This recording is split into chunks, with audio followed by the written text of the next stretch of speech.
Chapter 1. Transcending Time. The Five Saints Achieve Enlightenment. Jiang slowly opened his eyes, gazing around in bewilderment. This was not a place familiar to his memory. Where am I? How did I end up here? Wasn't I just in a car accident? Is this a mere illusion? Suddenly, an elderly figure riding a bull appeared before Jiang. The old man soared into the air and proclaimed with a resounding voice, "I am the Grand Master of Ta Ching, here to establish the teachings for humanity, to enlighten humankind, witnessed by the heavenly Tao." As soon as he finished speaking, the heavenly Tao responded, showering boundless merits that merged into the body of the master. "I am a master, now a sage. From this day forth, I shall be known as the supreme virtue of Ta Ching." In an instant, the heavens and earth trembled, purple energy enveloped the sky, and radiant hues filled the atmosphere, while auspicious clouds appeared above the master, a clear sign of his sanctity. At the very moment the master became a sage, two mighty voices resonated in the air. "I am Yu Qing Yuan Shi. Today, I shall establish the exposition of the teachings, elucidating the profound truths of the heavenly Tao, witnessed by the heavenly Tao.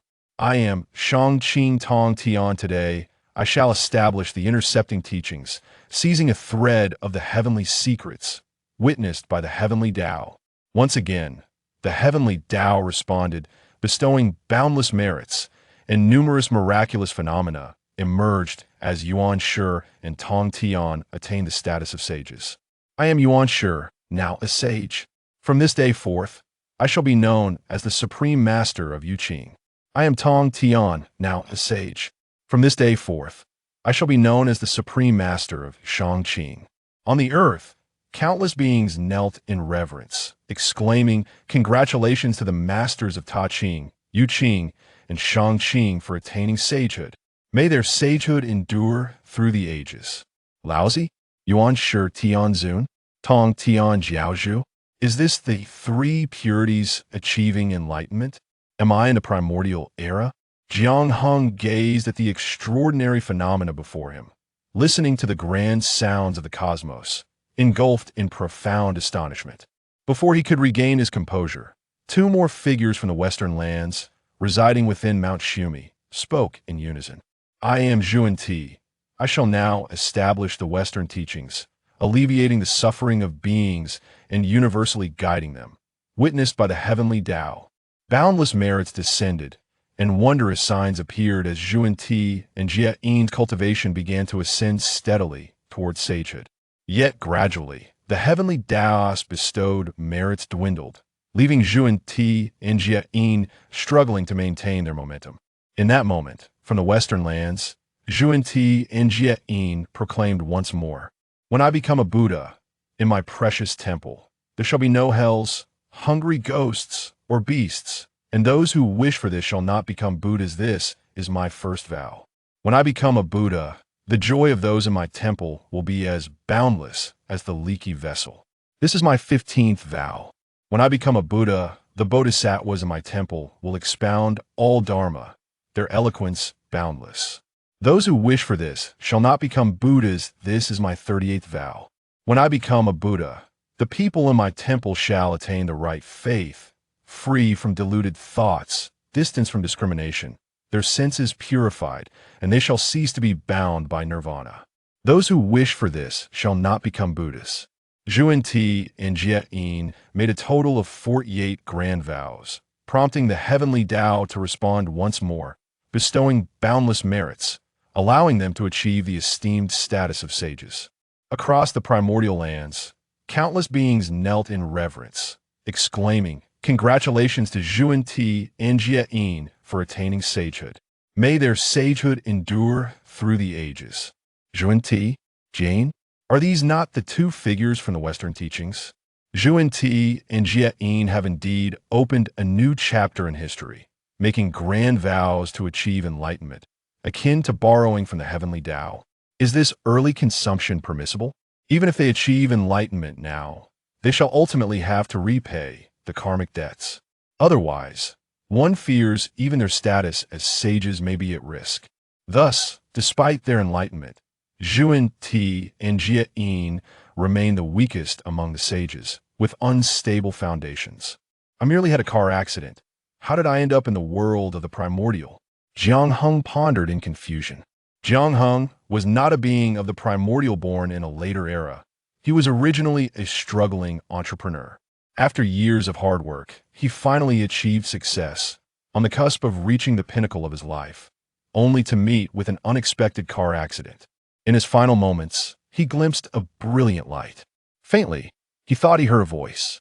The great Tao encompasses 50, the heavenly transformation is 49, and one escapes. When he awoke again, he found himself in the primordial world, right in the midst of the grand event where the 5 sages attained enlightenment. With the 3 purities and the 2 figures from the Western teachings achieving enlightenment, the era of sages had officially begun today. Then who am I? Am I a member of the human race? Jiang Hung quickly discerned his current situation after traversing to the primordial world. He remained a human. Moreover, he was among the first batch of humans created by the Saint NWA, considered a leader among the current human populace. Saint NWA created humans and attained sagehood, but after creating humanity, she relinquished her oversight. Now, the primordial lands were still in an era of conflict between the witch and demon races, rife with peril.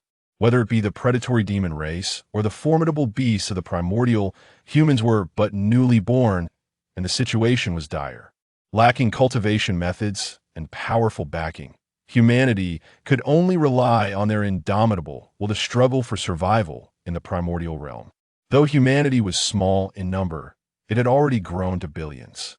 Wait, with the arrival of the Sage Era, does that not mean the third battle between the witches and demons is imminent? Jiang Hung's expression changed as he recalled the impending cataclysmic battle. In that conflict, the heavens and earth would shatter, countless beings would perish, and how could humanity survive unscathed in the primordial lands?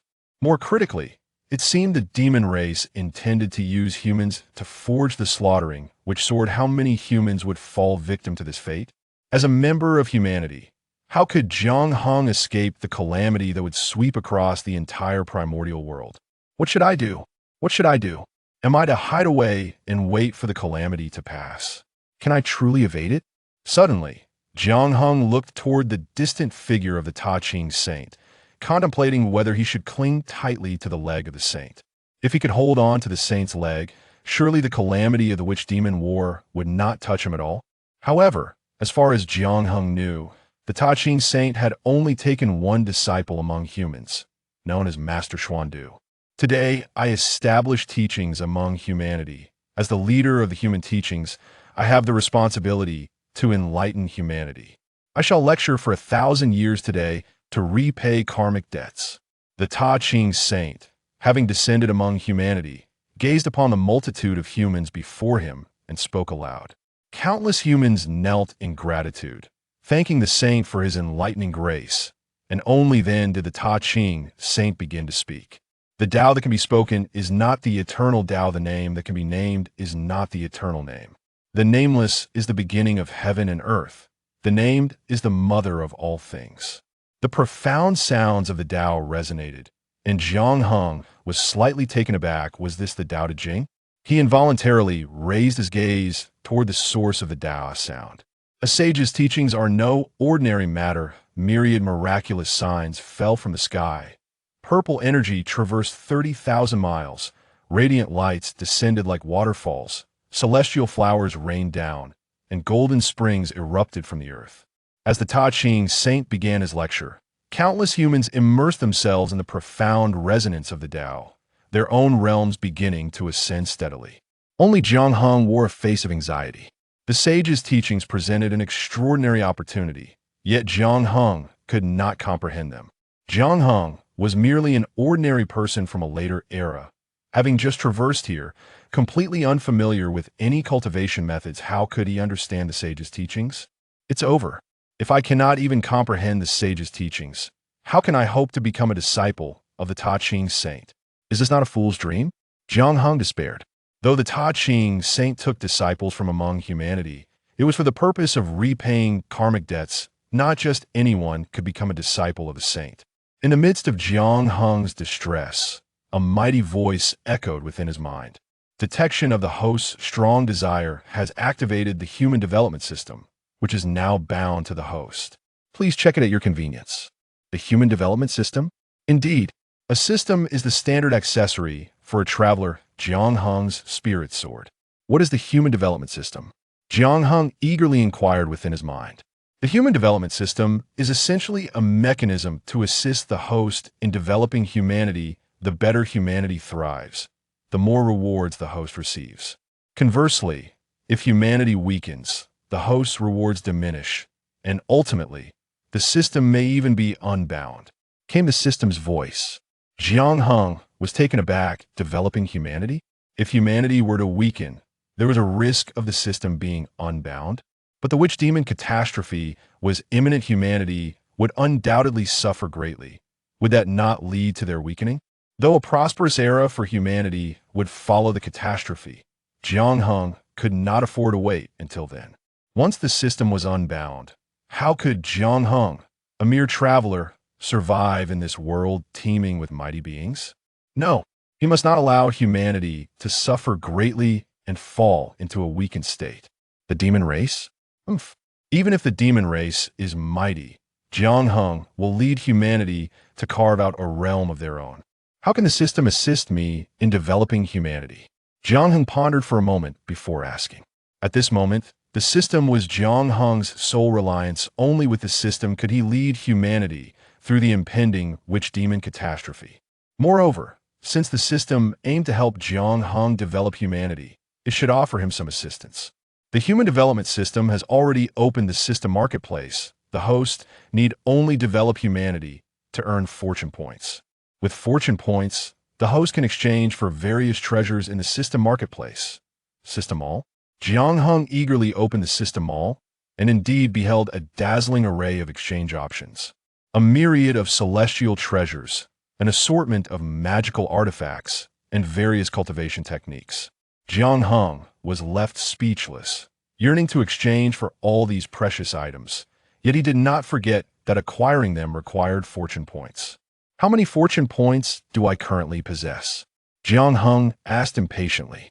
The host need only summon the personal panel with their thoughts to ascertain the number of fortune points they hold. Jiang Heng quickly activated his personal panel, revealing his information. Host, Jiang Heng. Cultivation level, mortal. Physique, innate human. Fortune points, 2. Only 2 fortune points? What could that possibly exchange for? Is this some kind of joke? Just as Jiang Heng felt disheartened, those 2 fortune points suddenly fluctuated, increasing to 3. System, what is happening? Why has the fortune points suddenly increased? Chapter 2. The Emperor's Law of Celestial Veil. The system has bound itself to the human race of the primordial world. As long as the human race flourishes and grows stronger, fortune points will naturally be generated. At this moment, the human race to which the host belongs is indeed becoming stronger, hence the increase in fortune points. The voice of the system resonated. The human race is growing stronger? What could be the reason? Could it be because the sage Taiji is delivering teachings? Jiang Heng pondered to himself. The sage personally imparting wisdom is an unparalleled opportunity. Although Jiang Heng could not comprehend it, the other members of the human race were already immersed in the profound resonance of the Tao. Within that enigmatic Tao resonance, countless members of the human race were continuously elevating their cultivation levels, thereby enhancing the overall strength of the human race. As long as the strength of the human race increases, Jiang Heng would gain fortune points, which is the reason for the increase. This rate is rather slow, isn't it? Jiang Heng muttered to himself. After careful calculation, Jiang Heng determined that at the current pace, it would take nearly a month for his fortune points to increase by 1. The sage Taiji has declared that he would teach the human race for a millennium if this rate continues. Jiang Heng could potentially accumulate 12,000 fortune points. It seems substantial, yet Jiang Heng was acutely aware that the situation would not be so optimistic.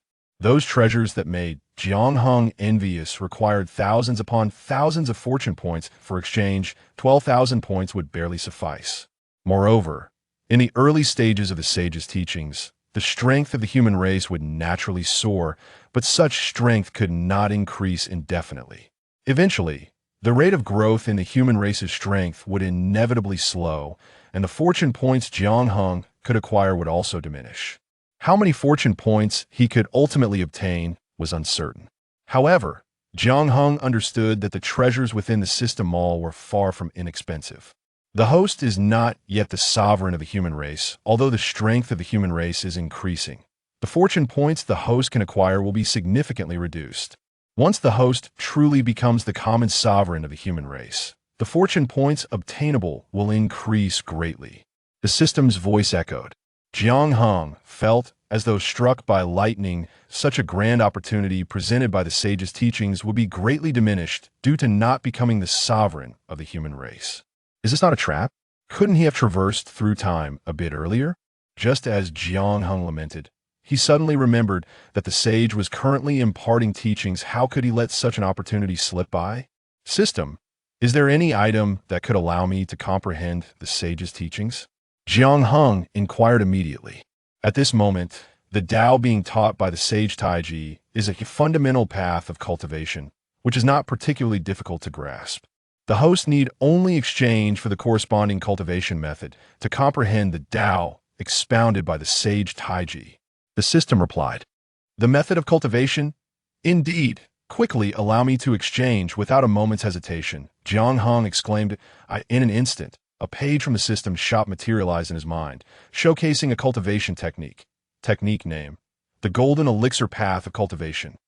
Grade: inferior. Required fortune value for exchange. Early stage 10 points of fortune value. Middle stage 100 points of fortune value. Late stage 1,000 points of fortune value. Overview: a rudimentary cultivation method, relatively easy to practice in the early stages, but increasingly difficult at higher levels. Attaining the golden immortal stage will pose significant challenges to an inferior technique. The higher the cultivation level, the greater the difficulty. Is this truly the method imparted by the Ta Ching saint to non-human races? That cannot be. The teachings of the saint are such. Does this imply a disdain for the human race? Yet upon further reflection, Jiang Hung was suddenly struck by a realization. It seemed that in the future, there truly were no profoundly powerful human cultivators. Even the future 3 sovereigns and 5 emperors, despite possessing quasi-saint powers, relied on the merits of the human race rather than their own cultivation. Considering the current state of the Hongwang world, both the Wu and Yao clans cultivated through their own efforts, and there were certainly many experts among them. Though quasi-saints were few, the number of great Luo golden immortals was countless, far surpassing the human race of the future. Could it be that the inferiority of the human race in the future, compared to the Wu and Yao clans, stemmed from the techniques imparted by the Ta Ching saint? But what could be his purpose in doing so? To weaken the human race's strength? No, it is imperative that the human race does not practice the techniques taught by the Ta Ching saint, lest they remain forever subjugated. Jiang Hung pondered inwardly. System, please list all techniques suitable for human cultivation. Jiang Hung commanded. Soon, various techniques appeared in the system shop. Jiang Hung examined them one by one until suddenly a technique caught his eye. Technique name: the Emperor's Method of Shrouding the Heavens. Grade: superior. Required fortune value for exchange. Early stage 100 points of fortune value. Middle stage 1,000 points of fortune value. Late stage 10,000 points of fortune value. Overview: the cultivation method of the Emperor of the Shrouded Heavens, created by the Emperor of the Wild Heavens, is exceptionally suitable for human cultivation. Once mastery is achieved, one's combat prowess will be extraordinarily formidable. The Emperor's Method of Shrouding the Heavens. Jiang Hung was astonished that the system was so powerful as to include even the cultivation techniques from the Shrouded Heavens world.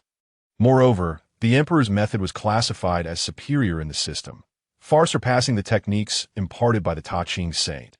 Should humanity be able to cultivate the Emperor's method, their future achievements would likely be limitless, and surpassing the Yao race would not be an impossibility. Subsequently, Jiang Hung carefully reviewed the details of the Emperor's method, and a clear idea began to form in his mind. According to the system's description, the realms within the Emperor's method could be equated to those in the Hongwang world. The Emperor corresponds to the quasi-saint realm in the Hongwang world. The quasi-emperor corresponds to the great Luo golden immortal. The 6th heaven of the celestial platform corresponds to the golden immortal. The fifth heaven corresponds to the Tai Xianxian. The fourth heaven corresponds to the Xianxian. The third heaven corresponds to the true immortal. The second heaven corresponds to the celestial immortal, and the first heaven corresponds to the earth immortal that is for the four great secret realms of the Wheel Sea, Tao Palace for extremes, and transformation into dragon. They correspond to the realms beneath the immortal level in the Honghuang world. Furthermore, according to the System S introduction, cultivating the Emperor's method would grant extraordinary combat strength, making one nearly invincible within the same realm. Indeed, if one possesses considerable talent and truly comprehends the essence of the Emperor's method, it would not be impossible to fight beyond one's level. The Emperor corresponds to the Quasi-Emperor. Thus, the realm of the red dust immortal should correspond to the realm of the saint. Does that not imply that the immortal Emperor surpasses the saint? Jiang Hung mused that in the world of shrouding the heavens, the Emperor stands as an unparalleled powerhouse at the pinnacle of the Tao. Yet the Emperor is not the limit. Above the Emperor, there exists the realm of the red dust immortal, followed by the realms of the immortal king and immortal emperor. It appears that the grade of the Emperor's method is indeed warranted. It is a cultivation method potentially capable of surpassing the saint realm. Jiang Hung then meticulously examined the detailed requirements for exchanging the Emperor's method and discovered that it could be exchanged in stages. The Wheel Sea and Tao Palace realms are considered the early stage, requiring 50 points of fortune value for exchange. The four extremes and transformation into dragon realms are the middle stage, requiring 500 points of fortune value. The celestial platform and quasi-emperor realms are the late stage, requiring a total of 10,000 points of fortune value as for the emperor realm, according to the system. Jiang Hung currently lacks the necessary permissions to exchange for the later techniques. With 50 points of fortune value, I can exchange for the initial stage of the emperor's method and truly embark on the path of cultivation. Jiang Hung anticipated eagerly 50 points of fortune value. He only needed to wait a few years for it to accumulate. Fortunately, this is the Honghuang world, where the primordial energy of heaven and earth is exceptionally abundant. Even without food or drink, Jiang Hung felt no hunger. Moreover, under the nurturing of the primordial energy, even without cultivation, humans could live for approximately 1,000 years without illness or calamity, as the Ta Ching saint preached. All humans were enveloped in the mysterious resonance of the Tao, with Jiang Hung being the only exception. The Ta Ching saint, possessing immense cultivation, naturally discerned Jiang Hung's anomaly at a glance, glancing at him more than once while lecturing.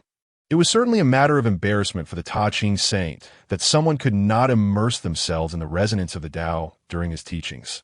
The Ta Ching saint raised his hand and waved, causing the resonance around Jiang Hung to intensify several-fold.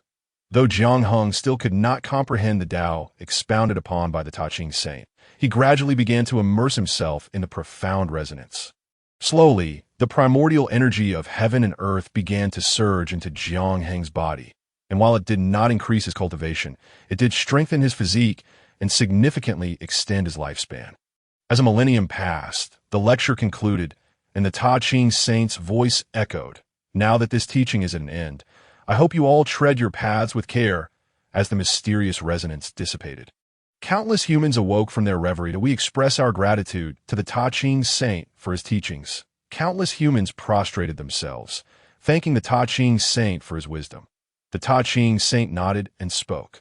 "As the teacher of humanity, I shall take a human as my disciple, whether it was a mere illusion or not." At that moment, Jiang Hung felt as if the Ta Ching saint had glanced at him a few times. Albeit ultimately, the Ta Ching saint chose to accept the great master Xuandu as his disciple. Thus Xuandu became the sole disciple of the Ta Ching saint.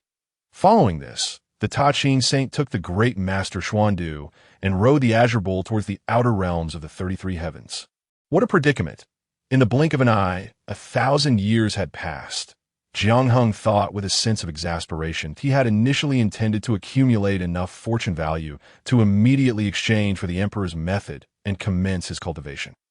Who would have thought that being immersed in the profound resonance of the Tao would cause 1,000 years to slip by unnoticed? However, upon reflection, this might not be entirely unfavorable. If he had practiced the emperor's method under the watchful gaze of the Ta Ching saint, any disturbance would likely have drawn the saint's attention. Should that occur, Jiang Hung could hardly predict what might transpire. Now that the Ta Ching saint had departed, Jiang Hung could cultivate the emperor's method with peace of mind.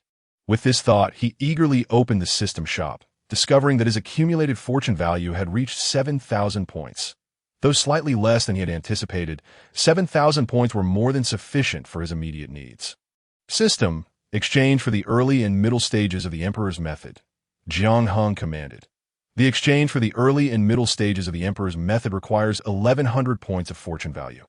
Do you confirm? Confirm. Instantly, volumes of cultivation techniques appeared in Jiang Heng's mind. Chapter 3. The Chaos Seed of the Azure Lotus. The immortal king descends to the ninth heaven. In Jiang Heng's boundless anticipation, the imperial scriptures from the shrouded heavens world unfolded one by one in his consciousness. The Tao scriptures, a technique created by the deity of virtue, stand as the strongest cultivation method in the Wheel C secret realm.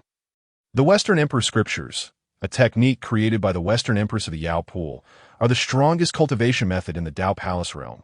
The Hengyu scriptures, a technique created by the great Emperor Hengyu, are the strongest cultivation method in the Four Extremes realm. The Taiwan scriptures, a technique created by the Taiwan of Zhongzhou, are the strongest cultivation method in the transformation into Dragon realm. A series of cultivation techniques collectively form the complete system of the Celestial Emperor's Law. Jiang Hung could only express that the expenditure of 1,100 points of fortune value was exceedingly worthwhile. Moreover, according to the system's explanation, these techniques from the celestial realm have been refined by the system itself. The improved techniques will seamlessly align with the primordial world that Jiang Hung inhabits, presenting no obstacles for any human cultivator. Consequently, if Jiang Hung wishes to propagate the Celestial Emperor's Law among the human race, he will encounter no difficulties. However, mere words hold no proof. Jiang Hung must first cultivate successfully and demonstrate the might of the Celestial Emperor's Law before he can spread it among humans. After acquiring the Celestial Emperor's Law, Jiang Hung did not immediately commence his cultivation. Instead, he continued to scour the system's marketplace. At present, Jiang Hung still possessed 5,900 points of fortune value, which was insufficient to exchange for the later stages of the Celestial Emperor's Law. Jiang Hung did not wish to let these fortune points go to waste. Rather, he intended to maximize his benefits by exchanging for items that could assist in his cultivation. After searching for a moment, Jiang Heng's eyes suddenly lit up, focusing on a particular treasure name. Primal Ancient Sacred Body, Grade, Superior, required fortune value for exchange, 5,500 points. Overview. The strongest battle physique of the human race, a body blessed by the heavens. Unparalleled throughout the ages, invincible in the world. Once fully cultivated, it can contend with the imperfect emperor. After system enhancement, there are no cultivation restrictions. Such a renowned primal ancient sacred body. How could Jiang Hung not have heard of it? This is the pinnacle of human physiques in the celestial realm. Once cultivated to its peak, the primal ancient sacred body can even withstand the most formidable imperial weapons unarmed, opposing the imperfect emperor. In the celestial realm, due to the alteration of world rules, cultivating the primal ancient sacred body can be exceptionally arduous. However, following the system's enhancements, there will be no such limitations in the primordial world. This also implies that once Jiang Hung exchanges for the primal ancient sacred body, he will immediately possess a top-tier human physique. At that point, not only will his cultivation speed significantly increase, but the primal ancient sacred body will render Jiang Heng's combat prowess virtually invincible among peers. Without a moment's hesitation, Jiang Hung promptly spent 5,500 points of fortune value to exchange for the primal ancient sacred body. When Jiang Hung next glanced at his personal panel, the contents had undergone a remarkable transformation. Host, Jiang Hung, cultivation level, nascent soul, physique, primal ancient sacred body, fortune value, 400, due to listening to the teachings of the Ta Ching sage. Although Jiang Hung lacked an understanding of cultivation methods, he had been nourished by the heavenly essence, elevating his cultivation to the nascent soul stage. It must be noted that after a millennium of listening to the sage's teachings, having only reached the nascent soul stage reflects rather poor aptitude. Yet for Jiang Hung, once he begins cultivating the Celestial Emperor's Law, this will all become a thing of the past. With this thought in mind, Jiang Hong immediately immersed himself in cultivation, following the techniques recorded in the sacred scripture. According to the Celestial Emperor's law, all things have their origin, and within our human bodies lies such a place. It is the foundation of life vitality, harboring the essence of the entire body, referred to as the life source wheel, or the wheel of life. Cultivation begins with the life source wheel, and the first step is to open the sea of suffering. Then cultivate the fountain of life, establishing the divine bridge to reach the other shore. Possessing the unrestricted primal ancient sacred body, and situated in the essence-rich primordial world, Jiang Heng's cultivation speed would be difficult to impede. At the moment he opened the sea of suffering, divine light radiated within Jiang Heng's sea of suffering, resplendent as a rainbow, with golden waves surging fiercely above the roiling golden sea of suffering. Thunderclaps occasionally erupted, intertwining with the towering tsunami, igniting a fervent atmosphere, connecting heaven and sea, everywhere shimmering with brilliant golden light, exceptionally captivating. Open for me. With Jiang Heng's furious shout, the sea of suffering truly opened, forming a vast expanse akin to an ocean. Subsequently, a divine spring appeared at the center of Jiang Heng's sea of suffering, gushing forth with water, accompanied by a wafting aura of immortality as the fountain of life surged. The source of divine power bubbled, continuously flowing forth, occasionally releasing streaks of radiant light. Time passed without Jiang Heng's notice, and a cold, radiant rainbow hung high above his sea of suffering, spanning the firmament. Dazzling in its brilliance, Jiang Heng had already entered the realm of the divine bridge.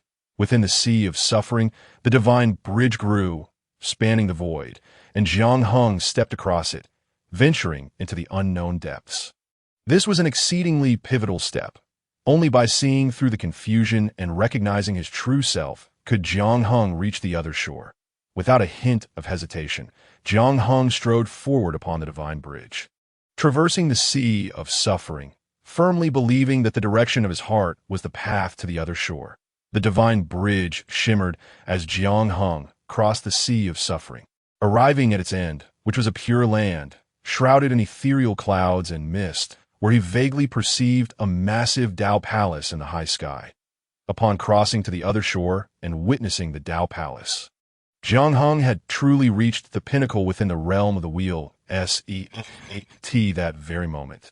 The golden sea of suffering began to churn once more, and within the towering waves, a hint of green suddenly emerged upon the surface of the sea that a green lotus sprouted within the golden ocean, appearing ethereal, surrounded by dense chaotic mist. What? Is this the manifestation of the chaotic seed, green lotus? Jiang Heng's heart jolted with surprise. Upon closer inspection, he saw the heavens above the golden sea of suffering displaying a deep azure hue, profound and distant. Within the sea of suffering, a solitary green lotus thrived, teeming with life, as if giving rise to a vibrant world. Around it, chaotic mist swirled, mysterious and hazy. This was indeed a manifestation, and a top-tier one at that. The chaotic seed green lotus. The appearance of the chaotic seed green lotus can subdue all things in heaven and earth.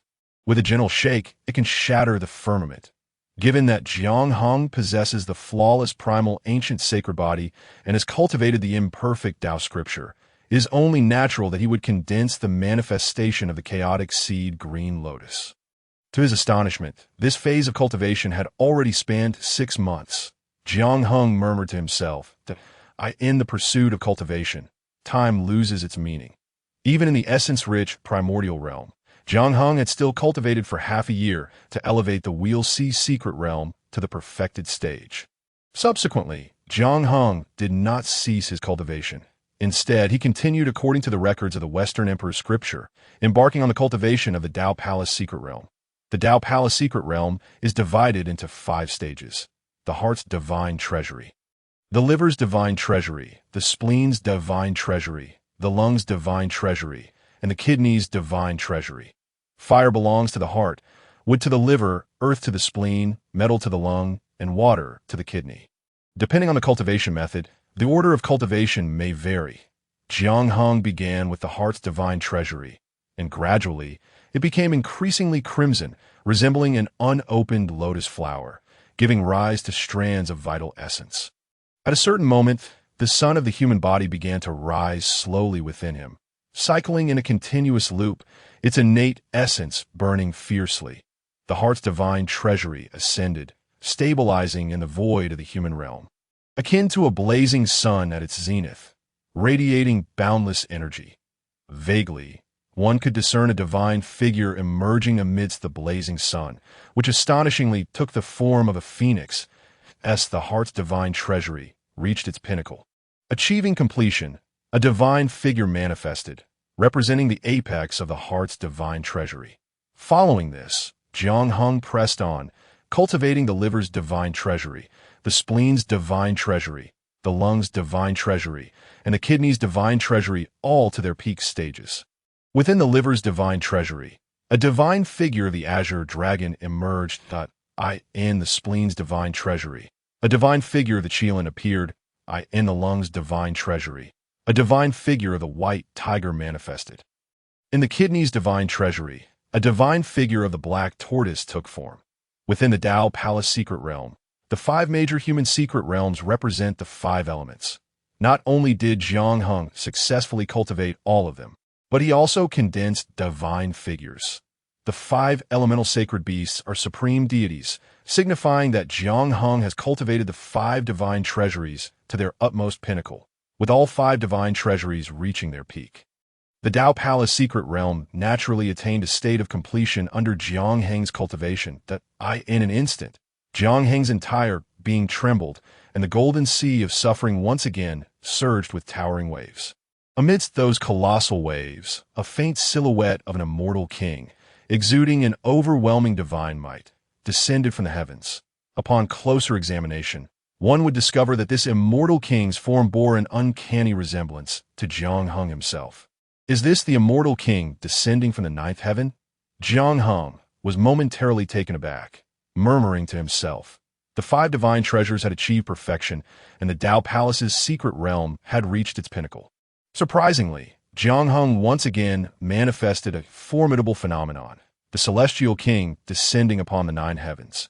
The presence of the celestial king was extraordinary, exerting a force that overshadowed the universe. Once this phenomenon was unleashed, it would enhance his combat prowess, rendering him invincible within the same realm. Furthermore, once the celestial king phenomenon reached full fruition, it would bestow upon him the might akin to that of a celestial king. However, Jiang Hung was acutely aware that, whether it was the chaos seed of the azure lotus or the celestial king descending upon the 9 heavens, he had only begun to coalesce their embryonic forms. Even with the invincible physique of the ancient sacred body, Jiang Hung had merely succeeded in cultivating the Wheel Sea secret realm and the Tao Palace secret realm. With such cultivation, he was utterly incapable of elevating these 2 nearly invincible phenomena to the stage of completion. Nonetheless, Jiang Hung firmly believed that as long as he continued to cultivate diligently, the attainment of these 2 supreme phenomena would not be far off. Another year had passed, and it appeared that he needed to exert more effort. Jiang Hung murmured to himself. He had spent half a year perfecting the Wheel Sea secret realm and an additional year on the Tao Palace secret realm. Next, he still had the 4 extremities and the transformation of the dragon realms awaiting him. To achieve success in these, it was likely that he would require an even longer duration. Without further contemplation, Jiang Hung commenced his cultivation of the 4 extremities secret realm, as recorded in the Hongyu Classic. Chapter 4. Minor completion of the sacred body, the yin-yang life and death diagram. The 4 extremities secret realm comprises 4 realms, focusing on the cultivation of the left arm, left leg, and right leg in no particular sequence. According to the records of the Hongyu Classic, Jiang Hung diligently cultivated each limb, swiftly ascending to the pinnacle of the 4 extremities realm. His hands and feet reached the heavens and the earth. Every movement he made resonated with the profound laws of the universe, and at last, he had cultivated the 4 extremities secret realm to the stage of great perfection. Jiang Hung expressed his satisfaction. With a slight movement, he felt an incredibly terrifying strength coursing through his limbs, as if he could shatter the firmament and fracture the void itself. Moreover, he could distinctly sense that within each motion, The intricate laws of heaven and earth were coalescing within his limbs. This was the true manifestation of the complete Four Extremities secret realm, signifying that Jiang Heng was on the verge of stepping into the next stage of his cultivation. Is that the heavenly tribulation? Jiang Heng was momentarily startled as he gazed skyward. The once clear sky had turned ominous, shrouded in dark clouds, and the air was thick with the oppressive energy of impending thunder. This was unmistakably a portent of the heavenly tribulation about to descend. Yet, why would there be a heavenly tribulation? In the primordial world, such tribulations were indeed present, but they typically occurred only upon reaching the celestial realm. In the world of obscured skies, thunder tribulations also existed. However, both the ancient sacred body and the obscured sky emperor's law had undergone systemic modifications. Logically, Jiang Heng, having just achieved perfection in the Four Extremities secret realm, should not be capable of provoking a heavenly tribulation. Before Jiang Heng could fully comprehend the situation, thunderbolts from the heavens had already begun to descend upon him. Boom! The first bolt of heavenly thunder struck. But Jiang Heng remained undaunted. His ancient sacred body shone brilliantly, withstanding the blow without sustaining any injury. Boom! The second bolt of the heavenly tribulation was no longer a singular flash of lightning. It transformed into a vast sea of purple, a veritable thunder pool. An endless torrent of thunder instantly engulfed Jiang Heng, enveloping the world in a dazzling purple glow. This was a tempest of lightning. Harboring an exceedingly terrifying force, the thunder raged, connecting heaven and earth, overwhelming in its magnitude, as if the Milky Way had cascaded down from the nine heavens, leaving Jiang Heng no respite whatsoever. Under the relentless assault of the thunder, Jiang Heng's body had turned charred black, with faint golden blood flowing from his wounds. Though severely injured, the ancient sacred body surged with vitality, showing no signs of defeat, but rather standing tall and defiant against the heavenly thunder. What a splendid opportunity! Let this endless thunder refine my ancient sacred body to true minor completion. Jiang Heng's gaze was resolute, undeterred by fear. The formidable physique of the ancient sacred body rendered it difficult for the heavenly thunder to obliterate him. The thunder roared with a terrifying intensity, a deluge of purple lightning, sweeping through the air, capable of annihilating all things. As the thunder continued to strike, Jiang Heng's flesh began to crumble, golden blood cascading forth, revealing glimpses of his golden bones. Yet each time Jiang Heng felt on the brink of collapse, a surge of vital energy would emerge from within, continuously mending his body. Boom! A new wave of thunder surged forth. The heavens trembled, and 10,000 feet of purple radiance entwined around Jiang Heng, piercing through heaven and earth as if countless colossal dragons soared into the sky. This thunder tribulation was far more terrifying than the last. The endless bolts of lightning blazed like divine radiance, causing even the void to buckle. Such a monstrous heavenly tribulation resulted in Jiang Heng's body disintegrating even further, yet he ultimately endured. Indeed, the heavenly tribulation was the true nourishment for the growth of the ancient sacred body. Under the onslaught of the heavenly tribulation, Jiang Heng endured boundless suffering, yet his expression bore no trace of pain. Instead, he smiled. Having weathered the trial of the heavenly tribulation, he welcomed rebirth amid destruction, realizing that his ancient sacred body was continually growing stronger. The phrase "no destruction, no establishment" epitomized this truth. Only through annihilation could vitality be reborn, enabling the ancient sacred body to grow ever stronger until it reached its zenith. Boom! All was not yet over. A new heavenly tribulation arrived once more, as 9 figures formed from the thunder. Some resembled human forms, while others appeared as true dragons. These were the primordial deities imprinted by the heavens, embodiments of the cosmic laws, now manifesting as thunder. The thunder that had taken on a corporeal form possessed unfathomable power, far more terrifying than the sea of lightning, and they began to engage Jiang Heng in a fierce battle. Initially, due to his limited combat experience, Jiang Heng found himself at a disadvantage, retreating steadily before the onslaught of the thunder beings. However, as the battle raged on, Jiang Heng grew bolder, his combat skills rapidly improving. And soon he began to counterattack, chaos seed of the azure lotus, celestial king descending upon the nine heavens. Ultimately, Jiang Hung unveiled his two unparalleled phenomena, the chaos azure lotus appearing behind him while he transformed into the celestial king, slaying all nine thunder beings. Despite his flesh being battered once more, the struggle against the thunder beings had filled the final gap in Jiang Heng's experience, combat proficiency.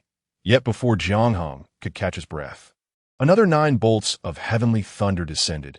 Each carrying a wisp of Cha within that vibrant mortal form lies an unfathomable and terrifying power.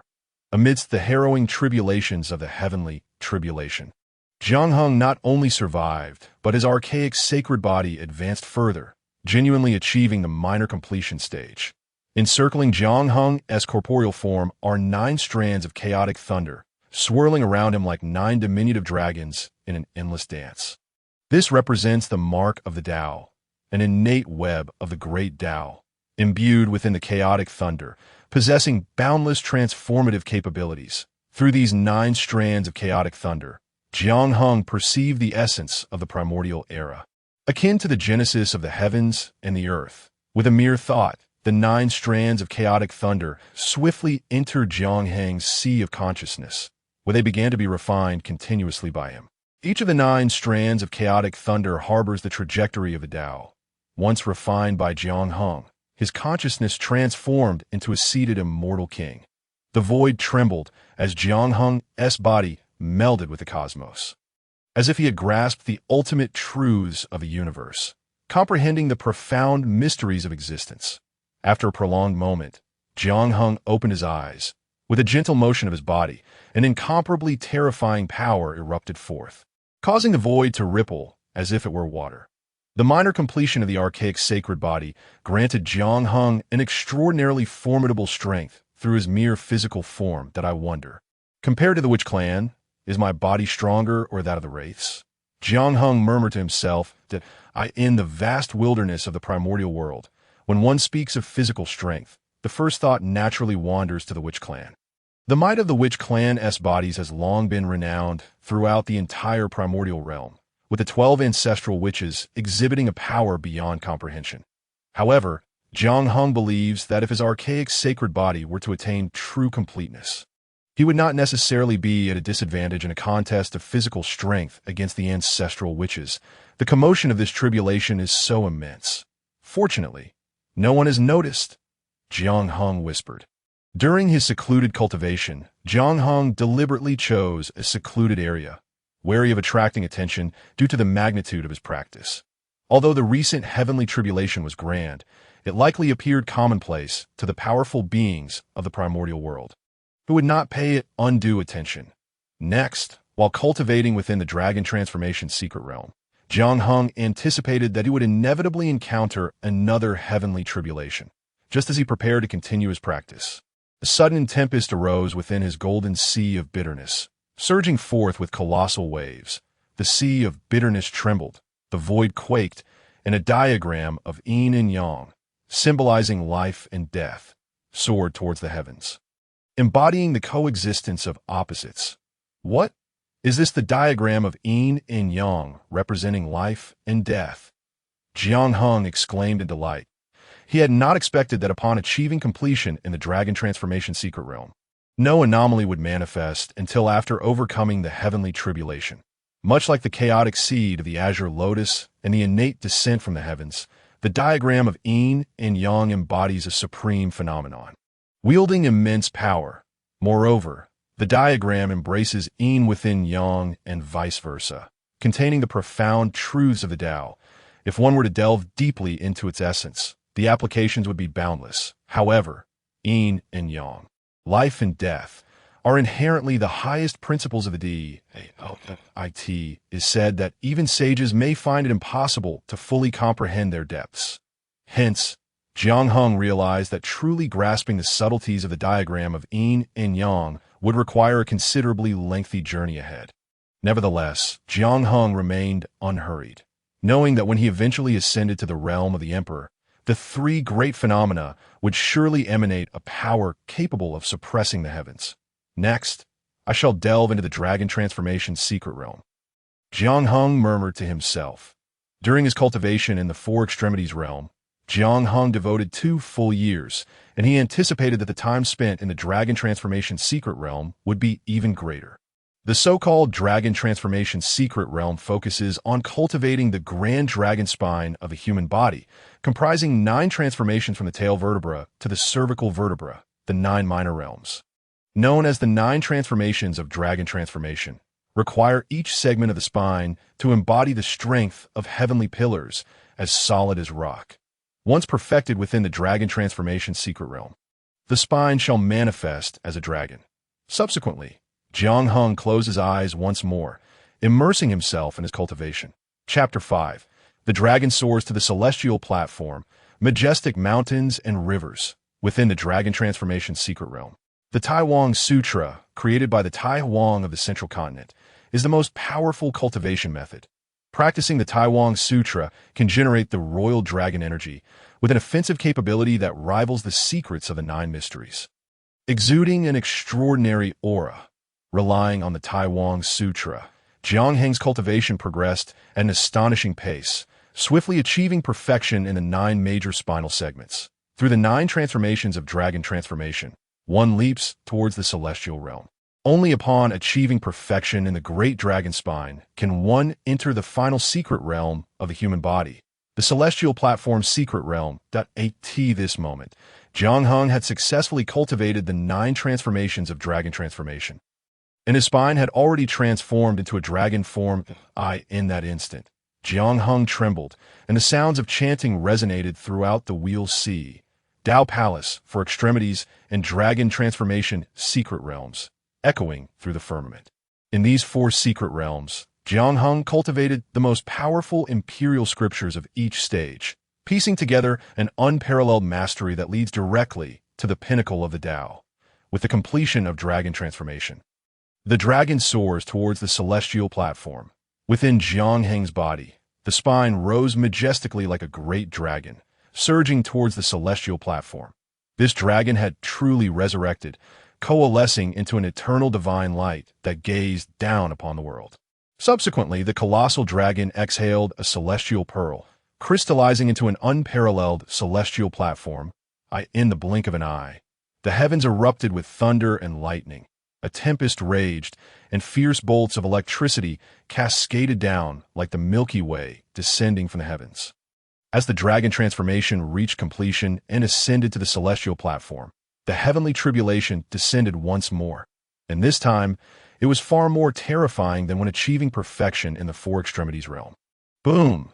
Thunderbolts struck down, forming a vast ocean of lightning, boundless and fearsome, unleashing a streak of electric brilliance that shattered the void. The heart of the towering ocean of lightning, Jiang Hung was enveloped in radiant divine light, his great dragon spine rising, expelling pearls to transform into the celestial platform, merging seamlessly with its head.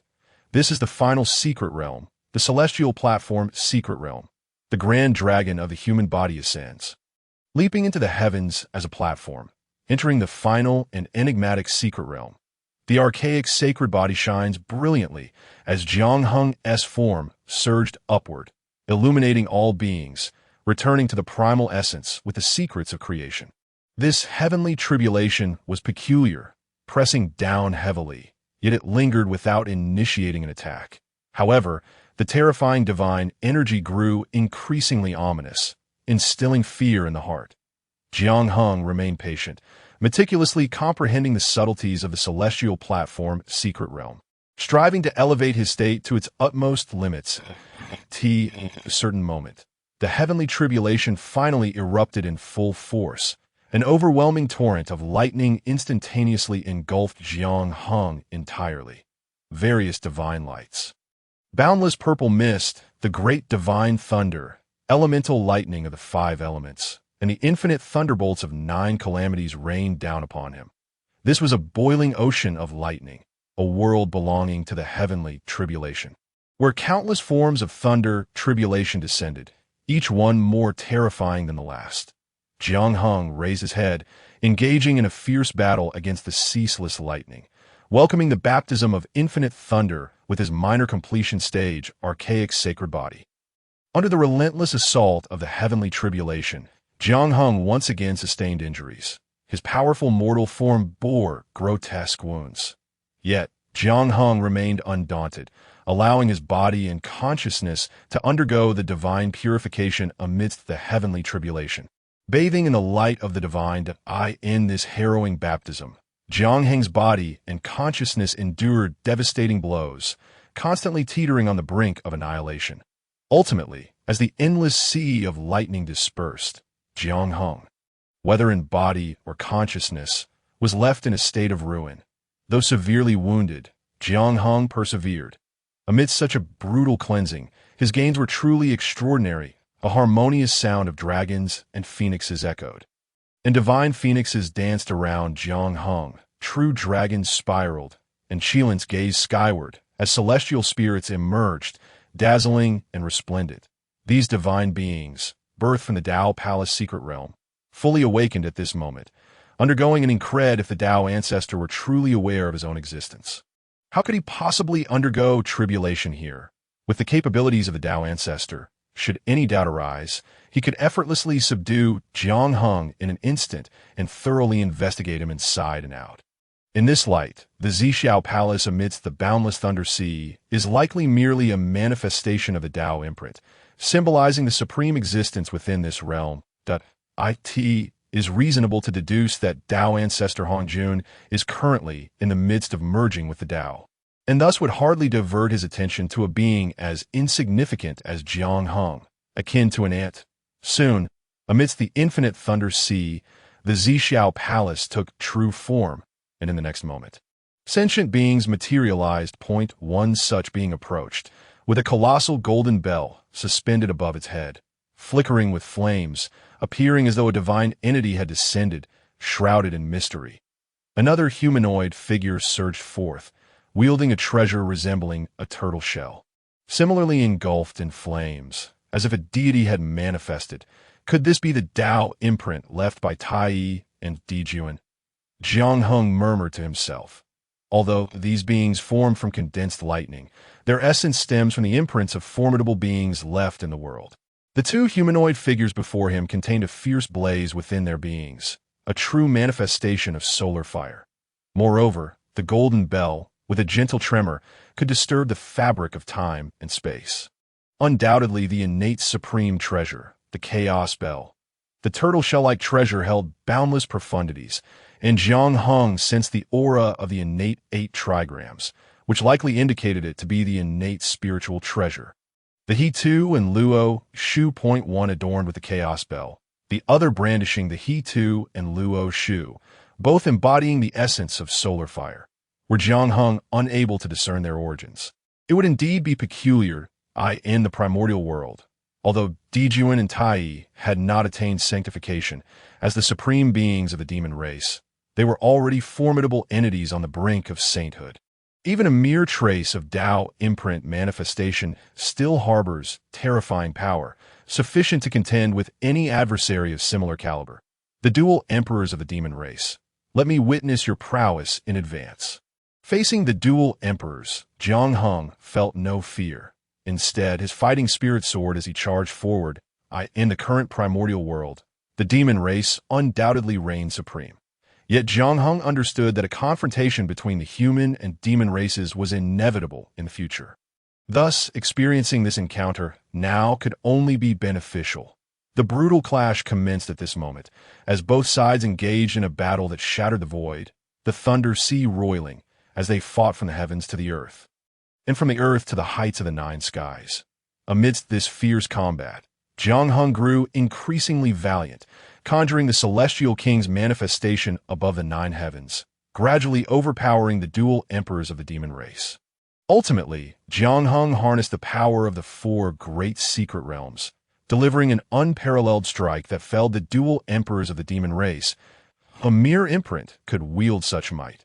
The dual emperors of the demon race truly deserve their title of dominators. Jiang Hung lamented. The strength of the dual emperors of the demon race is beyond question. In the primordial world, aside from the saints, Donghuang Tai, possessing the chaos bell, is likely the strongest being beneath sainthood. Yet the tribulation was far from over. Within the Zhixiao Palace amidst the Thunder Sea, 12 more humanoid beings emerged. The 12 ancestral witches of the Wu tribe? Excellent. Jiang Heng's fighting spirit remained undiminished as he prepared to confront them. Jiang Heng had long desired to ascertain whether his ancient sacred body was superior or if the flesh of the Wu tribe was indomitable. Now, with the manifestation of the 12 ancestral witches' imprints, Jiang Heng had the perfect opportunity to validate his own strength. Another brutal battle ensued, and under the siege of the 12 humanoid beings, Jiang Heng faced numerous near-fatal situations. His flesh was battered and dimmed. Yet ultimately, through sheer tenacity, Jiang Heng managed to obliterate the 12 humanoid beings. With a thunderous roar, the sky was lit up, the myriad of lightning dissipated, the relentless storm calmed, and the world regained clarity. Jiang Heng's tribulation concluded. The essence of heaven and earth converged, which Jiang Heng devoured, his form radiating a brilliance that pierced the heavens and the earth, fully restored. After the tribulation, Jiang Heng ascended to new heights. Advancing into the secret realm of the celestial platform, each movement imbued with infinite power, inexhaustible. However, at this juncture, Jiang Heng found himself devoid of subsequent techniques. He was compelled to contemplate how to swiftly accrue fortune value to exchange for the forthcoming methods. Just then, the turbulent seas of anguish within Jiang Heng surged once more, and he was no stranger to the phenomenon. He knew an extraordinary occurrence was about to unfold. Yes, the void trembled. A vast landscape emerged, towering mountains, cascading silver waterfalls, ancient trees reaching for the sky, and long rivers surging forth, dividing the land in breathtaking grandeur. This was a majestic and beautiful expanse, similar to the other 3 manifestations Jiang Heng possessed. This, too, was an unparalleled phenomenon, a resplendent landscape. The resplendent landscape not only harbored immense power, but also contained endless profound truths of the Tao, which Jiang Heng must continuously explore.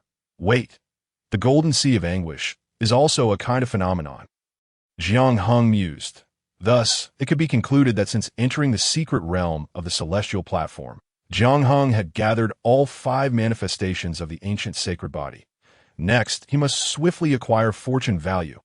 As Jiang Heng contemplated, he made his way towards the realm of the human race. Chapter 6. Divine Virtue Descends. The Swearin, all emerging from their nests. This time, Jiang Heng had progressed from the Wheel Sea secret realm to the completion of the Dragon Transformation secret realm, and leaped into the secret realm of the celestial platform, which truly did not take a long time. Half a year in the Wheel Sea secret realm, 1 year in the Tao Palace secret realm, 2 years in the Four Extremes secret realm, and 3 years in the Dragon Transformation secret realm. All told, Jiang Heng had only spent 6.5 years in total, a remarkably swift pace of cultivation. This was attributed both to the system's enhancement of the ancient sacred body, allowing Jiang Heng to cultivate normally, and to the abundant essence of heaven and earth in the primordial world. In the grand scheme of the primordial world, 6.5 years was but a fleeting moment, hardly worthy of mention.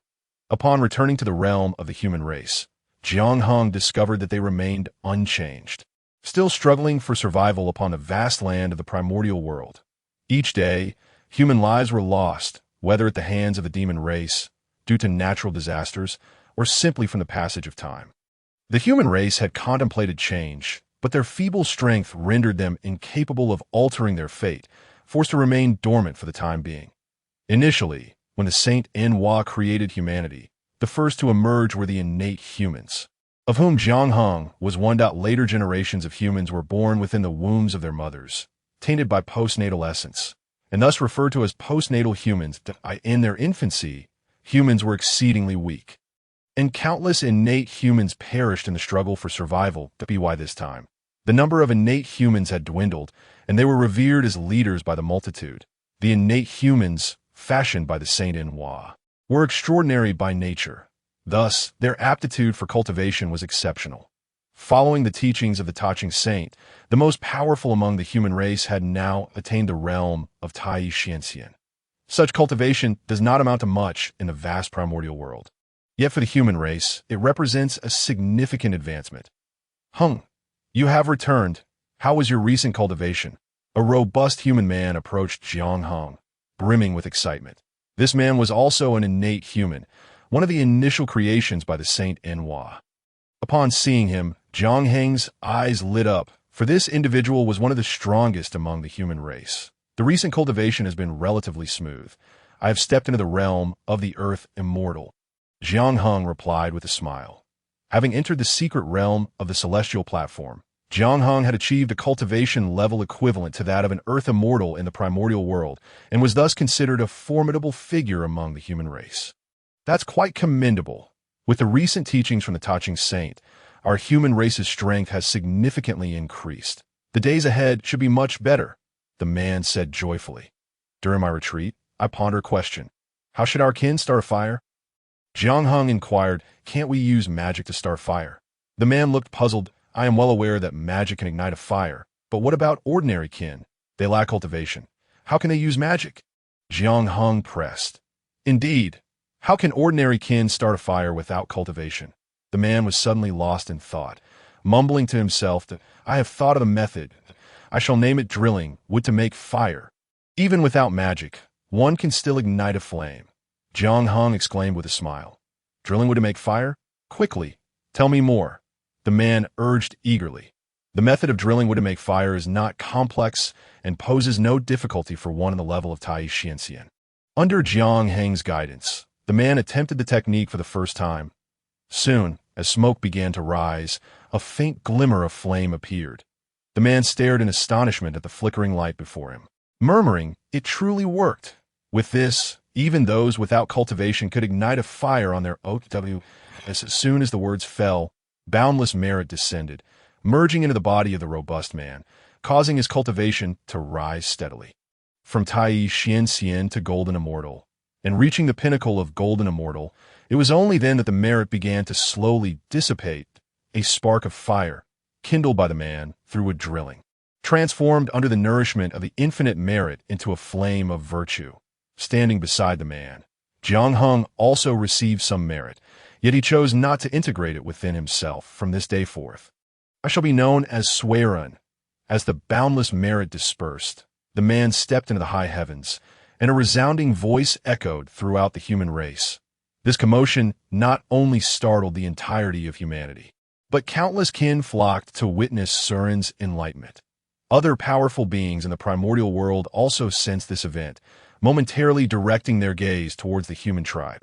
However, despite the extraordinary nature of the heavenly merit, the birth of a golden immortal did not capture the true attention of these great powers. Perhaps only the saints, and that figure seated high above the 9 heavens, understood the profound implications of what transpired within the human race. It was precisely because Jiang Heng wished to remain inconspicuous to these saints that he chose to bestow the merit from wood drilling upon Swearin. The emergence of a golden immortal held immense significance for the human race at this time. The entire human tribe erupted in joyous song and dance, embarking on a grand celebration, with Swearin undoubtedly becoming the focal point. Jiang Heng, solitary and silent, contemplated future strategies when another robust man approached him. Heng, I heard from Brother Swearin that it was under your guidance that he succeeded in drilling wood to create fire. Without your help, he would not have received the heavenly merit that allowed him to comprehend the profound truths of the great Tao and attain the cultivation of a golden immortal. This man was also an innate human, akin to the former Swearin, not only a leader of the human tribe, but also possessing the cultivation of Tai Xianxian. Actually, I have some ideas yet to be implemented. Jiang Heng replied with a smile. What good ideas do you have? Please share, the man urged eagerly. You see, our human race has grown in number, yet most of our kin lack a stable dwelling. During storms, they suffer greatly if luck permits, they might find a cave to shelter in. If not, they can only endure the winds and rain, Jiang Heng expressed. Indeed, many of our kin possess no cultivation and are unable to escape the elements. The man's face darkened with sorrow as he spoke. Thus, I pondered whether there might be a way to alter this predicament. Later, I observed birds building nests in trees. Suddenly, it dawned on me. If birds can construct nests, why can't our human tribe erect shelter from the trees to shield ourselves from the wind and rain? Jiang Heng elaborated. Exactly. Why can't we build nests? We too can construct shelters. The man's eyes lit up, and he exclaimed, With that, invigorated, the man could no longer sit still and immediately grabbed Jiang Heng to begin felling trees. Under Jiang Heng's guidance, a simple dwelling gradually took shape in the hands of the man. Gazing at the modest structure before him, the man murmured, "This shall be the nest of our human tribe. From henceforth, we shall no longer suffer the torment of wind and rain." No sooner had he spoken than boundless merit descended from the heavens, melding into the robust man's form, causing his cultivation to rise once more. Like Suiren, this man's cultivation soared from Tai Xianxian directly to golden immortal, and only then did the merit from the heavens begin to dissipate. The humble dwelling built by the man, under the nurturing of the boundless merit, transformed into a resplendent palace, becoming a treasure of virtue. Due to his guidance of the man, some merit also fell upon Jiang Heng. Yet he still refrained from integrating it within himself. From this day forth, I shall be known as Yu Chao.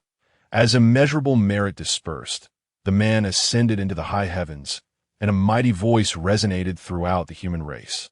This commotion once again startled humanity, with countless kin gathering to witness Yu Chao's enlightenment. Other powerful beings in the primordial world sensed this as well, again directing their gaze towards the human tribe.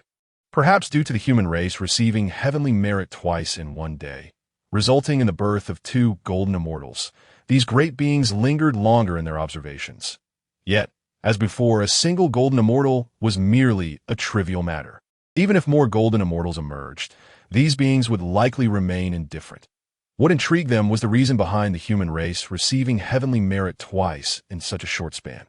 After all, not long ago, the scene of the five saints achieving enlightenment was still vivid, with the Taiching Saint Laozi establishing the human teachings to attain his saintly status. However, due to the presence of the Taiching Saint and the Saint Nuwa, the great powers of the primordial world hesitated to act against the human race. Nevertheless, after surveying for a considerable time, without any anomalies, they ultimately withdrew their gazes. The consecutive enlightenment of Suiren and Yu Chao was undoubtedly due to Jiang Heng's influence. Everything was intricately woven into his plans. The reason for bestowing merit upon others was twofold. First, Jiang Heng sought to avoid the attention of the saints, especially that of the Tao ancestor. Second, for Jiang Heng, the value of merit was exceedingly limited. At best, it could be used to forge treasures of merit. The notion of using merit to elevate his cultivation was something Jiang Heng, who had mastered the Emperor of the Sky's techniques, would never contemplate. Merit originates from heaven and earth, or one could say it stems from the Tao of heaven. Once one attains enlightenment through merit, they inevitably become bound by this realm and the Tao of heaven. For Jiang Heng, who possessed a system, neither this world nor the Tao of heaven could restrain him. Next, I require a suitable candidate. Jiang Heng murmured to himself. Within the human race, there were many methods to acquire merit, and Jiang Heng did not intend to explore them all individually. However, he was keen not to miss the most crucial few. Moreover, for Jiang Heng, the most urgent matter had never slipped from his mind. Chapter 7. The Sovereign of Humanity. The Dawn of Civilization. With both Suiren and Yu Chao achieving enlightenment and attaining the status of golden immortal, the strength of the human race advanced significantly. Jiang Heng also garnered a measure of fortune. Though it was not abundant, it was better than none. Shortly after Suiren and Yu Chao's enlightenment, the human race convened an elder meeting to discuss strategies for development. My attainment of the golden immortal level is entirely thanks to Jiang Heng's guidance, Suiren declared loudly. Indeed, had it not been for Jiang Heng's instruction, neither Suiren nor I would have had any hope of achieving enlightenment. Yu Chao concurred. Therefore, I propose once more that Jiang Heng become the sovereign of our human race. I believe that under Jiang Heng's leadership, our human tribe shall surely stride towards brilliance, Suiren suddenly proclaimed. At this declaration, a wave of astonishment rippled through the assembly, as numerous elder members of the human tribe began to murmur, many questioning Suiren's decision. The reasoning was simple. Although Jiang Heng was an innate human and counted among the leaders of the tribe, his cultivation level was still too low that a being of the earth immortal realm was commendable among the humans. Yet many surpassed him in strength. Why should he be the sovereign of the human race? However, had Suiren himself wished to assume the role of sovereign, it was likely that no one would oppose him. Such was the importance of cultivation in the current primordial world, with so many powerful beings. How could one lead the human race to glory without sufficient strength? Humph. Were it not for Jiang Hung, how could I and Brother Swearin have become golden immortals? This merit rightfully belongs to Jiang Hung. Yu Chao stated solemnly. Yu Chao is correct. Had Jiang Hung not guided us, he could have easily attained the golden immortal status himself, or even ascended to the quasi-saint realm. Yet his thoughts are solely on the development and prosperity of our human race, which is why he bestowed this merit upon Swearin and me. Such selflessness is a rare and precious quality. With such a trait, how could he not lead our human race to greatness? Swearin affirmed. Both Swearin and Yu Chao wholeheartedly supported Jiang Hung, and as their arguments were both logical and heartfelt, the other elders of the human tribe found it difficult to voice further objections. The actions of Swearin and Yu Chao were, in truth, not part of Jiang Hung's original plan. Jiang Hung had intended to select several individuals from within the human race, and then assist them in acquiring merit. On one hand, this would bolster the strength of the human tribe. On the other hand, this can subtly elevate Jiang Hung's prestige. Should this momentum continue, it would be only natural for Jiang Hung to ascend as the sovereign of the human race in the future. However, it is quite remarkable that Sui Run and Yu Chao directly proposed Jiang Hung to become the human sovereign, indicating that the current human race is excessively selfless. There are no internal conflicts, no schemes. The human race is flourishing, brimming with vitality. Everything is for the advancement of the human race, and Sui Run and Yu Chao believe that under Jiang Hung's leadership, the human race will thrive. Hence, they wholeheartedly support his rise to sovereignty. Consequently, with the unwavering backing of Sui Run and Yu Chao, all opposing voices were swiftly silenced. We pay homage to the sovereign of the human race.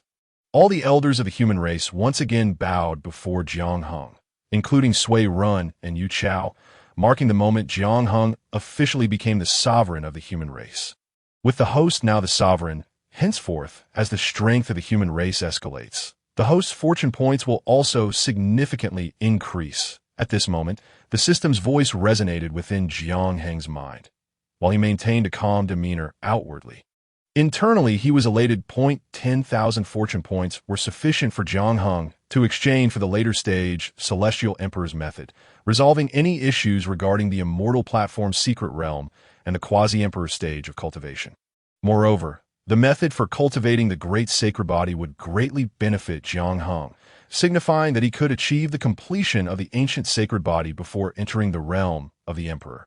Once the ancient sacred body reaches completion, it would enable him to rival the unparalleled emperor, allowing Jiang Hung to ascend to quasi-saint level strength within the Hongwang world. If the human race could possess a quasi-saint level powerhouse, it would genuinely establish their foothold in the Hongwang world, potentially enabling them to contend with the demon race. Suppressing his excitement momentarily, Jiang Hung understood that this was not the time to dwell on such matters. Now that I have become the sovereign of the human race, from this moment forth, I shall be known as the Hung Emperor, and I will endeavor to lead the human race towards glory. Even the witch and demon races may not be beyond our reach in the future, Jiang Hung declared. The reason Jiang Hung chose the title Hung Emperor was due to the character Hung in his name, which also conveys a sense of eternity. Jiang Hung aspires for the human race to exist eternally under his leadership, thriving indefinitely. As soon as his words fell, the elders of the human race began to murmur among themselves, their gazes towards Jiang Hung shifting to something peculiar. Jiang Hung was acutely aware that his current prestige was insufficient, yet he boldly articulated such incredible sentiments. The witch and demon races are undeniably the current overlords of the Hongwang world. How could the human race hope to surpass them so easily? Thus, many elders of the human race regarded Jiang Hung's declarations as mere bravado. Some even thought that Jiang Hung, in his newfound success, had lost sight of his identity. Jiang Hung simply smiled in silence at these comments. Whether it was mere boasting or not, he would soon provide his own answer. Regarding the development of our human race, I've been contemplating recently and have discovered that we lack a crucial element. Jiang Hung continued. Hung Emperor, what is this element? Pray tell. Sui Ren's eyes lit up. eagerly urging him to speak. With the experience from the previous two instances, Sui Ren and Yu Chao now held boundless expectations for Jiang Heng's thoughts. The birth of a civilization must entail the recording of all its events to ensure the continuity of our culture. Jiang Heng proclaimed, "We can easily utilize jade slips to record the significant events of the human race through Taoist methods." Yu Chao queried, somewhat perplexed, "But the same issue arises. Only those with cultivation can access the information recorded by magical means. What about the ordinary clansman? I wish to create a tool that records everything, allowing for simple writing. I shall call it characters," Jiang Heng declared with conviction. "Characters? But how shall we establish them?" Sui Ren asked with palpable excitement. With the lessons learned from the previous two occasions, both Sui Ren and Yu Chao, along with the other elders, realized that this might be another monumental achievement, that I already have some ideas, but it will require dedicated individuals to thoroughly research and truly establish the characters. Jiang Heng replied with a smile. Following this, after some recommendations, a congenital member of the human race was chosen to assist Jiang Heng in creating the characters. This individual was among the first batch of humans created by the Saint Nuwa. Possessing cultivation at the Tai Xianxian level, the creation of characters is pivotal for the continuity of a civilization, bearing significance even greater than the discovery of fire or the construction of shelter. Therefore, the establishment of characters is far more complex than the latter two, inevitably demanding considerable time for successful realization. After a decade of effort, under Jiang Heng's guidance, the characters of the human race were finally established. As before, Jiang Heng merely provided direction and overarching ideas, refraining from directly intervening in the creation process. When the characters were finally established, the heavens poured down grains like rain, and wails of spirits echoed throughout the human race. The establishment of characters marked the dawn of human civilization. Jiang Heng's voice reverberated across the entirety of the human race. In an instant, boundless merit descended from the heavens, landing upon the heads of both Jiang Heng and the congenital member who helped create the characters. Compared to the previous two occasions, the merit that fell upon Jiang Heng was somewhat greater, yet he still did not absorb it into his body. The congenital member, however, integrated the merit into his being, leading to a rapid ascension in cultivation.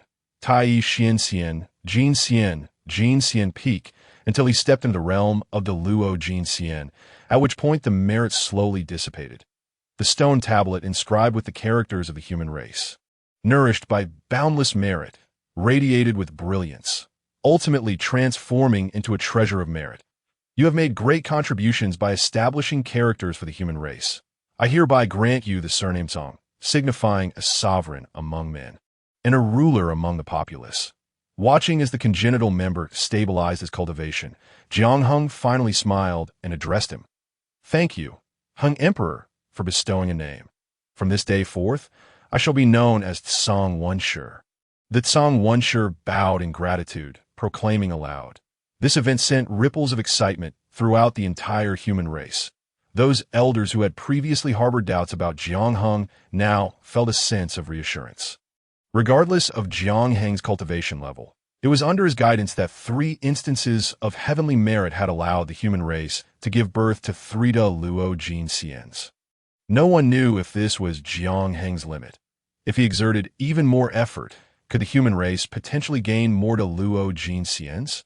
With such a sovereign leading the human race, they would undoubtedly grow stronger, leaving no room for further skepticism about Jiang Heng's position as the human sovereign. Other powerful figures in the Honghuang world also sensed this and began to direct their attention towards the human race. 3 times, in such a short span, the human race had received heavenly merit thrice. How could this not capture the attention of those powerful beings? Some of them gradually realized that the human race was perhaps not as simplistic as they had previously imagined, leading to an increased interest in the human race. Even the witch and demon races, who had previously dismissed the human race, now focused their attention upon them. I could see this moment. Jiang Heng, however, was not preoccupied with these externalities. His attention was captivated by the system's notification. Congratulations to the host for enabling the Honghuang human race to establish characters. This marks the beginning of human civilization. You are rewarded with 5,000 fortune points. Please check your account. Simultaneously, Jiang Heng's fortune points continued to rise steadily. Chapter 8. The Bodhi Ancient Tree and 9 Secrets. Once the fortune points stabilized, Jiang Heng found himself in possession of an astonishing total of 100 points. The 10,000 points awarded for becoming the human sovereign, combined with the 5,000 points for creating characters and initiating human civilization, brought the system's total reward to 15,000 fortune points. After accounting for the 400 points remaining from the previous session, Jiang Heng had acquired an additional 10,700 fortune points. These 10,700 points were accumulated gradually as Jiang Heng aided in enhancing the strength of the human race. The birth of 3 Luo Jinxians had already propelled the human race significantly forward. Moreover, Jiang Heng had long understood through the system that the growth of the human race was not solely dependent on the increase in strength. Continuously improving the quality of life for all human beings and creating a splendid civilization was equally vital for the human race's development. Unfortunately, prior to my ascension as the human sovereign, I had already garnered merit through the discovery of fire and the construction of shelters. Jiang Heng pondered quietly to himself. The fortune value of 10,700 points was primarily derived from the characters he created, marking the inception of human civilization, while the discovery of fire through friction and the construction of shelters had significantly advanced humanity. Jiang Heng was not yet the sovereign of the human race at that time. Without the title of sovereign, the fortune he could accumulate was exceedingly limited, an unavoidable predicament. After all, had it not been for the contributions of Swearin and Yu Chao, Jiang Heng would likely require a protracted period to ascend to the position of human sovereign. System, assist me in exchanging for the advanced version of the Celestial Emperor technique, Jiang Heng declared. Upon exchanging for the advanced Celestial Emperor technique, 10,000 points of fortune were deducted, and the transaction was successful. In an instant, a multitude of cultivation methods materialized within Jiang Heng's mind, belonging to the realms of the Celestial Platform and the Quasi-Emperor stages. After the deduction of 10,000 points, Jiang Heng still had 16,100 points of fortune remaining, and he had no intention of letting them go to waste. The realm of Earth Immortal was still rather insufficient. As the sovereign of the human race, such a level of cultivation was utterly inadequate for commanding respect. Thus, Jiang Heng had resolved to enter seclusion and elevate his cultivation to an appropriate level. After a brief search in the system shop, Jiang Heng's gaze soon settled upon a particular treasure. Treasure name: Bodhi Ancient Tree. Grade: Superior.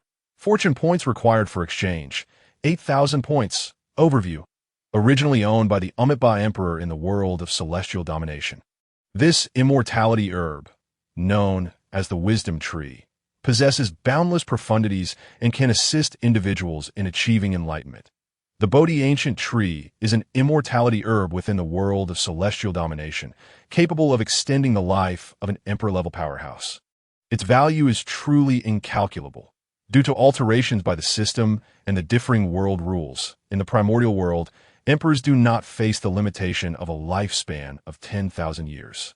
Jiang Heng did not require the Bodhi Ancient Tree for life extension.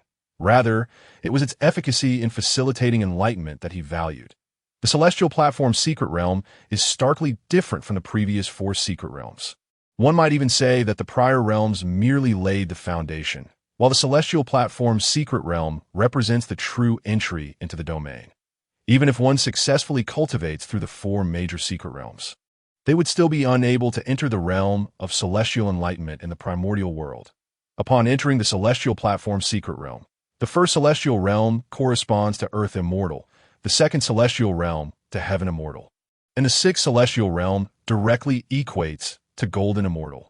Each breakthrough within the Celestial Platform's secret realm presents formidable challenges that in the world of celestial domination, countless extraordinarily talented individuals find themselves trapped within the Celestial Platform's secret realm, unable to break through for extended periods, ultimately expiring from the passage of time. Even with the most suitable cultivation methods and the astonishing innate talent of an ancient sacred body, Jiang Heng did not dare to be the least bit careless. This is precisely why he desired to exchange for the Bodhi Ancient Tree. Cultivating under the Bodhi Ancient Tree would yield remarkable efficiency. Without a moment's hesitation, Jiang Heng spent 8,000 points to acquire the Bodhi Ancient Tree. As he grasped the Bodhi ancient tree, Jiang Hung immediately felt an overwhelming surge of insights flood his mind, and even vaguely, he began to grasp new understandings of the Emperor's scriptures he had previously cultivated. This divine herb of immortality is truly extraordinary, Jiang Hung exclaimed in admiration. Temporarily setting aside the Bodhi ancient tree, Jiang Hung continued to browse the system shop for a moment and soon discovered another treasure. Treasure name: 9 secrets, grade, superior, fortune points required for exchange, 8,000 points. Overview. The 9 secrets include the principles of Ln, Being, Du, H, G, Z, Qin, and Ln created by the 9 great celestial lords of the celestial domination world. They represent the pinnacle of human prowess in various domains. In a world of celestial domination, it is said that gathering all 9 secrets and mastering them would render one invincible throughout ancient and modern times. This clearly indicates that the 9 secrets are supreme techniques, each possessing boundless profundities. Once mastered, they can exponentially enhance one's combat capabilities, given the immense value of such secret arts and the sufficiency of his fortune points. Jiang Hung naturally chose to proceed with the exchange without hesitation.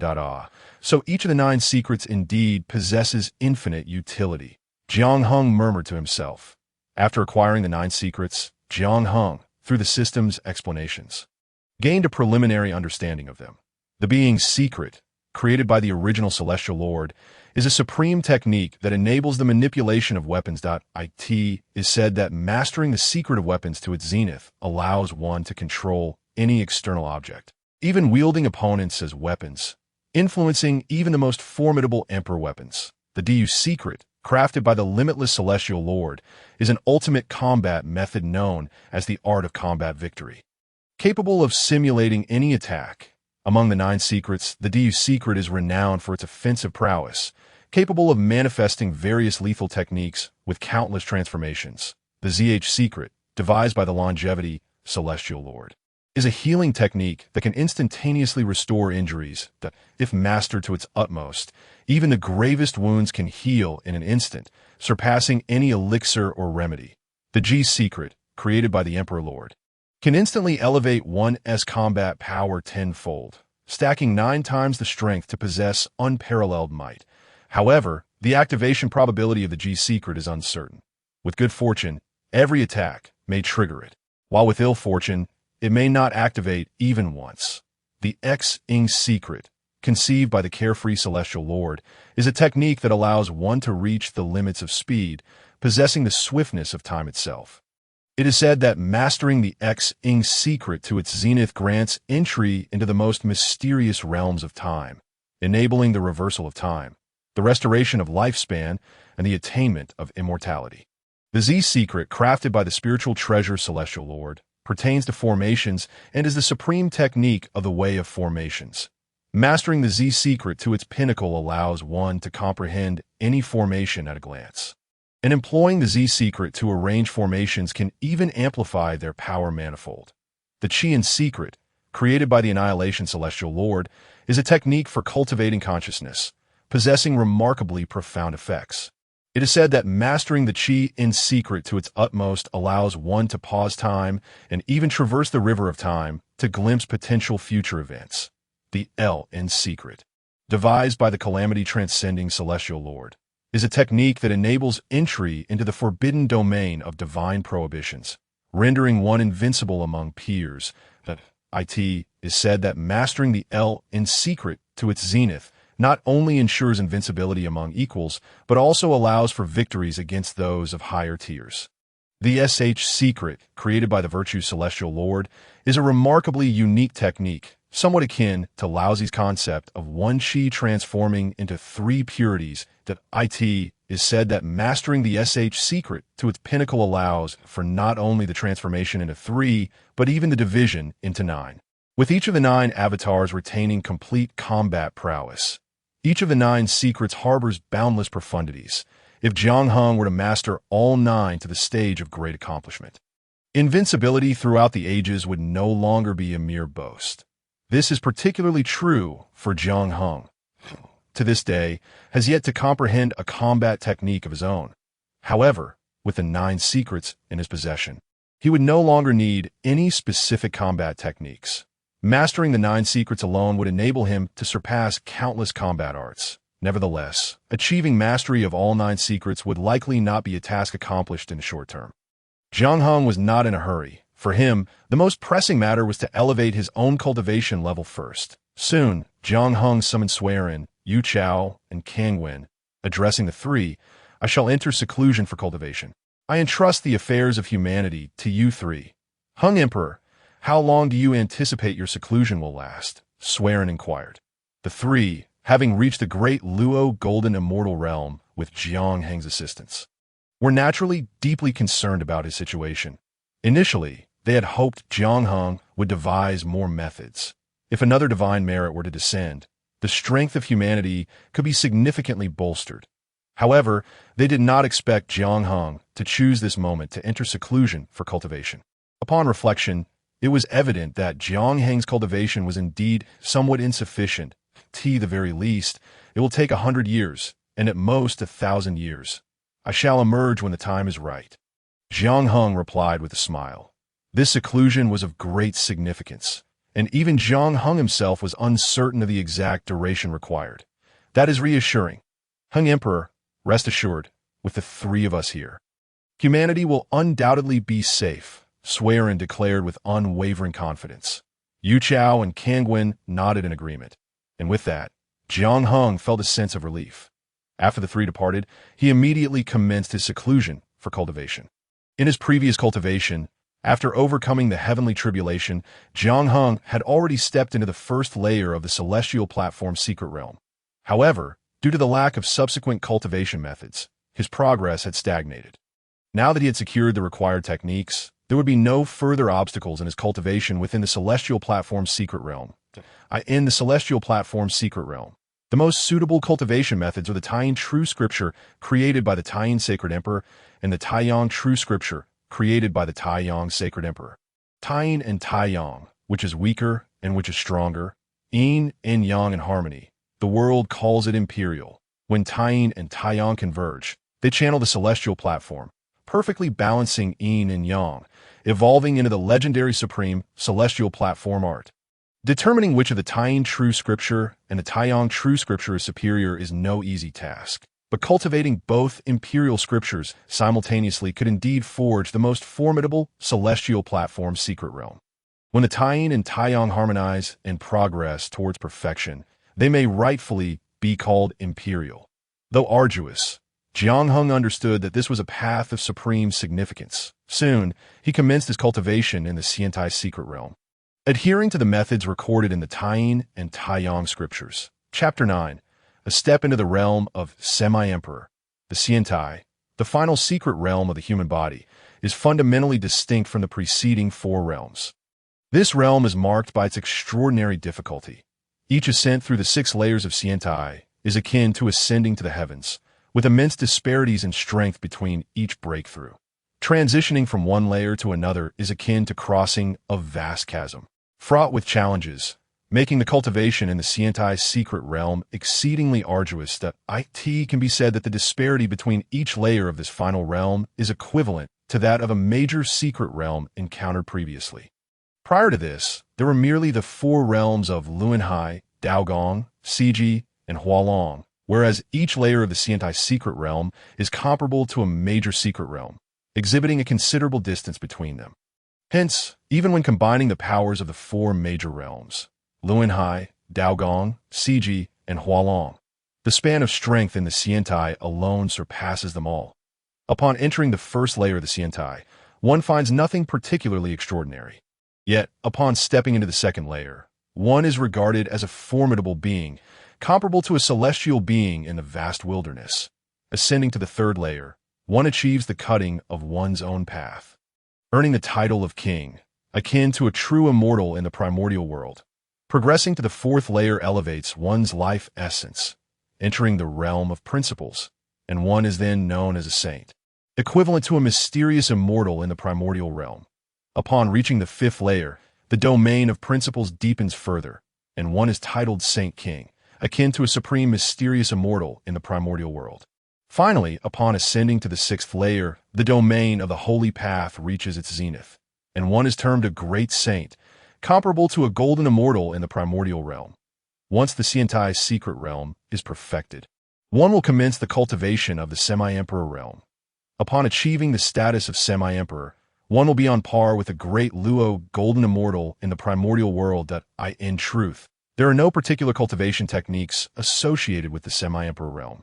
This stage involves refining the 5 major secret realms to completion, elevating the principles of the holy path to the supreme principles. Upon reaching the 9th layer of the semi-emperor realm, with all 5 major secret realms perfected, one can then strive towards the unparalleled heights of the emperor realm. Although there are no specific cultivation techniques, the system still provides optimal methods of training, ensuring that the 5 major secret realms are free from any flaws. Consequently, when attempting to break through to the Emperor realm, one is afforded a greater chance of success. Leveraging the Taiyin and Taiyang scriptures, Jiang Heng embarked on his cultivation journey within the Xiantai's secret realm. At the outset, he encountered the challenge of simultaneously cultivating the 2 ancient scriptures, despite the harmonious fusion of Taiyin and Taiyang, enabling the coexistence of yin and yang. The simultaneous operation of both ancient texts proved exceedingly difficult. The powers of Taiyin and Taiyang, akin to water and fire, would violently clash upon mere contact, let alone merge into one. Jiang Heng, fully aware of the inherent difficulties, remained unperturbed, sitting beneath the Bodhi ancient tree as strands of profound Tao rhythm began to envelop him.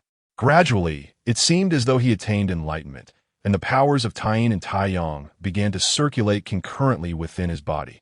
Although complete fusion had not yet been achieved, Jiang Heng had taken a crucial step forward, simplifying the subsequent stages of his cultivation.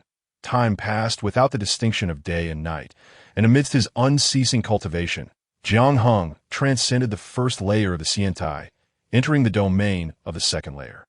After another period, he pressed onward, breaking through to the 3rd layer, becoming a king who cuts through the Tao. Progressing through the 4th, 5th, and ultimately the 6th layers, he drew ever closer to the perfection of the Xiantai secret realm. At last, after an indeterminate passage of time, Jiang Heng finally cultivated the 6th layer of the Xiantai to a state of perfection. At this moment, the once incompatible powers of Taiyin and Taiyang within him had remarkably fused together. This remarkable achievement was largely due to the immortal Bodhi ancient tree, which allowed Jiang Heng to remain in a state of enlightenment at all times. Were it not for this, the simultaneous cultivation of the Taiyin and Taiyang scriptures would have required an extensive period to accomplish. The ultimate leap was upon him. Jiang Heng suddenly opened his eyes and proclaimed loudly that in that instant, the once clear sky darkened, ominous clouds gathered, and a palpable sense of oppression enveloped the air. After Jiang Heng perfected his cultivation in the Xiantai's secret realm and prepared for the ultimate leap, the heavenly tribulation descended once more. Jiang Heng radiated divine light, his powerful aura soaring into the heavens. This was the culmination of the Xiantai's secret realm, igniting the flames of the semi-emperor. Thunder rumbled, lightning descended from the 9 heavens, shattering the tranquility of the earth and sending tremors throughout the primordial world, striking fear into countless mortals. This was the semi-emperor tribulation, far grander than the initial tribulation Jiang Heng faced upon entering the Xiantai's secret realm, with an unimaginable force contained within, amidst the flashes of lightning and the roar of thunder. Countless bolts of lightning intertwined, transforming into serpentine dragons that lashed out at Jiang Heng's corporeal form. Jiang Heng's expression grew solemn. This tribulation was extraordinarily fearsome, far beyond the simple achievement of semi-emperor status. For this time, the tribulation he faced encompassed not only the ascension to the semi-emperor realm, but also the tribulation for his physical body to attain the same. Indeed, during this period of closed-door cultivation, Jiang Heng elevated both his cultivation and his ancient sacred body to the semi-emperor level. With both his cultivation and physical form breaking through, Jiang Heng would undoubtedly possess extraordinary combat prowess. Yet the impending calamity would be equally terrifying. The serpentine dragons twisted in the void, transforming into colossal dragons adorned with azure scales, their bodies as robust as mountains. 9 Such dragons emerged, each exuding an undeniable presence, accompanied by the sound of a dragon's roar, as if they possessed a life force of their own. It was as though these dragons were not mere manifestations of lightning, but instead true living beings, capable of shaking the 9 heavens and subduing the 9 underworlds. The azure true dragons coiled, their gaping maws and outstretched claws seemingly capable of engulfing the entire expanse of heaven and earth as they advanced toward Jiang Heng. Intent on his obliteration, Jiang Heng's body shimmered with holy radiance, the blood within him roaring like a tsunami, as the might of the ancient sacred body became unmistakably evident at this critical moment. Surpassing this hurdle would grant him a place in the current world of experts. With a resounding crash, a colossal true dragon descended, its massive form coiling like a grinding wheel, embodying a terrifying force. Such a powerful dragon was a rare sight even among the draconic lineage. Jiang Heng thought to himself. The dragon race once flourished in the primordial world. The ancestral dragon was also a formidable being at the semi-saint level. As the giant dragon bore down upon him, Jiang Heng showed no fear, taking a step forward to engage directly, confronting the dragon with his ancient sacred body. His fist shattered the void as he simultaneously activated the 9 secrets. Unleashing an overwhelming force, Jiang Heng soared through the firmament, delivering blow after blow, each strike drawing blood as he struck the azure dragon's body, fracturing its scales and causing blood to spray, an utterly vivid scene. Roar, roar, roar! The giant dragon, in pain, leaped skyward, having lost a claw to Jiang Heng, fleeing toward the heavens as if in fear of him. Yet soon, the dragon turned back, and the other 8 dragons surged forward, engaging Jiang Heng in fierce combat. Jiang Heng's expression remained serious as he fought valiantly, with bloodshed not limited to the dragons, but also his own, revealing white bone on his fists. Nevertheless, Jiang Heng paid no heed to his wounds. With the secrets of the ancients at his disposal, he could recover in an instant, rendering such injuries inconsequential. Surrounded by 9 dragons, the battle raged fiercely, and even Jiang Heng found it challenging to secure an easy victory. Suddenly, the secrets activated, and his strength surged tenfold. With a single punch, he caused the heavens to tremble and the earth to quake. Jiang Heng then employed the Lingzi secret, entering the divine forbidden zone, unleashing an unparalleled strike that instantly subdued the 9 colossal dragons. Roar! The sea of thunder roiled, and a resonant dragon roar echoed throughout the heavens and the earth, heralding the emergence of an even more colossal dragon. The brilliance emanating from its maw resembled the vast expanse of a starry river, boundless and infinite. This magnificent dragon dwarfed the 9 giants that preceded it, possessing an unparalleled strength indicative of having stepped into the realm of the great Luo Golden Immortal.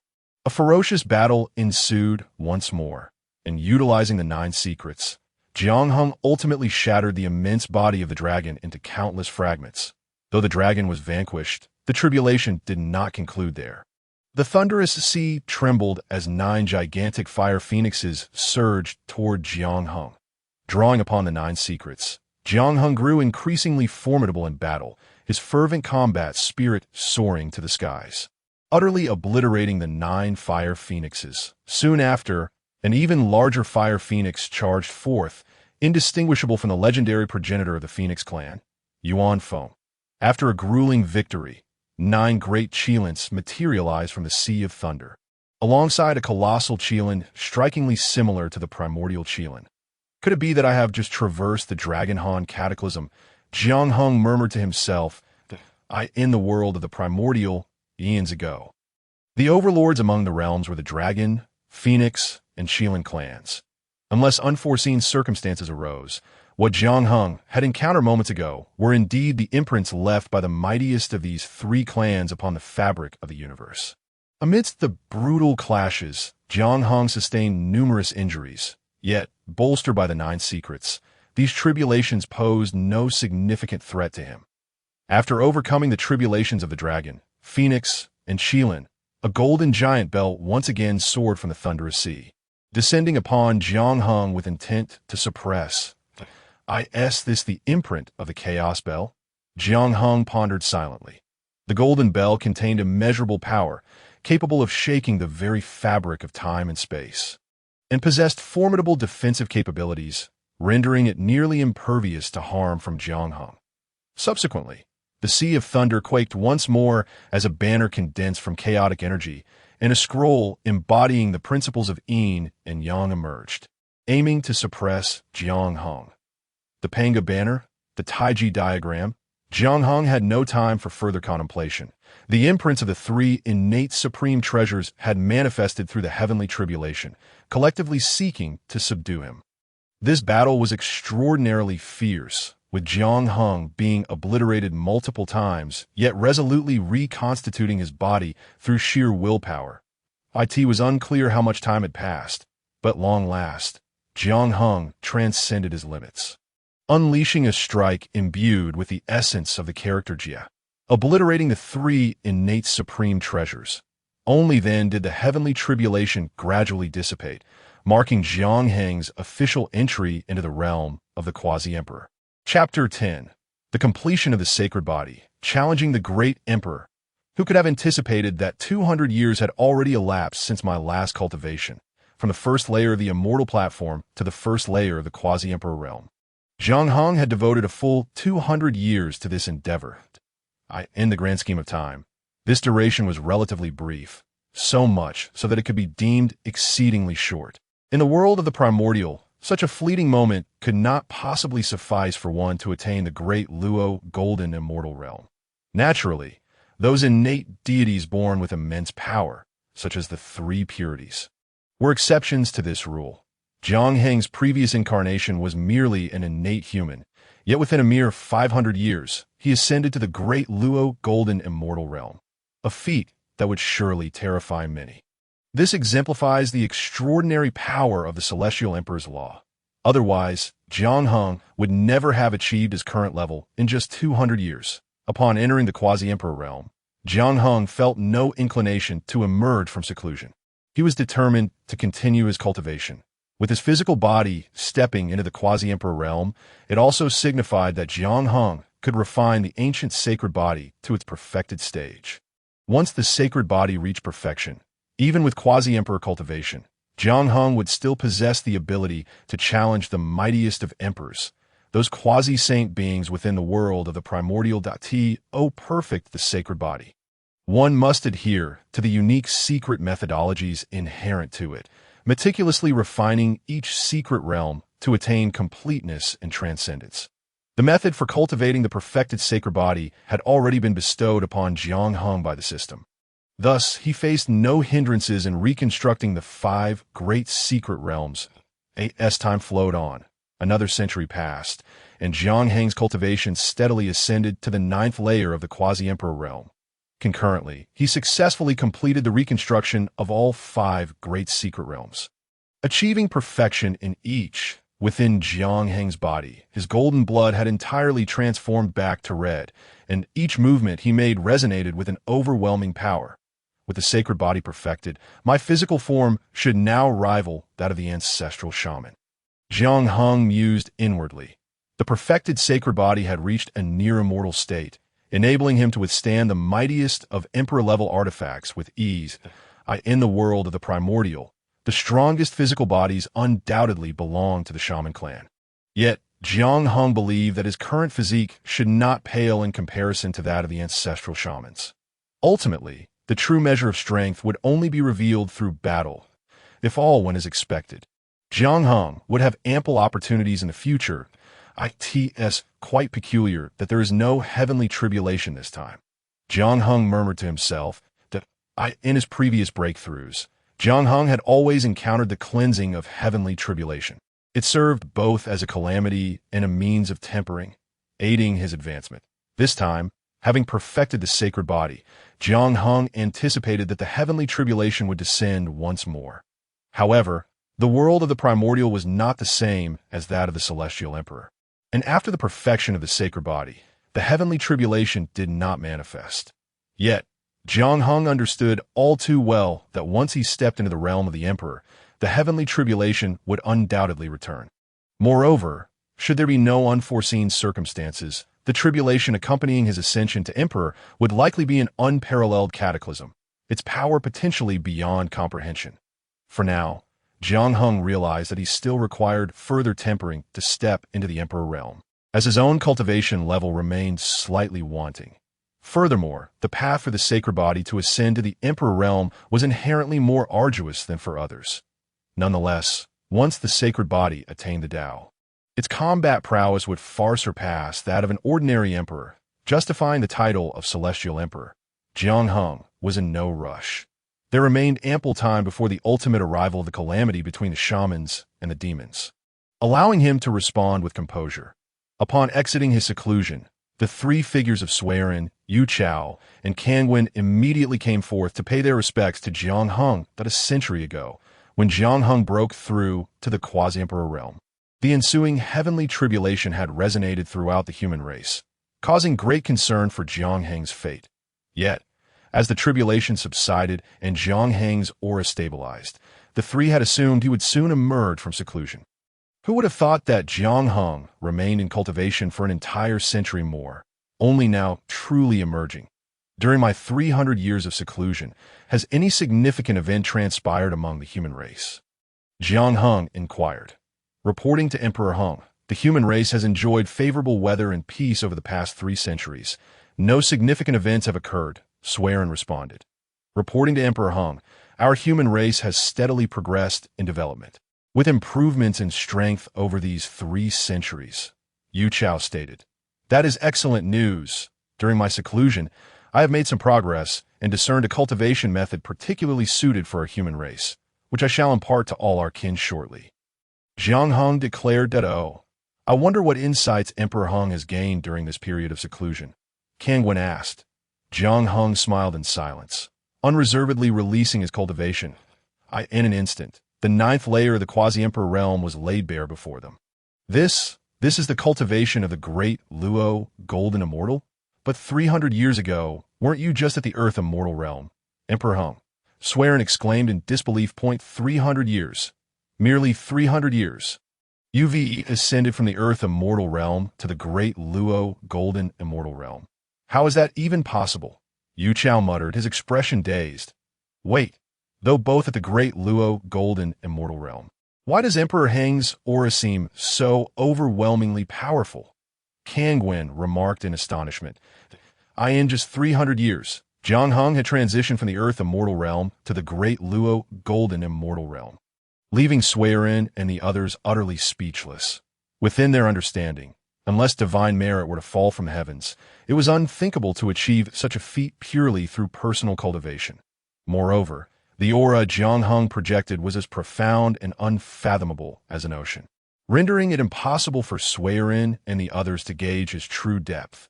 Although Suiren and his companions were also formidable beings at the great Luo Golden Immortal level, they found themselves utterly incomparable to Jiang Hung in terms of aura. How could this not astonish Suiren and the others? At this moment, they also recognized just how monumental Jiang Heng's advancements had been during his 300 years of seclusion that I have already informed you. During my seclusion, I discerned a cultivation method exceptionally suited for our human race, Jiang Hung said with a smile. Could it be that this cultivation method is the reason why Emperor Hung not only reached the great Luo Golden Immortal realm in 300 years, but has also grown so powerful? Suiren asked, somewhat hesitantly. Indeed, Jiang Hung replied with confidence. Upon hearing this, Suiren and the others exchanged glances, their faces illuminated with expressions of delight. If what Jiang Hung claimed held true, and he had attained his current level of cultivation due to this method, it would undoubtedly be a momentous event for the human race. If a single cultivation method enabled Jiang Hung to reach the great Luo Golden Immortal realm, could not others among the human race do the same? Even if 300 years were insufficient, perhaps 3,000 years would suffice. If that too proved inadequate, then 30,000 years would not be out of the question. Once the human race possessed hundreds or thousands of great Luo Golden Immortals, what were the shamans then? What of the demon race? Upon contemplating this, the breaths of the 3 members of the Suiren clan became increasingly rapid, their eyes ablaze with fervent intensity. However, a sense of bewilderment lingered in their hearts. How had Jiang Hung managed to comprehend such a profound technique?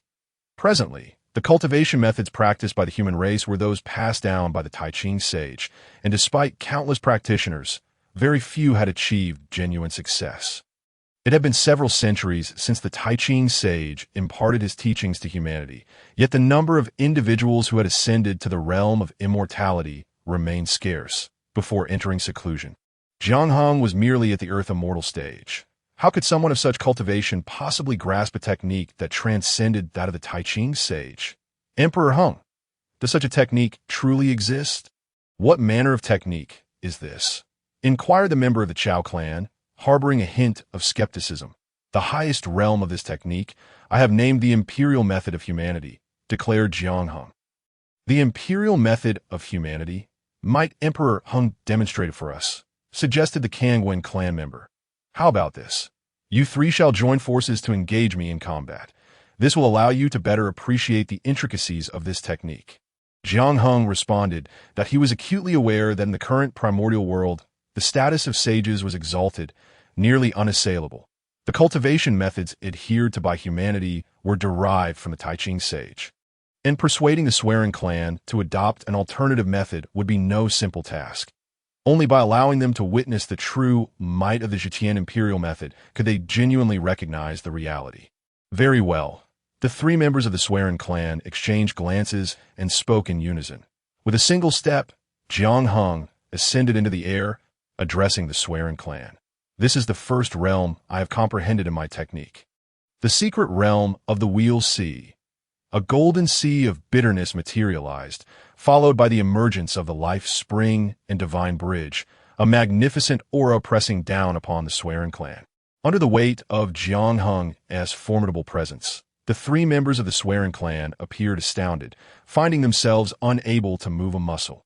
This is the second realm, the secret realm of the Tao Palace. As Jiang Heng spoke, the divine repositories of the heart, liver, spleen, lungs, and kidneys began to radiate light. 5 divine beings surged forth from his body.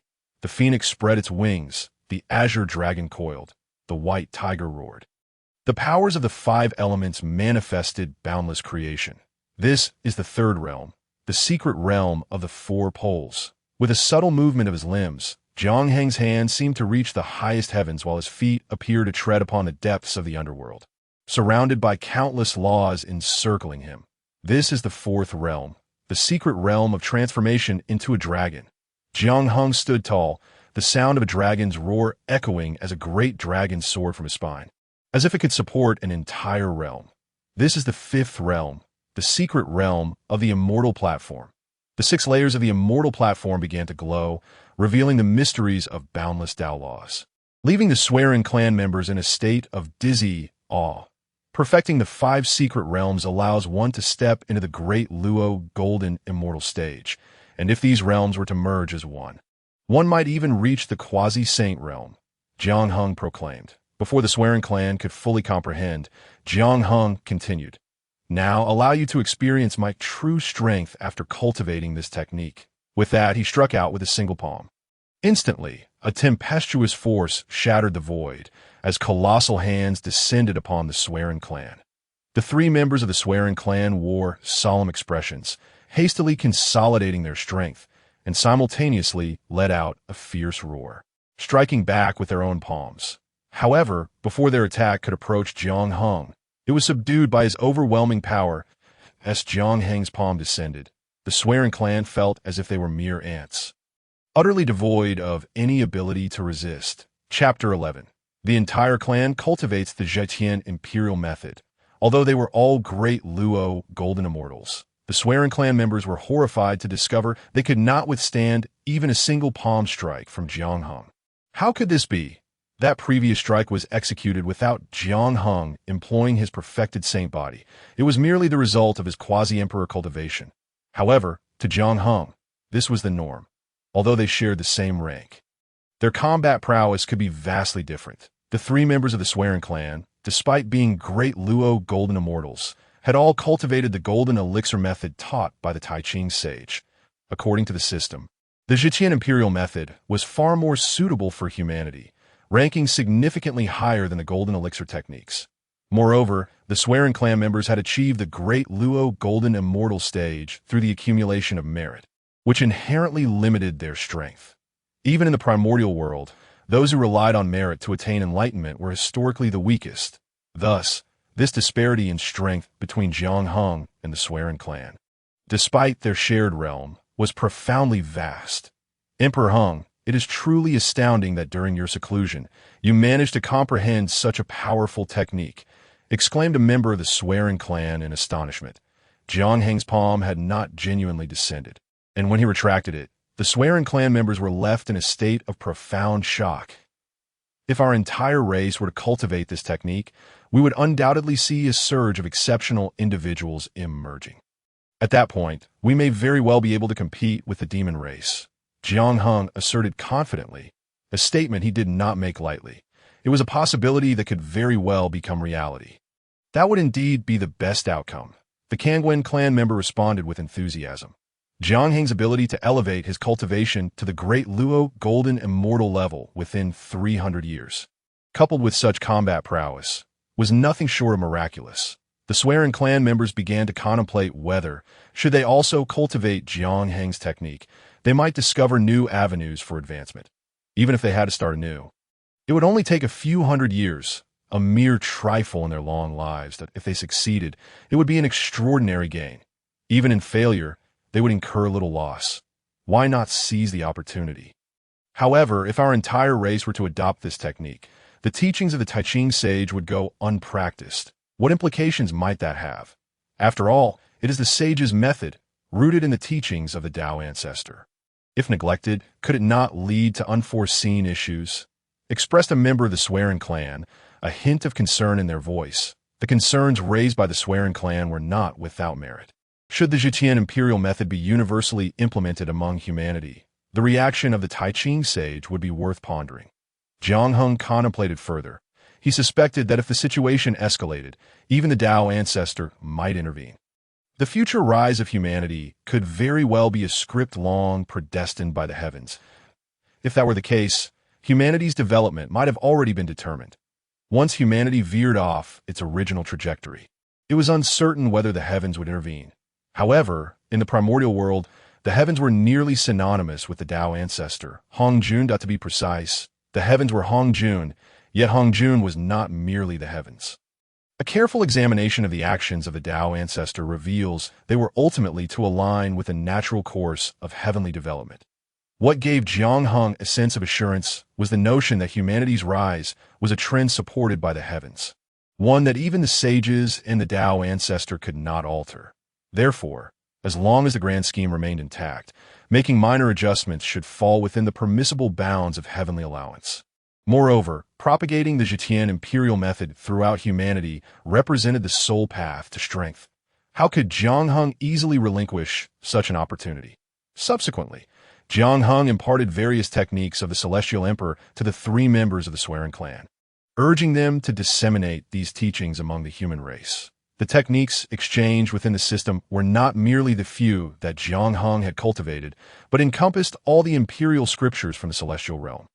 This included the complete text of the Hongyu Sutra, the Void Sutra, the Devouring Heaven Demonic Arts, and even the entire Wuxia Sutra. Much like Jiang Hung, who trained in the most potent imperial realms at each stage, one could indeed forge unparalleled combat prowess. However, the path to mastery proved exceedingly arduous that in the primordial world, no emperor from the celestial realm had ever emerged. Thus, the challenge of cultivating others' methods and achieving enlightenment was non-existent. Therefore, diligently practicing the complete imperial scriptures promised a genuine hope for enlightenment, provided one's innate talent was sufficient. Once the human race began to produce a sufficient number of emperor-level powerhouses, they could gradually forge supreme imperial weapons, causing even sages to take notice. With the backing of the 3 swearing members and Jiang Heng's precedent, the propagation of the celestial emperor techniques among the human race had proceeded remarkably smoothly. In a mere 50 years, a fervor for cultivating the celestial emperor techniques swept across the entirety of humanity. As individuals truly engaged in their practice, the superiority of this art became abundantly clear. In just 50 years, numerous members of humanity had ascended to the level of the Dragon Transformation secret realm through the cultivation of the Celestial Emperor techniques. Furthermore, several exceptionally gifted individuals had already stepped into the first layer of the Immortal platform. Additionally, once one embraced the Celestial Emperor techniques, their combat strength would significantly surpass that of those practicing the Golden Core methods.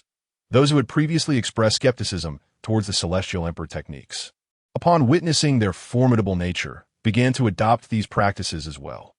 Although the three members of the Swearing clan had achieved sanctification through merit, they remained capable of cultivating the Celestial Emperor techniques. As they were inherently gifted beings of the primordial human race, in pursuit of higher realms, the three Swearing members did not hesitate to begin their training from the depths of the Wheel Sea secret realm. And they had now all successfully reached the Immortal platform secret realm. The cultivation within the Immortal platform secret realm was notoriously strenuous. Yet given time, the three Swearing members could very well step into the realm of quasi-emperors, or even emperors themselves. Should they succeed, they would no longer be merely sanctified through merit, but would also possess formidable combat capabilities. Calculating the passage of time, it seemed nearly ripe. Jiang Hung murmured to himself. He then summoned the three members of the Swearing clan and revealed his intentions. I shall embark on a journey for a time. I entrust the human race to you three. The three Swearing members were taken aback, for it was the crucial moment for humanity to wholeheartedly cultivate the Celestial Emperor techniques. As the originator of these teachings, how could Jiang Hung choose to depart at such a pivotal time? Emperor Hung, at such a critical juncture, why must you wander? The Swearing members queried, perplexed. Given their understanding of Jiang Hung, they knew he was not one to act recklessly, and they trusted that his decision was driven by necessity. This was further reinforced by Jiang Heng's history of remarkable deeds within the human race, whether it be enabling the three of them to achieve sanctification or creating the Celestial Emperor techniques.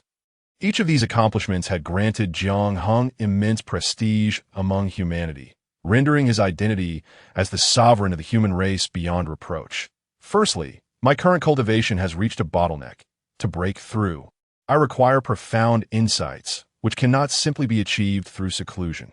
Secondly, a momentous event is about to transpire in the primordial world, and for the future of our human race, I must attend to this. Jiang Hung spoke solemnly of a momentous event. Emperor Hung, what do you mean? The Chao clan member inquired hesitantly. The secrets of heaven cannot be divulged. You need only ensure that during this time, the clansmen remain restrained and refrain from venturing out. Jiang Hung replied with gravity. Seeing Jiang Heng's earnest demeanor, the three Swearing members understood the weight of his words and nodded in agreement. Subsequently, without alarming the other elders of the human race, Jiang Hung proclaimed that he would enter seclusion for cultivation and set forth alone toward the vast lands of the primordial world. Jiang Heng's journey was, in truth, to seek out the first benevolent figure of the primordial world, Hong Yun Laozu, or more specifically, the primordial purple aura that resided within him. Previously, during his 3 teachings at the Purple Cloud Palace, the Tao Ancestor had accepted 6 disciples, namely the 3 pure ones, Niuhua and the 2 saints of the West. During the final lesson, the Tao Ancestor bestowed 7 strands of primordial purple aura, declaring them the foundation of sanctification. Of these, 6 strands were given to his 6 disciples, who are now the 6 saints. Upon receiving the primordial purple aura, the 3 pure ones, Niuhua, and the 2 saints of the West have all achieved the status of saints, albeit at different times. This implicitly validated the assertion that the primordial purple aura indeed serves as the foundation for attaining sainthood.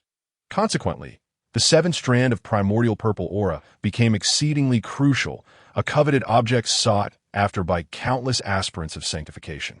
This 7th strand had originally been granted by the Tao Ancestor Hong Jun to the primordial world's first benevolent figure, Hong Yun Laozu. Hong Yun Laozu was the first to attain enlightenment after the opening of the heavens. Having reached the threshold of quasi-saint, he had previously attended lectures by Hong Jun at the Purple Cloud Palace alongside the current 6 saints, Dong Huang Tai Yi, Di Jun, Jin Yuanzi, Kuan Peng, and others. Hong Yun Laozu, by nature benevolent, formed vast friendships within the primordial world, often aligning with the great powers who had attended the Tao ancestors' teachings during the Primordial era. His closest friend was none other than the patriarch of Earth Immortals, Zhen Yuanzi, who also possessed quasi-saint prowess.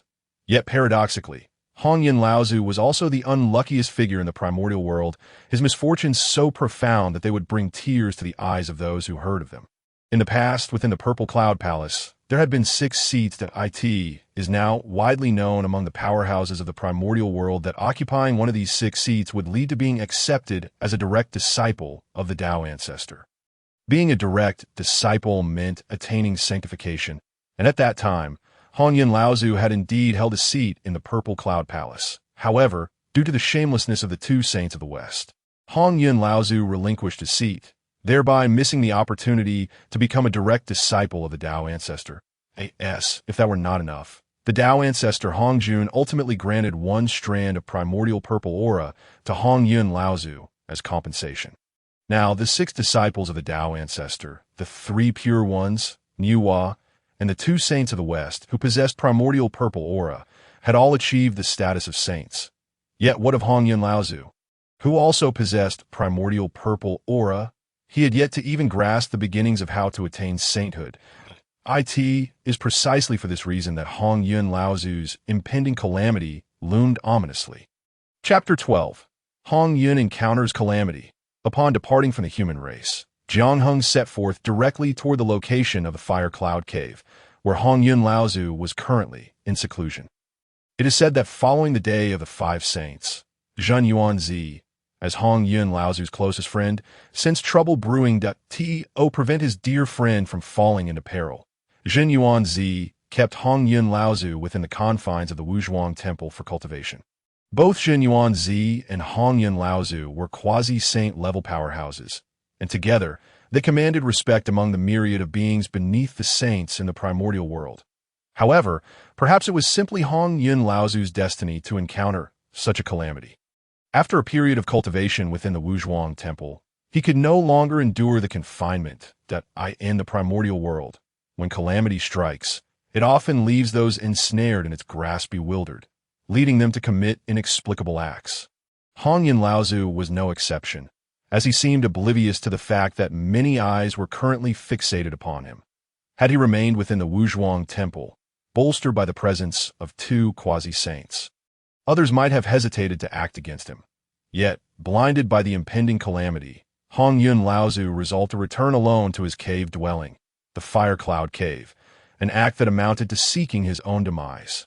It is worth mentioning that the Fire Cloud Cave held a certain significance to the human race. In the future, the 3 sovereigns and 5 emperors would indeed take refuge there. However, due to Jiangheng's influence, the human race had embarked on a dramatically different path, leaving the existence of the 3 sovereigns and 5 emperors uncertain. Jiangheng arrived near the Fire Cloud Cave and, after a discreet observation, his expression revealed his suspicions were confirmed.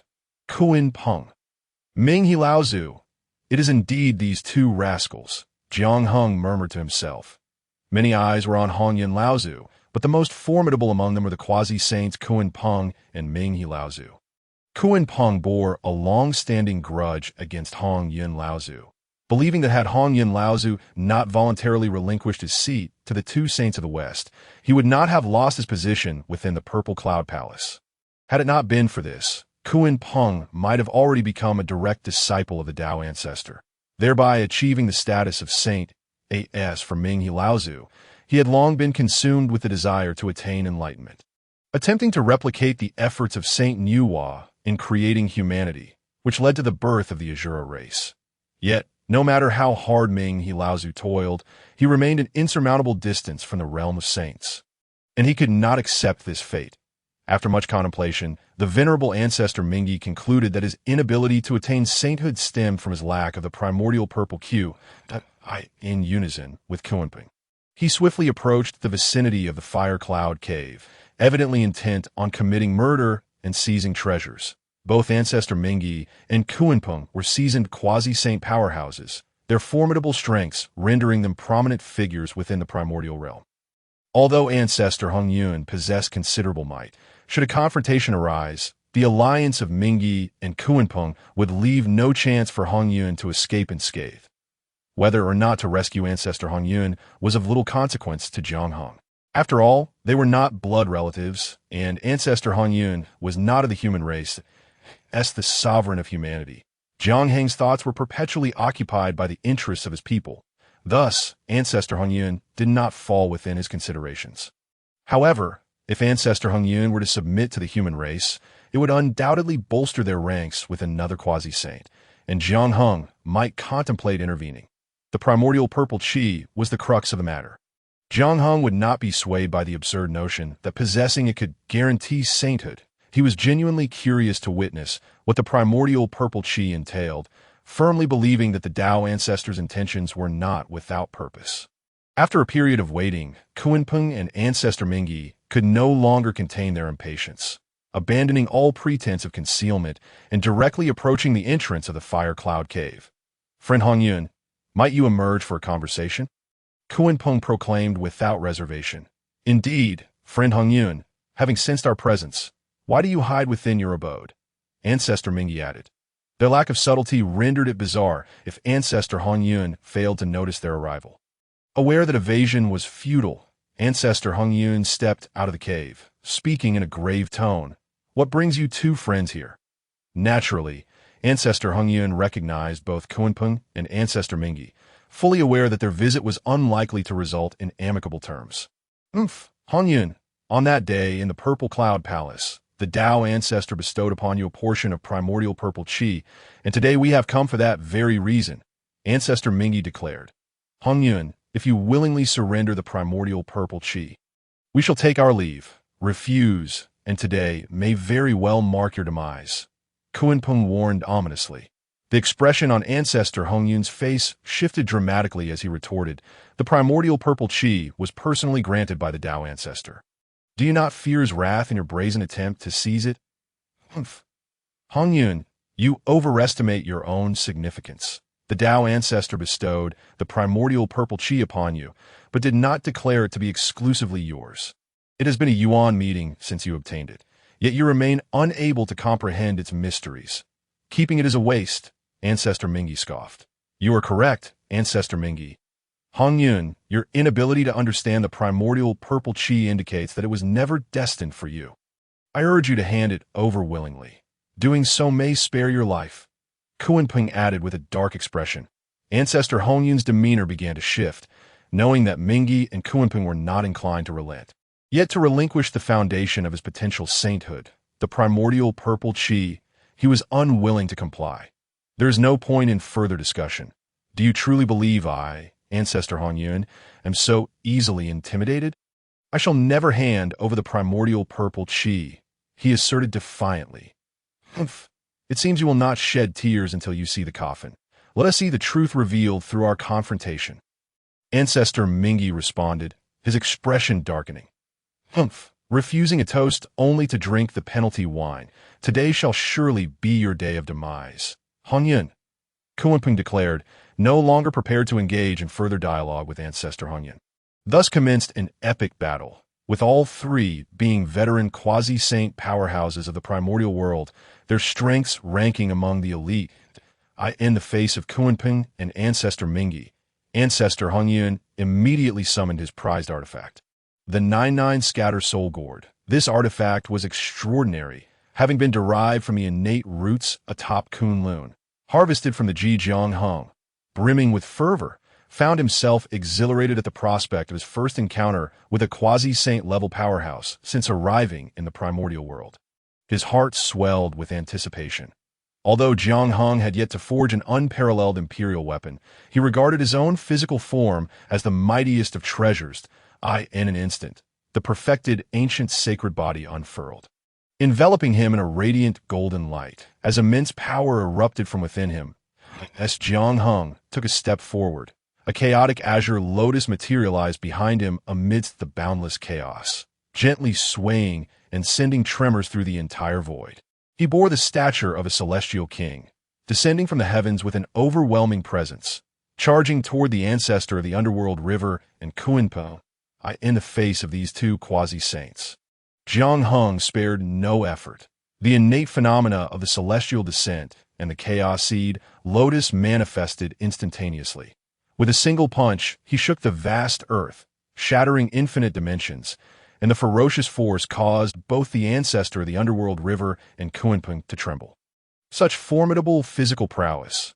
Could this be a master of the witch clan? The ancestor of the underworld river's expression subtly shifted as he pondered. Beyond the 12 ancestral witches, could there be such strength within the witch clan? Kunpeng thought, astonished. Both the ancestor of the underworld river and Kunpeng were well aware of the formidable figures within the primordial realm, and were certain that Jiang Heng was not among the individuals they were familiar with. The clash resounded like thunder. In their initial encounter, the two sides unleashed a cataclysmic battle, with violent energies fracturing the void and ravaging the land for thousands of miles. Both the ancestor of the underworld river and Kunpeng turned pale, as after a single strike, they found themselves involuntarily stepping back 3 paces before regaining their footing. In contrast, Jiang Heng remained steadfast, his form unwavering. The disparity in strength was as clear as day. "Who exactly are you?" the ancestor of the underworld river demanded, his tone dark and menacing. Throughout the confrontation, neither he nor Kunpeng had regarded Jiang Heng as a mere human. They do not jest. The frailty of humanity is well known throughout the primordial world. How could such a powerhouse possibly emerge from the human race? Though it was merely their first skirmish, both the ancestor of the underworld river and Kunpeng recognized that Jiang Heng's physical strength had reached an unfathomable level. Within the primordial realm, the witch clan undoubtedly held the title for the most powerful physiques, and among them, the ancestral witches were unrivaled. Both the ancestor of the underworld river and Kunpeng were intimately familiar with the 12 ancestral witches, and thus understood that Jiang Heng could not be one of them. Not an ancestral witch, yet possessing a physique comparable to that of an ancestral witch, left the ancestor of the underworld river and Kunpeng uncertain of Jiang Heng's true identity. "Who am I?" "You are not worthy to know," Jiang Heng retorted disdainfully. In this initial confrontation with quasi-saint level beings, Jiang Heng had gained the upper hand, but this was not solely due to his own immense power. His perfected sacred body rivaled that of an unparalleled emperor, and combined with the might of the celestial emperor's law, he was indeed on par with the quasi-saints of the primordial realm. However, given that the ancestor of the underworld river and Kunpeng fought as a duo against him, while he could hold his own, he could not easily suppress 2 quasi-saints. The primary reason lay in the fact that both the ancestor of the underworld river and Kunpeng were already gravely injured. Their strengths significantly diminished. The resolute actions of the ancestor Hunyun had taken both the ancestor of the underworld river and Kunpeng by surprise. None had anticipated that he would detonate himself. The self-detonation of a quasi-saint level powerhouse, even if it only resulted in severe injury rather than death, demonstrated the formidable prowess of the ancestor of the underworld river and Kunpeng. Seize the opportunity to strike while they are weak. Jiang Heng seized the moment, stepping forward and launching an assault on the ancestor of the underworld river. The ancestor of the underworld river and Kunpeng wore grim expressions. They could not afford to relinquish the primordial purple energy so easily, and thus they had no choice but to engage Jiang Heng in battle. When 3 quasi-saint level powerhouses clashed, the residual energies alone transformed the surrounding area into a desolate wasteland for thousands of miles. Should a great Luo golden immortal venture into the battlefield, they would likely be reduced to ashes in an instant. As the battle raged, both Kunpeng and the ancestor of the underworld river grew increasingly astonished. Jiang Heng's physical might was such that even innate spiritual treasure struggled to contend with him. In stark contrast, Jiang Heng, unarmed, wielded terrifying power in every strike, forcing the ancestor of the underworld river and Kunpeng to retreat repeatedly. Particularly for Kunpeng, who was engulfed in a mix of shock and fury, he realized Jiang Heng was relentlessly targeting him. Under pressure from Jiang Heng, Kunpeng felt precariously close to falling, and thoughts of retreat began to creep into his mind. This predicament was, of course, unavoidable. Compared to the ancestor of the underworld river, Kunpeng's strength was somewhat lacking. The ancestor of the underworld river was a seasoned quasi-saint who had significantly advanced in power after emulating the Saint Nuwa to create the Azura clan. Moreover, the ancestor of the underworld river possessed not only the 2 innate spiritual treasures, the abyssal origin slaughter, but also the fiery red lotus, one of the 4 12-grade lotus platforms. The 12-grade lotus platforms were among the top-tier treasures. Standing upon one was akin to being in an invulnerable position. Furthermore, the ancestor of the underworld river was reputed to have an unending blood sea and be immortal. Slaying such an ancient fiend was no simple task. In contrast, Kunpeng was significantly inferior to the ancestor of the underworld river in both treasures and cultivation. Additionally, following the self-detonation of the ancestor Hanyun, Kunpeng had sustained more severe injuries than the ancestor of the underworld river. However, the most critical factor was that Kunpeng belonged to the demon race, and the enmity between humans and demons would inevitably culminate in conflict, should he manage to eliminate the demon master Kunpeng ahead of time. It would inadvertently weaken the demon race's power, prompting Jiang Heng to relentlessly pursue Kunpeng. With his full combat prowess unleashed and the two phenomena coalescing, Jiang Heng, with his invincible perfected sacred body, unleashed a fierce onslaught upon the ancestor of the underworld river and Kunpeng. The two were forced into a retreat, their situation increasingly dire. If this scene were spread, it would surely leave many in disbelief. Two renowned powerhouses of the primordial realm, cornered and outmatched by an unknown individual. This cannot continue. If this goes on, I fear I shall truly perish here. Kunpeng's alarm grew with each passing moment. Finally, at a certain moment, as if making a resolute decision, he disregarded the primordial purple energy and turned to flee. Trying to escape? Do you think you can? Jiang Heng bellowed, pursuing Kunpeng. The ancestor of the underworld river's expression shifted repeatedly. For a moment, he found himself ignored. However, he understood that given the current situation, suppressing Jiang Heng and seizing the primordial purple energy was no longer a feasible endeavor. Humph. The ancestor has taken note of your appearance.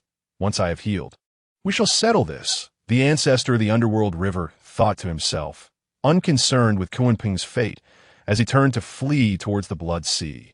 With the ancestor of the underworld river temporarily retreating, Jiang Heng was free to pursue Kunpeng with all his might. Kunpeng noticed Jiang Heng's relentless pursuit, but remained unconcerned. In terms of speed, he feared no one in the primordial world save for the saints. Who among the mighty beings of the primordial realm did not know that he, Kunpeng, was the fastest in existence? Yet soon, Kunpeng's confidence waned, that he realized that Jiang Heng's speed was not at all inferior to his own. No, upon closer inspection, Jiang Heng's speed seemed to surpass his own, as he steadily closed the distance between them. How could this be? Such a powerful physique, and yet such incredible swiftness. Could he truly rival the space ancestral witch? Kunpeng exclaimed in disbelief that in the primordial world, if anyone's speed could approach Kunpeng's, it would undoubtedly be the space ancestral witch, Emperor Jiang, who masterfully wielded the laws of space. Yet Kunpeng, intimately familiar with the witch clan, knew that this mysterious figure before him was certainly not Emperor Jiang. Little did Kunpeng know, Jiang Heng possessed the 9 secrets, and the walking secret was reputed for its temporal swiftness, capable of entering the mysterious realms of time when cultivated to perfection. Although Jiang Heng had yet to fully master the 9 secrets, they had already showcased tremendous power in his hands. Utilizing the walking secret, Jiang Heng continuously closed the gap between himself and Kunpeng, until he finally caught up in the astonished gaze of Kunpeng. Jiang Heng gathered all his strength and unleashed the mightiest strike with his perfected sacred body. Perish, as fate would have it, Jiang Heng was fortunate enough to trigger the all-secret. Amplifying his attack tenfold in an instant, he then utilized the Ling's secret to elevate himself into the realm of divine prohibition, transforming his strike into an unprecedented, awe-inspiring blow, feeling the world-shattering power that could spell his doom. Kunpeng's face contorted in horror as he hastily cried out, "Demon Emperor, save me!"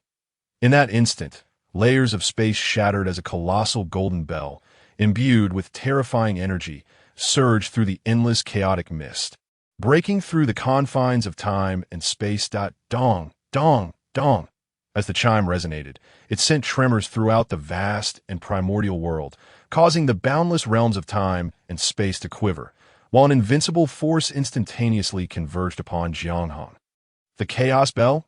Kunpeng, do you truly believe that the Chaos Bell can save you? Jiang Hung declared loudly. In an instant, a vivid diagram of yin and yang depicting life and death soared into the heavens, accompanied by a magnificent vision of splendid mountains and rivers, as a golden sea of suffering emerged in its wake. The five extraordinary phenomena coalesced, enabling Jiang Hung to shatter the temporal confines imposed by the innate treasure. The Chaos Bell, delivering a direct strike upon Kunpeng. Subsequently, disregarding whether Kunpeng lived or died, Jiang Hung hastily employed the word secret to tear open the fabric of space and depart from the location. Behind him, a furious roar emanated from the Chaos Bell. Yet it was too late. Jiang Hung slipped away into the void. Chapter 14. A blessing in disguise. Dong Wangtai had only heard Kunpeng's desperate pleas for assistance, which prompted him to wield the innate treasure, the Chaos Bell, in a bid to rescue him. Dong Wangtai was situated quite a distance from the battlefield between Jiang Hung and Kunpeng, and the fact that the Chaos Bell could traverse time and space to arrive was already a remarkable feat. Utilizing the word secret, Jiang Hung traversed through the ages, and even with the innate treasure, the Chaos Bell, in his possession, Dong Wangtai found it exceedingly difficult to impede Jiang Hung's advance. For the time being, Jiang Hung preferred not to recklessly expose his presence, nor did he wish for the demon race to become aware that the human race had birthed a quasi-saint-level powerhouse. Otherwise, he would indeed have relished the opportunity to engage with the esteemed Dong Wangtai, to gauge the true extent of this demon sovereign's might. Nevertheless, having achieved all his objectives in coming to Huiyun Cave, Kunpeng was merely an unexpected bonus. Dong Wangtai mistakenly believed that the Chaos Bell would stabilize time and space upon its arrival, thus ensuring Kunpeng's salvation.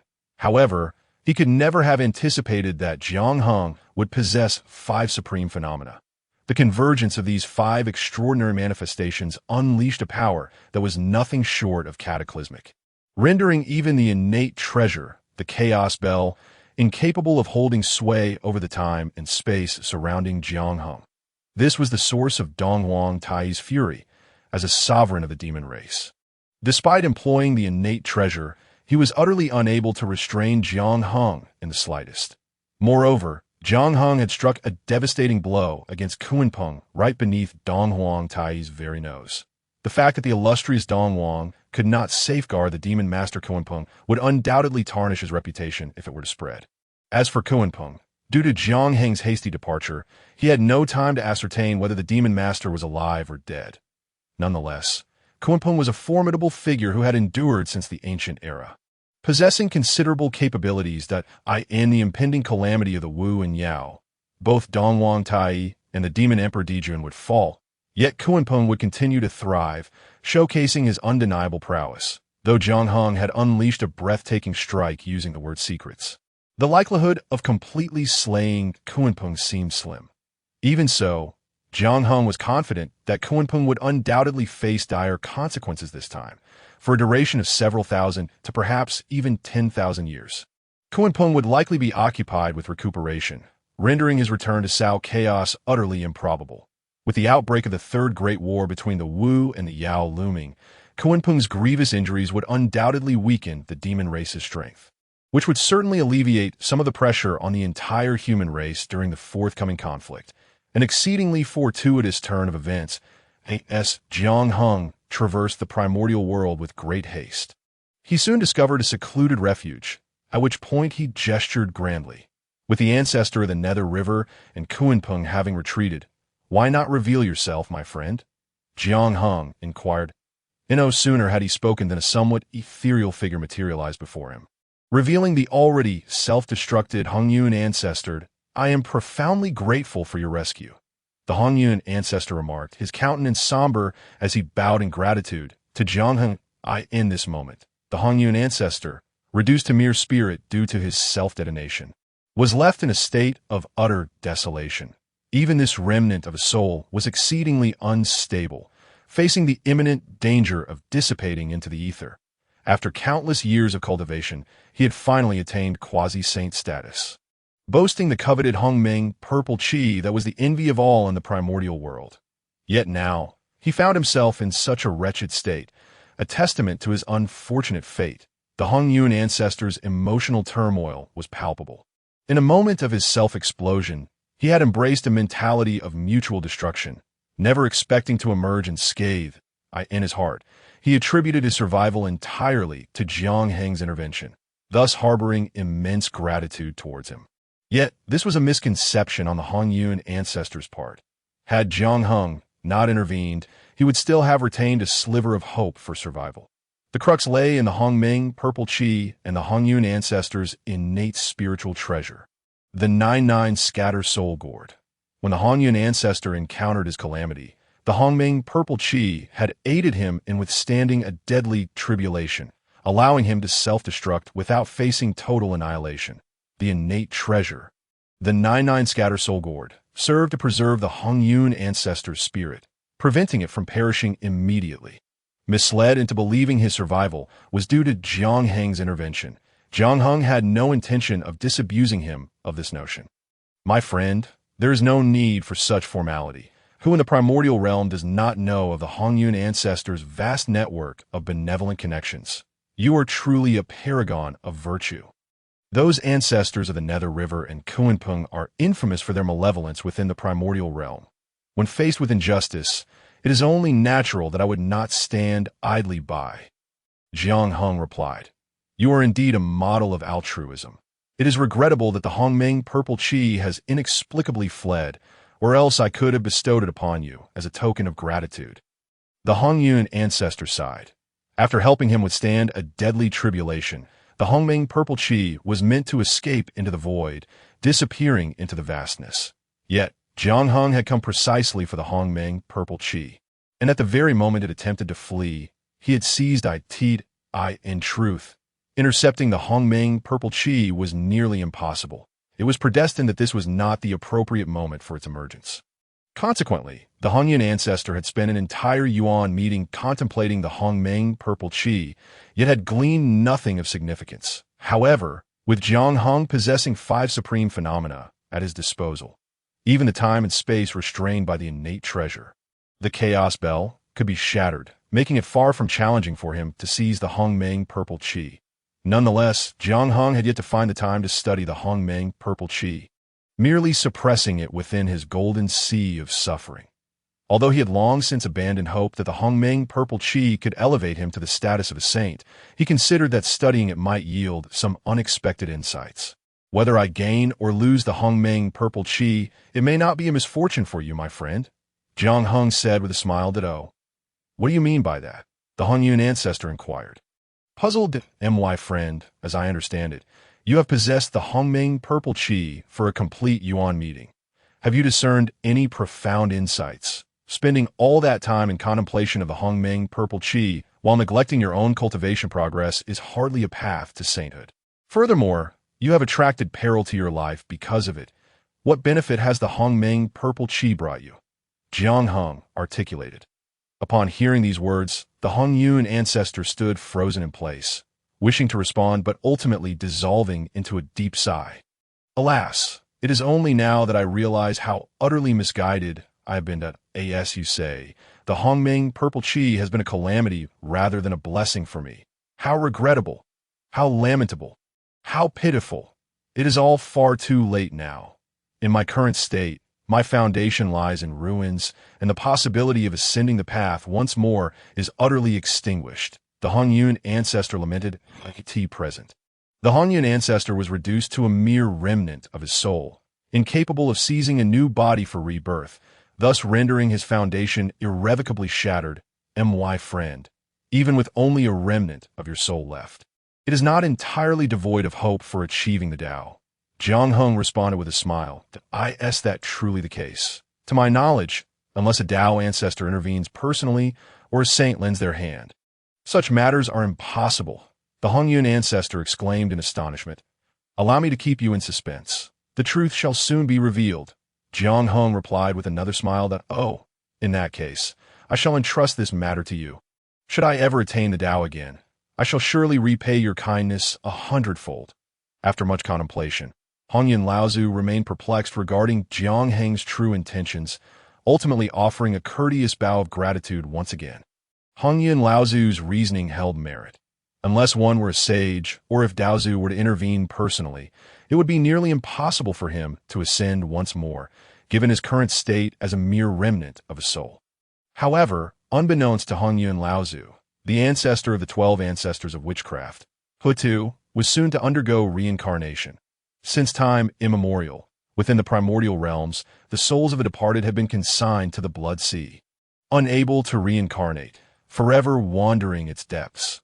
This predicament resulted in a cacophony of resentment and a loathsome atmosphere within the blood sea, representing a significant burden for the entire primordial world. Fortunately, with Hutu's transformation into reincarnation, the forsaken souls found a sanctuary for rebirth. Thus, it could be said that Hutu's benevolence constituted a great merit for the entire primordial realm and all beings dwelling within it. Furthermore, the establishment of the 6 paths of reincarnation marked a pivotal step towards the perfection of the primordial universe's framework. While the creation of the 6 paths held immense significance for the entire primordial world, Jiang Heng remained uncertain whether this was a matter of fate or mere coincidence.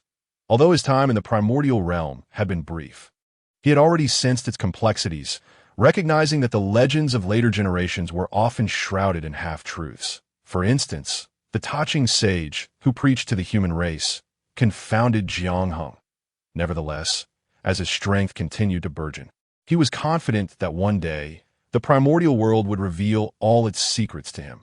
Regardless, the establishment of the 6 paths of reincarnation was an extraordinary opportunity that Jiang Heng would not let slip away. Once reincarnation was established, despite Hongyun Laozu's current state as a remnant soul, there remained a possibility for rebirth. According to Jiang Heng's knowledge from his previous life, Hongyun Laozu had once reincarnated within the 6 paths as Yun Zizi, subsequently becoming a disciple of Yuan Shenzhen in later generations. Yun Zizi not only possessed profound cultivation, but was also renowned as a deity of fortune. The saying, "Fortune is often rooted in misfortune, and misfortune lies hidden within fortune," aptly illustrated Hongyun Laozu's predicament. Thus, viewed from a long-term perspective, the tribulation faced by Hongyun Laozu might not necessarily be a misfortune. Jiang Heng was not in haste to seek out Hutu. Regardless, she would inevitably undergo reincarnation within the Blood Sea. As long as he arrived early at the Blood Sea to await Hutu's arrival, he would not fear missing this monumental opportunity. With this thought in mind, Jiang Heng took a step forward, heading towards the Blood Sea. Chapter 15. Hutu Ancestor. Since the great Pangu split the heavens and the earth, transforming into myriad forms, his belly became an endless blood sea. The blood sea spanned an unfathomable expanse, its waves of blood surging, devoid of fish or shrimp, and birds or insects dared not approach, as all the malice of the world coalesced within. This infernal blood sea is indeed a gathering place for the filth of heaven and earth. Jiang Heng murmured, his brow furrowing. Before him lay the very expanse of the blood sea, where countless specters roamed. The boundless malice and resentment coalescing within the blood sea created an overwhelming discomfort. Even from a great distance, the existence of such a tainted land within the primordial world posed a dire concern for the entire realm. Should the malice and resentment within the blood sea accumulate to a critical point, their eruption could surpass even the most terrifying calamities. Jiang Heng refrained from venturing deep into the blood sea, instead seeking a concealed location nearby to engage in quiet cultivation. Although his cultivation had reached the 9th layer of the quasi-emperor realm, he was still some distance from breaking through to the emperor realm. The path to the emperor realm was arduous, especially for Jiang Heng, who had achieved enlightenment as a sacred body. Thus, the journey to ascendance was fraught with challenges. Even within the primordial world, while becoming a Deluo golden immortal might not be overly difficult, attaining the quasi-saint level was akin to climbing the heavens. Across the vast primordial realm, while the Luo golden immortals were not exactly common, they could be described as numerous.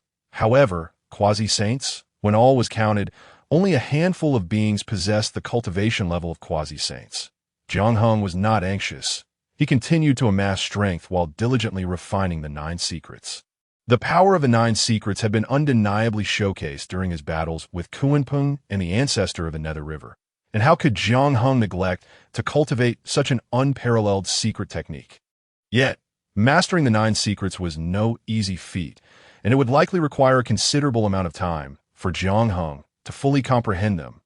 As time flowed like water. Decades slipped by since Jiang Hung had departed from the human race. One day, sensing a shift within himself, he realized that the Hutu ancestor he had long awaited had finally arrived.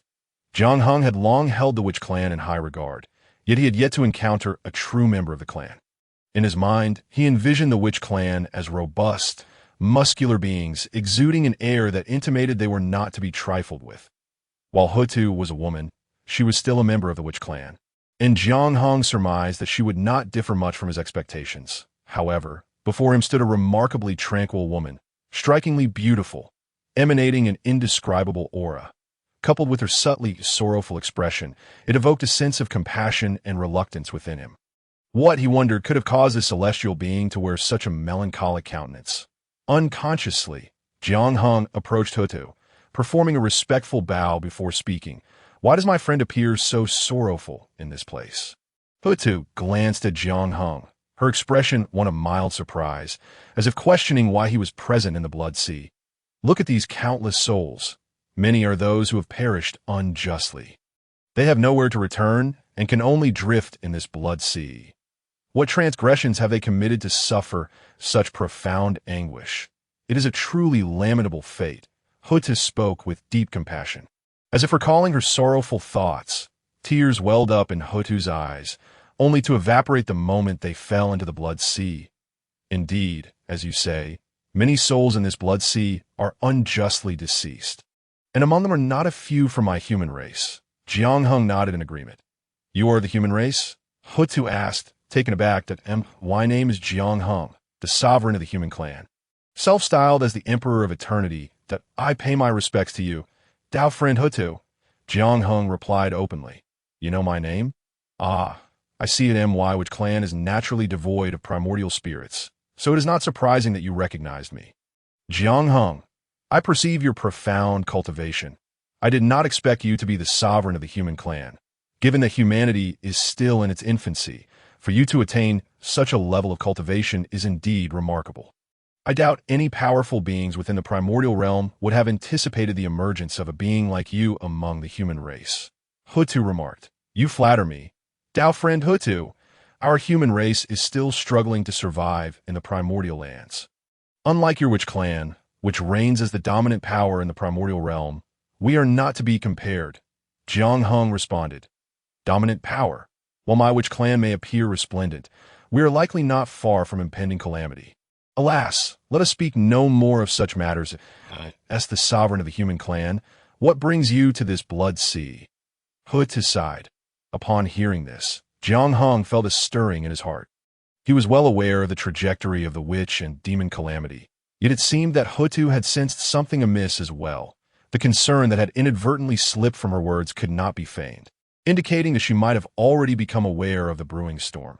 However, within the primordial realm, the witch clan was inherently devoid of primordial spirits, rendering them oblivious to the changes of fate. The current primordial realm was in disarray due to the impending witch and demon calamity, and even the sages struggled to discern the grand trends of the universe, let alone the witch clan. I have ventured out merely to travel and broaden my horizons, hoping to enhance my own cultivation. Unexpectedly, I stumbled upon the tribulation faced by Hongyun Dao, friend, along the way, Jiang Hung explained. Hongyun Laozu? Could it be related to that previous battle? Hutu inquired, her surprise evident. The clash involving Hongyun Laozu with Kuanpeng and the ancestor of the Nether River had reverberated throughout the primordial realm, and many powerful beings had sensed the aftermath of Hongyun Laozu's self-detonation.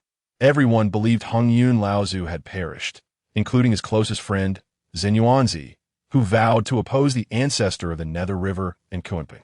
Hongyun Dao friend faced tribulation, and after self-detonation, he miraculously left behind a remnant soul, providing a glimmer of hope. I have come to the Blood Sea in search of fortune, hoping to find a way to restore Hongyun Dao friend. Jiang Hung spoke candidly. If Hongyun, the elder ancestor, were to reincarnate, it would be inevitable for him to seek the guidance of the Hutu ancestor, which it would be preferable to clarify matters without reservation at this very moment. It was you who obstructed the chaos bell back then. My friend, your reputation has soared tremendously in the primordial realm during this time. However, as you mentioned, if Hong Yun only retains a remnant of his soul, it seems there may be no hope for restoration. The Hutu ancestor which remarked, during that battle, when the Eastern Emperor Tai used the innate treasure, the Chaos Bell, to rescue Kunpeng, many powerful beings in the primordial realm bore witness. Consequently, numerous mighty figures have been filled with curiosity about Jiang Hung, who could break the constraints of the Chaos Bell. Regrettably, Jiang Hung vanished in an instant, departing at such a swift pace that many could not ascertain his true identity. I am well aware of this. I came to the blood sea of the underworld merely out of a desire for fortune, yet upon my arrival, I have gained some insights that, if my friend does not mind, I would appreciate your guidance. Jiang Hung smiled as he spoke, that my friend is being too modest. I am happy to assist. The Hutu ancestor which replied, as you have said, this blood sea of the underworld is filled with wronged souls who have met untimely deaths. Wandering aimlessly without a place to belong, that I pondered whether it would be possible to establish a sanctuary for these souls and gradually alleviate their grievances. Furthermore, could we facilitate their true liberation? Perhaps even reincarnation? Jiang Hung spoke with profound significance, emphasizing the last four characters deliberately. The notion of reincarnation struck the Hutu ancestor, which like a bolt from the blue, akin to the creation of heaven and earth from chaos. Instantly, her expression turned vacant, as she muttered the phrase reincarnation repeatedly. Jiang Hung remained patient, silently observing the subtle changes in the Hutu ancestor which, however, he found himself perplexed, as no unusual signs manifested in her demeanor. I see now. Thank you for your guidance, my friend. The my path has become clear. After a long while, the Hutu ancestor which finally emerged from her stupor, bowing respectfully to Jiang Hung, she spoke softly. There is no need for concern. My friend, I merely experienced an epiphany, yet I am at a loss regarding the specifics of implementation. Jiang Hung outwardly appeared nonchalant, even waving his hand dismissively, urging the Hutu ancestor which not to take it to heart. But internally, he was engulfed in confusion. How could this be? How has it come to fruition? There was neither a change in cultivation nor a sudden influx of merit. How could the Hutu ancestor which path be established? My friend is being too modest. Upon arriving in this blood sea of the underworld, I too felt a sense of something, yet I have been unable to see the path ahead until now. Your words have truly enlightened me. I wish to create a place for reincarnation, allowing countless wronged souls to cleanse their grievances and be reborn.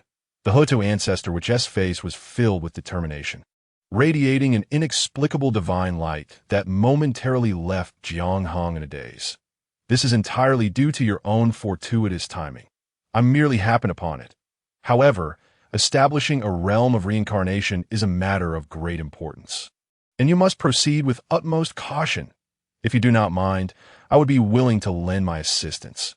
Jiang Hung spoke with a hint of reluctance that it is common knowledge that the Hutu ancestor which embodies reincarnation, granting immense merit throughout the primordial realm, yet no one pays heed to her own condition. After becoming one with reincarnation, does the Hutu ancestor which still possess her own will, or has she, like the great Pangu, perished? If possible, Jiang Hung would prefer that the Hutu ancestor which, who has contributed significantly to the primordial realm, does not vanish from this world. What you say is indeed true. The creation of a realm of reincarnation is of great consequence, and it is essential that I prepare thoroughly to ensure success. If you have no pressing matters, why not accompany me to the Witch clan first? We can deliberate more comprehensively. The Hutu ancestor which suggested. Chapter 16. The ancestor which, truly remarkable? Jiang Hung, bewildered, followed the Hutu ancestor which into the Witch clan, realizing that he had been deceived by the legends of the primordial era. Jiang Hung had initially believed that the Hutu ancestor which had unexpectedly arrived in the blood sea of the underworld, and, upon sensing something, grasped the true essence of reincarnation. Following that, it would naturally lead to a fierce declaration from the Hutu ancestor which, transforming into reincarnation and thereby establishing the 6 paths of reincarnation.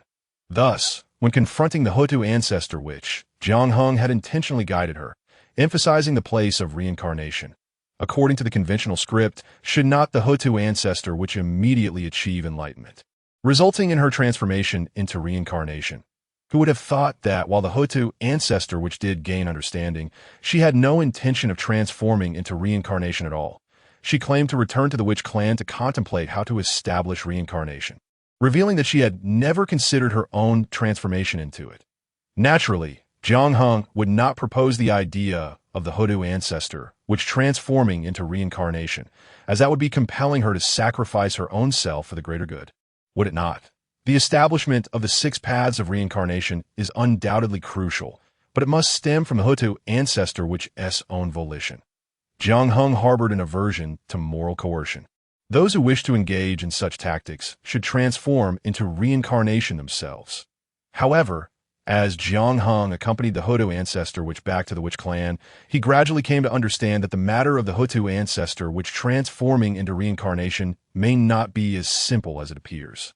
The witch clan truly deserves its reputation as the sovereign of the primordial realm. Their power is undeniably formidable. Jiang Heng marveled. Throughout the journey, every witch he encountered possessed strength exceeding that of earth immortals, with the majority comparable to profound immortals. There were even many on par with golden immortals, and among the witch clan, great witches akin to the great Luo golden immortal were not uncommon.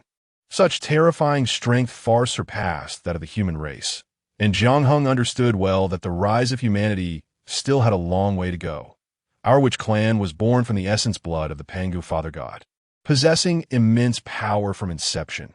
This is both an advantage and a disadvantage. The Hotu ancestor which explained it. Oh, what do you mean by this, my friend? Jiang Heng inquired, intrigued that we witches are born powerful, yet precisely because of this, most witches reach a limit to their strength at birth. Once they come of age, it becomes exceedingly difficult for them to grow stronger. Advancing further is nearly impossible. The Hotu ancestor which elaborated. Every advantage carries its drawbacks. While the witches are born strong, their potential for growth is limited, rendering further advancement nearly impossible. Although the human race is inherently weak, it possesses limitless potential for growth in the future. From this perspective, humanity is not without its advantages. However, for the majority of humanity to reach the level of the witches, the hope is exceedingly dim, of course, as Jiang Heng spreads the Heavenly Emperor's teachings among humanity. This situation will soon be transformed. Moreover, in comparison to the witches, humanity reproduces at an astonishing rate.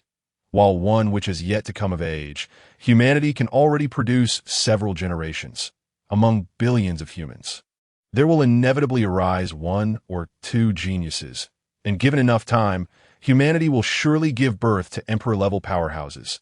The journey continued in silence, as Jiang Heng first accompanied the Hotu ancestor witch to the Hotu tribe. After the Hotu ancestor witch arranged certain matters, the two set off once more. According to the Hotu ancestor witch, the establishment of a realm of reincarnation is of great significance, and she must consult with the other ancestor witches. Jiang Heng had long heard of the esteemed names of the 12 ancestor witches and naturally wished to witness the true strength of the witch clan as physical forms. This was unavoidable. For the Hotu ancestor, which was not only exceptionally beautiful, but appeared to possess none of the traits typical of a witch. Even if Jiang Heng had the thickest skin, he would feel hesitant to propose a contest against the Hotu ancestor witch. Under her guidance, the two soon arrived at the sacred site of the witch clan, the Pangu Hall. Shortly after entering the Pangu Hall, before Jiang Heng could even catch sight of the ancestor witches, the matters he had long yearned for were on the verge of realization. As he gazed upon the 2 burly men before him, their muscular physiques bulging with strength and their faces contorted with fury, Jiang Heng was unsurprised. He believed that this was the rightful manifestation of the witch clan as for the Hotu ancestor witch. She was undoubtedly an anomaly among them. You brat, did you instigate my younger sister Hotu to entertain thoughts of transforming into reincarnation? One of the burly men bellowed. Jiang Heng maintained a calm demeanor, scrutinizing the speaker closely. From the powerful aura emanating from him, it was evident that he was indeed an ancestor witch upon closer inspection. This ancestor which donned crimson armor, a blazing aura radiating from him. Undoubtedly, he was Zhu Yuan, one of the 12 ancestor witches. Speak quickly. Did you tempt my younger sister Hotu? If you do not provide us with an explanation, we will not let you off easily today. Another towering figure bellowed with fury. The breath of this formidable giant was no less potent than that of the ancestral deity Zhu Rong, indicating that he too was an ancestral deity. Upon closer inspection, this deity donned black armor, with an abundant aura of water coalescing around him. He must be Gong Gong, one of the 12 ancestral deities, known for his furious collision with the unyielding mountain. From the context of their dialogue, it appeared that the Earth Mother ancestral deity had resolved to undergo reincarnation, prompting her visit to the Panga Hall to confer with the other ancestral deities. However, the reasons behind her concealment of true intentions and the inclusion of Jiang Heng within the witch clan left him perplexed. The other ancestral deities, as Jiang Heng had imagined, were typical examples of brute strength over intellect, utterly incapable of comprehending why the Earth Mother would choose to reincarnate. All the ancestral deities believed the Earth Mother had lost her senses, only to later learn that she had brought Jiang Heng back with her. Thus, Zhu Rong and Gong Gong assumed that Jiang Heng had somehow manipulated the Earth Mother, persuading her towards reincarnation. Consequently, they stood before him, brimming with indignation, ready to settle the score. And what of it? What does it matter? Jiang Heng replied coolly. Zhu Rong and Gong Gong were not to be trifled with. Infamous for their volatile tempers, they were incensed by Jiang Heng's demeanor. You, boy, are the first to exhibit such audacity within our clan. It seems that unless I teach you a lesson, you won't even know how to write death. Zhu Rong, in a fit of rage, laughed bitterly, his fury surging as he began to channel formidable power, indicating that a confrontation was imminent. Humph, there's no need to waste words on this brat. Dare manipulate an ancestral deity deserves nothing less than a gruesome demise. Gong Gong declared angrily, I have long wished to witness the might of an ancestral deity's physical form. Will you approach one by one, or shall you come together? Jiang Heng stated with an air of indifference. Although Zhu Rong and Gong Gong were ancestral deities, their aggressive approach left no doubt that they regarded Jiang Heng with disdain. Jiang Heng, however, was no pushover, merely an ancestral deity. Did they truly believe he would cower in fear? Wah! I will surely crush you. Zhu Rong's fury could no longer be contained as he stepped forward, unleashing a tremendous force. Jiang Heng remained unfazed, quietly gathering the strength of his perfected holy body, his expression brimming with eagerness. Brother Zhu Rong, Brother Gong Gong, what is the meaning of this? Did I not make it clear that this is my own decision? Just as a fierce battle seemed imminent, the voice of the Earth Mother echoed from a distance, causing Zhu Rong and Gong Gong to instantly pale. Casting Jiang Heng a resentful glance, they swiftly donned smiles and turned to greet the Earth Mother. Sister Earth Mother, do not misunderstand that we do not intend to harm this lad. We are merely. Zhu Rong scratched his head at a loss for words, inadvertently revealing his true thoughts. Sister Earth Mother, we are simply engaging in a friendly spar. Gong Gong, remaining calm, hastily conjured a somewhat plausible excuse. Indeed, just a friendly spar. Zhu Rong quickly echoed. Despite their notorious tempers, both Zhu Rong and Gong Gong knew well that they feared the Earth Mother above all else. In her presence, their fiery natures dissipated, akin to mice encountering a cat. Though Jiang Heng was unaware of the full details, it was evident from the demeanor of Zhu Rong and Gong Gong that they were akin to two doting brothers. The Earth Mother was hardly oblivious to her brother's dispositions, and she chose not to expose the truth. Friend, my two brothers are exceedingly reckless. I apologize for any distress they have caused you, she said, casting a disapproving glance at Zhu Rong and Gong Gong before addressing Jiang Heng somewhat sheepishly, an own need for formalities. Jiang Heng replied with a smile, as the two esteemed ancestral deities mentioned. We are merely preparing for a friendly exchange. I too wish to ascertain the true strength of an ancestral deity's physical form, as it may serve to validate my own path. Boy, are you truly serious? Do not claim I am bullying you. I will engage you in a one-on-one battle. You possess the courage for it. Zhu Rong asserted immediately. It was clear that his anger had not yet subsided, and he longed to deliver a sound thrashing to Jiang Heng. It is settled then. A promise is as binding as a chariot drawn by 4 horses. Jiang Heng responded with unwavering resolve.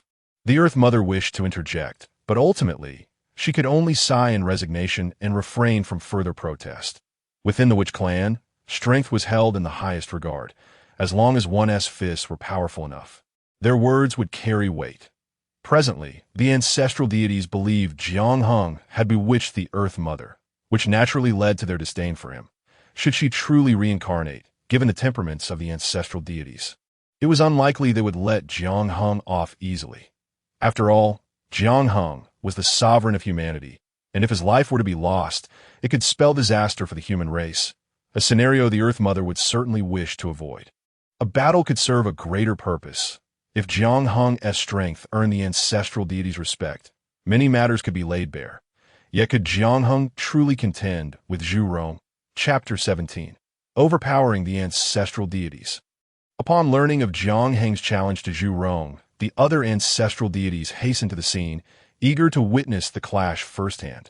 Sister Earth Mother, is this the young man you brought back? He appears rather unimpressive.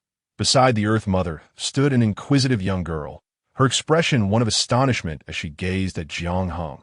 Among the 12 ancestral deities, aside from the Earth Mother, the only female was the youngest, Xian Ming. I encountered this friend by the banks of the abyssal blood sea. Through his guidance, I gained clarity on my own path, the Earth Mother explained. Sister Earth Mother, are you truly resolved to pursue this path? What will happen to the Witch Clan if you reincarnate, as our brothers have warned? Xian Ming asked, her face etched with confusion.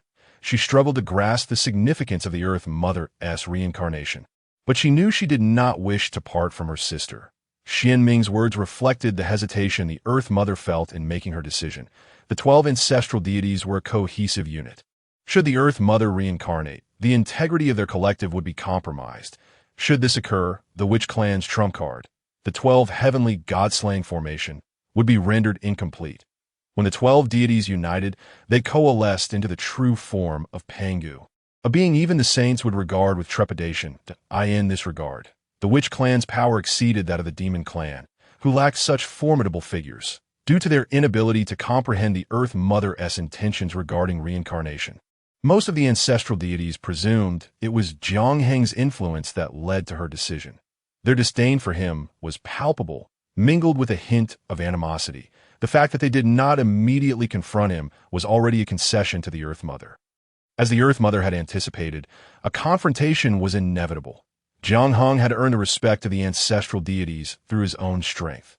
Zhu Rong faced Jiang Heng, his expression one of forced mirth that belied a predatory demeanor.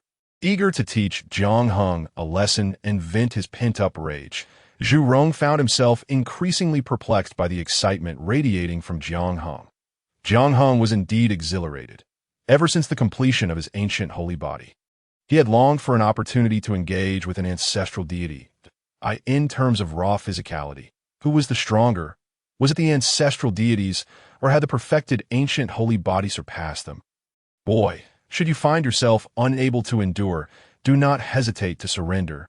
If you perish, do not blame me for being overly ruthless, Zhu Rong declared, momentarily suppressing his doubts. He could hardly believe that a mere human could rival an ancestral deity. I extend the same courtesy to you. My training has been brief, and I may not exercise restraint.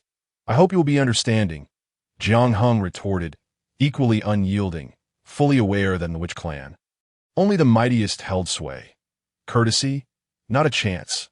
Zhu Rong bellowed, his fury boiling over, but he wasted no time engaging Jiang Heng, stepping forward and unleashing a powerful grip that threatened to engulf him. The overwhelming force surged forth, a testament to pure physical might, potent enough to shatter the fabric of space itself. Come at me.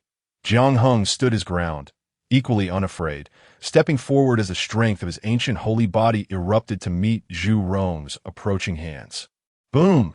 Two pairs of colossal hands collided under the watchful gaze of the ancestral shaman, unleashing an invisible force that reverberated through countless realms. In the next moment, a flicker of astonishment appeared on the faces of all the ancestral shamans. What had they witnessed? To their disbelief, after the clash of those two pairs of hands, both Zhu Rong, the ancestral shaman, and Jiang Heng staggered back 3 steps. Was this a stalemate, a draw? How could such an occurrence be possible? In the grand expanse of the primordial universe, who was unaware that when it came to physical prowess, the shaman clan was undoubtedly supreme. The ancestral shamans were the mightiest within the shaman lineage, signifying that, in terms of mere physicality, they were invincible in the entirety of the primordial realms. Yet now, what had they seen? A mere human could stand toe-to-toe with the ancestral shaman Zhu Rong. This was astonishing enough, as there were indeed formidable beings capable of rivaling the ancestral shamans in the primordial universe. However, the gathered ancestral shamans, with their vast knowledge, could clearly discern that Jiang Heng had just matched Zhu Rong in sheer physical strength. When did humanity acquire such formidable corporeal might? Were these ancestral shamans merely ignorant, or was the primordial world undergoing rapid transformation? Before the ancestral shamans could fully comprehend this, Jiang Heng and Zhu Rong engaged in battle once more, their fists striking with fervor, creating a fierce and intense confrontation. What exhilaration! Jiang Heng refrained from employing any other means, not even manifesting any extraordinary phenomena. He relied solely on the power of his perfected sacred body to contend against Zhu Rong. Each punch was delivered without reservation, showcasing the immense power of Jiang Heng's perfected sacred body in all its glory. Zhu Rong, too, was no less formidable. The shaman clan's physical strength was indeed the pinnacle of the primordial realms. Aptly described as indestructible, the exchange between the two was fierce and unrelenting, yet neither Jiang Heng nor Zhu Rong could gain a decisive advantage. What exhilaration! I never anticipated that humanity could possess such formidable physical strength. Zhu Rong grew increasingly exhilarated as the battle progressed, and unbeknownst to him, his hostility towards Jiang Heng diminished, replaced by a newfound admiration in his gaze. Such was the nature of the shaman clan. These straightforward, muscle-bound warriors had never favored subtleties, instead venerating strength above all. Had Jiang Heng merely been powerful, Zhu Rong would not have felt this way, but it was the sheer might of Jiang Heng's physique that struck a chord with him, altering Zhu Rong's perception entirely. Perhaps, in the eyes of these ancestral shamans, the size of one's fist represented the ultimate truth, or maybe they simply favored muscular figures. Moreover, it was not only Zhu Rong. The other ancestral shamans similarly began to regard Jiang Heng with a markedly different perspective. Even the ancestral shaman of Earth, Hutu, cast a gaze filled with wonder and barely concealed astonishment towards Jiang Heng. Hutu understood Jiang Heng's strength was not to be underestimated, for he had previously dealt a significant blow to the demon master Kunping under the hand of Dong Huangtai. Yet, Hutu could not have fathomed that Jiang Heng's physical form was astonishingly powerful to such an incredible degree. You are indeed impressive. Since the test has concluded, why not reveal your true abilities and let me witness the true strength of an ancestral shaman? After one exchange, the stalemate persisted. Jiang Heng refrained from further strikes and addressed Zhu Rong. Very well. Your physique is indeed formidable enough to warrant a glimpse of my true ancestral form. Zhu Rong nodded in agreement. Initially, although Zhu Rong had been filled with rage, he also recognized the gravity of the situation. He had merely intended to teach Jiang Heng a lesson. However, after witnessing Jiang Heng, a mere human, exhibiting such tremendous physical prowess, Zhu Rong felt a surge of excitement. After all, Zhu Rong was an ancestral shaman. If he were unable to best a mere human in terms of physical strength, it would indeed be a considerable embarrassment. Concerning the honor of the shaman clan, Zhu Rong had no choice but to take this seriously. Thus he held nothing back. With a roar, Zhu Rong's form began to swell rapidly, soon transforming into a colossal demonic figure. Zhu Rong now towered sky-high, clad in crimson scales, with fiery serpents adorning his ears and standing upon a fiery dragon, exuding boundless malevolence. This was the true form of an ancestral shaman, derived from the mightiest physicality of Pangu. In the primordial universe, only innate treasures could harm it. Excellent, truly befitting of an ancestral shaman's true form. Let us settle this with a single decisive strike. Upon witnessing the true form of the ancestral shaman, Jiang Heng's fighting spirit ignited even more fiercely. Such a powerful physique was precisely the opponent he sought to engage. Without the slightest hesitation, Jiang Heng summoned the full might of his perfected sacred body. A torrent of sanguine energy surging skyward. Behind Jiang Heng, Chaotic energies swirled, and a verdant lotus took root in the chaos, gently swaying and causing the boundless chaos to tremble. Jiang Hung transformed into an unparalleled celestial king, radiating an extraordinary aura as he descended from the heavens to engage in battle in the mortal realm. With the augmentation of these two supreme phenomena, Jiang Hung's perfected sacred body ascended further, matching Zhu Rong in momentum. Under the watchful eyes of the other ancestral shamans, Jiang Hung and Zhu Rong each unleashed a palm strike, colliding with tremendous force. Boom! It was as though the heavens and earth were being rent asunder. A terrifying power erupted instantaneously, shattering the void and shaking the very fabric of time and space. This was a cataclysmic clash. The battleground transformed into a chaotic maelstrom, wild energies intertwining, obscuring the details of the conflict. As the dust settled, the other ancestral shamans beheld Jiang Hung still standing firm, while Zhu Rong had retreated 3 steps, defeated. One of the 12 ancestral shamans, bested in a contest of physical strength by a mere human. What an unfathomable occurrence. Should word of this spread, it would surely send shockwaves through the ranks of countless formidable beings in the primordial universe. I have been defeated, a miscalculation on my part. Zhu Rong did not display any sign of anger. Instead, he appeared remarkably composed, even voluntarily conceding defeat. Had it been a life-and-death battle, the outcome between us would have been uncertain. Jiang Hung did not indulge in hubris. While he could claim victory, it was not a complete triumph.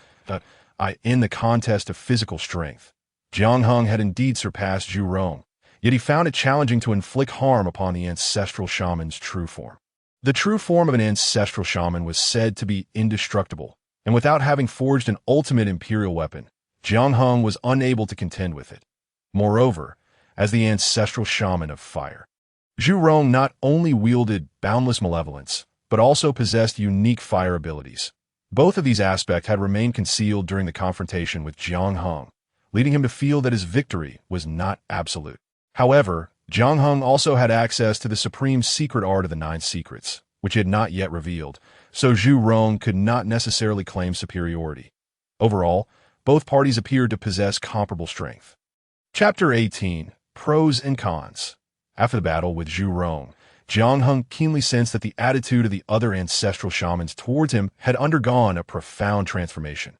The atmosphere shifted to one of cordiality, yet soon returned to the pivotal issue at hand, the transformation of Hutu into reincarnation. The other ancestral shamans opposed Hutu's transformation, not only for the sake of the entire shaman clan, but also for Hutu herself. In truth, after joining the shaman clan, Jiang Heng's original thoughts had wavered somewhat, largely due to the formidable power of the shamans. Jiang Hung. Each of the 12 ancestral shamans was akin to quasi-saint level beings, a stark contrast to the demon clan.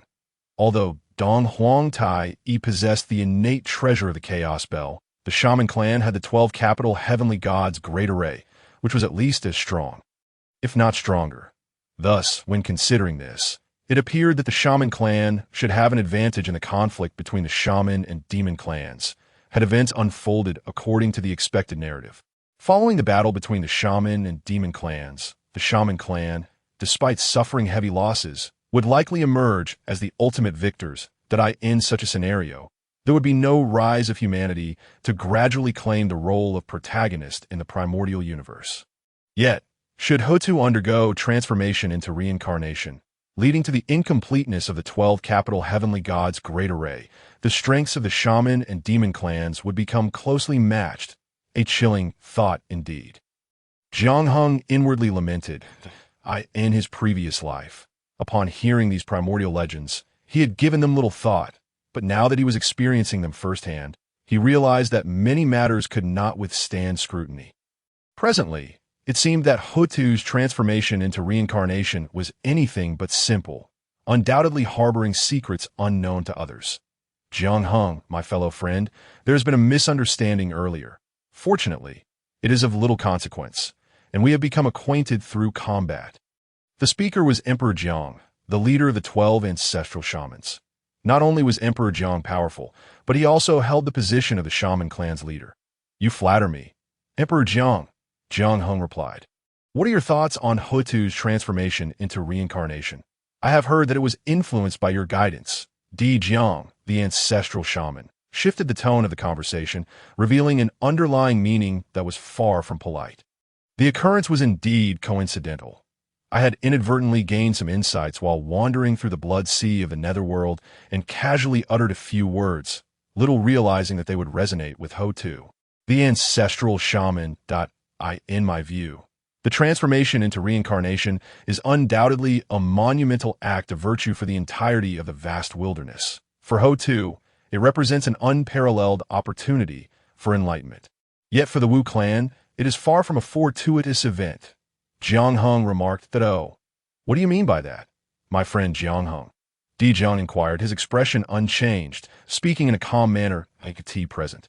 All beings within the wilderness are acutely aware that a conflict between the Wu and Yao clans is inevitable, and this will be a battle to the death, unless one side is annihilated, or both suffer mutual destruction. It is simply impossible for the Wu and Yao clans to coexist peacefully. Jiang Hung stated, unhurriedly, that Di Jiang and the other ancestral shamans nodded in agreement. Although the Wu clan may not excel in divining the heavenly mechanisms, they are cognizant that the discord between the Wu and Yao clans has reached an irreconcilable state. Jiang Hung continued, a battle between the Wu and Yao clans is certain, and the 12 capital heavenly god-slaying formation is of utmost importance to the Wu clan. If Hotu, the ancestral shaman, undergoes reincarnation and the 12 ancestors are not present, how can they possibly gather the true form of Pangu to contend with the Yao clan? Jiang Hung did not conceal his thoughts. Having glimpsed certain secrets, he began to formulate alternative plans. Your words are indeed reasonable, my friend Jiang Hung, but our opposition to Hotu's reincarnation is based solely on this concern. The Yao clan may be formidable, yet we of the Wu clan harbor no fear. Even without Hotu, we can still emerge victorious. Our true worry lies with Hotu. After her reincarnation, what will become of her? Di Jiang sighed. Precisely. Who in the wilderness is unaware that our Wu clan lacks a primordial spirit? How could we fathom the profound mysteries of the great Tao? Reincarnation, in any perspective, appears akin to the sacrifice of our father Pangu, who gave of himself to enable the existence of all. How could Hotu possibly undertake such a path? Zhurong, the ancestral shaman, interjected, and the other shamans nodded in agreement. This was indeed the crux of their opposition to Hotu's reincarnation. Both Hotu and Xianming, being female, were also the last to take form among all the ancestral shamans. That Di Jiang and the other ancestral shamans truly cherished these two sisters, treating them with utmost care. Upon hearing that Hotu intended to undergo reincarnation, their first reaction was to liken her to the great Pangu. After all, Pangu sacrificed himself to create the universe, resulting in the current wilderness. As elder brothers, how could Di Jiang and the other ancestral shamans stand idly by and watch Hotu sacrifice herself through reincarnation? If the ancestral shamans harbor such thoughts, they are indeed overly concerned. Though reincarnation has its drawbacks, it is not an insurmountable dead end. Jiang Hung asserted that, "Oh, could you elucidate further, my friend Jiang Hung?" Di Jiang inquired. Jiang Hung understood that explaining the concept of reincarnation to these ancestral shamans would be a challenging task. Thus, he opted for a more straightforward approach. Reincarnation may seem akin to Pangu's transformation into all things, yet fundamentally, the two are distinct. After reincarnation, Hotu will naturally cease to exist. From that point onward, she will embody reincarnation, but reincarnation will not be Hotu's. This act will bring immense merit to the wilderness, and the heavenly Tao will surely bestow boundless virtue, aiding Hotu in transcending the limits of the Wu clan. If my estimations are correct, Hotu will birth a primordial spirit and thus break through to the realm of the saints. A saint? Can Hotu truly become a saint? The ancestral shamans displayed expressions of astonishment. Although they feared nothing in the world, they were well aware of the terrifying nature of a saint. At the very least, within the cycle of reincarnation, Hotu would undoubtedly be a force to rival a saint. Jiang Hung spoke with confidence that in this regard, Jiang Hung spoke no falsehoods. The merit obtained from shaping the 6 paths of reincarnation is unimaginably vast. Consider the other 6 saints. while Enwa created humanity. In the context of the current wilderness, this act does not amount to a significant merit. The three pure ones may have inherited the legacy of Pangu's merit from the opening of the heavens. Yet upon attaining sainthood, they merely established their own teachings, which cannot be deemed a great contribution to the cosmos. The Western saints were even more outrageous, having borrowed considerable merit from the heavenly Tao to attain their status. The merit of Ho-Tu's reincarnation is such that only Pangu's creation of the universe could surpass it, and the Tao ancestors' teachings to all beings could be compared to it could even be said, bluntly, that such immense merit could elevate even a pig to the status of saint. However, with every advantage comes a disadvantage. If Ho-Tu truly achieves the complete and perfect state of a saint, the entire structure of the wilderness will inevitably transform. With a saint among the Wu clan, they could swiftly obliterate the Yao clan, leaving little hope for humanity to rise to prominence, according to Jiang Heng's knowledge. After Ho-Tu undergoes reincarnation, she will face numerous restrictions. Hence, he stated that only within reincarnation will Ho-Tu possess the potential to rival a saint. Otherwise, how could a mere Xitigarbal linger in the underworld and attain the title of king of the underworld? Wait, my friend Jiang Heng, might you clarify further? Even if Ho-Tu can become a saint, surely there must be a corresponding cost. Di Jiang, as the foremost among the 12 ancestors, displayed a calm demeanor and a far-reaching perspective compared to the others. It is worth pondering. Had the Wu clan been as obstinate as they seem, they would have long since fallen victim to the Yao clan schemes, leaving them no chance to compete. While Ho-Tu's reincarnation may present an opportunity for enlightenment, once she attains that state, she may no longer be able to concern herself with the affairs of the Wu clan. Jiang Heng replied. Why is that? Zhu Rong queried, perplexed. You all should be aware that within the wilderness, there are already 6 saints, and above them lies the Tao ancestor. Neither the 6 saints nor the Tao ancestor would permit a saint to engage in the battle between the Wu and Yao clans. Jiang Heng elaborated.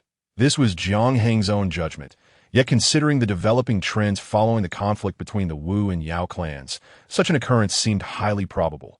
Saint. Humph. Di Jiang scoffed, offering no further comment. After the gathering of the ancestral shamans dispersed, Ho-Tu visited Jiang Heng alone, appearing hesitant to speak on several occasions. If Ho-Tu has any concerns, please feel free to voice them. I shall lend my utmost assistance. Jiang Heng offered. I sense that you seem to know much. Could you tell me if my reincarnation is the sole hope for the Wu clan? Ho-Tu spoke slowly. Jiang Heng's expression shifted subtly, taken aback by Ho-Tu's awareness of such matters. Enough, you needn't say more. I already understand. Before Jiang Heng could respond, Ho-Tu sighed and turned to depart. As Jiang Heng watched Ho-Tu's figure gradually fade from view, he realized that he had never truly comprehended her essence. Much like Ho-Tu had articulated, the fate of the Wu and Yao clans seemed preordained. Neither the 6 saints nor the exalted Tao ancestor would permit the powerful Wu and Yao clans to continue their dominance in the wilderness. The prevailing forces of the heavenly Tao also dictated that humanity would emerge as the principal actors in the future, signifying that the Wu and Yao clans must withdraw from the stage of the wilderness. After Ho-Tu's reincarnation, her immense merit will provide the Wu clan with a slender thread of hope. Furthermore, within the cycle of reincarnation, as long as Ho-Tu offers her protection, the Wu clan will thrive, making it exceedingly difficult for the heavenly Tao to impose its will upon them. Yet, how could Ho-Tu, not yet reincarnated, possibly possess foreknowledge of these truths? Is it a matter of instinctive awareness? Or are there other factors at play? Chapter 19. Return to Humanity. The Zi clan emerges. After a brief sojourn with the Witch clan, Jiang Heng prepared to take his leave. His excursion had spanned a considerable duration, and he felt an earnest desire to return to the human realm for a while. The impetus behind Jiang Heng's return to the human race stemmed from his awareness that the Earth Mother ancestor, which would not undergo reincarnation in the near future. This was not due to any lack of resolve on her part. Rather, Jiang Heng had discerned her determination when she inquired about the future of the Witch clan. However, the unforeseen circumstances brought about by Jiang Heng's arrival made it abundantly clear to both the Earth Mother ancestor witch and the other ancestor witches that the process of reincarnation was a complex endeavor. Consequently, Even if the Earth Mother ancestor which were to pursue reincarnation, she would undoubtedly prepare thoroughly, as would the witch clan itself. After all, the underworld Blood Sea is no benevolent place, teeming with formidable entities such as the Lord of the Nether River and the Azura clan he had created. The ancestor witches had to contemplate how to navigate the impending witch-demon war after the Earth Mother ancestor witch's reincarnation. If they were to meticulously consider and arrange these matters, it would require at least a century before her reincarnation could be executed flawlessly. Nevertheless, this extended preparation would ultimately fortify the witch clan, likely giving them a substantial advantage in the forthcoming conflict against the demons. Engrossed in contemplation of future strategies, Jiang Hung hastened his pace and soon returned to the human realm. His absence had not been particularly lengthy, merely a few decades, yet the strength of the human race had noticeably advanced. This was evident from the continuous increase in his fortune value. Upon hearing the news of Jiang Heng's return, Suiren, Yu Chao, and Kang Wen were filled with immense joy and hurried to pay their respects. It seems that during my absence, our human race has not lagged behind in its development, Jiang Hung remarked with a smile. Your Majesty, although only a few decades have passed, many formidable beings have emerged among our people after practicing the techniques you imparted. Most individuals have exhibited rapid cultivation progress, yet upon entering the immortal platform's secret realm, many have found their cultivation pace significantly slowed, Suiren explained. Jiang Hung was certainly aware of this phenomenon. The difficulty of cultivating the Celestial Emperor's techniques. We'll see, Dao Palace for extremes and Transforming Dragon was relatively manageable. However, a significant divide emerged upon reaching the immortal platform, where even the most gifted individuals could find themselves trapped, unable to break through for a lifetime. I possess a root of celestial essence. Cultivating near it will allow one to perpetually dwell in a state of enlightenment, Jiang Hung announced. He then produced the ancient Bodhi tree of immortality, and immediately, profound Tao rhythms began to envelop Suiren and the others. Unbeknownst to them, Suiren, Yu Chao, and Kang Wen became immersed in the intricate Tao rhythms, only gradually awakening from their reverie after a considerable time. Such an extraordinary root of essence. It surely rivals the legendary innate roots, Suiren exclaimed. With their considerable cultivation, if they could enter a state of enlightenment near the Bodhi tree, others among the human race would undoubtedly benefit as well as long as they could attain enlightenment. Even within the immortal platform's secret realm, it would provide immense assistance. Jiang Hung searched through his system for a while and finally discovered a suitable treasure. Treasure name: Ancient Enlightenment Tea Tree. Grade: Superior. Required fortune value for exchange: 8,000 points. Description: the immortal medicine consists of 108 leaves, each containing distinct Tao rhythms. Meditating under the Ancient Enlightenment Tea Tree for 2 hours is equivalent to a month of arduous practice outside. Drinking a cup of tea brewed from its leaves can also aid in comprehending the Tao. Like the Bodhi tree, the Ancient Enlightenment Tea Tree is also an immortal medicine capable of assisting individuals in attaining enlightenment. In fact, its effects may even surpass those of the Bodhi tree. Especially with its 108 leaves, even Jiang Hung would greatly benefit from consuming them. 8,000 points of fortune value is not an insignificant amount. Yet for the currently affluent Jiang Hung, it was merely a trifle.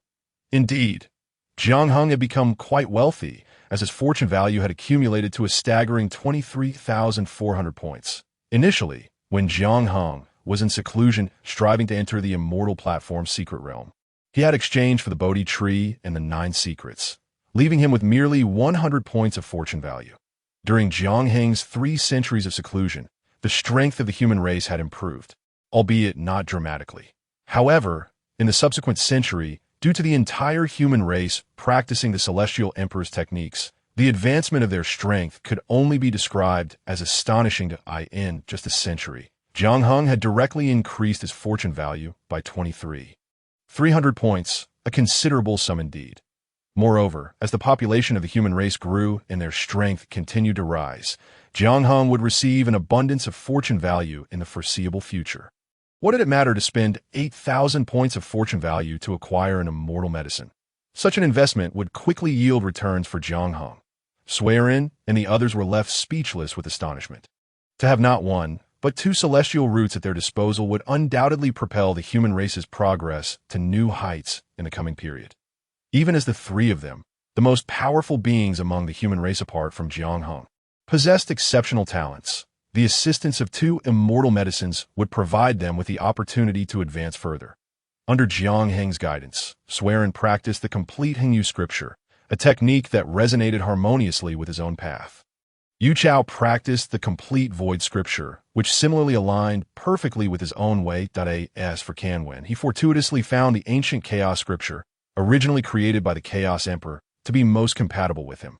With their original cultivation as great Luo golden immortals, it should not be difficult for the three of them to cultivate the immortal platform's secret realm to perfection and step into the quasi-emperor realm. Whether they could ascend to the Emperor realm would depend solely on their own fortunes in the celestial sphere. Only one enlightened being could exist per era. However, this limitation did not apply to the Honghuang realm. If they succeeded, the human race would immediately gain 3 Emperor-level powerhouses, quasi-saints in the Honghuang world. Currently, the dominant demon clan in the Honghuang realm consisted of merely 3 quasi-saints: the demon Emperor Jun, Dongwang Tai, and the demon master Kuanping. Should the human race acquire 3 quasi-saint level powerhouses, their influence within the entire Honghuang realm will be drastically transformed. By the way, are there any exceptionally gifted individuals among our human race of late? I have recently conceived a new idea regarding the development of our people, Jiang Heng inquired. Upon hearing this, Swearin and the others were filled with uncontainable joy. They had not forgotten how they had become great Luo golden immortals.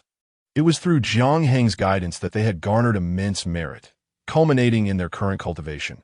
Now, with Jiang Heng announcing his newfound thoughts, it signified the potential for even more boundless merit to descend. Your Majesty, during your decades away, another innate human has broken through to the realm of Tai Xianxian. I shall bring him forth immediately, Swearin exclaimed eagerly. Before long, an innate human approached Jiang Heng under Swearin's guidance. Being among the initial batch of innate humans created by the Saint Enhua, Jiang Heng was naturally familiar with this individual. During my recent travels, I gained some insights, particularly concerning how ordinary humans can lead better lives. As Jiang Heng spoke slowly, the innate human became increasingly astonished, eventually falling into a state of stupor. Clothing. Many ordinary humans indeed lack proper garments and can only cover themselves with leaves, the innate human murmured.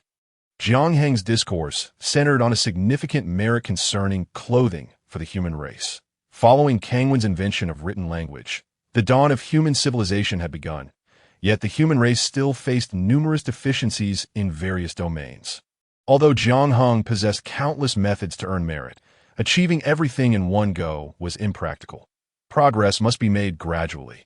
After all, this was still an era marked by the conflict between the witches and demons, and the human race should focus on quietly amassing strength rather than seeking to stand out. If Jiang Heng were to divulge all his methods for acquiring merit at once, what chaos might ensue? Would it lead to small merits descending every 3 days and significant ones every 5? It would be challenging for the witch and demon clans to overlook the human race. Furthermore, 6 saints and the Dao ancestor Hongjun seated in the 9 heavens were also watching closely. If the human race continuously received merits, how would the saints react? What thoughts might Daozu Hongjun entertain? Even if the heavenly Dao continuously bestows merit upon the human race, one might fear that, after a multitude of occurrences, the heavenly Dao would grow discontent. Moreover, according to the script of the heavenly Dao, the flourishing of the human race should only transpire after the withdrawal of the witch and zombie clans from the stage of the Honghuang. Now, with Jiang Heng hastening the grand narrative of the human race as prosperity, how will the heavenly Dao's script unfold? One might dread that an incensed heavenly Dao alongside Daozu Hongjun would swiftly unleash boundless calamities, casting Jiang Heng into a state of irretrievable ruin. Thus, Jiang Heng must proceed with caution, planning a single act of merit over several centuries to avoid drawing undue attention. Under Jiang Heng's guidance, a primordial human began the arduous task of silkworm rearing and weaving, taking several years to finally create the first garment for humanity, that on the day the garment was completed, immense merit descended, merging with the being's essence, propelling their cultivation to new heights, Tai Xian Xian, Jin Xian, Peak Jin Xian, and ultimately crossing into the realm of the Luo Jin Xian, at which point the merit began to dissipate. The first garment of humanity, nourished by this boundless merit, transformed into a treasure of merit. Jiangheng also accrued a measure of merit, and with the 3 previous instances accounted for, his current store of merit was no trifling sum. From this day forth, I shall be known as the Zi clan. As the immeasurable merit dispersed, the Zi clan ascended to new heights, a resounding proclamation echoing throughout the human race. With the arrival of this boundless merit, humanity once again captured the attention of countless mighty beings within the Honghuang world. Though several centuries have elapsed, the mighty beings of the Honghuang world have not forgotten the unusual occurrences surrounding the human race. Centuries prior, the human race had received boundless merit thrice, resulting in the emergence of 3 Luo, Jin, Xian-level powerhouses. Now, after another influx of boundless merit, humanity has given birth to yet another powerhouse of the Luo, Jin, Xian caliber. Many formidable beings of the Honghuang world are left bewildered. How can this obscure human race repeatedly draw down such enormous merit from the heavenly Tao? It is well known that merit is a rare treasure in the Honghuang realm, with countless mighty beings expending great effort to attain even the slightest fragment of it. How is it that merit has become so devalued when it pertains to the human race? In merely a few hundred years, this marks the 4th occurrence that if in previous instances some mighty beings overlooked the anomalies, this time, many have begun to take notice. The Zi clan's cultivation has reached the level of the Luo Jin Xian. Yet such a level feels somewhat tenuous, necessitating time for solidification. Like Sui Run and the others, the Zi clan primarily cultivates the Emperor's method of obscuring the heavens, practicing the complete and authentic teachings of ascension. Given time, it should pose no significant challenge for the Zi clan to reach the quasi-emperor level, though the most formidable obstacle lies in achieving the emperor's realm. Although Jiangheng has perfected the sacred body, he has yet to attain the Tao and thus lacks a clear method for breaking into the emperor's domain. Perhaps he could emulate Emperor Yi, using his own might to suppress myriad paths. Jiangheng mused, in the realm of obscuring the heavens. Emperor Yi single-handedly suppressed myriad paths, laying the foundation for the splendor of the heavenly court, in the Honghuang world. Jiangheng had yet to accomplish such feats. But a single act could establish an unparalleled foundation for the entire human race. This endeavor would surely require meticulous planning to ensure absolute success. Jiangheng has not forgotten that, within the current Honghuang realm, those exalted beings high above are the true threats to be wary of. In the ensuing time, the human race fell into another period of tranquility, with countless members diligently training in the emperor's method of obscuring the heavens. Jiangheng himself endeavored to cultivate the 9 secrets, continuously amplifying his power. And so 5 years passed in serene silence. One day, Sui Ren approached with a grave expression, rousing Jiangheng from his meditation. Heng Di, recently, numerous powerful beings have been lingering near our human race. Their intentions remain unclear, Sui Ren stated. Jiangheng's greatest fears have come to fruition. Formidable beings within the Honghuang world have now turned their gaze upon the human race. The reason for this is evident, as the human race has experienced 4 instances of heavenly merit descending over the past several hundred years. 4 instances of merit have birthed 4 Luo, Jin, Xian-level powerhouses. How could the mighty beings of the Honghuang world remain indifferent? Now that they have arrived, if they leave empty-handed, would they simply acquiesce? What is the strength of these beings? Jiangheng inquired.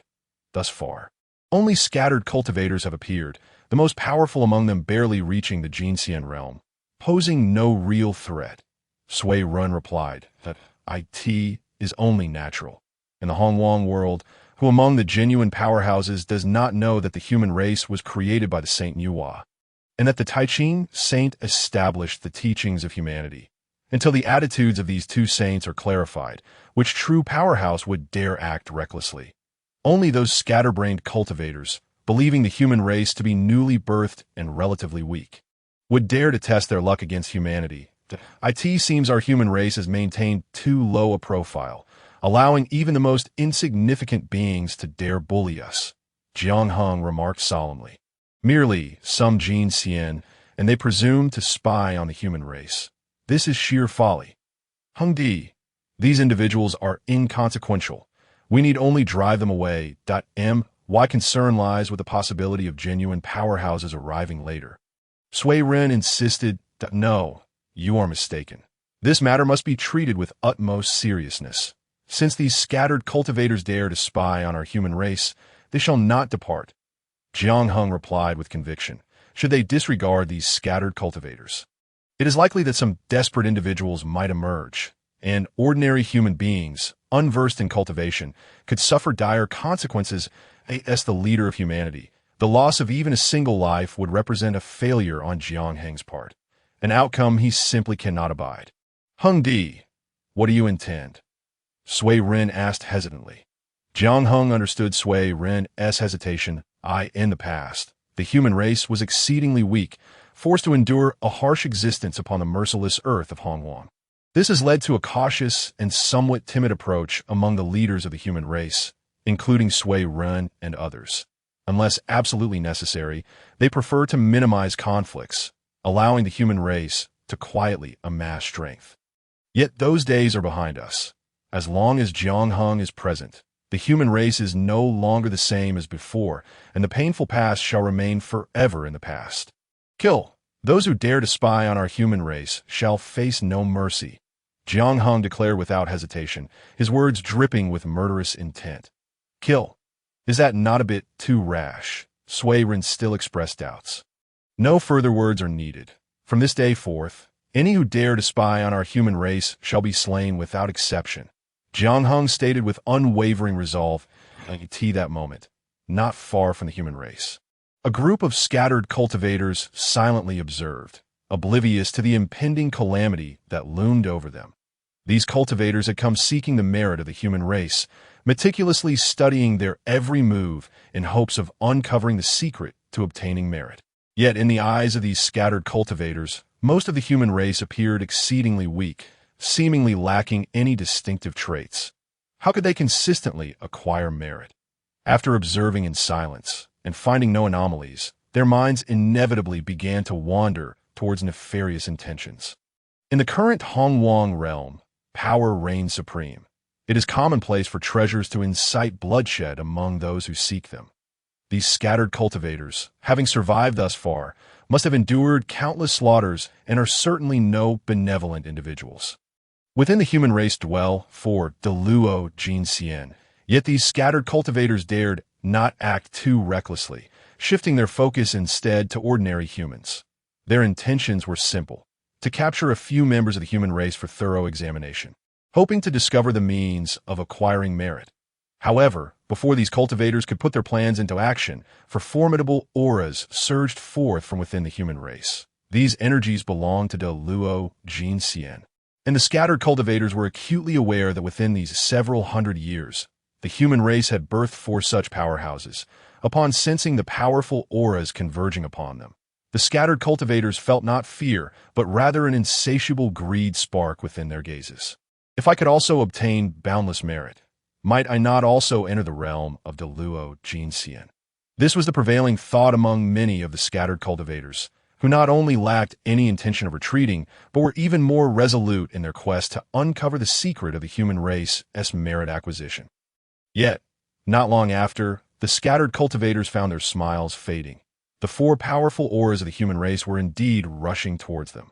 The four Deluo Jin Xian of the human race, Sui Ren, Yu Chao, Song Wan, and Zi, each led their respective forces, launching a simultaneous attack. Kill!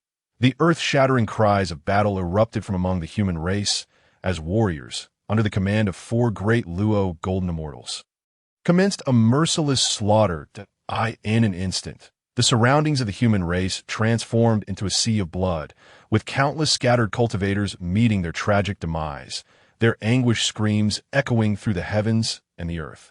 In a brief span of mere centuries, the human race had only gained four additional great Luo golden immortals, yet their overall strength had significantly improved. since the comprehensive cultivation of the Emperor Zetian's method over a century ago. Numerous formidable practitioners had emerged within the human race at this moment. The four great Luo golden immortals, including Suiren, each led 1,000 warriors, all possessing cultivation levels above the third stage of the immortal platform. The third stage of the immortal platform's secret realm was equivalent to true immortals in the primordial world. Though their cultivation was not particularly high, it was still respectable.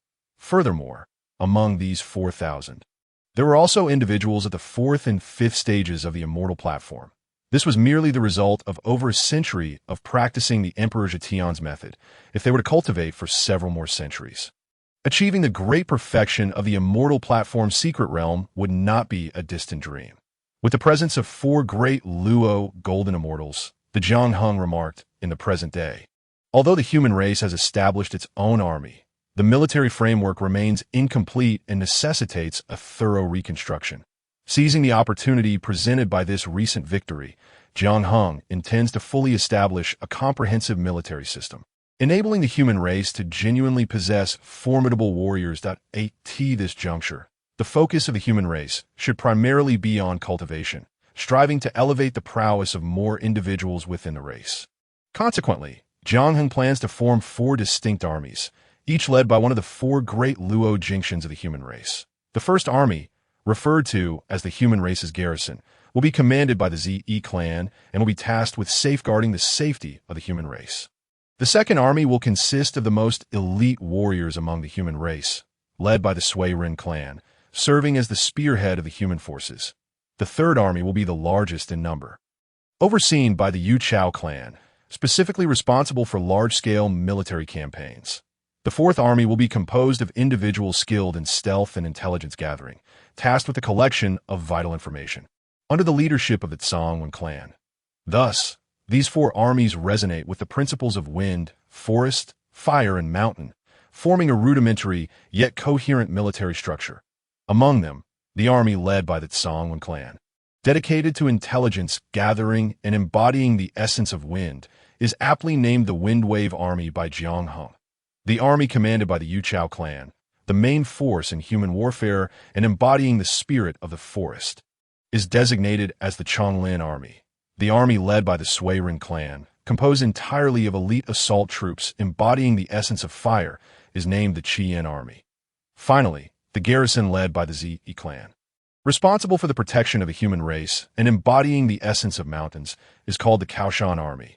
The four armies, swift as the wind, gentle as the forest, ferocious as fire, and steadfast as a mountain, are elusive as shadows and striking as thunder.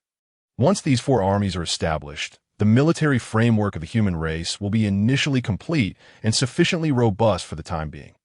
Other intricate details can be refined gradually in the future, without necessitating Jiangheng's further concern. Subsequently, Jiangheng sought a moment within the system and finally discovered a suitably valuable treasure. The treasure is named the Method of Celestial Army Formation, Rarity, Medium. Required fortune value for exchange, 5,000 points. Synopsis.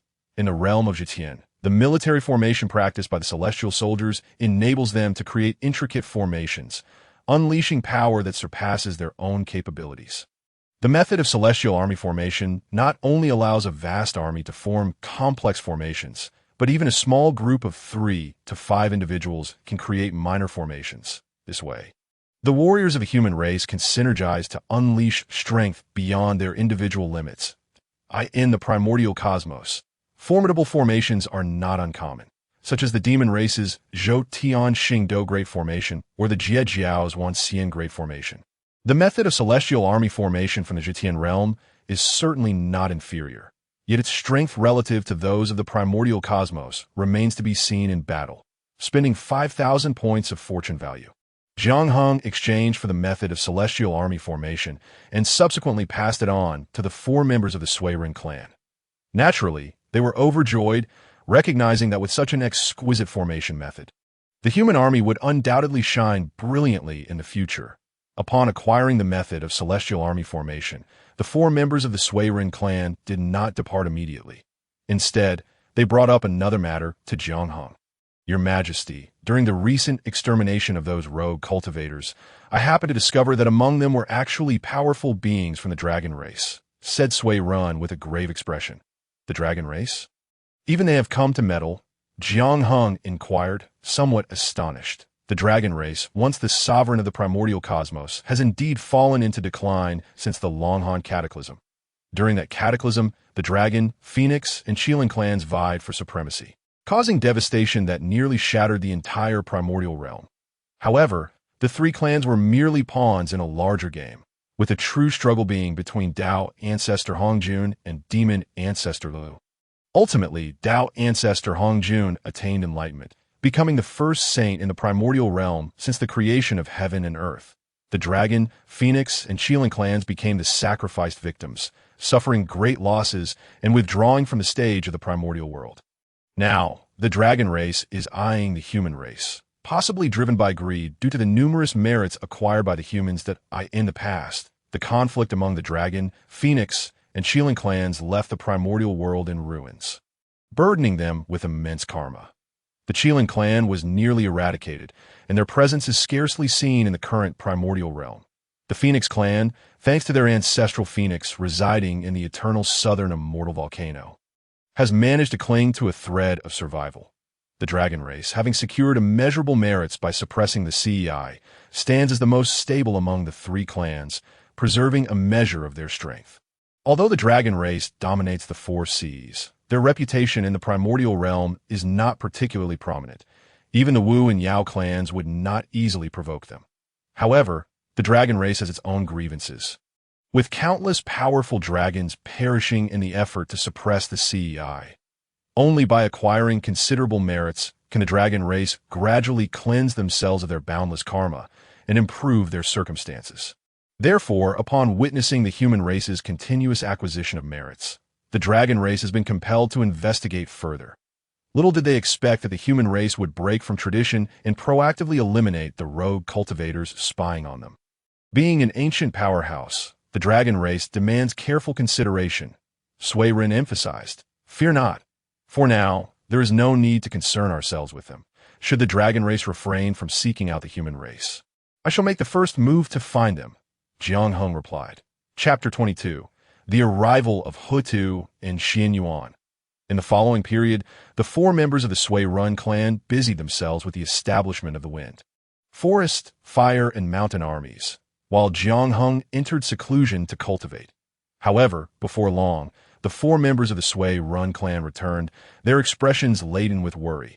The reason for their distress was that the formation of the wind, forest, fire, and mountain armies necessitated the selection of the most outstanding warriors from the entire human race. Under Jiang Heng's directive, the armies had to be comprised solely of the finest individuals, ensuring that mediocrity would not be tolerated.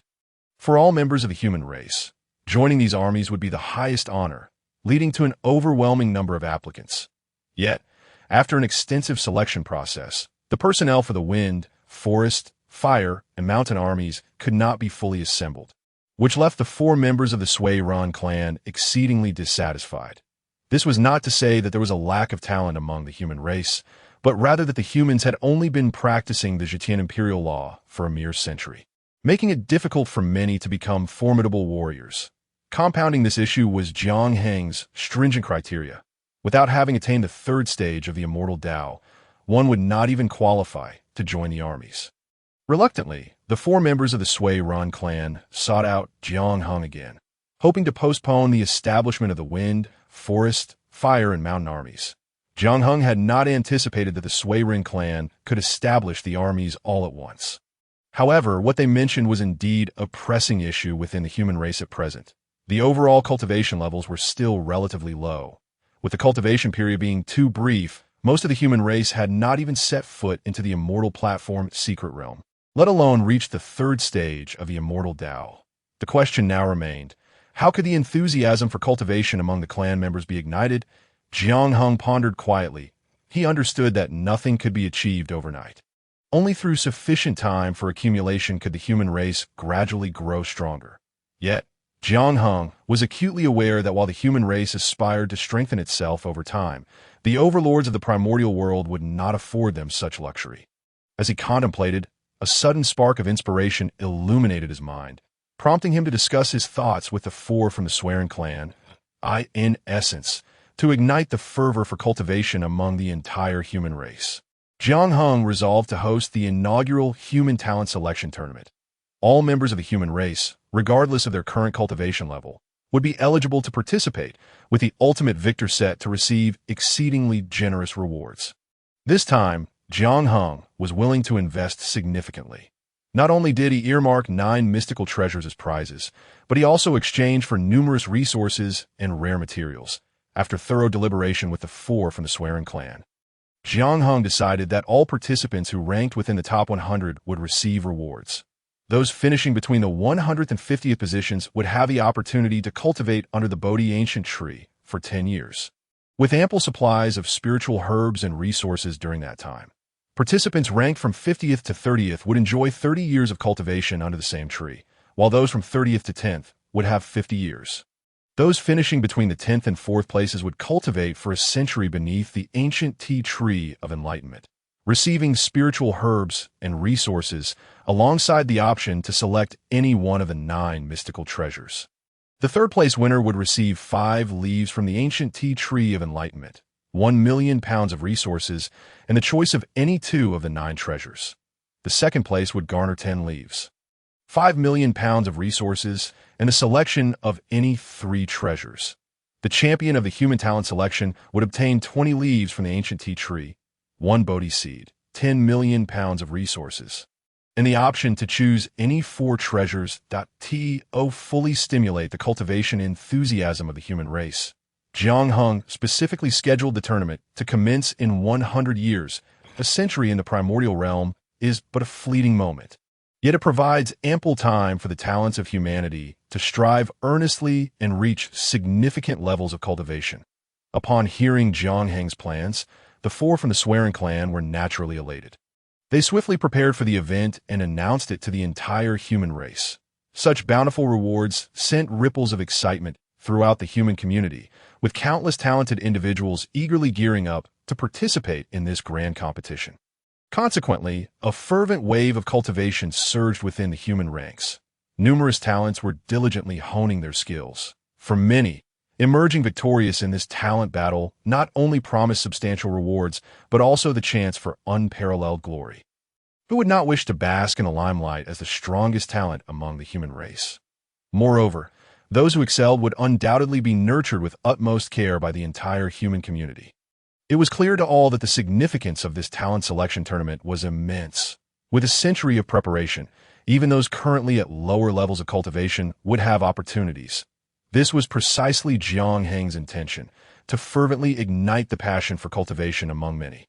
Breaking limits and transforming impossibilities into possibilities is what defines a true genius.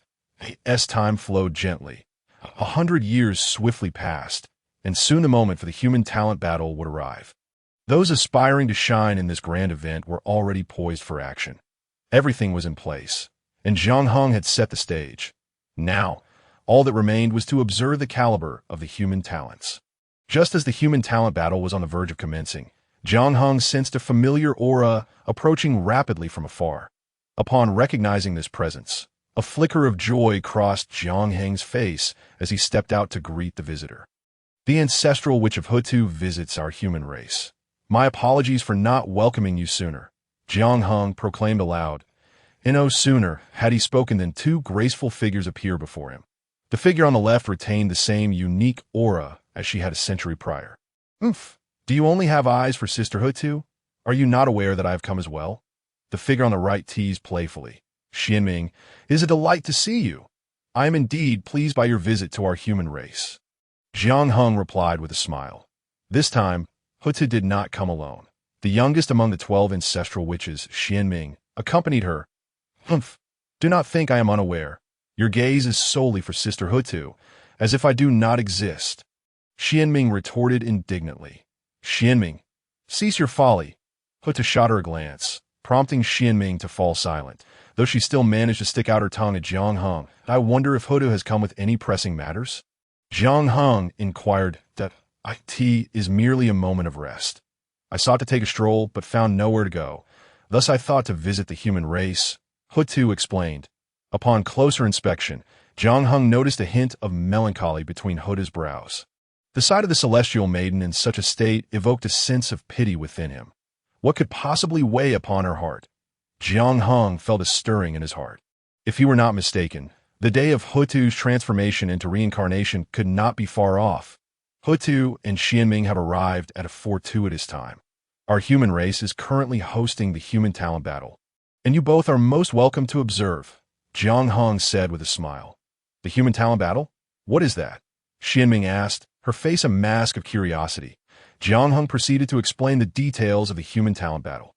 The more Xianming listened, the more intrigued she became, and even Hutu wore an expression of astonishment.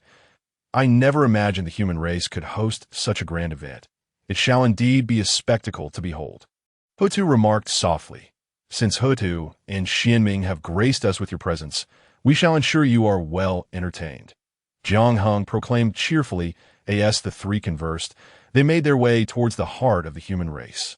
With each step deeper into the community, the astonishment on Hutu's and Xianming's faces only grew. As they journeyed, they discovered that the human race was far from the weak image portrayed by the outside world.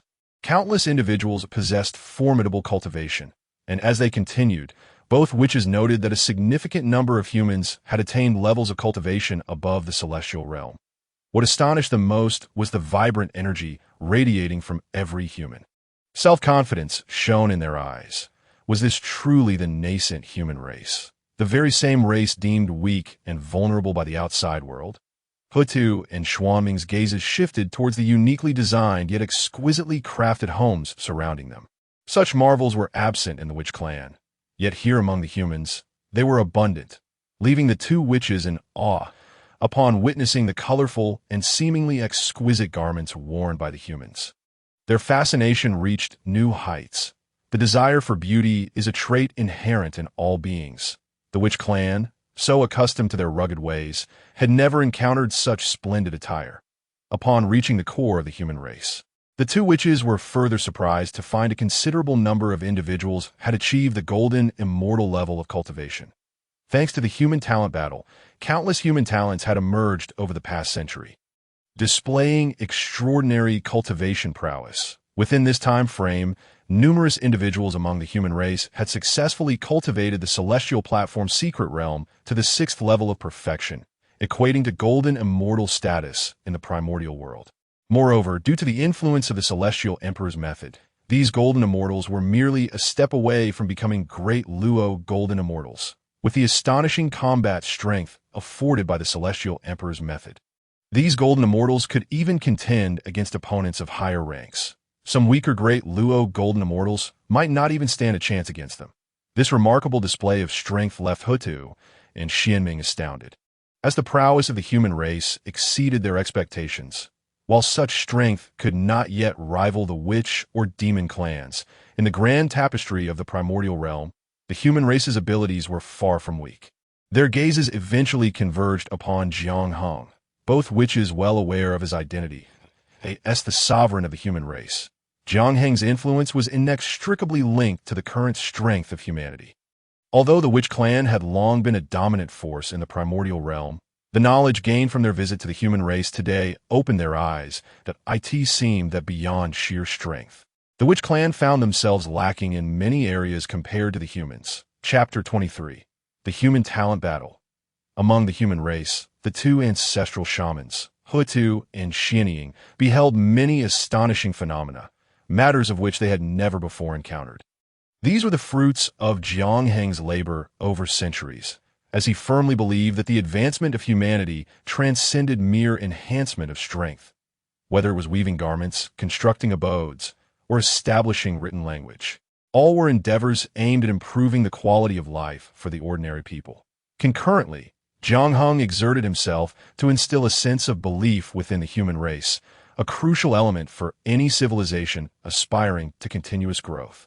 Under Jiang Heng's guidance, over the course of several hundred years, the human race not only augmented its might, but also began to forge a splendid civilization. During their explorations among humanity, Hutu and Xianming were naturally captivated by the splendidly crafted garments on display. These exquisite creations were indeed the handiwork of Jiang Hung, featuring not only ordinary attire, but also various formidable robes imbued with magical properties. In a moment of glee, the Xianying shaman extorted a considerable sum from Jiang Hung, claiming dozens of the exquisite magical robes for herself. Hutu, exhibiting a modicum of restraint, ultimately selected several beautifully crafted robes that radiated magnificence. The adage a person is adorned by their clothing held true, as upon donning their new magical garments. Even Jiang Hung found himself momentarily entranced. To the left, the Xianying shaman donned a pink robe, playful yet charming, evoking the image of a neighborly maiden blossoming into young womanhood. To the right, Hutu wore a bright yellow robe, her dark hair elegantly styled in an updo.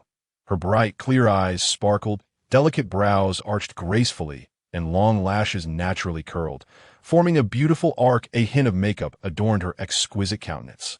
Her skin radiant and fair, almost translucent, exuding an elegance that was both refined and graceful. One could not help but marvel. What a celestial being descended from the heavens. Ha! Sister Hutu, look at this fool. He is utterly mesmerized, Xianying exclaimed, her laughter ringing out, instantly dispelling the image of the neighborly maiden. Jiang Hung was left speechless. If only Xianying remained silent, she would undoubtedly be an unparalleled beauty. Yet upon speaking, she transformed into a little sorceress. Such a fine girl. Why did she have to open her mouth? Hutu, too, found herself smiling, a faint blush creeping on her cheeks as she observed Jiang Hung's dazed expression. The timing of their arrival was fortuitous, for today marked the commencement of the human race's genius battle. Sisters, why not join the festivities? Jiang Hung soon regained his composure, acknowledging that the two shamans' extraordinary attire was bound to leave anyone awestruck. Indeed, let us go together. I am eager to witness the prowess of our human geniuses, Xianying exclaimed excitedly. Then I shall intrude, Hutu replied gracefully. Today, the human race was vibrant with banners unfurled, each face alight with excitement, converging at the heart of their civilization. After centuries of development, humanity now numbered in the billions. Such a multitude gathered together created a truly magnificent spectacle. Jiang Hung had long prepared for this, employing the art of space manipulation to create an expansive arena. Even amidst this vast congregation, there was no sense of crowding, nor risk of trampling. Furthermore, he had arranged countless magical mirrors to provide clear visibility of the battles taking place across various platforms, ensuring that even those without any cultivation could observe the unfolding events.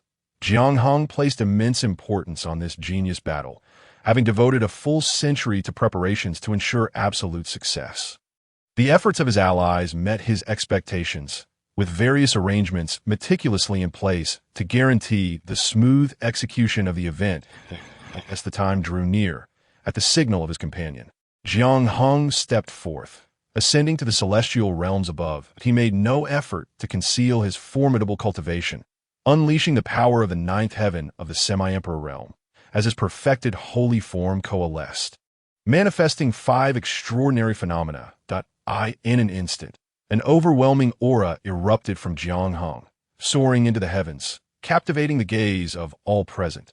The 5 manifestations: chaotic seed, green lotus, golden bitter sea, celestial king descending from the 9 heavens, yin-yang life and death diagram, and the embroidered mountains and rivers, coalesced around him at that moment. Jiang Hung resembled an emperor seated upon the 9th heaven, his boundless presence reverberating through the souls of countless humans.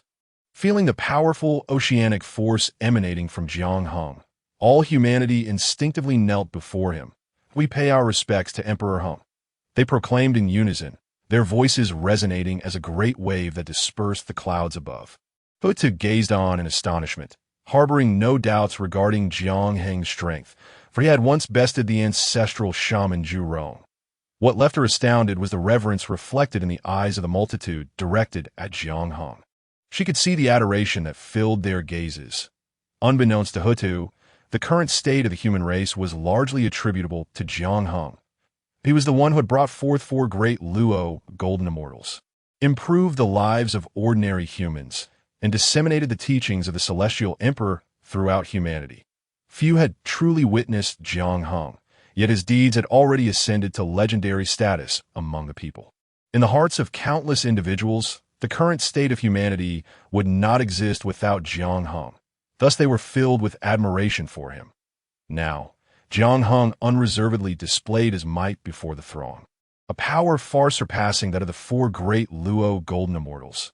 The overwhelming aura he exuded only heightened the adulation directed at him, reaching even blind reverence.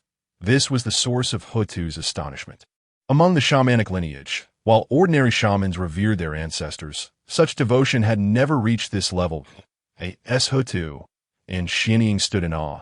They comprehended the sheer magnitude of Jiang Heng's prestige among humanity, far exceeding their expectations. Gazing at the powerful and self-assured figure, Hutu's eyes sparkled with intrigue. What kind of existence could command such reverence for billions?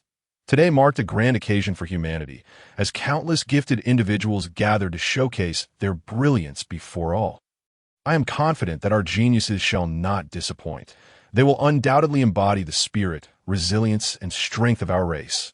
All shall be revealed upon the stage of battle.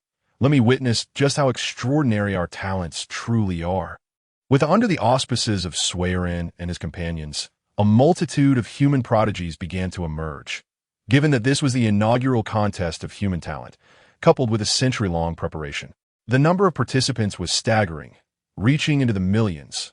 With millions of human prodigies clashing, it would undoubtedly take several years to witness the conclusion of all battles that swiftly eliminate those whose cultivation did not meet the standards. The first round was essentially a test of cultivation. Only those who achieved the third level of immortality would be permitted to advance. After a rigorous assessment, astonishingly, every single one of the registered human prodigies passed this initial test. This signified that humanity possessed at least several million true immortals, in the current vastness of the primordial world. While this number is not exceedingly large, it is by no means insignificant. Jiang Hung was immensely satisfied with this outcome, as it indicated that his objectives had been preliminarily fulfilled.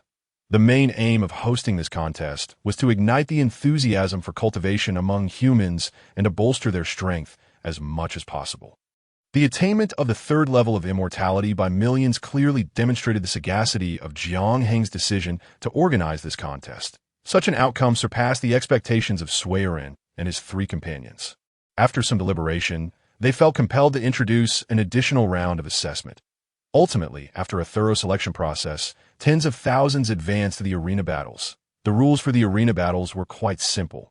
Victors would progress, while the defeated would be eliminated, with only the strongest human prodigy capable of reaching the final stage. Thousands of arenas rose simultaneously, indicating that thousands of battles would erupt concurrently. Ordinary humans could only focus on the outcome of a single match. But for those with profound cultivation, a sweep of their spiritual awareness revealed the entirety of the numerous battles at a glance. Although the Witch Clan lacked a primordial spirit, the formidable powers of Xianming and Hutu, being ancestral witches, enabled them to observe all the conflicts. For the two ancestral witches, the cultivation levels of the battling human prodigies seemed rather ordinary. However, after watching several matches, their expressions grew increasingly grave. Despite the relatively low cultivation levels of the human prodigies, they discovered that each possessed extraordinary combat prowess. Upon privately comparing notes, the two ancestral witches were astounded to realize that, at the same level, the Witch Clan was not a match for the human prodigies. The Witch Clan, being the sovereign of the primordial realm, typically found that the Beast Clans were no match for them due to their physical strength. Yet now, the humans had outperformed them, raising questions about the true extent of human combat strength. The two began to question their existence. If such seemingly weak humans could exhibit such strength, what did that make their own clan? Were the human prodigies even worthy of the attention of the two ancestral witches? Jiang Hung, merely by observing the expressions of the two ancestral witches, could discern their thoughts and couldn't help but smile as he inquired. Chapter 24. The Devouring Heaven Demon Technique. Xianming and Hutu, being exceedingly astute, naturally understood the implications of Jiang Heng's earlier remarks. Indeed, your human prodigies are remarkable, Xianming retorted with a roll of her eyes. Hutu remained silent, casting a glance at Jiang Hung. not having anticipated this more childlike facet of his character. As the leader of humanity, it is my inexorable duty to ensure the continuous strengthening of our kind. Rising from obscurity, I have never dared to slacken my efforts, which has gradually led humanity to its current stature. Jiang Hung expressed with deep reflection. Your efforts in guiding humanity to such heights are indeed commendable. It is clear that you have invested countless efforts in this endeavor. I have observed that the combat strength of the human prodigies is exceptionally formidable. What cultivation techniques have they mastered? Hutu asked that to be candid with you both. The cultivation technique practiced by humanity is one I created myself, which I have named the Human Emperor's Method, Jiang Hung replied. The Human Emperor's Method? A path to emperorship exclusive to humanity?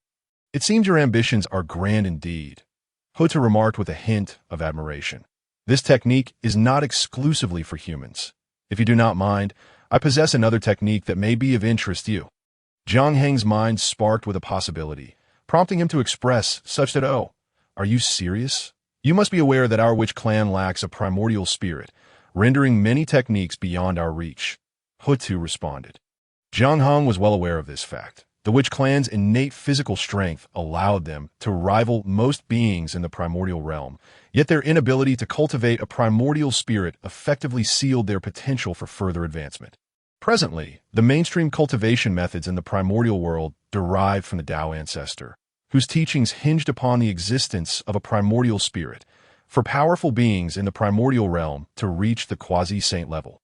They must gradually sever the three corpses, paving the way for further progress.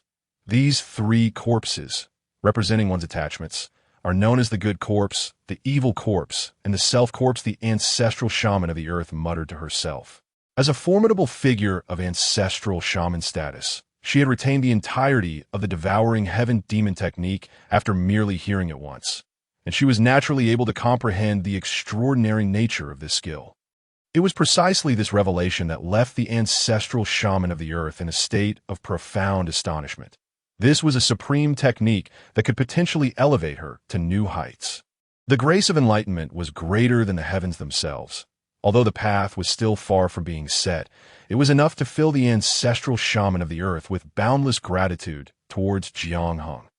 Jiang Hung's decision to impart the devouring heaven demon technique to the ancestral shaman was made after careful contemplation, rather than a mere whim. He was certainly not the type to become utterly entranced by a beautiful woman, eager to surrender everything to a goddess. Firstly, the Emperor of the Shrouded Heavens technique had already permeated the entirety of the human race, with countless individuals practicing it, while Jiang Hung possessed ample confidence in humanity. He also understood that it was not particularly difficult for outsiders to acquire the Emperor of the Shrouded Heavens technique. When he resolved to share this technique with all of humanity, he had already prepared for the possibility of its leakage in the primordial realm. Jiang Hung was the original creator of the Emperor of the Shrouded Heavens technique. He was not fearful of others mastering it, but rather concerned about the prospect of others neglecting its study. Those who learn from me live, while those who emulate me perish. If all beings in the primordial realm practice the Emperor of the Shrouded Heavens technique, Jiang Hung would be but a step away from invincibility. This situation bore a striking resemblance to that of Tao ancestor Hongjun. Do you truly believe that he was selflessly bestowing the technique upon the beings of the primordial realm without ulterior motives? After delivering 3 sermons to the multitudes, he immediately ascended to the realm of harmonious unity. Could there be a connection? Furthermore, by imparting the devouring heaven demon technique to the ancestral shaman of the earth, Jiang Hung had deeper considerations in mind. The reincarnated form of the ancestral shaman of the earth would hold a pivotal position within the primordial cosmos, which would be crucial for the future of humanity. By establishing a benevolent connection today, he might reap unexpected benefits in the future. Thus, Jiang Hung was effectively laying the groundwork in advance. Lastly, Jiang Hung acknowledged that he had inadvertently developed a slight fondness for the ancestral shaman of the earth. Of course, it was merely a fondness and had not yet reached the realm of love. How their relationship would evolve was something Jiang Hung did not concern himself with. He believed in allowing things to unfold naturally. Should it reach that level, he would naturally follow his heart, and no obstacle could deter him. All these factors combined led Jiang Hung to decide to impart the devouring heaven demon technique to the ancestral shaman of the earth. As for whether she would successfully cultivate it, that depended entirely on her own efforts. The technique created by a fellow cultivator is truly astonishing. I am at a loss for how to repay such a grace. In return, I shall unconditionally agree to 3 requests from you in the future, the ancestral shaman of the earth stated earnestly. You need not be so concerned. It is merely a technique, and there is no need for such formality. Jiang Hung replied. The ancestral shaman of the earth remained silent, gazing intently at Jiang Hung, as if she would not relent unless he acquiesced. With no choice left, Jiang Hung nodded in agreement, prompting the ancestral shaman of the earth to break into a smile. Nodding in satisfaction. You have imparted a technique to Sister Hutu. Shouldn't you also pass one on to me? The ancestral shaman of the dark said playfully. Earlier, Jiang Hung had conveyed the devouring heaven demon technique to the ancestral shaman of the earth through a method of sound transmission. So the ancestral shaman of the dark was entirely unaware of the technique imparted. However, from the astonished expression of the ancestral shaman of the earth, she discerned that the technique Jiang Hung had shared was undoubtedly extraordinary. The ancestral shaman of the dark did not genuinely seek a technique from Jiang Hung. She merely enjoyed teasing him. Xianming, do not be so presumptuous, the ancestral shaman of the earth admonished with a hint of annoyance.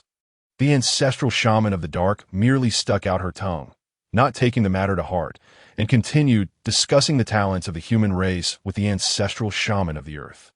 Jiang Hung remained silent. The ancestral shaman of the earth was on the verge of reincarnation, and cultivating the devouring heaven demon technique would pose no issue for her. However, the ancestral shaman of the dark lacked such an opportunity. Even if Jiang Hung were to impart the Emperor of the Shrouded Heavens technique to the ancestral shaman of the dark, without a primordial spirit, she would be unable to cultivate it to completion. Rather than waste time, it would be wiser to seek other methods, as there might still be hope for the ancestral shaman of the dark to attain enlightenment. As the 3 of them turned their attention back to the arena. The battle of human prodigies reached its most intense moment on the day of the Silver Dragoness rebirth, the Knight's return. As an old player in the Alliance, I eagerly anticipated witnessing the LPL triumph over the LCK in a direct confrontation. My excitement was overwhelming, and I could only exclaim, EDG is formidable. LPL is invincible.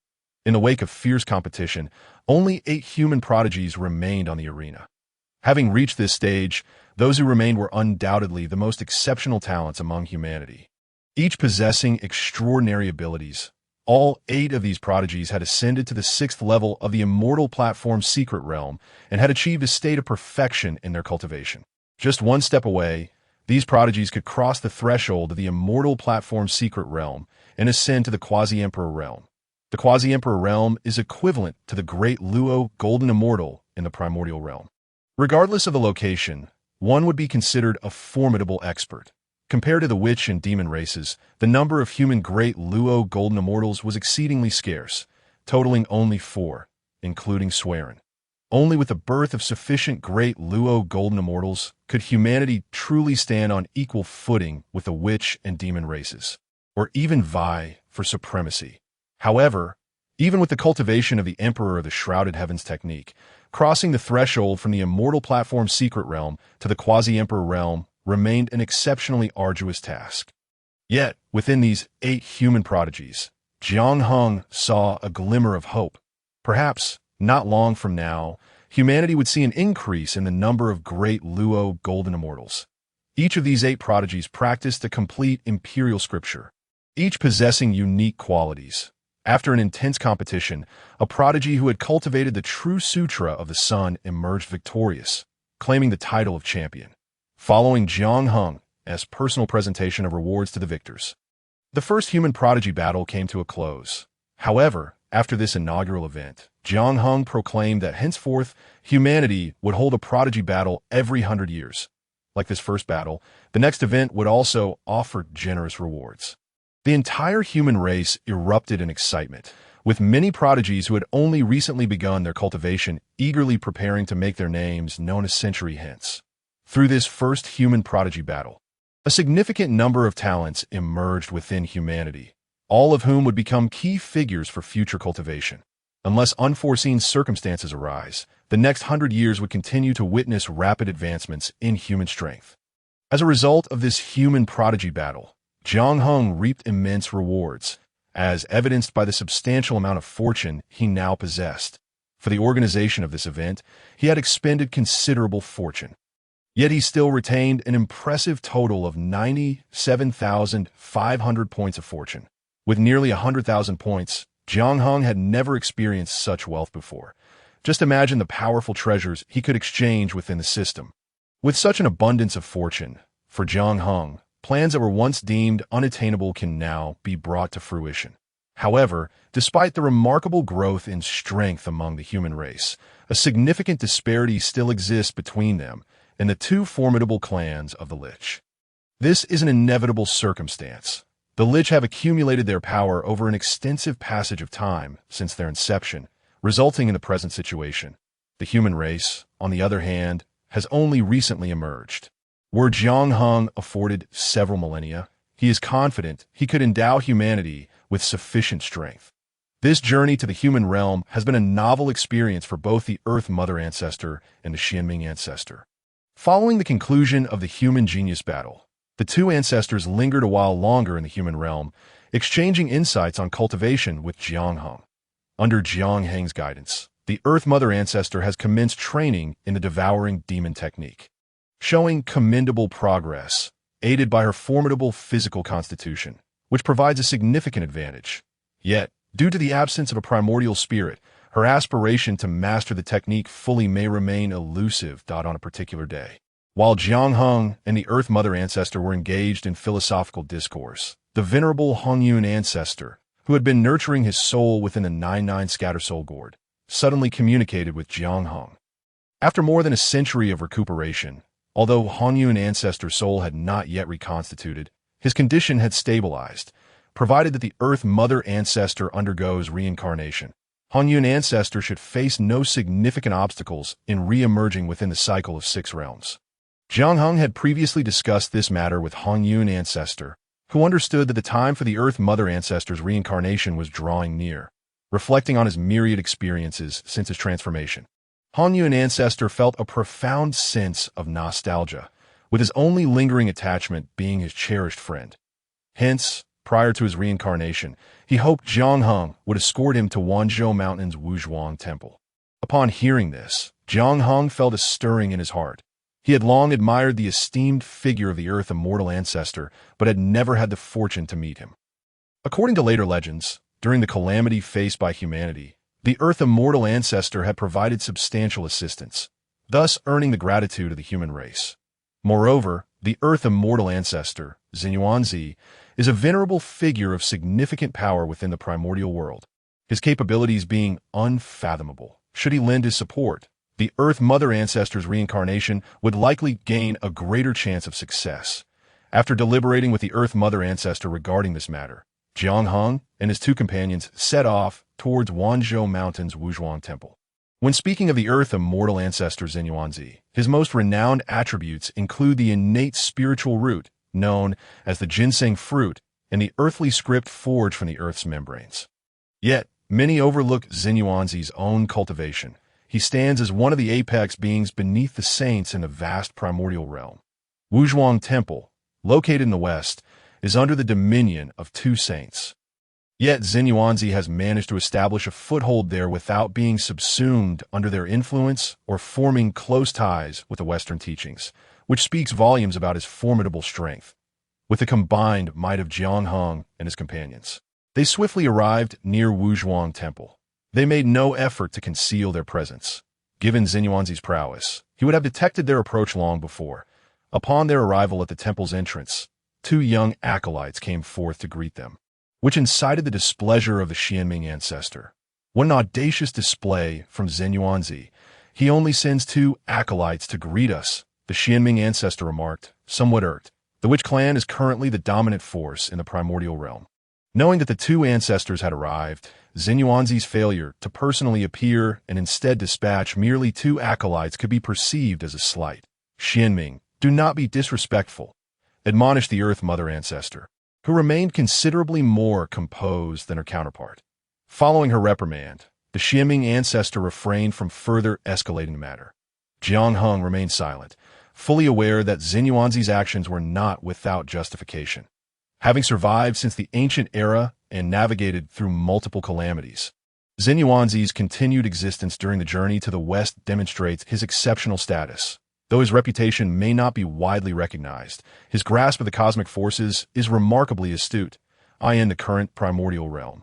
The Witch and Lich clans undoubtedly dominate, yet Xin Yuanzi likely recognizes that these clans are but fleeting phenomena.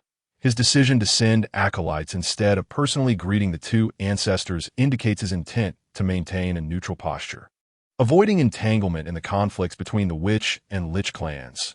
Such discretion and detachment from the tumultuous affairs of the primordial realm are the very survival strategies that have allowed Xin Yuanzi to remain aloof from the chaos. Guided by the two acolytes, Jiang Heng and his companions soon arrived at a temple. After a brief period of stillness, Xin Yuanzi finally made his appearance. "I apologize for my lack of proper welcome. Please forgive me," he spoke, revealing an elderly figure adorned with a purple gold crown, his hair white as snow yet with a youthful visage. The Taoist exuded a transcendent aura, commanding respect without it is we who intrude upon your domain. "And we ask for your understanding," Jiang Heng replied, bowing in respect. Observing Jiang Heng take the initiative to speak, Xin Yuanzi maintained an impassive exterior, though a flicker of surprise ignited within him. He recognized the two ancestors and understood that they would not have come without reason. However, it was remarkable that the first to speak was a man among them, and the two ancestors showed no sign of protest. Did this imply that the trio regarded the man as their leader? Who could this individual be, to whom the two ancestors humbly yielded? Xin Yuanzi felt a surge of curiosity regarding Jiang Heng's identity. Once seated and after exchanging pleasantries, Xin Yuanzi could no longer suppress his curiosity and inquired, "Forgive my ignorance, but may I ask your esteemed name and the purpose of your visit?" With a smile, Jiang Heng responded, "I am the sovereign of the human race, known as the Heng Emperor, and I come at the behest of a dear friend. The sovereign of the human race. Such strength exists within humanity now." Xin Yuanzi's expression shifted, astonished by the revelation. In the primordial realm, all beings were aware of humanity's frailty. To Xin Yuanzi's knowledge, their strongest had merely reached the level of the great Luo Golden Immortal. Observing Jiang Heng closely, Xin Yuanzi could not discern the depths of his power, a clear indication of Jiang Heng's extraordinary nature. Furthermore, the mere fact that two ancestors acknowledged him spoke volumes. Jiang Heng could not be ordinary. Jiang Heng, a great Luo Golden Immortal? Yet a great Luo Golden Immortal could elude Xin Yuanzi's perception? Could he command the respect of two ancestors? "This is preposterous," chuckled the Xianming ancestor, seizing the opportunity to mock Xin Yuanzi's astonishment. Xin Yuanzi quickly regained his composure, unfazed by the Xianming ancestor's jibes, and queried further. "You mentioned that your visit is at the behest of a friend. May I inquire as to who that friend might be?" "It is none other than your dear friend, the Hongyun ancestor," Jiang Heng revealed. "What?" The mention of Hongyun sent a shock of disbelief through Xin Yuanzi. His expression shifted dramatically as he struggled to comprehend that in the current primordial realm, who was unaware of Hongyun ancestor's demise. As a close friend of Hongyun, Xin Yuanzi had mourned his loss for an extended period, vowing to avenge him. Yet now, Jiang Heng claimed to be acting on behalf of Hongyun. Was it possible that the fallen Hongyun could be resurrected? Or had he never truly perished? With these thoughts swirling his mind, Xin Yuanzi's gaze fixated intently on Jiang Heng, filled with anticipation. Without further ado, Jiang Heng waved his hand and the 99 scatter soul gourd materialized before them. Xin Yuanzi recognized this innate spiritual treasure immediately. The anticipation in Xin Yuanzi's eyes intensified. The remnant soul of Hongyun ancestor emerged, gazing sorrowfully at Xin Yuanzi. "Greetings, old friend. It is good to see you again." Hongyun ancestor's voice resonated with a poignant nostalgia.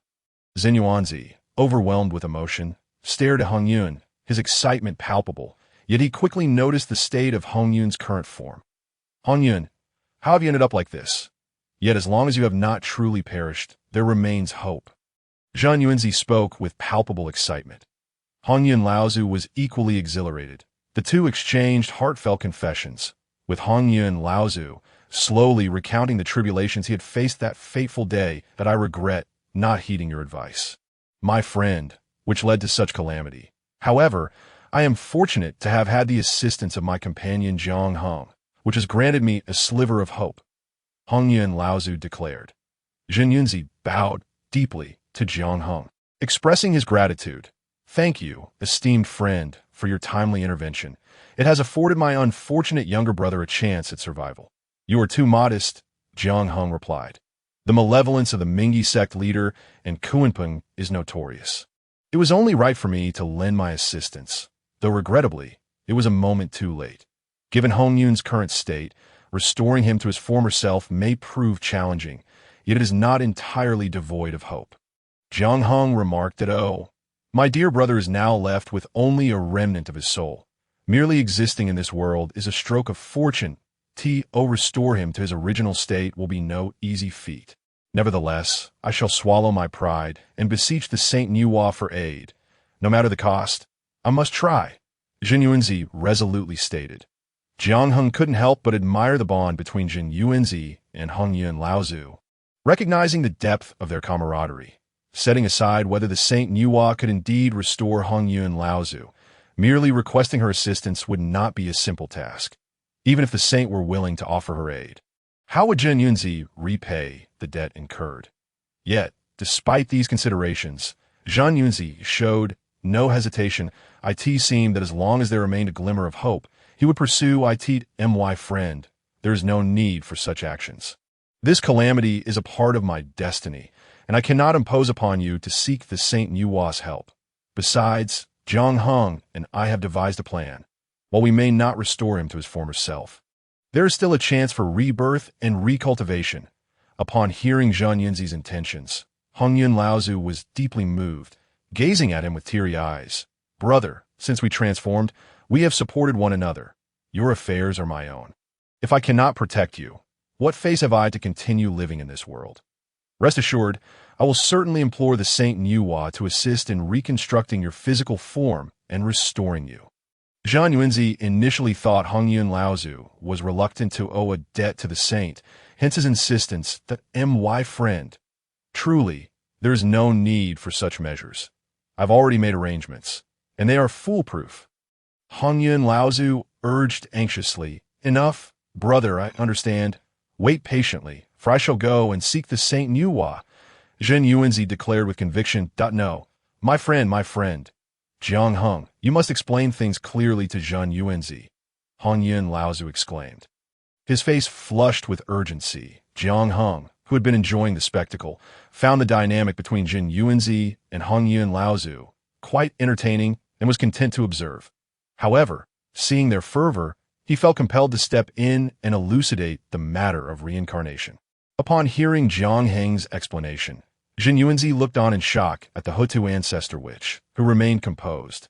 Jiang Heng understood that both he and the Hutu ancestor which were aware of the implications of her reincarnation, having previously discussed it. Even the Xianming ancestor witch remained silent, indicating that the witch clan was prepared for the Hutu ancestor witch's transition into reincarnation.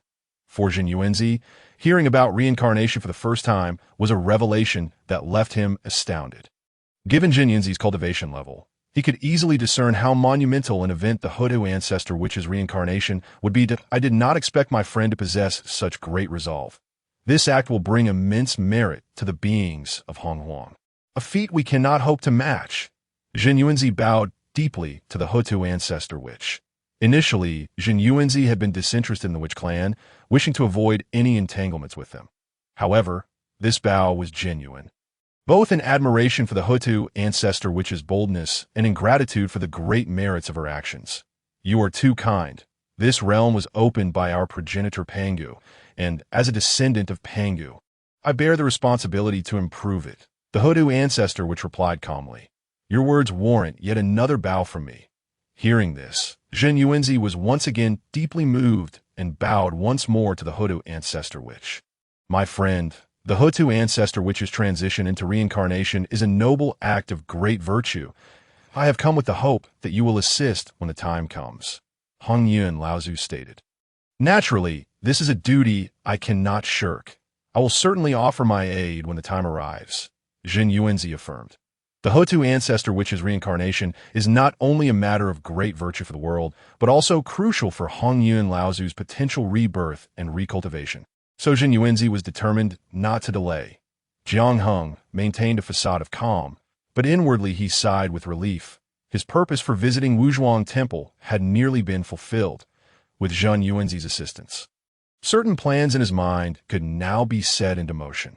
Although it was not foolproof, it certainly increased his chances. After a lengthy discussion, the parties agreed that when the Hotu ancestor which underwent reincarnation, Jin Yuanzi would be present in advance. As you have traveled from afar, I have nothing to offer you, so let my disciple fetch 3 ginseng fruits, Jin Yuanzi said. Jiang Heng had indeed heard of the innate spiritual root ginseng fruit and was quite curious about it. The ginseng fruit, also known as Keo Waden, blooms once every 3,000 years, bears fruit after another 3,000 years, and ripens after yet another 3,000 years, only becoming consumable after a full 10,000 years. It takes 10,000 years to yield merely 30 fruits, which resemble infants, not yet full-grown, complete with limbs and features. Should a fortunate individual happen upon one and merely smell it, they would live for 360 years. Consuming one would extend their life to 47,000 years. Jiang Heng already possessed 2 immortality elixirs, which in the Zhiqian world were exceptional medicines capable of extending an emperor's life. Moreover, it was said that the immortality elixirs might be the remnants of fallen immortals from ancient times, containing the essence of supreme Tao principles. Throughout history, even emperors have meticulously studied immortality elixirs and gleaned profound insights that in the Hongwang world, innate spiritual roots were undoubtedly the strongest form of spiritual medicine. Yet it remained uncertain how they compared to the immortality elixirs. Before long, Jin Yuanzi's 2 attendants arrived, bearing 3 ginseng fruits, which they placed before Jiang Heng and his companions. Jiang Heng examined the fruits closely, noting they indeed resembled the descriptions, taking the form of childlike figures. Given your cultivations, consuming these ginseng fruits will not yield great benefit, but it will be a delightful experience, Jin Yuanzi said graciously. So this is the innate spiritual root? It doesn't look particularly impressive. I shall be the first to taste it, the Xianming ancestor which exclaimed as she seized a ginseng fruit and bit into it. Then I shall graciously accept your kindness, the Hotu ancestor which added. Jiang Heng also picked up a ginseng fruit and took a hearty bite, feeling the rich essence instantly merge within him. To his surprise, the flavor was quite delightful, though ultimately just that, delicious. After finishing a ginseng fruit, the Xianming ancestor which smacked her lips, a hint of disdain evident in her tone, the witch clan lacks a primordial spirit. For the ancestor witches, the ginseng fruit merely offered pleasant flavor without any substantial benefits. Jiang Heng, however, experienced a different reaction. After consuming the ginseng fruit, he felt his comprehension of the Tao advance a notch. While the improvement was modest, for someone at Jiang Heng's level, even the slightest progress was invaluable, that if he could achieve further insights like this, breaking through the 9th layer of quasi-emperor and stepping into the realm of emperor would be within reach. Unfortunately, the innate spiritual roots only had their greatest effect upon first consumption. Further intake of ginseng fruits would yield diminishing returns for Jiang Heng. Nonetheless, through this comparison, Jiang Heng came to understand that innate spiritual roots and immortality elixirs each possessed their own strengths and weaknesses, making it impossible to declare one superior to the other. Once again, I thank you for your generous hospitality, Jiang Heng said to Jin Yuanzi. You are too kind, Jin Yuanzi replied. Now, we must take our leave. When the crucial moment arrives, I hope you will assist us, Jiang Heng stated. This is a duty I shall not neglect, Jin Yuanzi affirmed. Subsequently, Jiang Heng and his companions did not linger further, bidding farewell to Jin Yuanzi as they departed from Wanshou Mountain's Wuzhuang Temple. Would you care to accompany me for a stroll?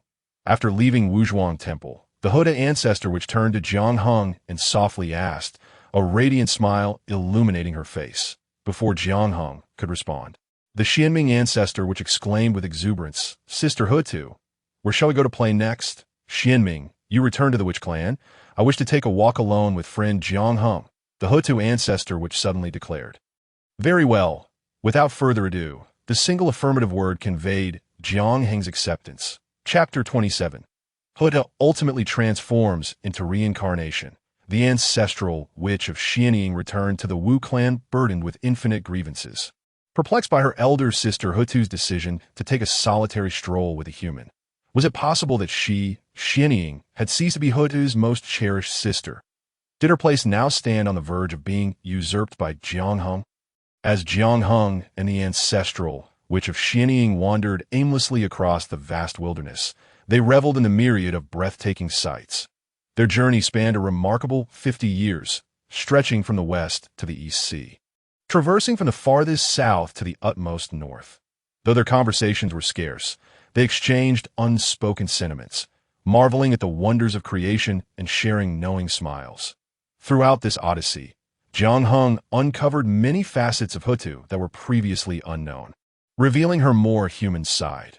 When witnessing the ethereal auroras, she would exclaim with fervor, marveling at the extraordinary beauty crafted by the cosmos. Conversely, upon witnessing the wilting of exquisite blossoms, she would be overcome with sorrow, shedding tears for their demise. Engrossed in tales of legends from the future, she would listen intently, eagerly inquiring about the continuations of each story. In Jiang Heng's mind, Hutu had always been a figure of dignity and rationality. Yet he was taken aback to see her lower her defenses, revealing a more vulnerable aspect reminiscent of a delicate woman. Since his rebirth in the primordial realm, Jiang Hung had treaded cautiously, bearing the weight of the human race on his shoulders, striving tirelessly for their strength. The burden of an entire race left him no room for complacency, his thoughts perpetually consumed by endless calculations. However, this time, Jiang Hung chose to unburden himself entirely, ceasing to ponder the future of humanity or engage in relentless scheming.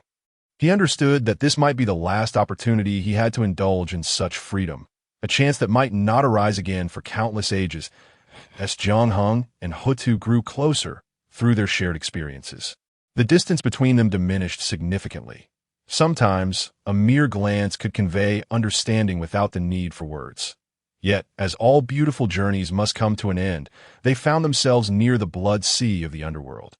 Ultimately, we have returned to this place that I have found joy during this time. Hutu gazed at Jiang Hung, a smile gracing her lips. Their arrival at the blood sea was no mere coincidence, despite the aimlessness of their travels. Hutu had never forgotten her mission. I feel the same, Jiang Hung replied, his voice tinged with melancholy. Though he had anticipated this day, knowing it was Hutu's destined fate, he was acutely aware of his inability to alter it. Should he implore Hutu not to undergo reincarnation?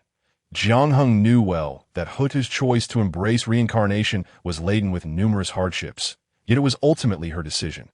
Hutu was fully cognizant of the Wu clan's fate. If she were to reincarnate, there would still remain a glimmer of hope for her kin.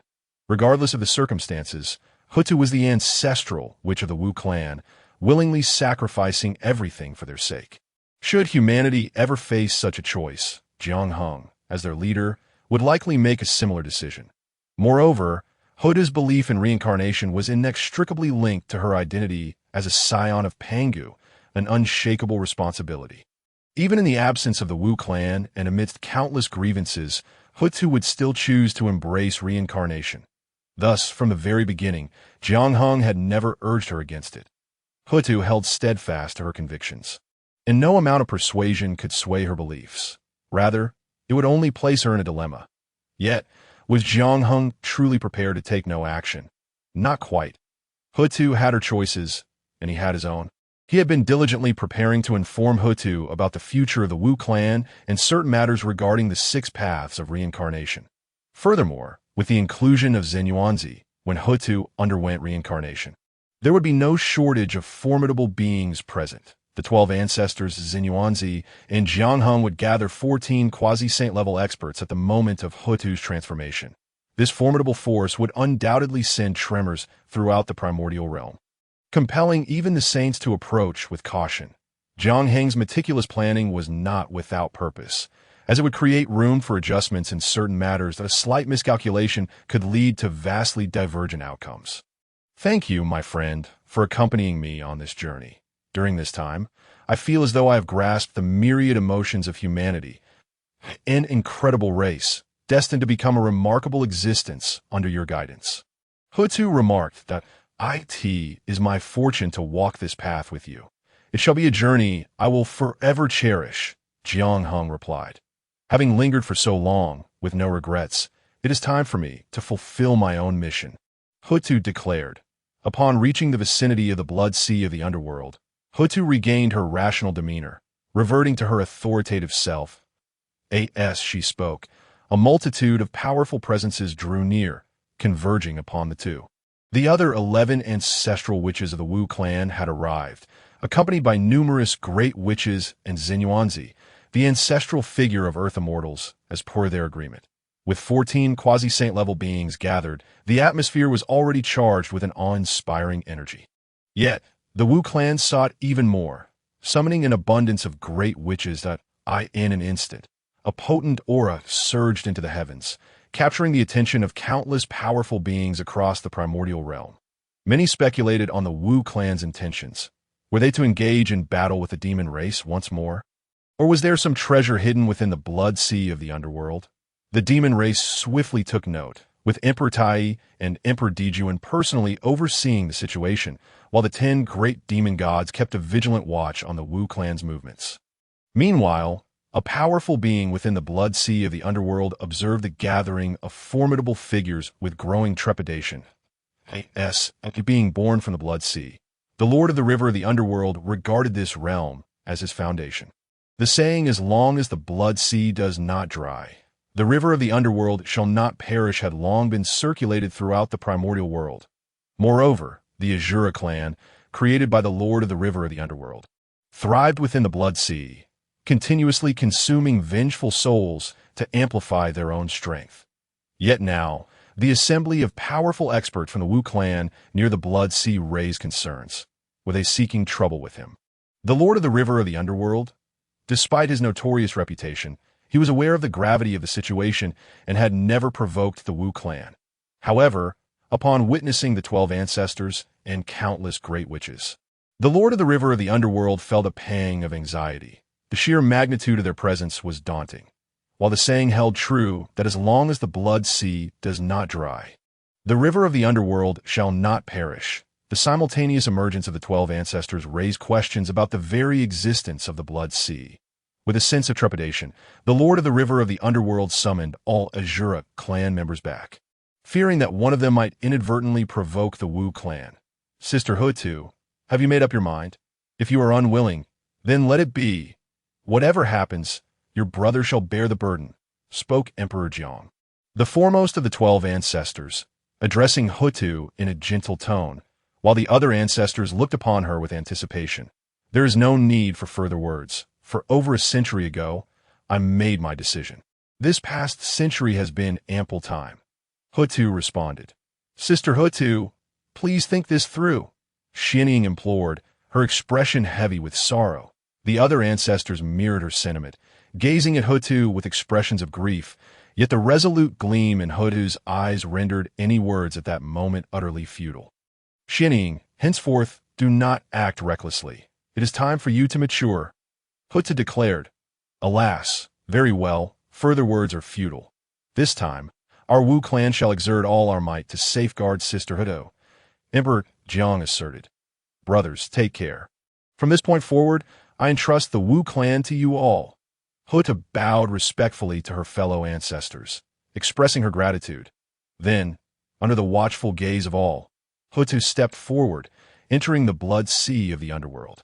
Gazing upon the countless vengeful souls, she proclaimed, Dust to dust, earth to earth, you shall return to your rightful place. However, there is no need for pain or sorrow. Death is but a cycle of life. From this day forth, the soul shall return to Hutu. The Tao does not disdain. It is the essence of chaos that I shall embody the 6 paths of reincarnation to ensure that you do not vanish, that you do not fall into oblivion. From this day forth, I vow to guard you through countless lifetimes, granting every soul in this realm the opportunity for reincarnation.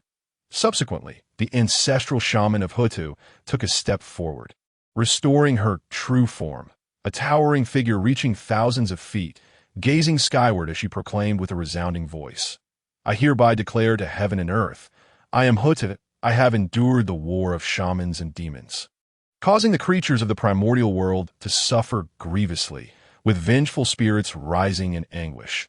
Henceforth, Hutu is willing to transform into the 6 paths of reincarnation, for the heavenly path, the human path, the Azura path, the animal path, the hungry ghost path, and the hell path, granting all beings a place for reincarnation and rebirth. The 6 paths of reincarnation. Arise. As her voice fell, the entire primordial world trembled, and countless beings felt a resonance within their hearts, all directing their gazes toward the direction of the nether bloodess. In an instant, the heavenly path quaked, and boundless merit cascaded from the heavens, merging into the body of the ancestral shaman Hutu. That moment, Hutu finally broke free from the constraints of the shaman clan, astonishingly giving birth to her primordial spirit, her cultivation reaching an extraordinary realm. Not merely a sage, but surpassing one. In that instant, Hutu transcended the status of an ancestral shaman, transforming into an existence of unfathomable nature. An incredible power erupted from her form, and a realm of the nether began to materialize. Yet her corporeal body began to slowly dissipate. As her form was on the verge of vanishing, Hutu wore a smile upon her face, turning to gaze at Jiang Hung, leaving her most beautiful visage for him. Jiang Hung suddenly stepped forth, entering the boundless sea of blood, for Hutu had already transformed into reincarnation, and it was time for him to take action. Chapter 28. The Celestial Bell. Hutu's transformation into reincarnation reverberated throughout the entire primordial realm. Countless beings felt a stirring within their souls, sensing the changes in the primordial world. Even the 6 exalted sages, who held themselves high above, turned their full attention to the nether blood sea. Even Tao ancestor Hongjun, who was in the midst of a profound merging, awakened from his transcendence, his gaze piercing through layers of space to behold the nether blood sea. From this day forth, the primordial realm shall achieve true completeness, a blessing for all beings. A voice filled with infinite sentiment and joy resonated within the Zhixiao Palace, and on the face of Tao ancestor Hongjun, a rare smile flickered that I express my gratitude to the great virtue of Hutu. At the moment when the 6 paths of reincarnation began to manifest, countless beings felt a stirring within their hearts. Kneeling upon the ground, extolling the great merits of Hutu, it was at this moment that Hutu's cultivation reached its zenith, crossing the threshold of quasi-saint and attaining the realm of primordial perfection. Gazing at the gradually dissipating figure, the long-awaited opportunity had finally arrived. Jiang Hung stepped forth, entering the nether blood as Jiang Hung stepped into the nether blood sea. He had already scoured the system shop and found the treasure he sought to exchange. Treasure name: Celestial Bell, grade superior, required fortune value for exchange 120,000 points. Overview: the Celestial Bell, birthed from the celestial womb of the Kunlun immortal land in the ancient world, is the first creation artifact containing the secrets of immortality. After system enhancements, the Celestial Bell is an Emperor-grade weapon at its peak, stronger than innate spiritual treasures but weaker than innate supreme treasures, classified as a half-step innate supreme treasure. The Celestial Bell is not the Emperor's weapon of the Eternal King from the perfect world, but rather a creation artifact naturally nurtured in the ancient Kunlun immortal land. The reason Jiang Hung had never forged his own weapon before was fundamentally due to having seen the Celestial Bell in the system shop. Jiang Hung could naturally exchange for other extreme Emperor-grade weapons. The system shop offered not only the Wuxia Bell, but also powerful Emperor-grade weapons like the Primordial Mother Chi Cauldron.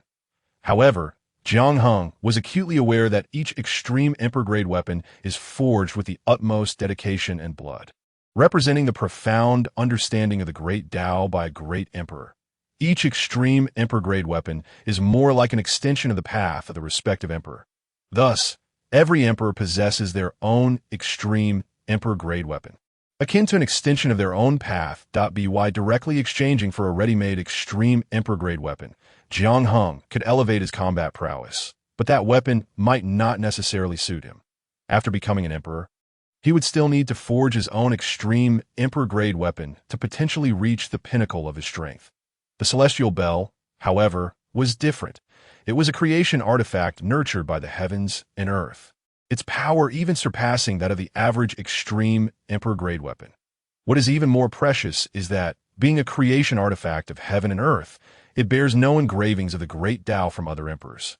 As long as he possesses the Celestial Bell and intertwines his own Tao and principles within it, Jiang Hung would immediately have the most supreme extreme emperor-grade weapon.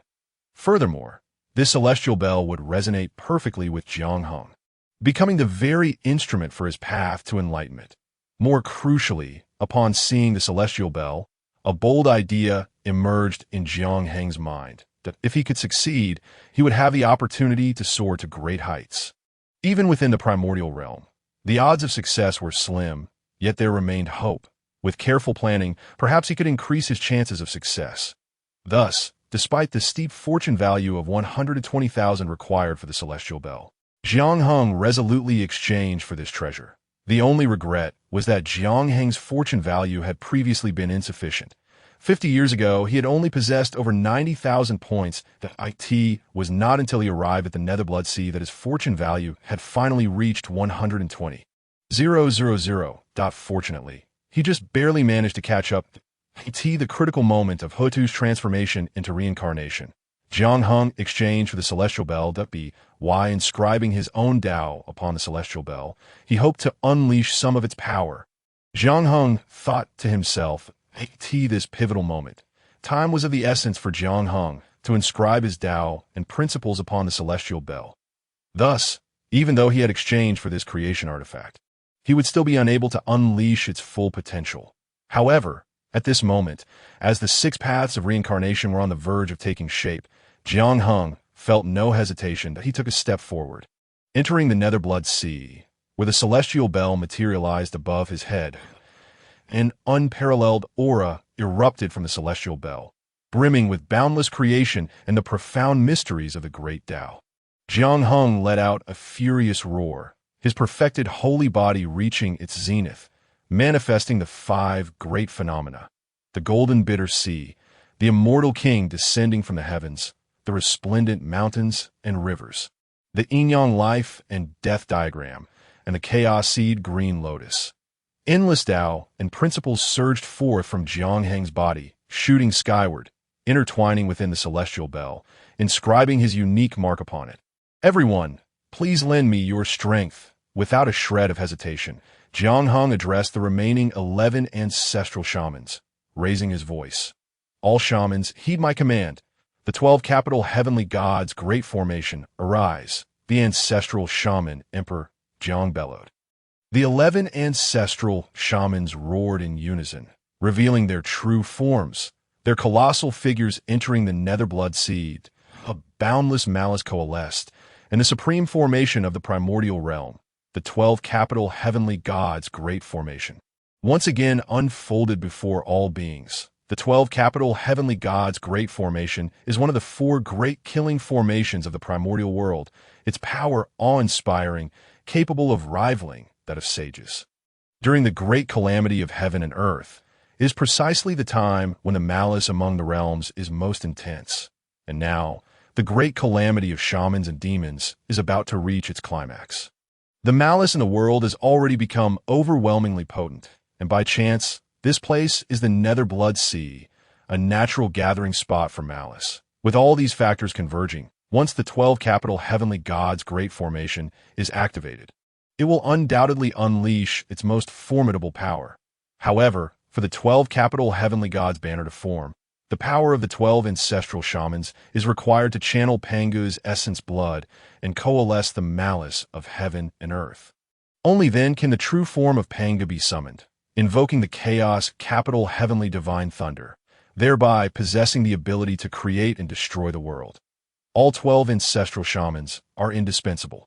Yet now, with Hutu having transformed into reincarnation, lacking one ancestral shaman, the 12 capital heavenly gods' great formation cannot be complete. Nevertheless, at this moment, the 12 ancestral shamans did not intend to truly activate the 12 capital heavenly gods' great formation. They had other plans. Under the control of the 11 ancestral shamans, the formation directly enveloped the space where the 6 paths of reincarnation were forming. The other great shamans of the shaman clan were not idle either.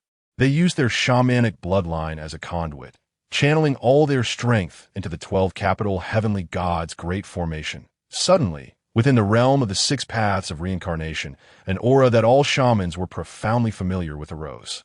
It was none other than the essence of Hutu. Hutu's transformation into reincarnation is akin to Pangu's great deity creating the world from his own essence. She is to transform her own corporeal form into the 6 paths of reincarnation. It can be said that once the 6 paths of reincarnation are established, all beings within it will be manifestations of Hutu's physical form.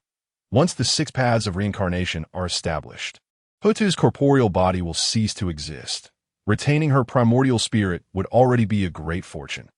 Thus, within the 6 paths of reincarnation, Hutu shall possess the might of a sage, yet she will be unable to step beyond the realm of the 6 paths of reincarnation. For the primordial realm, the establishment of the 6 paths of reincarnation truly brings completeness to this world. However, for the ancestor witch of Hutu, the 6 paths of reincarnation resemble a cage, even within this confinement. The master, Hutu ancestor witch, finds herself beset by numerous constraints, unable to fully command the realm of the 6 paths of reincarnation. Were it otherwise, why would the underworld be subservient to the heavenly court in later ages? How could a mere Xitigarbha share boundless merit within the underworld? At this very moment, the remaining 11 ancestor witches, united through the 12 heavenly God-Spirit array, channeled the immense power of numerous great witches into the 6 paths of reincarnation. The 6 paths of reincarnation are essentially a manifestation of the Hutu ancestor witch, and in essence, the 12 heavenly God-Spirit array remains complete within this realm as the 12 heavenly God-Spirit array took shape. The true form of Pangu coalesced, awakening the consciousness of the Hutu ancestor which that was meant to merge with the 6 paths of reincarnation, under the collective control of the 11 ancestor witches. The wielder of Pangu's true form transformed into the Hutu ancestor witch. When a saint-level primordial spirit harmonizes with a saint-level physical body, it results in a flawless saint. Furthermore, creating the 6 paths of reincarnation is a merit comparable to Pangu's primordial act of creation. And the primordial spirit of Hutu ancestor which has already reached an astonishing realm. Even within a saint-level physical body, the true form of Pangu is undoubtedly a pinnacle existence. The fusion of the two not only elevates the Hutu ancestor witch to a state of perfect saintliness, but also makes her a top-tier saint. While not necessarily stronger than the 3 pure ones, who wield innate treasures, she certainly surpasses the 2 saints of the West and even stands above the Saint Nuwa. Hurry and comprehend the devouring heaven demon technique. Jiang Hung bellowed once more. The 11 ancestor witches did not gather the 12 heavenly God-Spirit array without reason. This was the result of Jiang Heng's prior arrangements, while allowing the Hutu ancestor witch to temporarily attain a state of perfect saintliness. It granted her the opportunity to grasp the devouring heaven demon technique in the shortest possible time. For the Hutu ancestor witch, this technique represents her only hope, the key to transforming the impossible into the possible. The Hutu ancestor witch dared not delay. Though unaware of the reasons, she complied with Jiang Heng's words and began to fully comprehend the devouring heaven demon technique. With her current state of perfect saintliness, her speed in mastering the technique was astonishingly swift in a brief period. The Hutu ancestor which advanced the devouring heaven demon technique to a remarkably high level, just a step away from completion. Yet at that moment, the 6 paths of reincarnation slipped from the Hutu ancestor witch's control and began to tremble violently that if left unaddressed, the newly formed 6 paths of reincarnation might even face collapse. Chapter 29. Nurturing the Divine Embryo. With the Hutu ancestor witch's control waning, the incompletely established 6 paths of reincarnation showed signs of impending collapse, a scenario Jiang Hung could not allow. The 6 paths of reincarnation are not only of utmost importance to the entirety of the Honghuang realm, but also serve as the foundation for the Hutu ancestor witch's path to enlightenment. It must not perish. Daoist Xinyan, please lend me your strength. Jiang Heng proclaimed loudly. T. Jiang Heng's call. Xinyan did not hesitate for a moment, directly soaring into the blood sea of the underworld, casting forth the Earth Book. As the Earth Book descended into the 6 paths of reincarnation, a rich essence of Earth surged forth, continuously merging into the realm.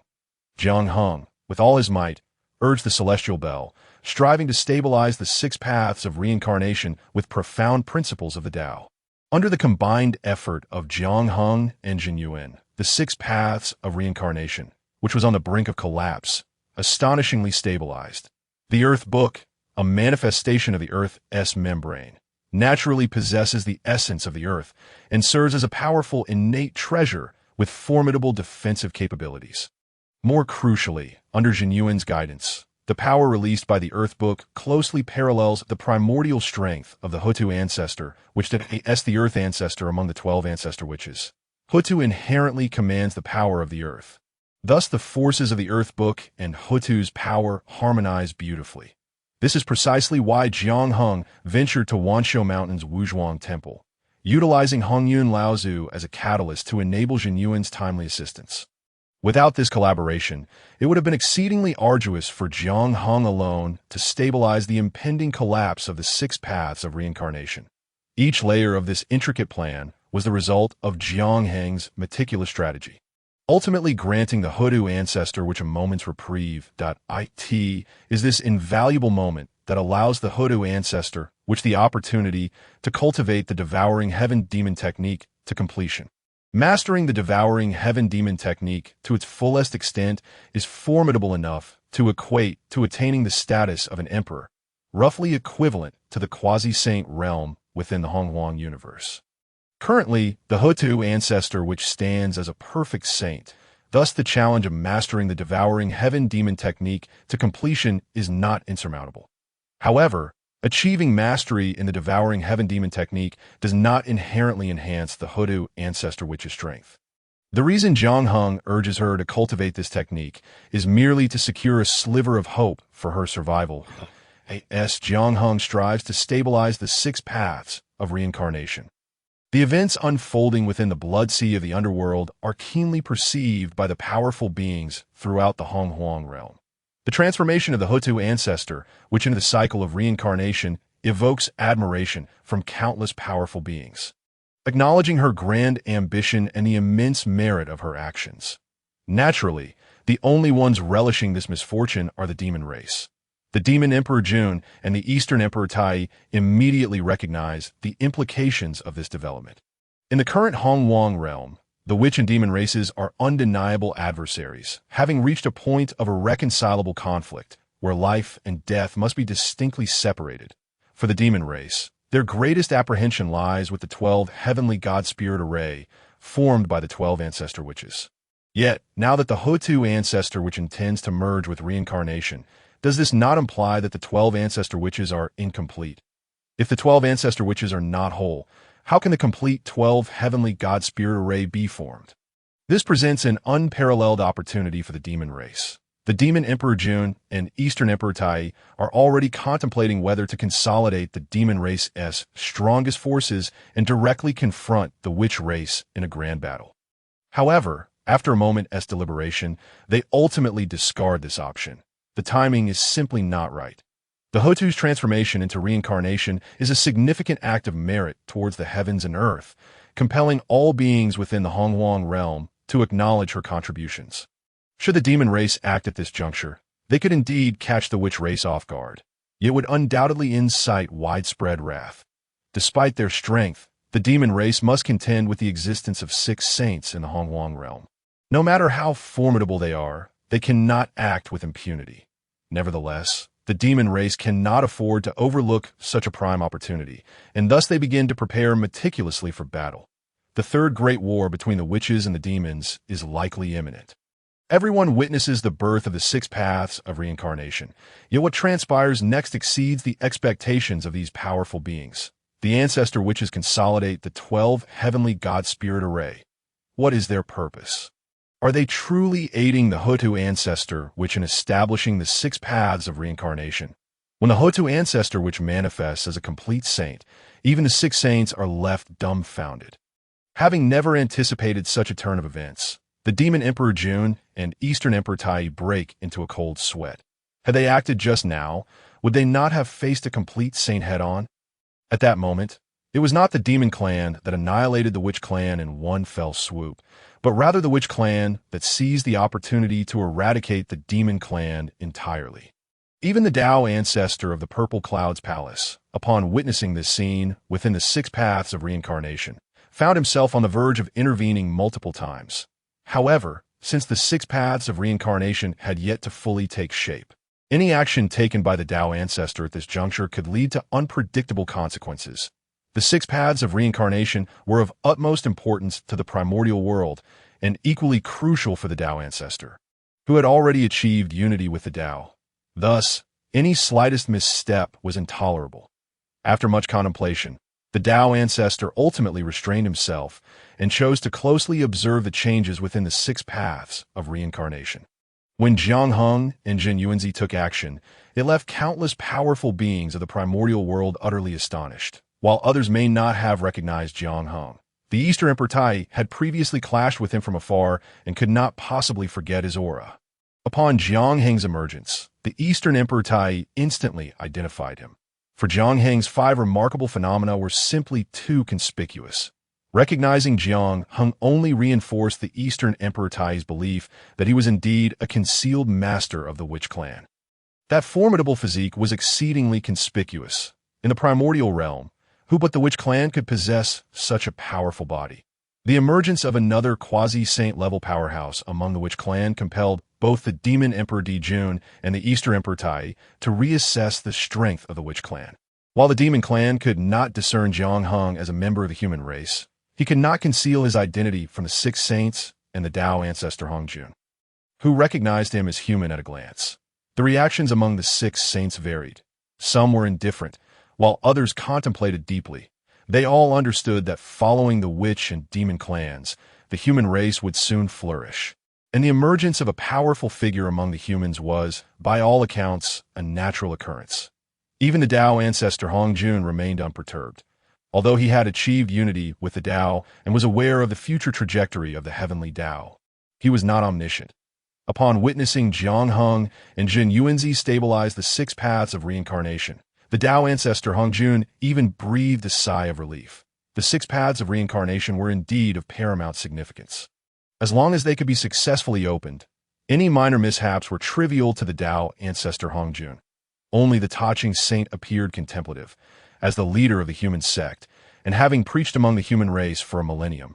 His understanding of the human race was more profound that as Jiang Heng stabilized the six paths of reincarnation, the Taching Saint keenly sensed that the cultivation method Jiang Heng practiced was not one he had imparted to the human race.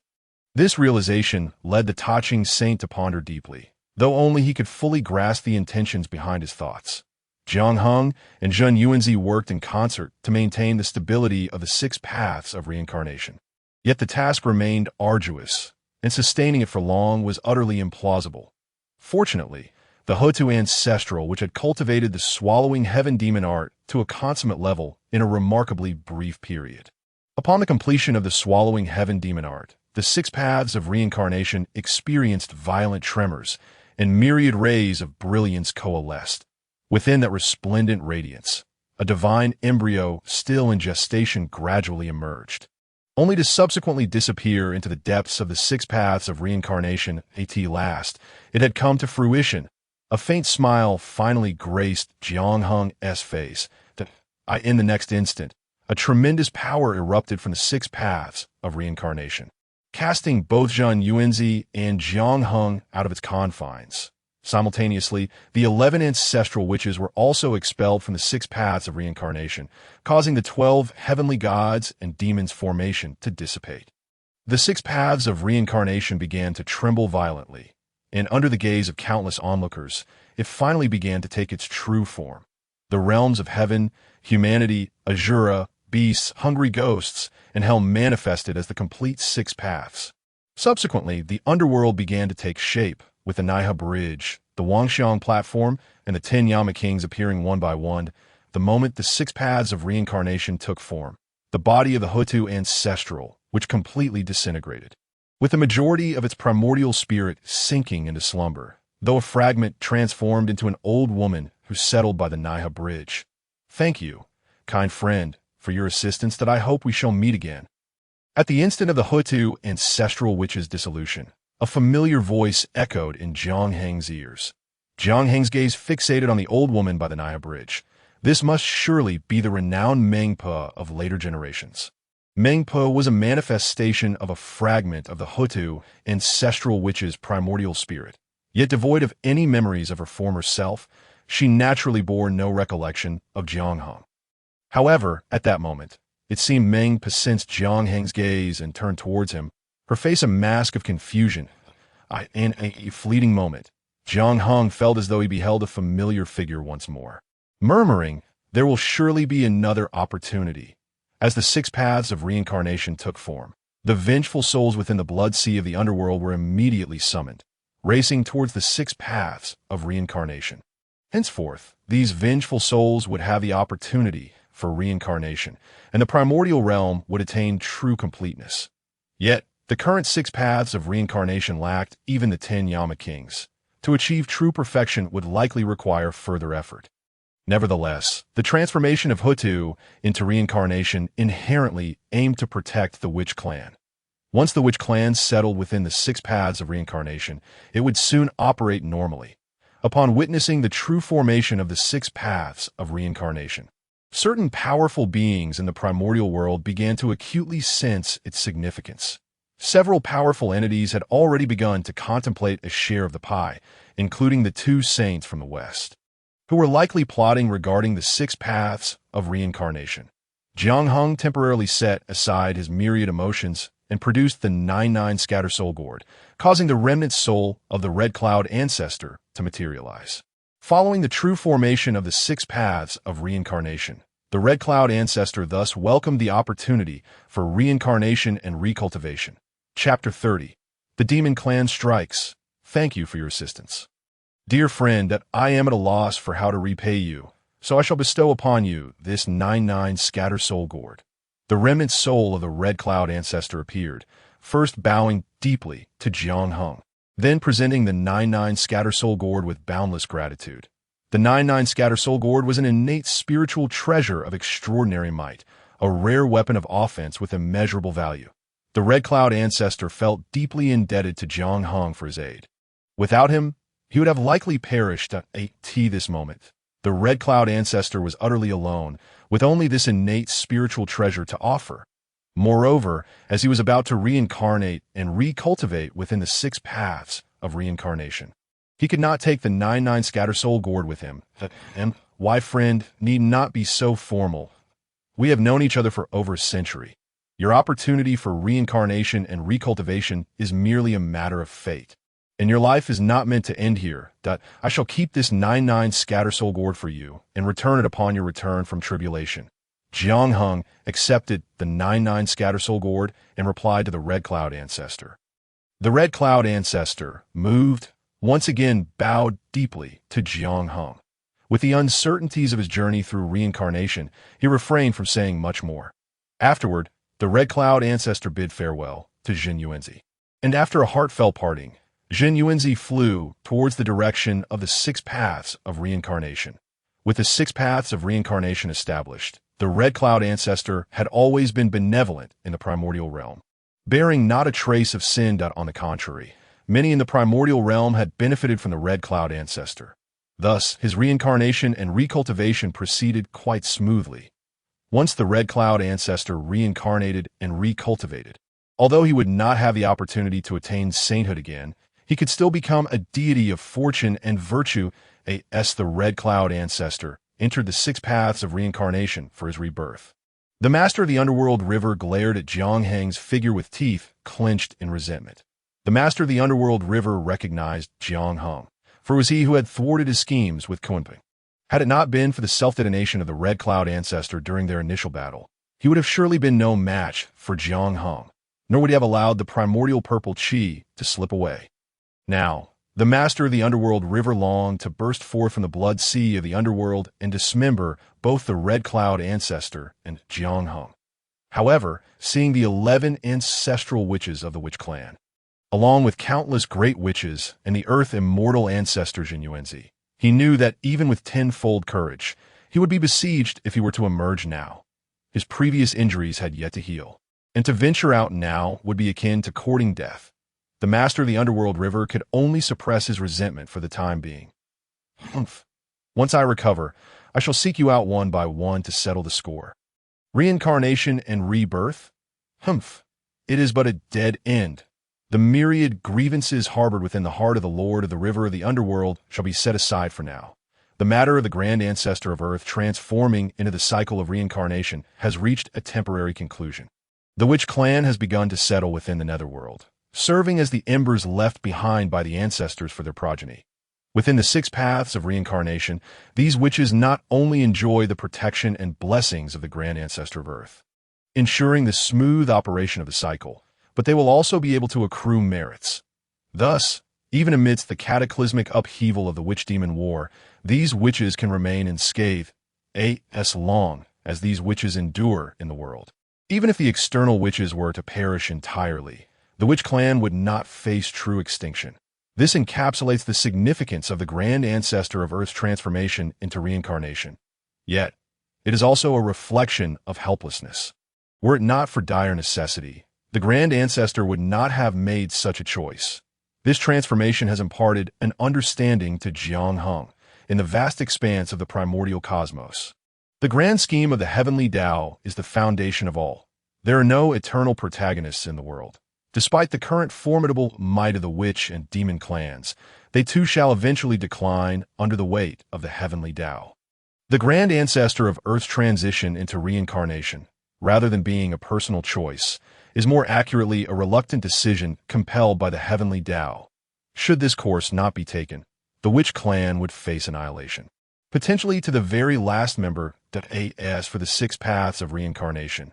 Even in the absence of the Grand Ancestor of Earth, the heavenly Tao would ensure that other beings would step forth to fill her role. In the primordial cosmos, the grand design of the heavenly Tao is inexorable. Yet if one day the human race were to encounter a similar fate, how would Jiangheng choose? The heavenly Tao, the earthly Tao, and the human Tao, ostensibly 3 separate powers. Why must there be a hierarchy among them? Having witnessed the Grand Ancestor of Earth's transformation into reincarnation, Jiangheng has unconsciously grasped many of the profound truths of existence, which is the crux of his contemplation. The so-called heavenly Tao can be understood as the totality of the rules governing the operation of all things within the primordial cosmos. The heavenly Tao is supreme, yet devoid of self-will. However, due to the convergence of the Tao ancestor Hongjun, the heavenly Tao has undergone numerous transformations that in the future, the celestial court, or the lofty saints, as well as the Tao ancestor who orchestrates all from behind the scenes, can all be seen as embodiments of the heavenly Tao. The earthly Tao, in essence, refers to the 6 paths of reincarnation, a realm where all beings undergo the cycles of rebirth, underscoring its immense significance. The 6 paths of reincarnation ought to stand alongside the heavenly Tao, and the Grand Ancestor of Earth, who established the 6 paths, should in principle hold a status equivalent to that of the Tao ancestor, ranking above the 6 saints. Yet, within the primordial cosmos, this is evidently not the case. Not only does she not stand equal to the Tao ancestor, but the Grand Ancestor of Earth falls short even of the 6 saints. As for the human Tao, it does not solely refer to humans, nor is it entirely composed of them, but encompasses all beings within the primordial cosmos. Beings are the very foundation of a world. A world devoid of any life would be but a desolate wasteland. However, due to the divergent thoughts of sentient beings, achieving unity among them is an impossibility, resulting in the dispersed nature of their collective strength. This has led to the heavenly Tao presiding over the fates of all beings, rendering the notion of human determination overcoming the heavens an utterly unattainable fantasy, in light of the future circumstances facing humanity. Jiangheng must prepare for certain eventualities, ensuring that when the time comes, he possesses some means of resistance that in this instance, as the grand ancestor of Earth transitioned into the cycle of reincarnation. Jiang Hung, through various schemes, discreetly planted a seed.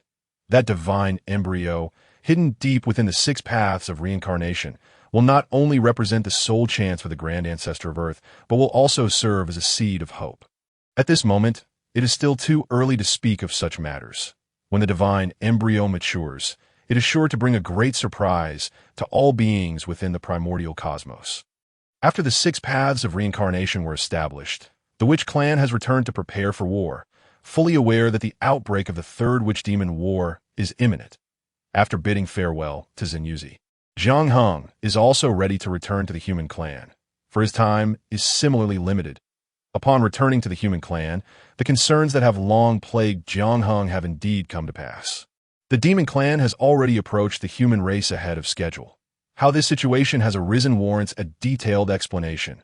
Jiang Hung stated calmly.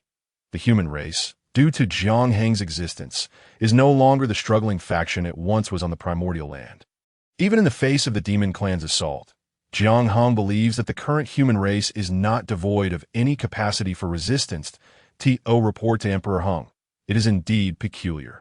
During the early days of our human race, we coexisted peacefully with the demon clan, without any significant conflicts. However, this time, the demon clan appears to have come prepared, as several golden immortal level demons have attacked our tribes.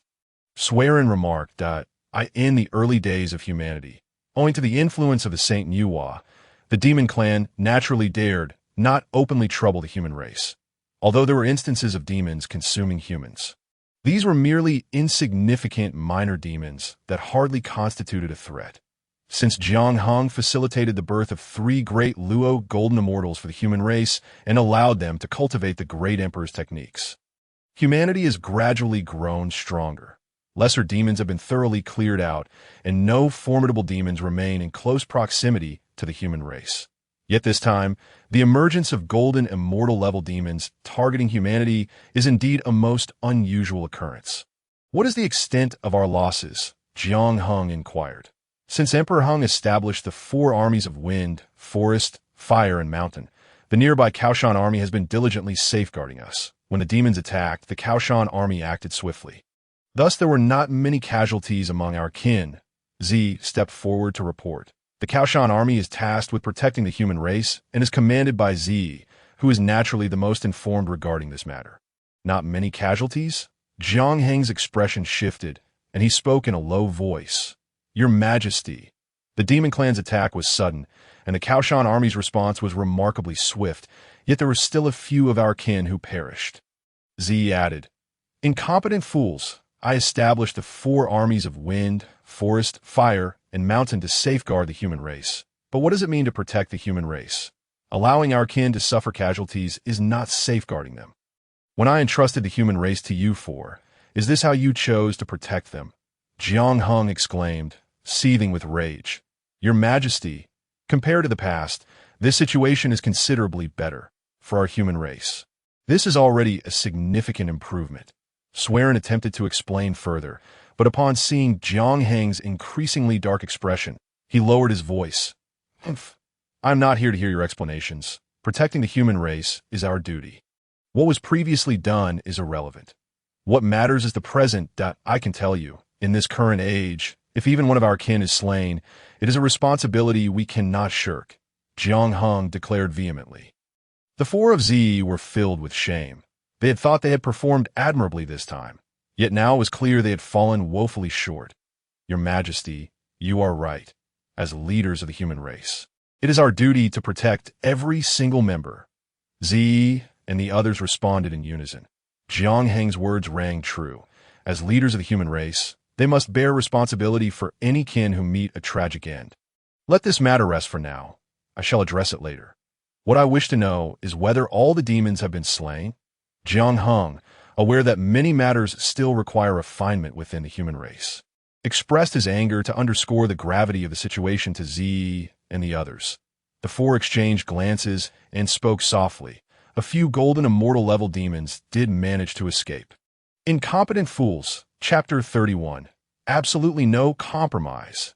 In this day and age, the human race's strength is indeed no match for the demon clan. One could even say that the disparity in power is vast, placing them on entirely different levels. Yet, despite the human race's inherent weaknesses, they still possess four great Luo golden immortals stationed at their helm, and the four armies of wind, forest, fire, and mountain boast a substantial number of golden immortals as well. How could a mere handful of golden immortal-level demons dare to invade the human race and escape unscathed?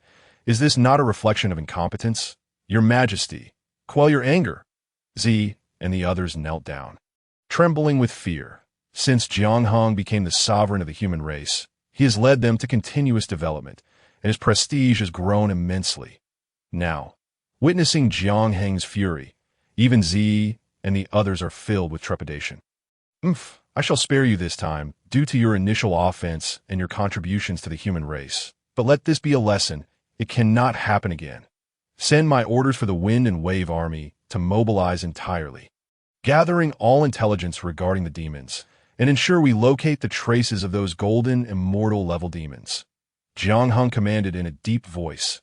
Z and the others wasted no time, quickly gathering their wits to reorganize all matters concerning the human race. This time, Jiangheng has seized the opportunity to deliver a stern warning. In recent years, the human race has developed too smoothly, leading Z and the others to become somewhat complacent. If Z and the others are thus, one can only imagine the state of the other members of the human race. In the present day, the human race is far from a time of peace and revelry.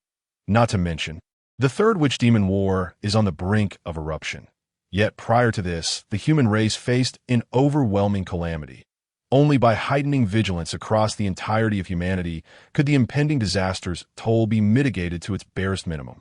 As for those golden immortals among the demon clans, should they dare to brazenly slaughter the human race, they would undoubtedly pay a grievous price. Furthermore, the sudden arrival of the demon clan raises questions. Was it a mere coincidence? Or was it premeditated?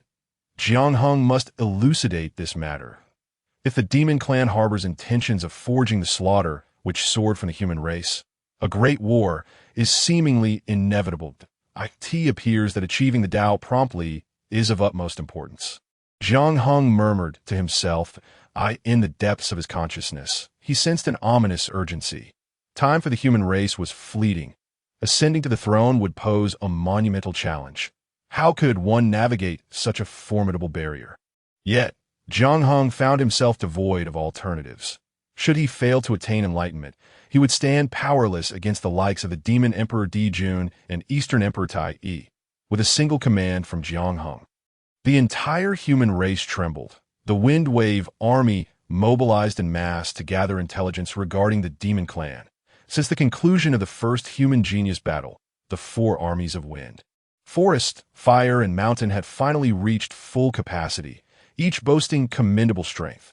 According to Jiangheng's strategy, the Wind Wave Army, tasked with intelligence operations, though numerically modest, consisted solely of elites.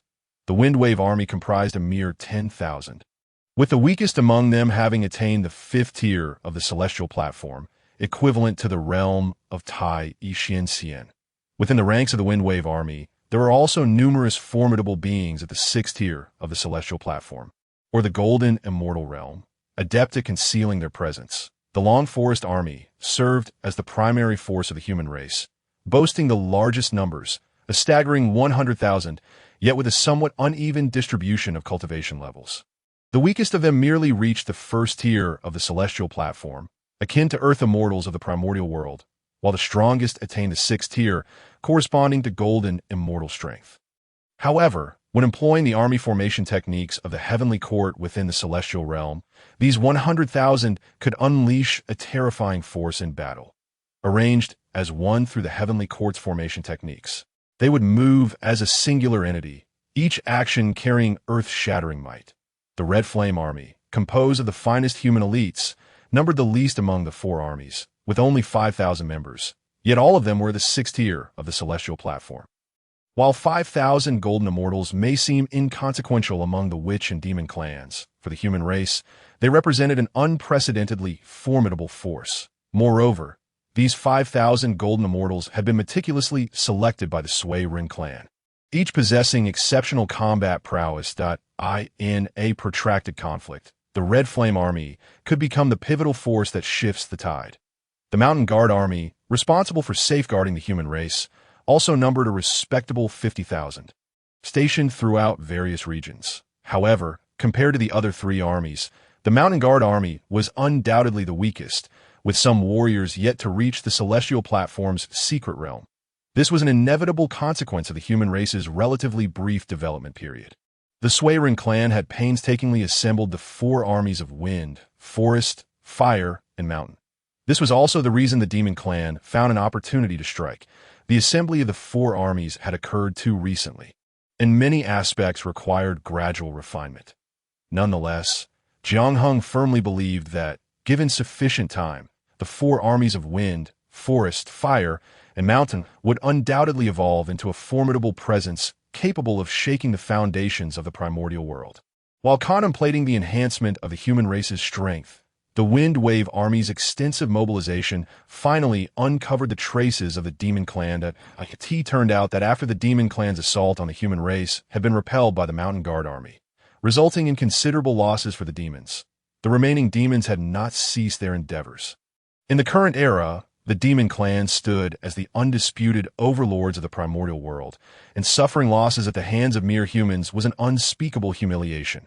The fleeing golden immortal demons bore no intention of retreating.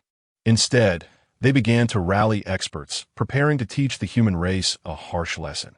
The Demon Clan held no regard for the human race, conducting their actions with unabashed audacity, which made it easy for the Wind Wave Army to uncover such information and relay it back to the human race without delay.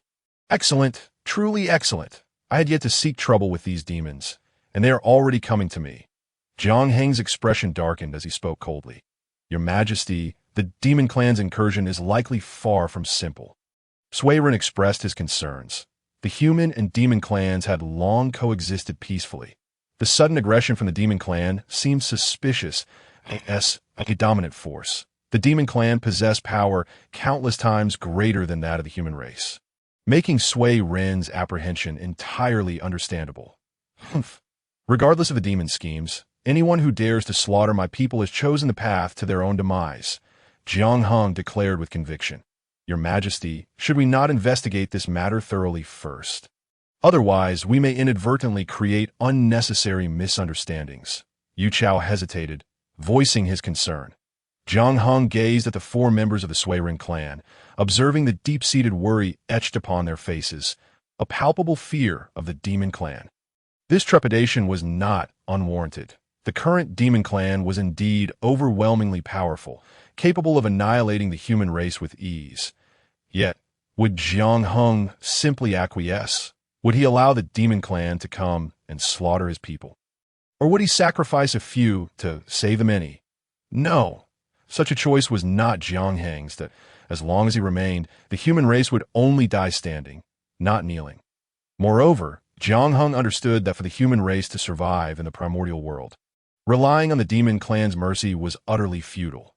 Only by inflicting pain upon the Demon Clan and instilling fear would they truly consider the consequences when the impending war between the witches and demons erupted. Without further ado, since the Demon Clan is so aggressive and dismissive of the human race, why should we hesitate to engage in battle? Jiang Hung resolutely commanded, relay my orders, aside from the Mountain Guard Army, which will continue to protect the human race. The other three armies shall assemble. With unwavering determination, Jiang Hung declared. Despite lingering concerns in the hearts of the Swayren clan, they dared not defy Jiang Heng's command. With Jiang Heng's decree, the Wind Wave Army, Long Forest Army, and Red Flame Army all mobilized, uniting an impressive total of 115,000 human warriors. As he gazed upon this formidable assembly of warriors, a rare smile graced Jiang Heng's face. The soldiers must have received word of the impending gathering and understood its purpose. Despite the looming threat of the powerful Demon Clan, Jiang Hung did not perceive a trace of fear among them. Instead, he witnessed their fervent battle spirit and indomitable momentum. This was the true visage of the human military. Today, as the three armies converge, you must all be aware of the significance of this gathering. Nevertheless, I shall reiterate, the Demon Clan has transgressed against our people. taking the lives of our kin. Can you bear to stand idly by as your brethren perish? Jiang Heng's voice resonated in the ears of all present. No, no, no. The warriors of the human race roared in unison, their morale soaring, their eyes alight with fury, an intensity that the human race had never before possessed. The Suiren clan couldn't help but marvel. Since Jiang Heng ascended as the leader of the human race, it had undeniably transformed. This change transcended mere strength. It embodied a profound evolution of spirit and resolve. Compared to the past, the current human race exuded a newfound confidence. Willing to confront even the demon clan without hesitation, that I once proclaimed that those who dare to covet the human race shall face relentless slaughter, even if the demon clan is powerful. Those who dare to slay my people shall likewise pay in blood. Now, the demon clan seeks to rampage once more, attempting to invade my human race again. Can you accept this? Can you merely watch as the demon clan ravages our homeland, slaughters our kin, and bullies our people? Jiang Heng bellowed with fervor. No, no, no. The warriors of the human race shouted once more in unison. Then what shall we do? Jiang Heng asked loudly. Kill, kill, kill.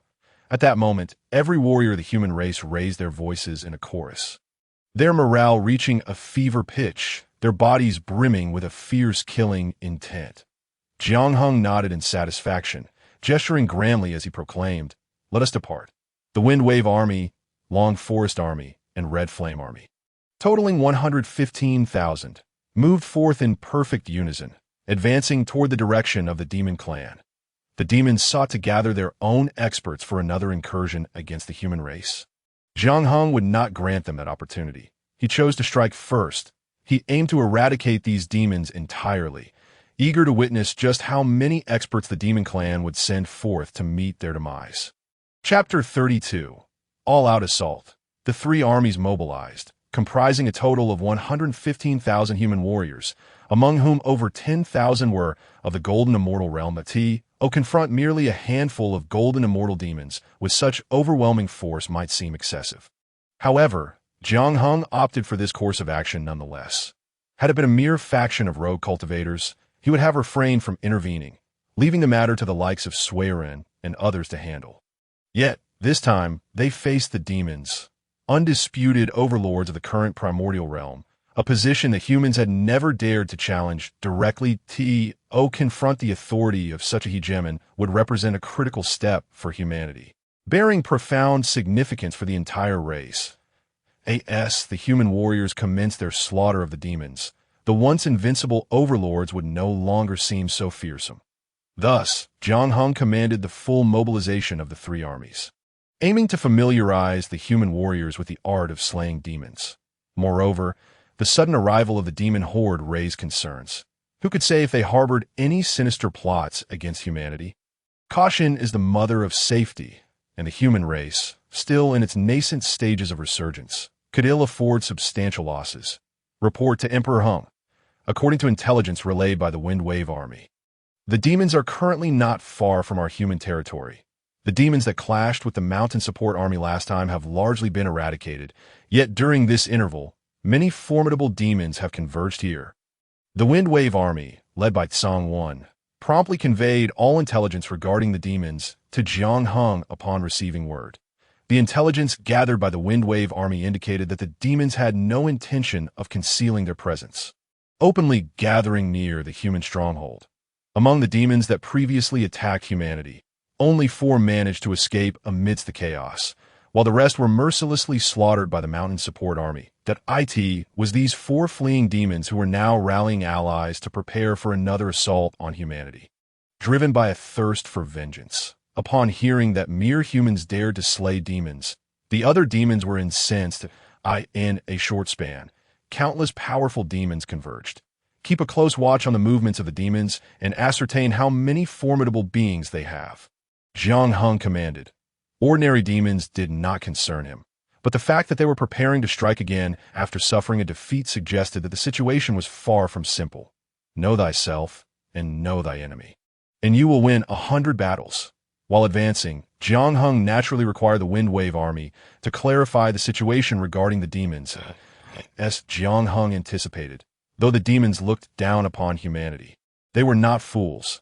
They understood that humanity was under the protection of four great Luo golden immortals. At this moment, a large assembly of demons was convening not far from the human realm, deliberating on how to teach humanity a lesson. "Are you certain of what you speak?" A massive demon intoned solemnly. "Explosive Bear King, how could we dare deceive you? Consuming humans indeed enhances our cultivation. Otherwise, why would we provoke them?" Spoke a golden, immortal eagle demon, one of the four who had previously fled from humanity. "It is indeed peculiar. Humans seem unremarkable, yet consuming them can enhance our cultivation," remarked a fearsome elephant demon, its massive form resembling a small mountain, exuding a profound aura. "White Elephant King, after all, humans were created by the Saint Nuwa. The means of a saint are not to be trifled with. There may be some hidden profundities." Jiang Hung expressed his satisfaction. Since the establishment of the Changlin army by the Yuchao clan, the duration has not been extensive. However, to have trained the Changlin army to such proficiency in this brief span is indeed commendable. Observing the current appearance of the 100,000 Changlin soldiers, they not only march in perfect unison, but also share an interwoven breath, their collective might coalescing into a singular force. This clearly indicates that the Changlin army has begun to master the military formations of the Heavenly Court, resulting in such a remarkable display. Achieving such efficacy in such a short time surely reflects the immense effort exerted by Yu Chao as the commander of the Changlin army. This is also greatly attributed to Emperor Hung, for it was your organization of the inaugural human talent battle that thoroughly ignited the fervor for cultivation among our kin. Even after the successful formation of the Changlin army, it was the relentless training of every human warrior that enabled the preliminary mastery of the military formations within such a short duration. Yu Chao expressed with much sentiment, acknowledging that even he had not anticipated the Changlin army could reach such heights.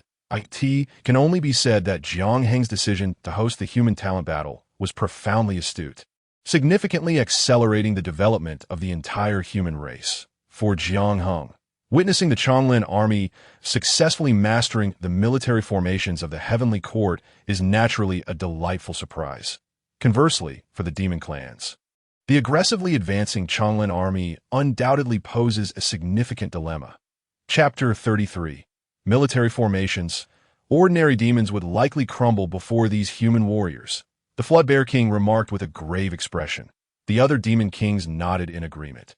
All being formidable entities capable of discerning the extraordinary aspects of the human military formations, avoid catastrophic losses for our demon race. You should take the lead, the Flood Bear King continued. In response to the Flood Bear King's command, the Qing Snake King and several other demons did not dare to delay, promptly acknowledging and erupting with formidable auras. The four demons simultaneously reverted to their true forms, transforming into colossal beings that stood before the Changlin army. One was a massive bear, several thousand zhang in length, emanating a deep yellow glow, resembling a small mountain, exuding an air of ferocity. Another was a massive white elephant, equally several thousand zhang long, its tusk alone measuring hundreds of zhang. A gigantic serpent, coiled upon the ground, radiated a bluish-green light and was several thousand zhang long, continuously spewing forth a vile mist. Lastly, a majestic lion, also shimmering with bluish-green light, roared towards the heavens, its voice echoing for thousands of miles. Point 4. Deluo Jin Xian-level demons have arrived. It is no wonder they wish to invade our human realm again, Jiang Heng remarked. Having learned from their previous defeat and knowing that there are 4 Deluo Jin Xian stationed to protect the human race, the demons dare to continue their incursions, clearly indicating they have made preparations. However, to attempt another invasion with merely these 4 Deluo Jin Xian-level demons is to grossly underestimate the human race. Emperor Hung, please allow us to engage, or the Changlin army may struggle to withstand. Observing the 4 Deluo Jin Xian-level demons, Sui Run, Song 1, and Zi promptly stepped forward, requesting to join the fray. Jiang Heng's intention to launch a major offensive was also to assess the true capabilities of the Fengbo army, Changlin army, and Xian army. Originally, Sui Run and the others were not meant to intervene, as the 3 armies were required to face the demons independently. Yet even when confronted with four Deluo Jin Xian level demons, Jiang Hung remained resolute in his decision that IT matters not. They are merely Deluo Jin Xian. With the military formations of the Heavenly Court, the Changlin army can certainly hold its ground, Jiang Hung stated. Though he said as much, the Changlin army was indeed facing four Deluo Jin Xian level demons, and how could Sui Run and the others not harbor concerns? However, the commander of the Changlin army, Yu Chao, appeared unperturbed, not even hinting at the notion of personally engaging in battle. Sui Run, Song Wan, and Ziyi were not foolish. Seeing Yu Chao's demeanor, they could not help but sense there was something amiss. Just as Sui Ren and the others pondered, the four Deluo Jin Xian of the demon race took the initiative to strike, advancing towards the Changlin army. The power unleashed by the Deluo Jin Xian was earth-shattering. A formidable aura enveloping the entirety of the Changlin army in the vast primordial world. Although the Jin Xian are just a step away from the Deluo Jin Xian, the chasm between the two is immense. Below the Deluo Jin Xian realm, one might compensate for quality deficits through sheer numbers, even potentially overcoming a single Jin Xian through combined effort. For instance, a sufficient number of Tai Yixin Xian could, through overwhelming force, bring down a Jin Xian. However, at the Deluo Jin Xian level, no amount of Jin Xian could possibly contend with a Deluo Jin Xian. Of course, should a Jin Xian wield a supreme treasure, slaying a Deluo Jin Xian can also occur. For example, had Yuan Shitianzun entrusted the Panga banner to his disciples, not only Deluo Jin Xian, but even those of the quasi-saint level would be easily vanquished. Despite the Changlin army boasting 100,000 strong, in the eyes of the four Deluo Jin Xian demons, they were but inconsequential. The only aspect they regarded with some trepidation was the Changlin army's enigmatic military formations.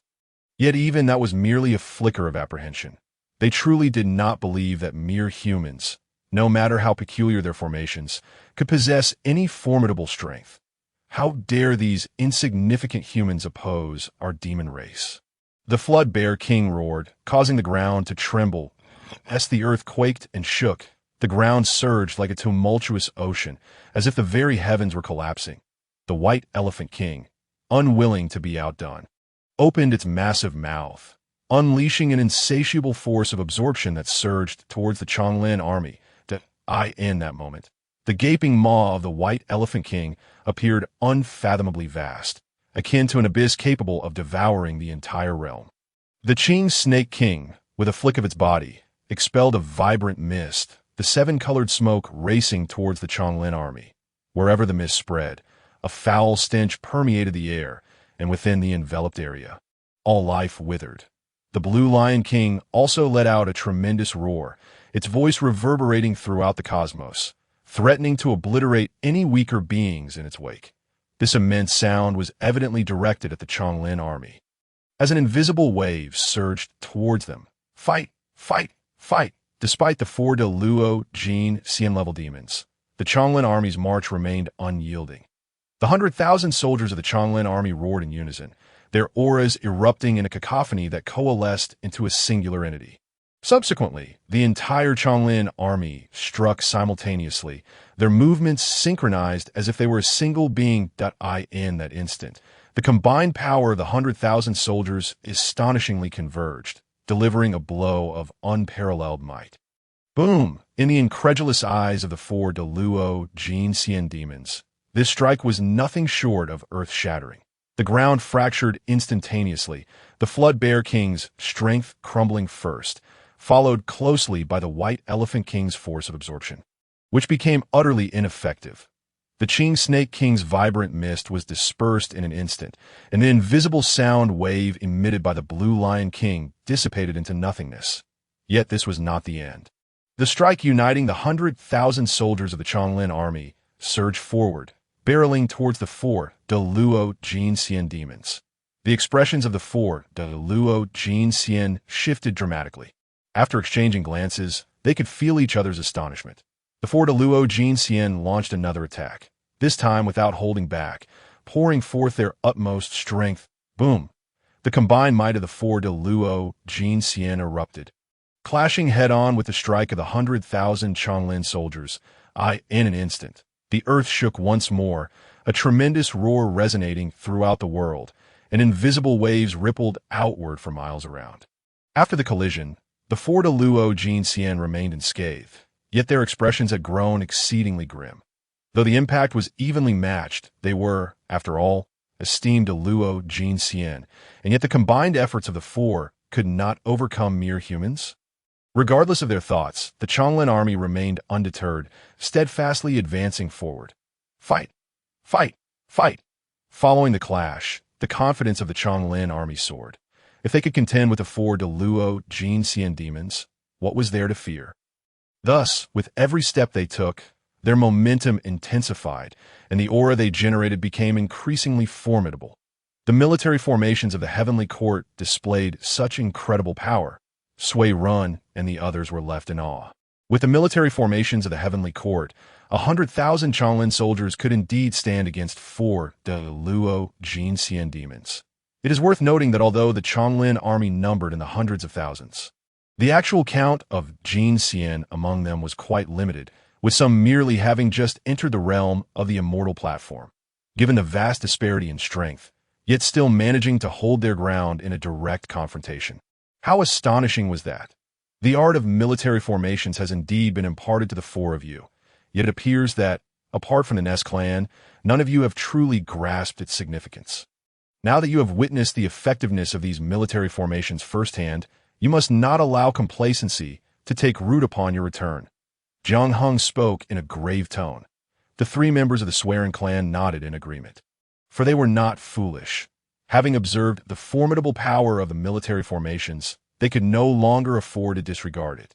The heavenly military formations imparted by Jiang Hung to the Swearing clan not only encompass strategies for 100,000 troops, but also include techniques for a smaller number of individuals to coordinate their strikes.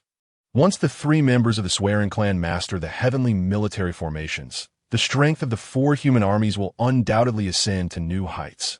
Regrettably, the time for training in these formations remains insufficient, and it is feared that they may struggle against the four de Luo Jin Xian-level demon tribes, the Ness clan side. Although the heavenly military formations are powerful, they cannot defy the heavens.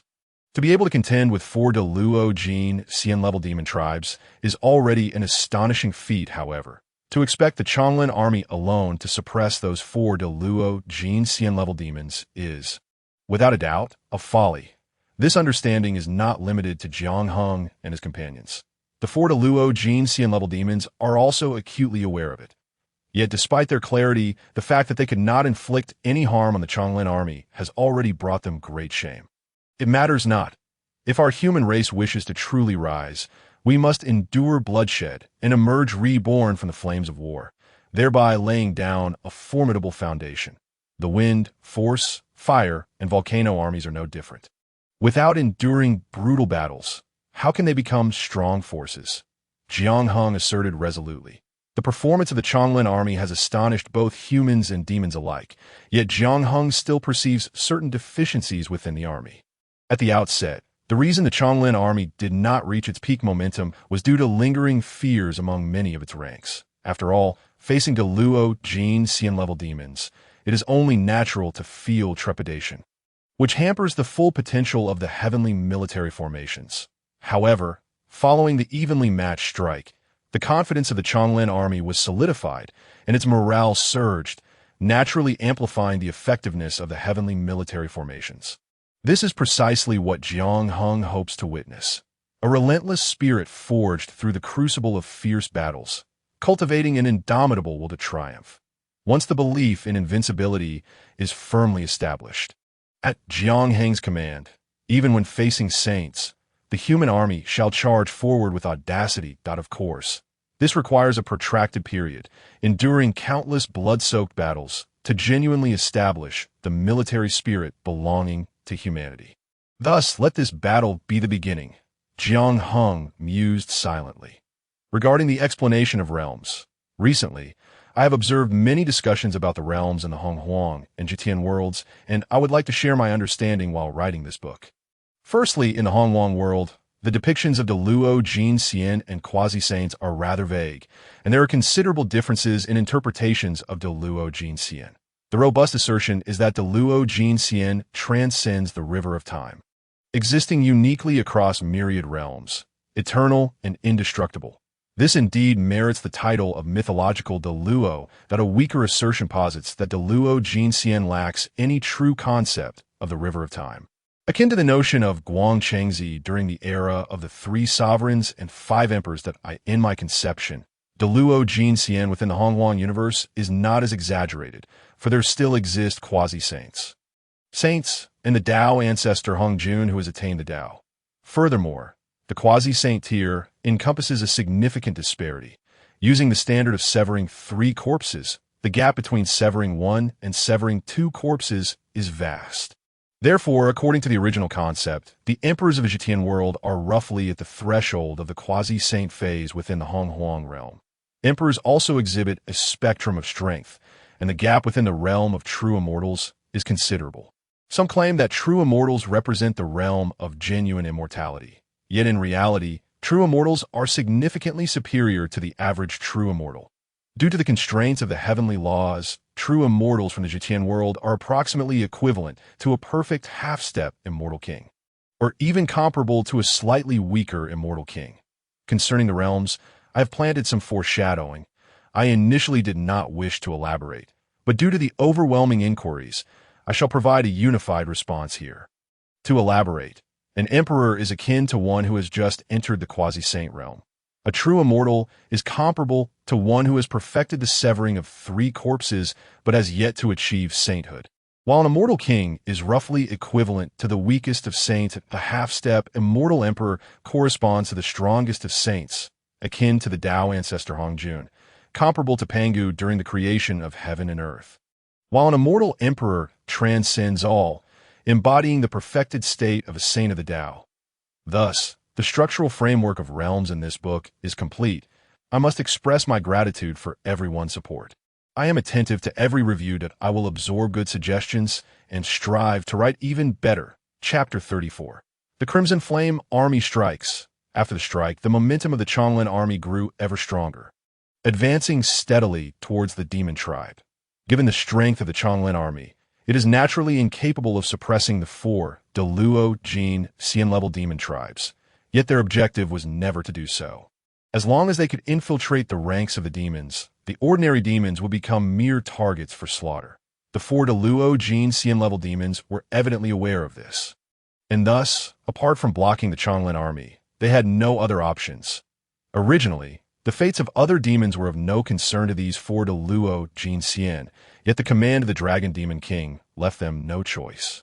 To offend the Dragon Demon King is tantamount to offending the demon sage Kunpeng, and even with tenfold courage, they would not dare to do so. Left with no alternative, the 4 De Luo Jin Xian of the demon tribe could only brace themselves to stand before the Changlin army, exerting their utmost effort to obstruct its advance. What a bunch of useless fools, unable to suppress even a mere handful of humans at this moment. The Dragon Demon King's expression was dark, and his gaze toward the 4 De Luo Jin Xian was filled with profound dissatisfaction. However, despite this, the Dragon Demon King chose not to intervene. His gaze remained fixed on the rear of the Changlin army, where Jiang Heng and his companions were located. The Dragon Demon King was well aware that the human race possessed 4 De Luo Jin Xian. After all, the commotion caused during the Descent of Merits was quite significant. The Dragon Demon King refrained from taking action, not out of fear of the 4 De Luo Jin Xian, as he held them in low regard. Self-proclaimed as a formidable being among the demon race, he had come at the behest of the demon sage Kunpeng, his status being exceedingly distinguished, with the 4 human De Luo Jin Xian remaining inactive. Should he act first, it would only result in a loss of face and diminish the dignity of the demon race. There are still other humans, and they're all Jin Xian. When did the human race acquire such a multitude of Jin Xian? Suddenly, the Dragon Demon King's expression shifted, and he turned his gaze toward a specific direction. In the next instant, countless powerful auras erupted explosively one by one. Human warriors materialized in close proximity to the demon tribe. And as soon as they struck, they caused numerous demons to perish. These human warriors were all exceptionally strong, having attained the level of Jin Xian. Upon closer inspection, it appeared that there were actually thousands of these humans. Their overwhelming strength, coupled with the element of surprise, allowed these humans to achieve a decisive victory, inflicting severe losses upon the demon tribe in an instant. Thousands of Jin Xian do not pose a significant threat to the demons. In fact, they could be considered a mere drop in the bucket, hardly worth mentioning. Yet, given the short span since the human race's emergence, how could they possibly have amassed such a number of Jin Xian? The rapid enhancement of their strength is rather alarming. The Dragon Demon King furrowed his brow. At this moment, he could no longer afford to remain passive and had to take action, lest the demons present be entirely slaughtered by the humans. Unbeknownst to the Dragon Demon King, the very warriors currently vanquishing the demons were none other than the Crimson Flame Army, commanded by the Swearin clan, comprising a full 5,000 individuals, all possessing Jin Xian cultivation. In Jiang Heng's strategic vision, the Crimson Flame Army was to be the elite force that would break the stalemate on the battlefield.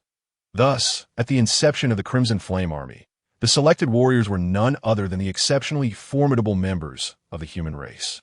Unlike the Changlin Army, which coalesced into a cohesive unit through the military formations of the Celestial Court, the Crimson Flame Army operated more independently.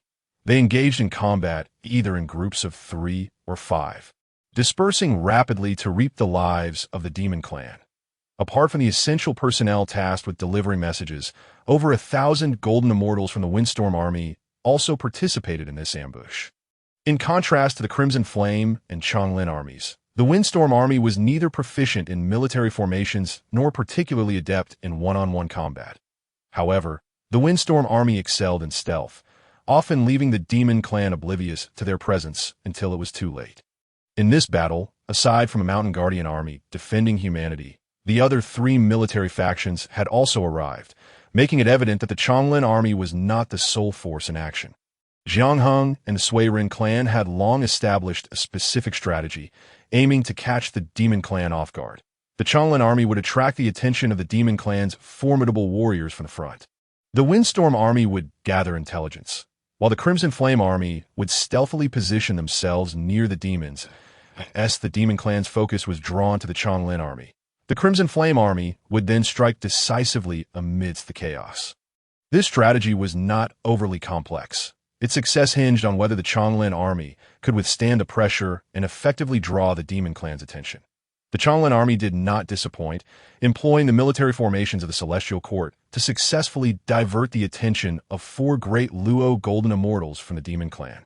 Even the Jiao Demon King was taken aback, unaware that a powerful human army had stealthily approached the vicinity of the Demon Clan. Thus, when the Crimson Flame Army surged forth unexpectedly, the Jiao Demon King was caught completely off guard. Witnessing the Demon Clan suffer heavy casualties in an instant, the Jiao Demon King rose with a grim expression, his formidable aura soaring skyward. The Demon Clan has sent an expert this time. Sui-Rin, go confront this demon. Jiang Heng instructed, his demeanor unchanged despite sensing the Jiao Demon King's presence. Sui-Rin, having perceived the Jiao Demon King's aura, wasted no time upon receiving Jiang Heng's command and immediately ascended into the sky. The Jiao Demon King ascended, swinging his hand as a long spear sliced through the sky, the azure glow transforming into a bolt of thunder aimed at the Crimson Flame Army. This spear was no ordinary artifact, but a powerful, innate treasure. Once an artifact reached the innate level, it underwent a qualitative transformation, rendering its power incomparable to that of typical treasures. Though the Jiao Demon King's strike appeared casual, the force unleashed by the spear was such that even the combined might of the Changlin army could not withstand it.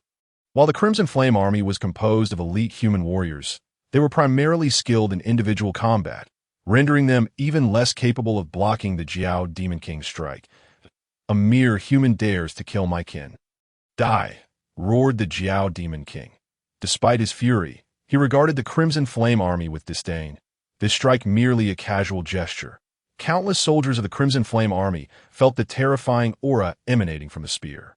Their faces paling in fear. It was already too late to flee as the Crimson Flame Army braced for significant losses beneath the Jiao Demon King's spear. A powerful aura approached swiftly, intercepting the strike. The newcomer was, of course, Sui-Rin, the commander of the Crimson Flame Army, who could not allow his forces to suffer heavy losses.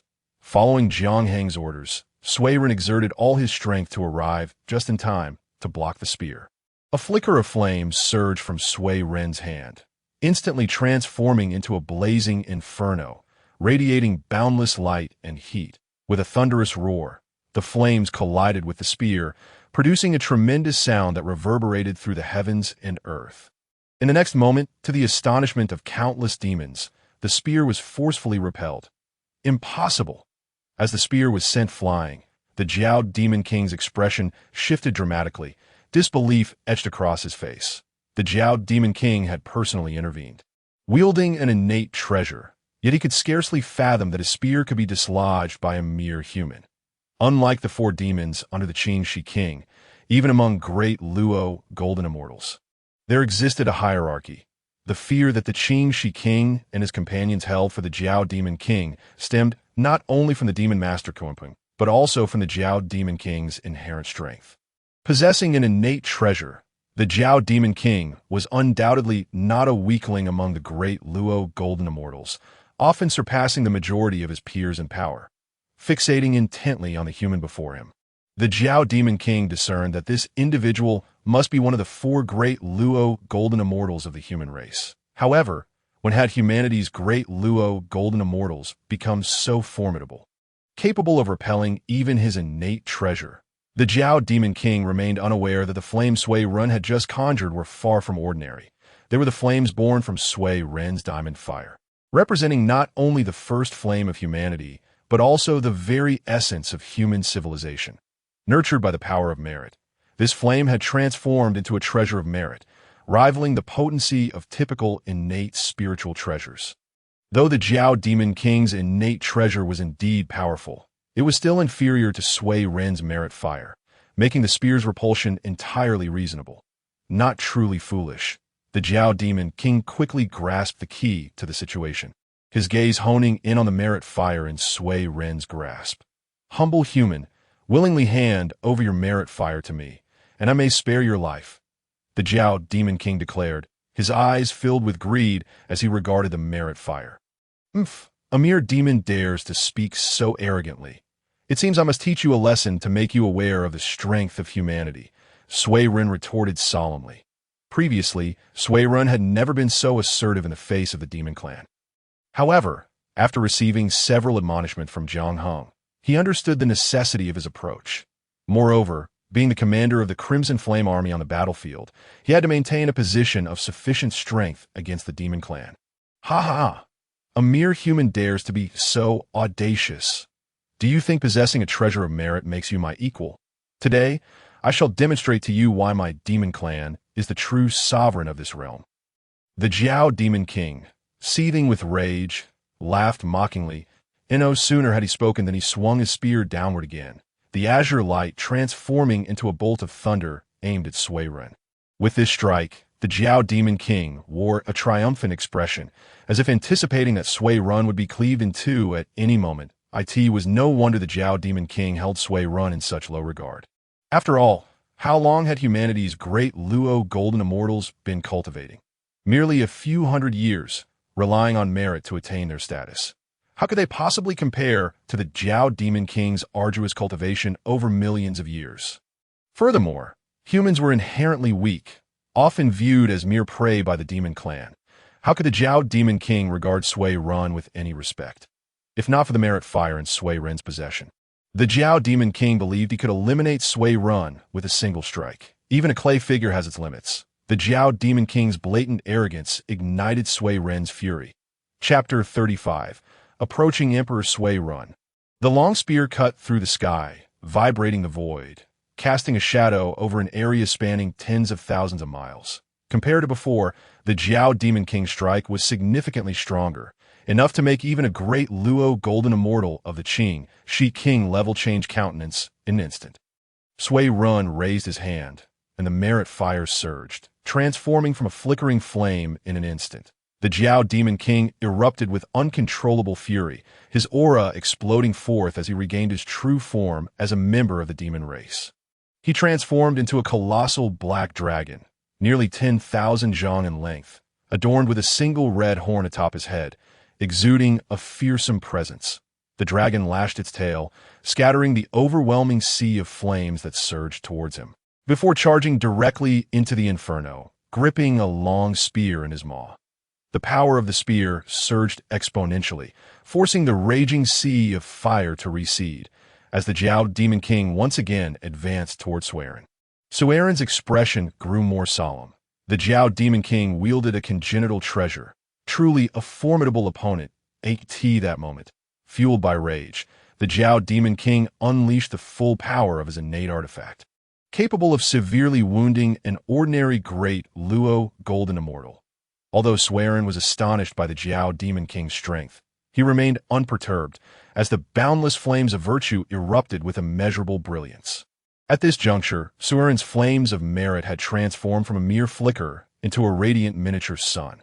This transformation evoked memories of the two supreme beings of the demon race, whose every action could incinerate the heavens and boil the seas with their true sun fire. A terrifying force indeed. While Sueren could not compare to these two dominions, his mastery over the power of merit had reached an extraordinarily profound level. And no matter how fiercely the Jiao Demon King rampaged within the sea of flames, he could not approach Sueren in the slightest. It was evident to any observer that despite the Jiao Demon King's might, he was gradually falling into a disadvantage, being suppressed by Sueren. Clearly, Sueren had cultivated the Hengyu Sutra to a significant level, and the day of his completion was not far off, as Jiang Heng remarked with great satisfaction. After Jiang Heng passed down the celestial shielding emperors, Sueren chose to cultivate the complete Hengyu Sutra, a technique established by the Hengyu Emperor. The Hengyu Sutra was remarkably harmonious with Sueren, and within a few hundred years he had already mastered it to a commendable degree. With Jiang Heng's keen insight, it was easy to discern that Sueren had reached the threshold of quasi-emperor status, comparable to a great Luo Golden Immortal in the vast primordial realm. Previously, Sueren had achieved enlightenment through the power of merit. Although he possessed the flames of merit, he was not considered a strong contender among the great Luo Golden Immortals. However, due to the influence of the celestial shielding emperors, Sueren's combat prowess had transformed dramatically since stepping into the quasi-emperor realm. Furthermore, the flames of merit were not only Sueren's innate treasure, but also perfectly aligned with the Hengyu Sutra, becoming a vessel for his path to enlightenment. This accumulation of power placed Sueren among the top tier of great Luo Golden Immortals. The Jiao Demon King's suppression by Sueren was the clearest testament to this, illustrating that the cultivation of the celestial shielding emperors indeed led to formidable strength.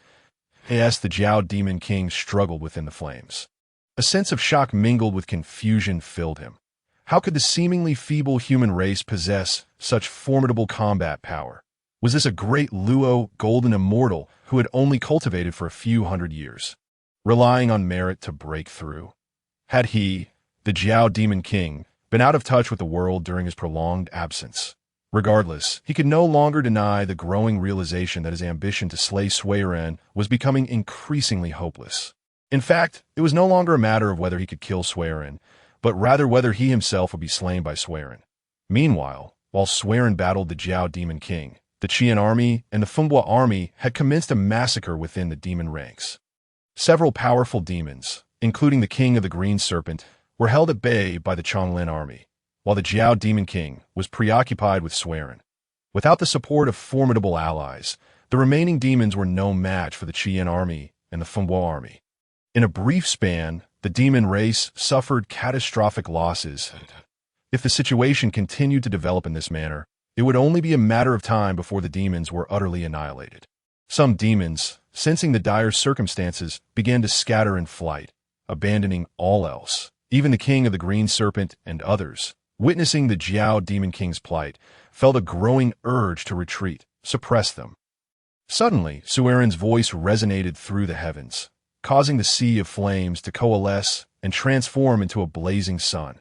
The sun radiated boundless brilliance, unleashing an energy wave akin to an expansive ocean, shrouding the Jiao Demon King within its depths. The Jiao Demon King struggled relentlessly, but as the sun bore down upon him, his space for movement diminished until he was ultimately imprisoned within its fiery embrace.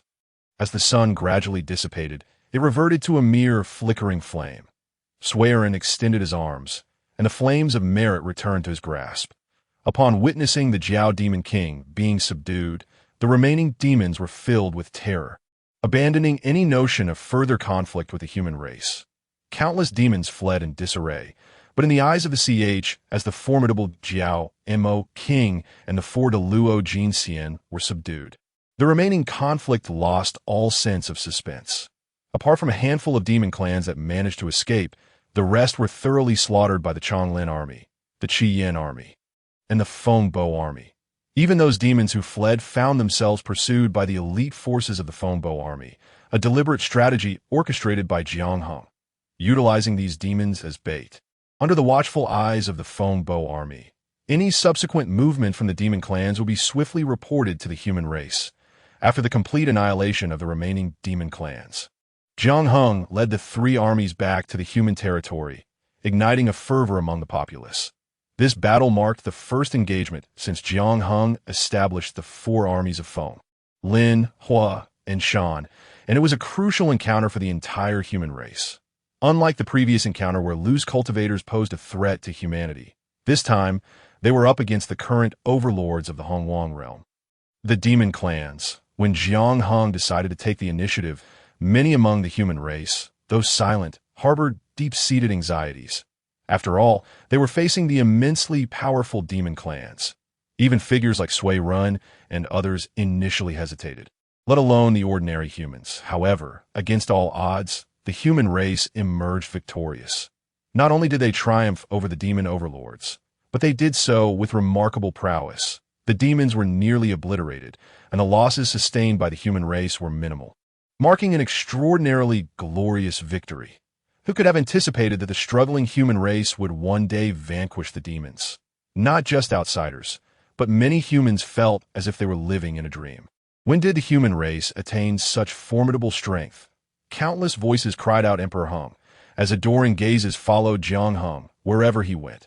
Because of this battle, Jiang Heng's prestige among the human race became unassailable. The entire human populace fell into a state of jubilation, singing and dancing in celebration. If this were but a dream, many would be loath to awaken. This was precisely the purpose behind Jiang Heng's insistence on mobilizing the three armies to take the offensive. The human race was sorely lacking in victories. Through this engagement, the Changlin army, the Qi Yin army, and the Fengbo army gained invaluable experience. Only through continuous combat could the human military grow stronger. Take the Changlin army, for instance. Prior to the battle, although they had grasped the fundamentals of the heavenly military formations, they still faced numerous challenges in practical application.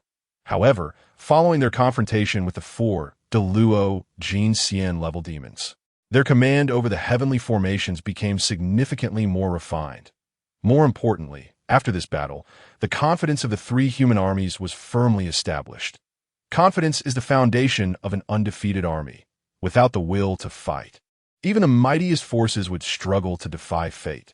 The transformation in the Changlin army's morale was remarkable, shifting from initial hesitation to an unstoppable momentum when facing the four Deluo Jin Xian level demons.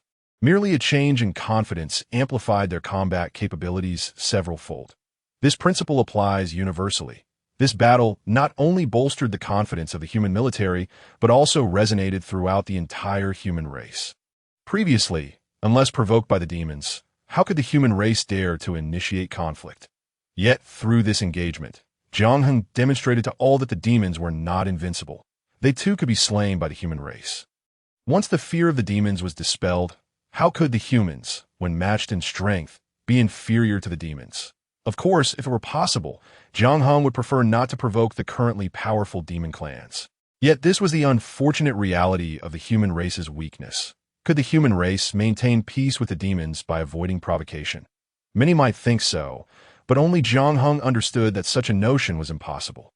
Previously, the demons may have disregarded the humans, but once they realized that consuming humans could enhance their powers, how many demons could resist such temptation? The two demon sovereigns were likely dreaming of swiftly increasing their clan's power to decisively defeat the witch clans and dominate the Honghuang realm. Should the demon Emperor Jun and Dong Huang Tai catch wind of this information, no amount of face given to the saints would deter them from striking against the humans. The sole glimmer of hope for the human race lay in the fact that this information had yet to spread widely, granting them a window of preparation. Now that I have spoken, may I take my leave? As Jiang Hung pondered, the Qing Shi Huang eagerly awaited his response after relaying the details. Since you have spoken first, I shall spare your life, Jiang Hung replied coolly. With that, he unleashed a powerful punch, and in the stunned eyes of the Qing Shi Huang, he annihilated the other 3 demon clans on the spot. The Qing Shi Huang trembled before Jiang Hung, unable to comprehend how swiftly the 3 de Luo Jin Xian had met their END in that moment. He could only be grateful for his quick tongue that had spared his life. Casting another cautious glance at Jiang Hung, he prepared to flee. Sui Ren, Jiang Hung suddenly spoke softly. Without needing further elaboration, Sui Ren understood Jiang Hung's intent, summoning a vast sea of merit fire to envelop the Qing Shi Huang. Despicable humans, you are untrustworthy. The Qing Shi Huang shouted as he struggled in the flames. Cursing vehemently, I said I would spare you, and thus I did not strike. However, the others will not show you mercy. Jiang Hung remarked indifferently. Base and shameless. My demon clan will not let you off lightly. Await your demise at our hands. The Qing Shi Huang continued to howl, but his voice dwindled until he was reduced to ashes by Sui Ren's merit fire. Emperor Hung, if what those demons said is true, they are unlikely to relent. Wu Chaoshi expressed his grave concern that I am well aware of this matter. Sui Ren, release the demon you have subdued. Jiang Hung remarked. With a wave of his hand, Sui Ren unleashed the fire of virtue, revealing the Jiao Demon King, who had been subdued within its flames. This Jiao Demon King had long lost his former grandeur. His aura was feeble, and his body was marred by scorch marks. His astonishment. A mere human had emerged as such a formidable adversary. I concede this time, if you allow me to depart. I shall hold no grudges. The Jiao Demon King gazed at the humans before him, his face still bearing an arrogant expression, as if he had not just been subdued. Let you leave? What a fool's errand. Do you think my kind can come and go at will? Jiang Hung retorted with a cold smirk. Ha! I am a loyal servant of the great demon master. I come bearing his command. Do you dare to slay me? You insignificant humans, should you offend the great demon master, your entire race could be annihilated in the blink of an eye. Do you believe that? The Jiao Demon King boasted.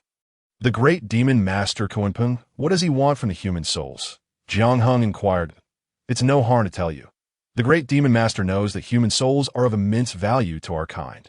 If you humans are wise, you will present 100 million of your kin to the great demon master. I shall speak a few kind words on your behalf, ensuring your race's survival. The Jiao Demon King declared. Present 100 million humans? Are you courting death? Chapter 37. The scheme of Kunpeng. Not only Jiang Hung, but even Sui Ren and the others were filled with righteous indignation upon hearing the Jiao Demon King's words. The audacity to demand the sacrifice of 100 million humans after invading their kind was intolerable. Any lingering hope the Sui Ren and his companions had harbored was now extinguished. They understood that the demon race had never regarded humans with any respect. When humans possessed sufficient value in the eyes of the demons, they would not hesitate to draw their blades against them. You must think carefully. You are facing my kind, that if you refuse, can you withstand the might of our demon army? We have countless de Luo golden immortals. How can you humans resist? The Jiao Demon King boasted arrogantly. Oh, if that is the case, why were you subdued by us? Jiang Hung countered, I tell you, even if the great demon master Kunpeng himself were to come, I would show him no mercy. A powerful aura erupted from Jiang Hung, bearing down upon the Jiao Demon King. The once arrogant demon let out a howl of despair. Before Jiang Hung's terrifying presence, the Jiao Demon King trembled like a candle flickering in the wind. His face pale with fear, he gazed at Jiang Hung in utter terror. Never having anticipated that such a powerful being lurked among humans, he had only sensed such a terrifying aura from the great demon master Kunpeng before. Did this mean that the humans also possessed a master of Kunpeng's caliber? Tell me, what use does the great demon master Kunpeng have for human souls? Jiang Hung demanded solemnly. Unlike other demons, even if the great demon master were to devour countless human souls, it would not significantly enhance his own power. Thus, while ordinary demons might be tempted by the notion of devouring humans. Those of Kunpeng's stature would not be so easily swayed, I am not entirely certain. Ever since the great demon master was gravely injured by a mysterious powerhouse during his last outing, he has been in seclusion. Suddenly, he summoned me to the human realm, stating that human souls are of great use to him and commanded me to bring 100 million humans back. The Jiao Demon King stammered, trembling. Previously, Zhang Hong had battled against the Lord of the Underworld and Kunpeng to save Ancestor Hong Yun. That battle had sent ripples through the realm, undoubtedly perceived by countless powerful beings. The news of the great demon master Kunpeng being wounded by a mysterious entity and subsequently saved by Dongwang Tai with the Chaos Bell had spread throughout the wilderness, as Zhang Hong had anticipated. The great demon master Kunpeng was indeed not so easily vanquished. However, he had sustained significant injuries from Jiang Heng's full-force attack.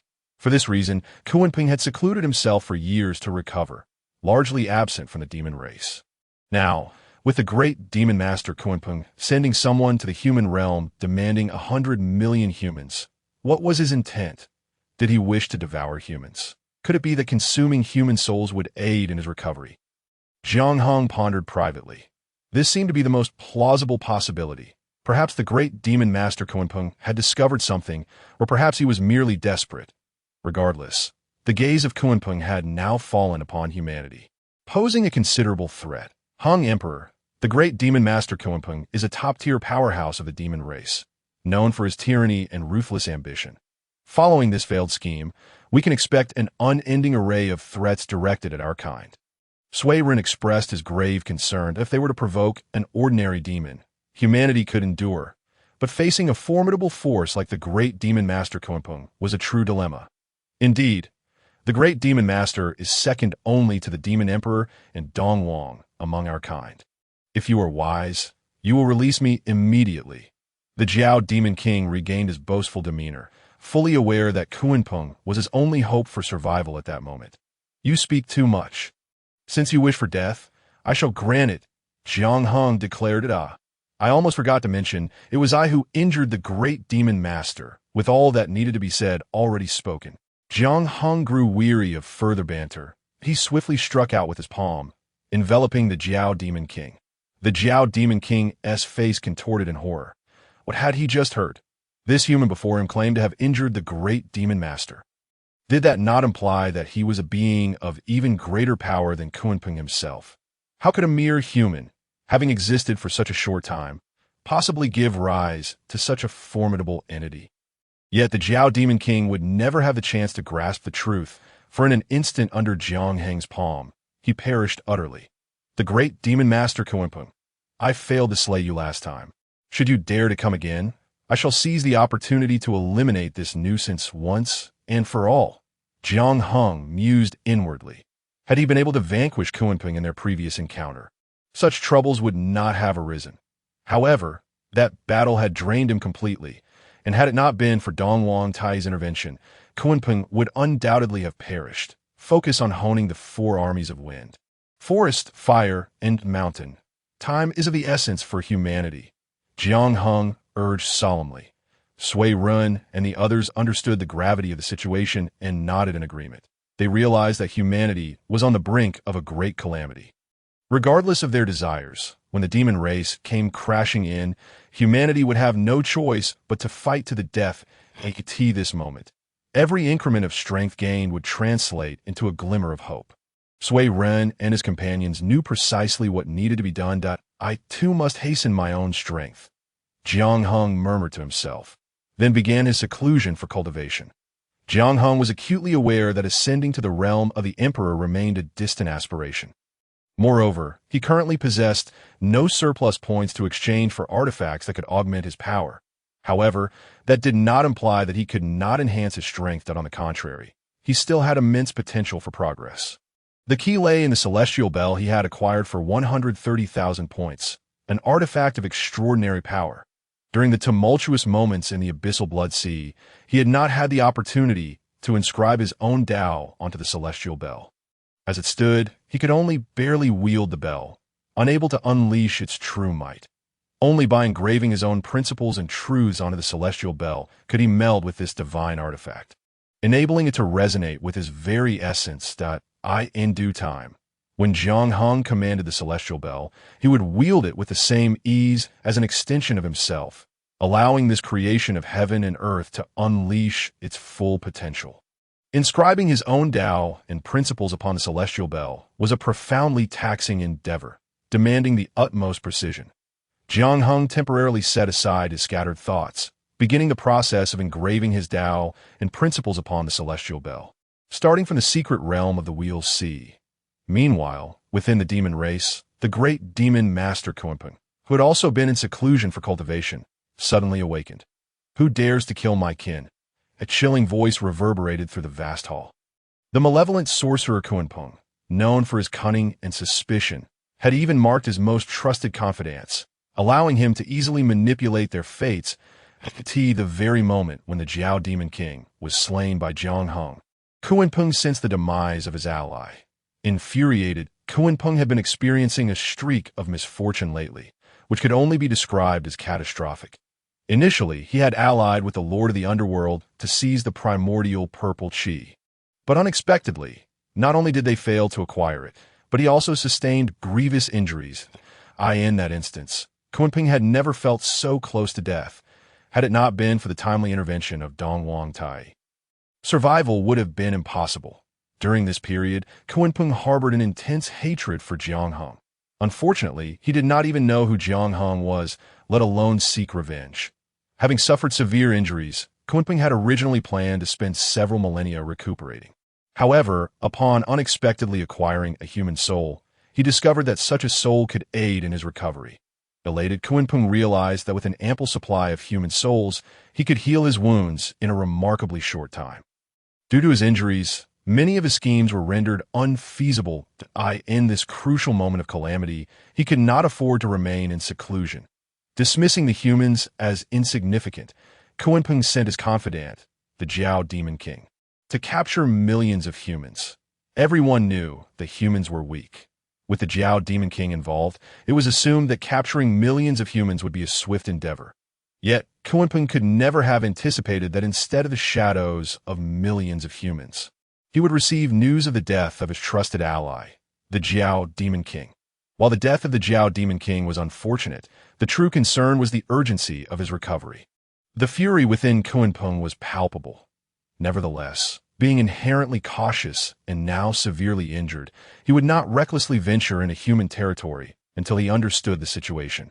Could it be that there were hidden experts among the humans? It seemed that this matter required the personal involvement of a powerful demon. Kunpeng murmured to himself. After contemplating for a moment, a plan formed in his mind. Thus, he ceased his seclusion and made his way to the location of the Demon Emperor. While Kunpeng's schemes unfolded, Jiang Hung had finally inscribed his path and principles into the Celestial Bell after a period of closed-door cultivation. At this point, the Celestial Bell, a creation artifact, bore the imprint of Jiang Hung, seamlessly merging with him. Had he possessed the Celestial Bell during that time, even Dong Wang Tai himself would have faced the possibility of being vanquished by Jiang Hung. However, it was not too late. Armed with the Celestial Bell, Jiang Hung now felt more confident against the encroaching demon tribe.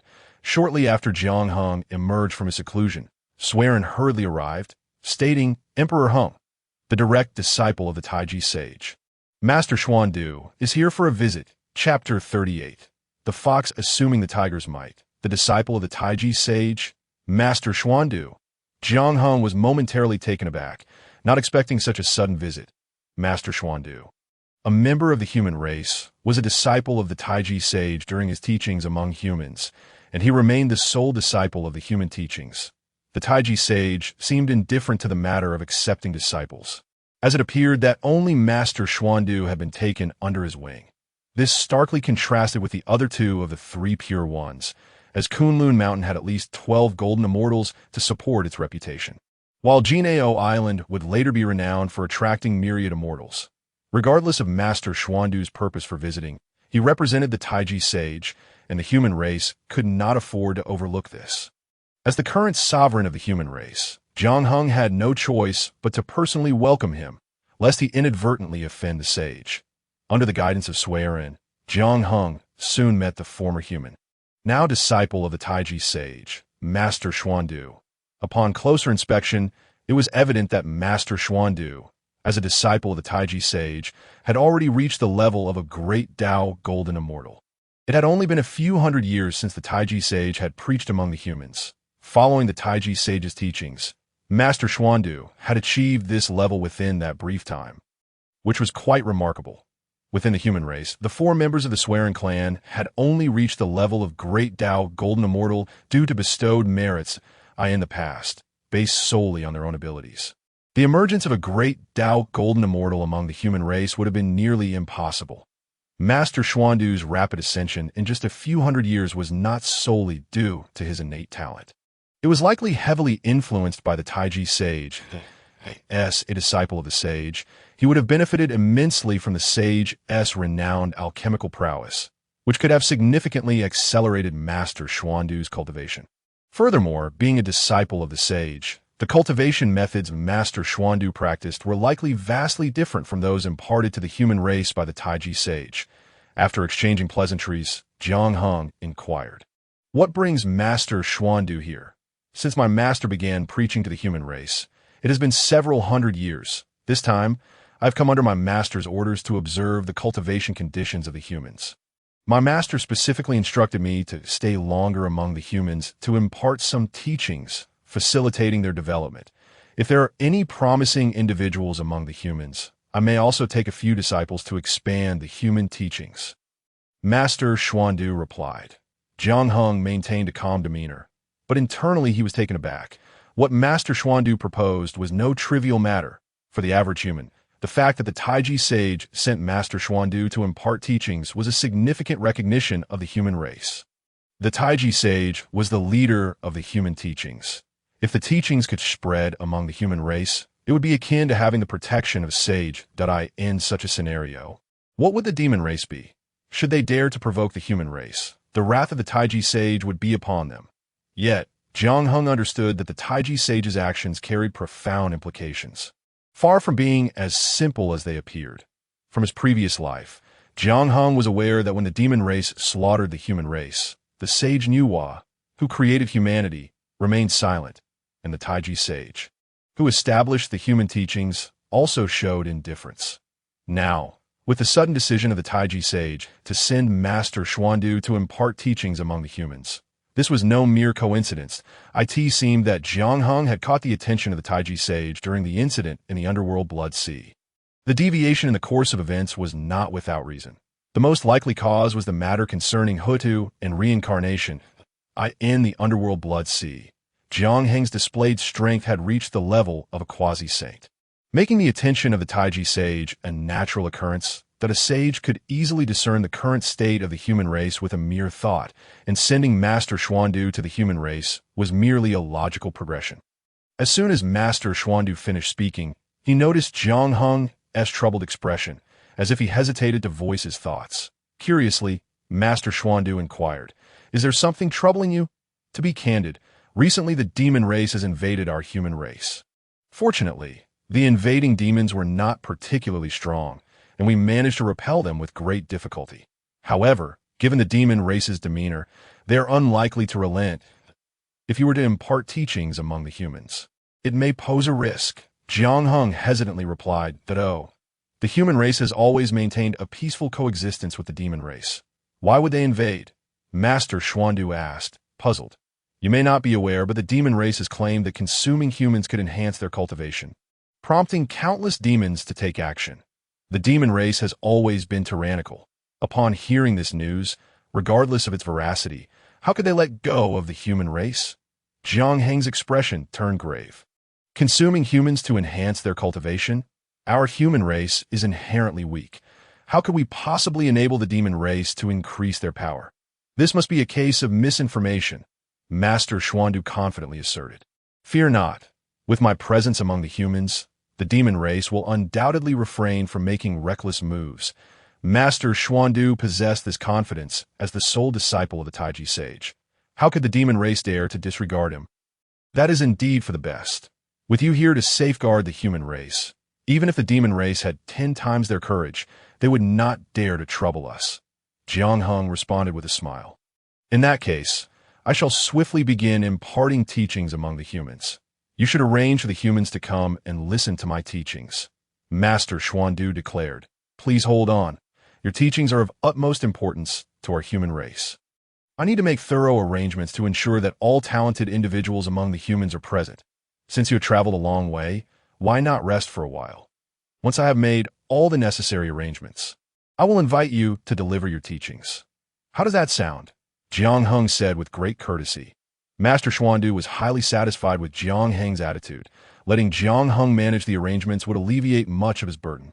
Once Master Xuandu departed, the expressions of the 4 members of the swearing clan turned exceptionally grim, a palpable anger brewing within them. Humph.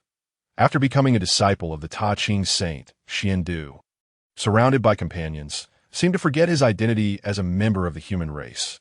Sui Ren's face was filled with indignation as he expressed his dissatisfaction with Xuandu's earlier reference to Jiang Hung as a fellow Taoist. Jiang Hung was now the sovereign of the human race, and for Xuandu, who belonged to the same lineage, to address him as a peer was utterly inappropriate.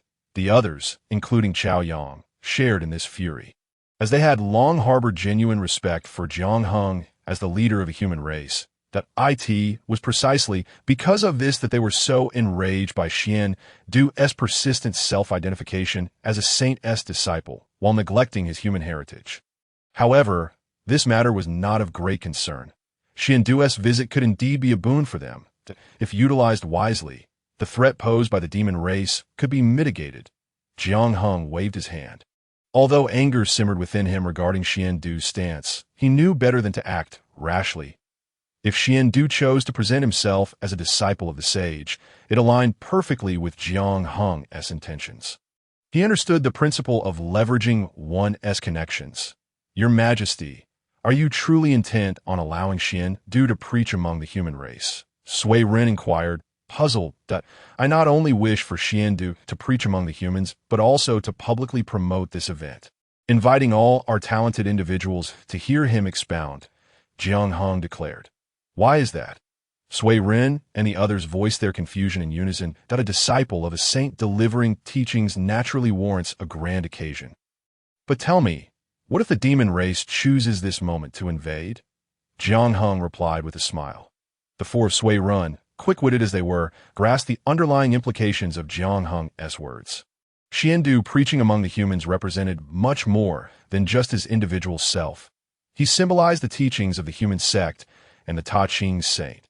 Should the demon race opportunely attack during his discourse, it would be tantamount to a humiliation for both the human sect and the Ta Ching saint. At that point, what choices would Xuandu have left to uphold their honor?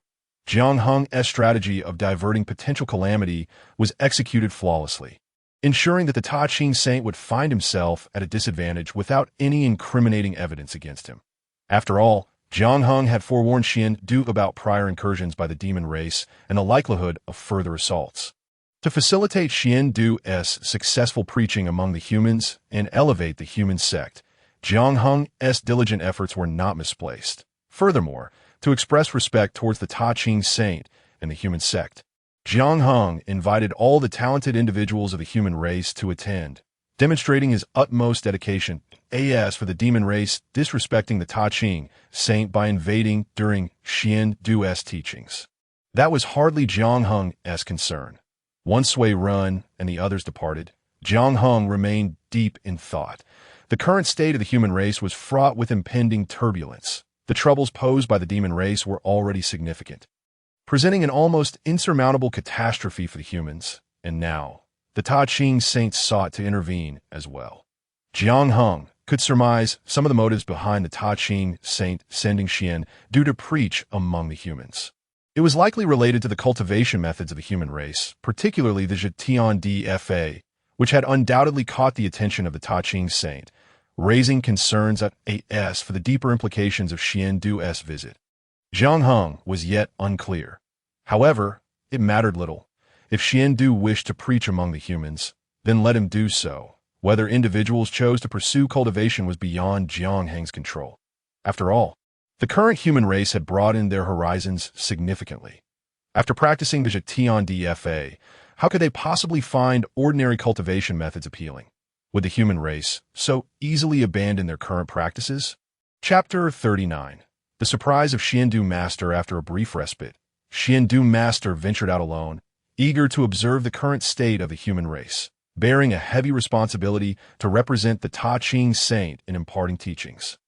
He understood the paramount importance of avoiding any missteps prior to delivering his discourse. He felt it necessary to familiarize himself with the present circumstances of the human race, ensuring his teachings would be relevant and impactful, a discernment that Xiandu Master possessed.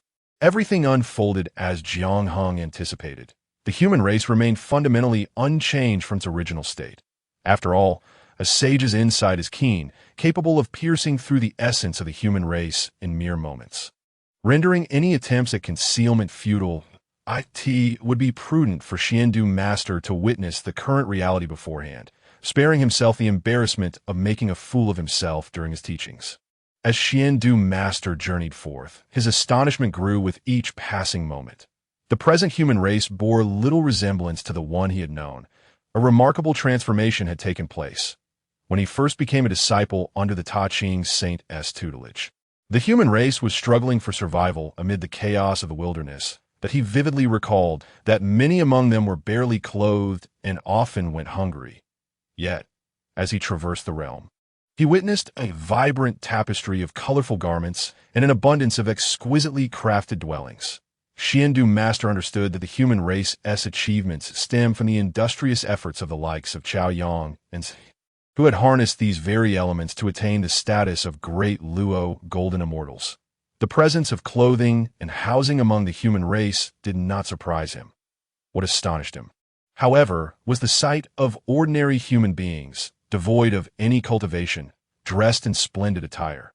Moreover, these ordinary humans radiated vitality, their faces adorned with bright smiles, dispelling any notion of hunger. A single leaf falling heralds the arrival of autumn. From the demeanor of these ordinary humans, Xiandu Master discerned that their lives had vastly improved. Had it been merely this, he would have only offered a few words of admiration, praising the accomplishments of the human leadership. Yet, as he continued on his path, he was astounded to discover that individuals with cultivation were now commonplace among the human race. Furthermore, the majority of these cultivators were not weak. Many had already ascended beyond the immortal realm. Was this truly the same human race from his memories? Before the Ta Ching saint imparted his teachings, the human race had scarcely a handful of cultivators capable of achieving immortality, with most being entirely devoid of any cultivation. Thanks to the Ta Ching saint's teachings, the human race had finally produced a few worthy practitioners, though their numbers remained limited.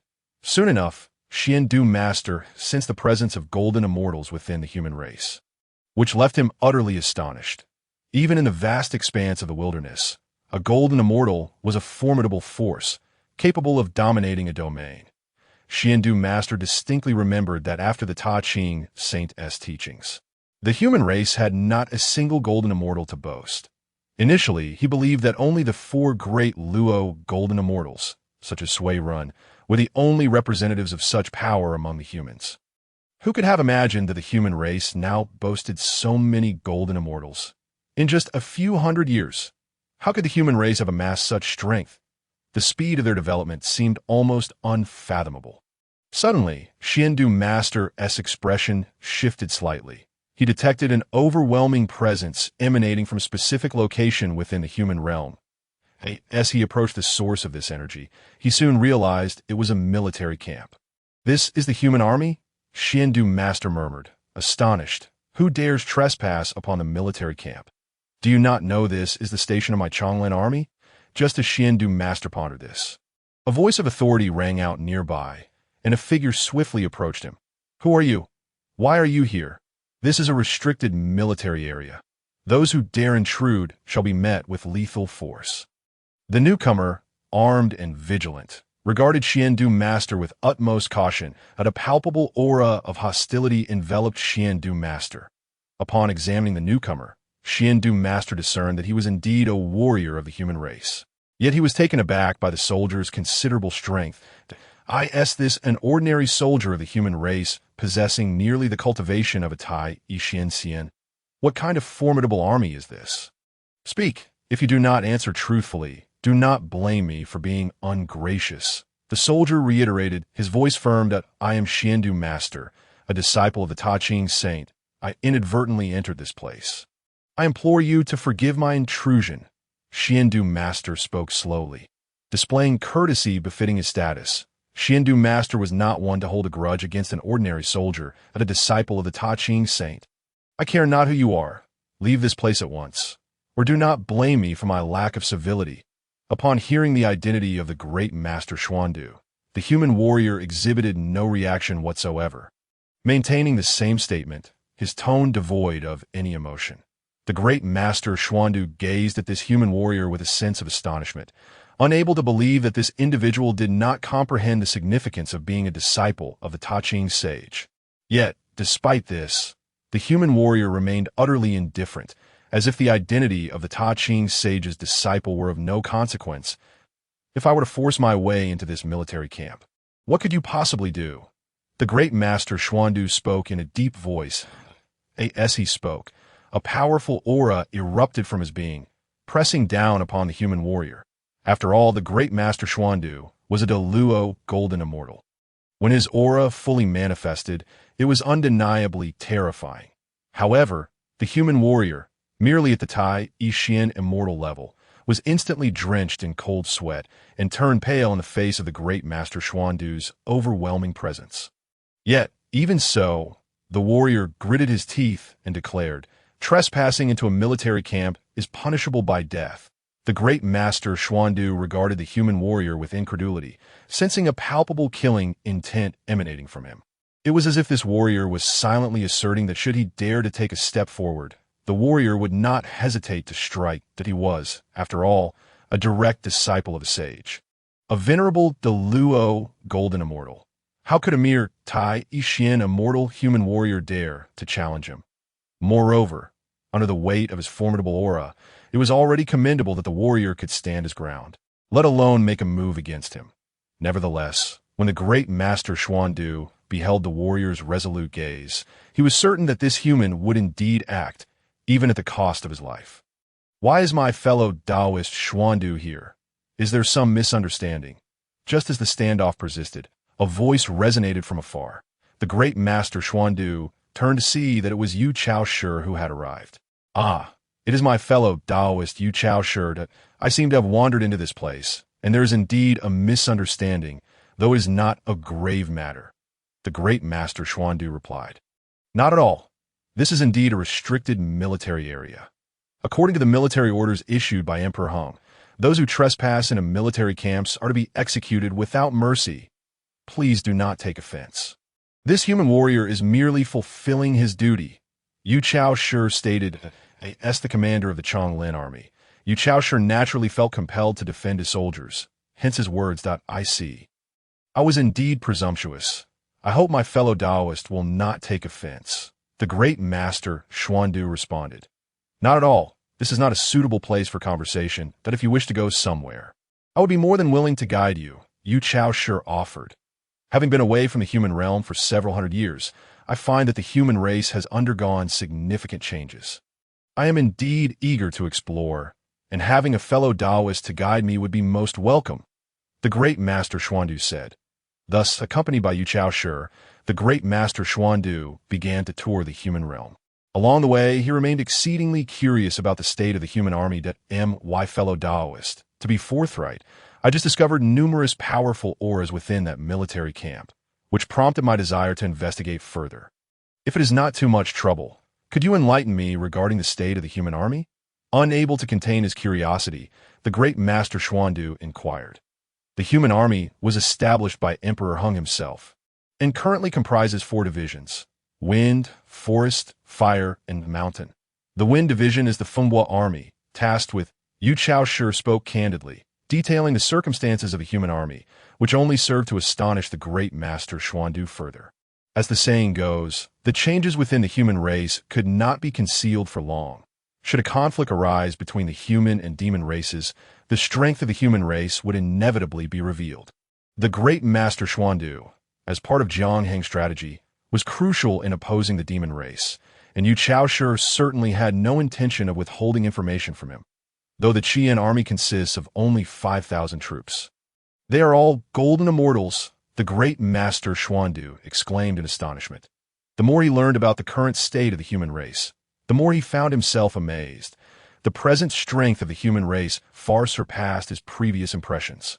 A military force composed of 5,000 golden immortals, while perhaps not on par with the Wu and Yao races, undeniably constituted a formidable power within the entirety of the Honghuang realm.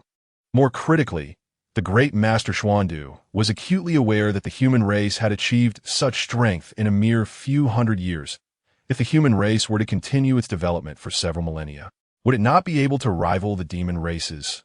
From that moment, the great master Xuandu began to sense that his mission to impart teachings among the human race would not be an easy endeavor. Though he was indeed a Deluo golden immortal and his master a sage, he could not fathom how the human race had attained such strength in such a short span of time. He doubted he could replicate such a feat himself. Setting aside the astonishment within his heart, all of his actions were, in fact, under Jiang Heng's watchful eye. How the great master Xuandu perceived matters was ultimately inconsequential.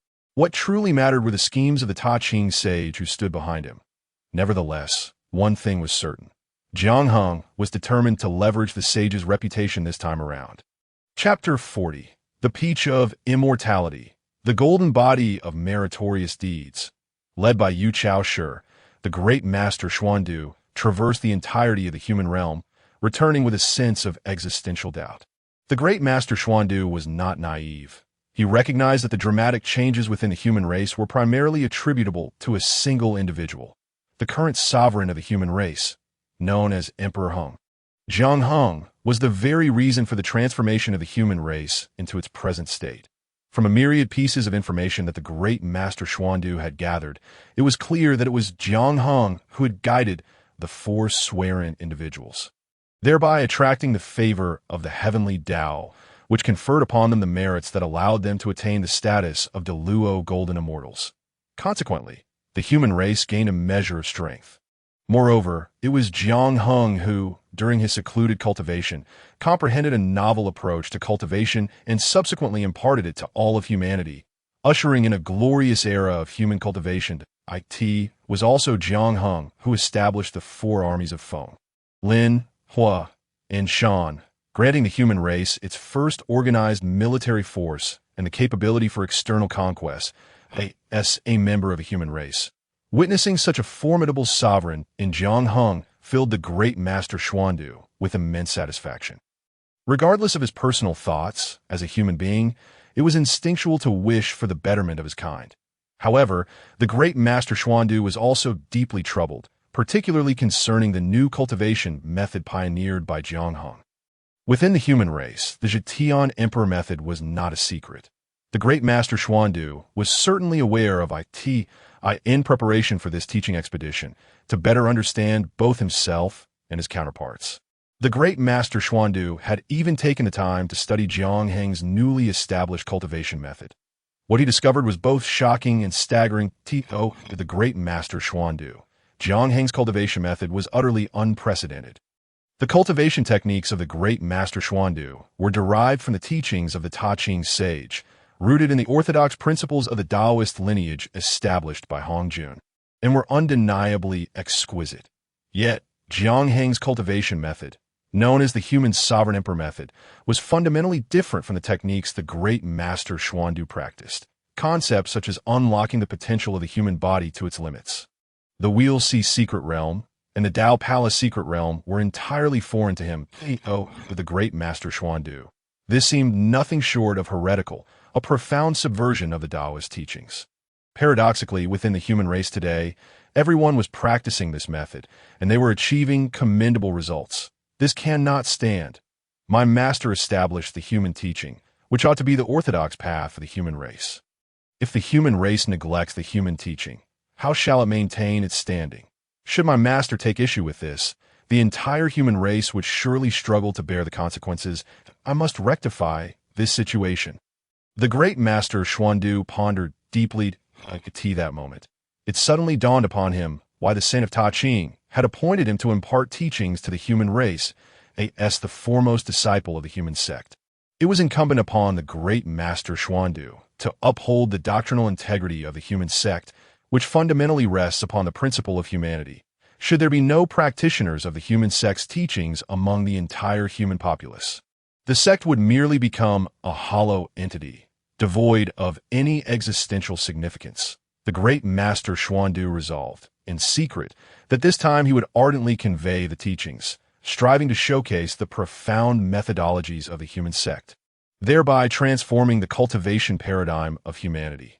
Furthermore, he had already determined to recruit several disciples, so as to promote the human sect's teachings amongst the human race, while the various arrangements for the great master Xuandu's teachings, orchestrated by Jiang Heng and the likes of Suiren, required time.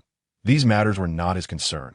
Instead, Jiang Heng needed to contemplate other pressing issues, with the imminent threat posed by the demon race.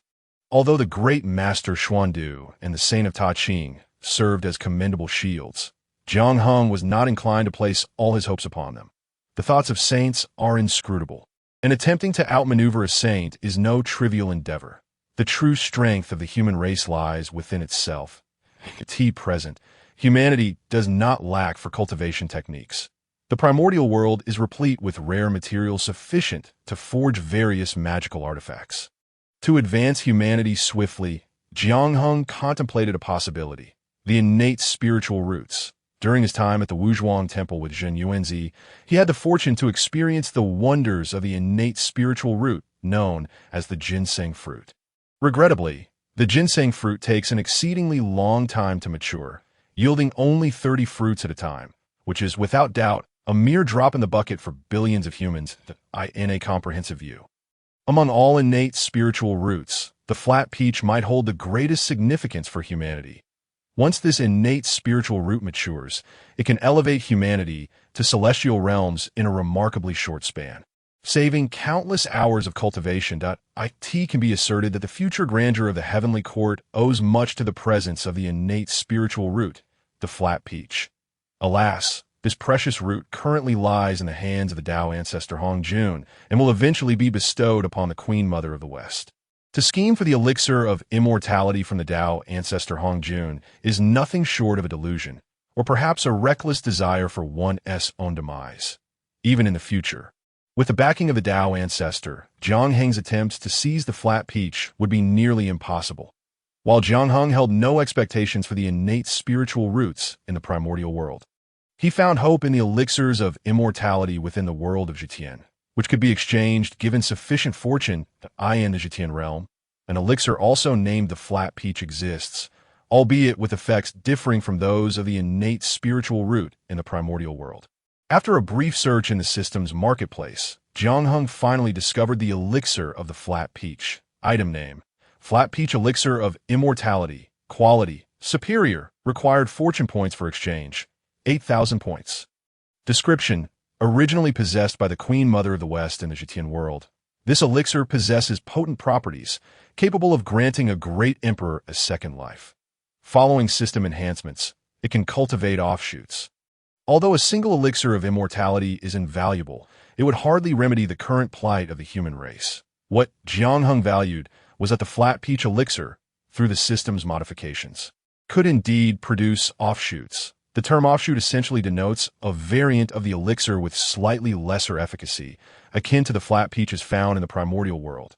The flat peach tree in the primordial realm, known in full as the innate Ren water flat peach tree, was originally a spiritual root similar to the ginseng fruit tree.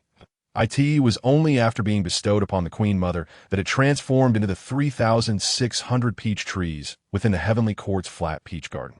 The first 1,200 trees bear small flowers and fruits, maturing every 3,000 years, granting immortality to those who partake. The next 1,200 trees yield sweet flowers and fruits, maturing every 6,000 years, allowing consumption to ascend to the heavens and attain eternal life. The final 1,200 trees, with purple veins and fine cores, mature every 9,000 years, granting a lifespan equal to that of heaven and earth. Each flat peach tree can produce a considerable quantity of fruit, leading to an astonishing number of peaches available to the heavenly court. is precisely through the allure of the flat peach that the heavenly court has steadily flourished. Further bolstered by the events of the investiture of the gods, which allowed it to truly prosper, Jiang Hung did not seek the flat peach elixir to achieve the same effects. He merely wished to cultivate as many offshoots as possible, thus justifying the expenditure of fortune points. After exchanging for the flat peach elixir, Jiang Hung found his remaining points to be quite limited, rendering further exchanges for other treasures impossible in the near term. Subsequently, he entrusted the flat peach elixir to Swearin, instructing them to appoint someone specifically to oversee its care and expedite research into cultivating offshoots. This endeavor could not yield immediate results, and it would likely require several hundred years of diligent effort to witness any initial successes. Following this, Jiang Hung once again entered seclusion to cultivate. In this precarious moment for humanity, he prepared to augment his arsenal of hidden trump cards. The Merit Golden Body was indeed a splendid option. Jiang Hung mused, in the absence of a means to enhance his own strength rapidly.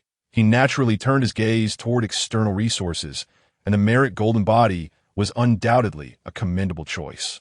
When the Swearin achieved enlightenment, the heavenly path bestowed boundless merit upon them, and the reason the Swearin and others could attain enlightenment was due to Jiang Heng's guidance. Thus, when the heavenly path conferred merit, a significant portion also fell upon Jiang Hung. Moreover, during the time of Hutu's transformation into reincarnation, Jiang Hung not only contributed to their enlightenment, but also intervened at a critical juncture to stabilize the crumbling 6 paths of reincarnation. Through such accumulation, the merit Jiang Hung possessed had reached an astonishing magnitude. This immense merit could elevate even a mortal without any cultivation to the level of a great Luo golden immortal. However, Jiang Hung had always harbored reservations regarding merit, which is why he had not integrated it into his being for rapid enhancement. Otherwise, under the condensation of boundless merit, Jiang Hung might well have had a genuine chance to break through his bottleneck and ascend to the realm of the great emperor.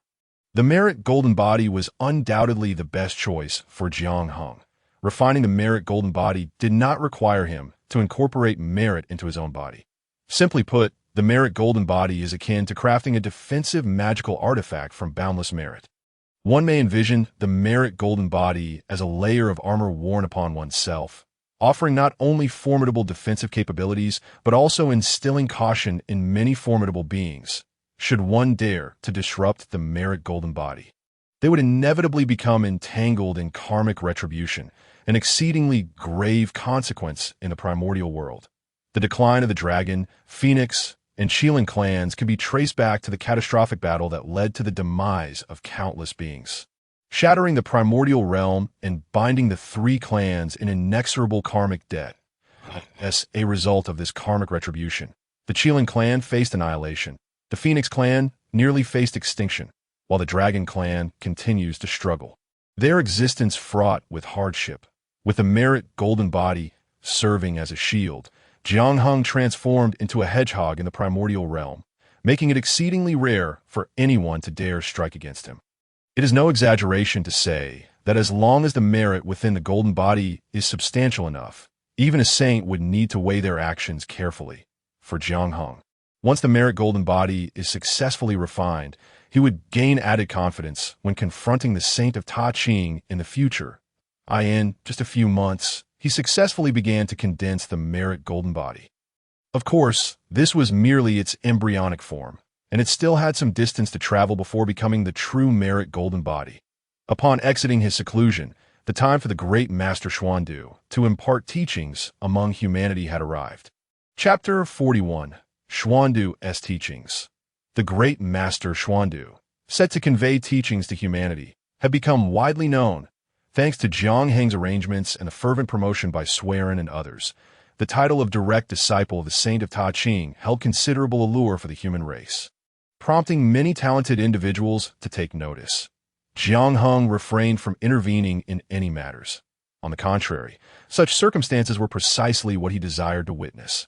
Although the Zhetian Emperor Law was pioneered by Jiang Hung in the primordial realm, he never believed that the human race was obligated to solely cultivate the Zhetian Emperor Law.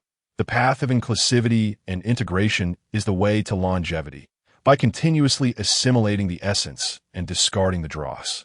humanity can progress and forge a splendid civilization.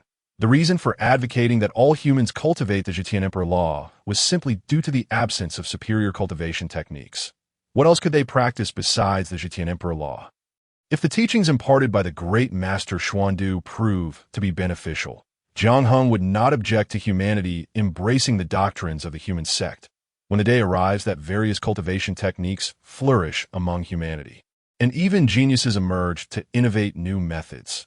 Jiang Heng would surely be filled with immense joy, for that would signify that humanity had entered a period of great prosperity, capable of producing numerous prodigies to advance and innovate.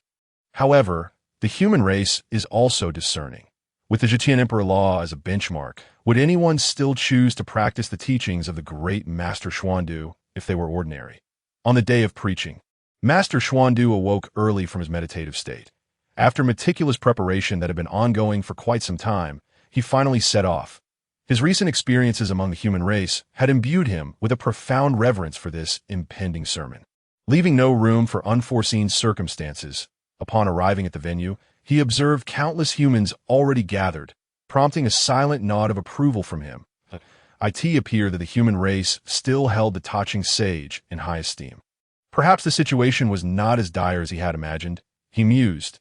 Initially, Master Xuandu had believed that the attendance for his teachings would be sparse due to the human race's practice of the techniques devised by Jiang Heng.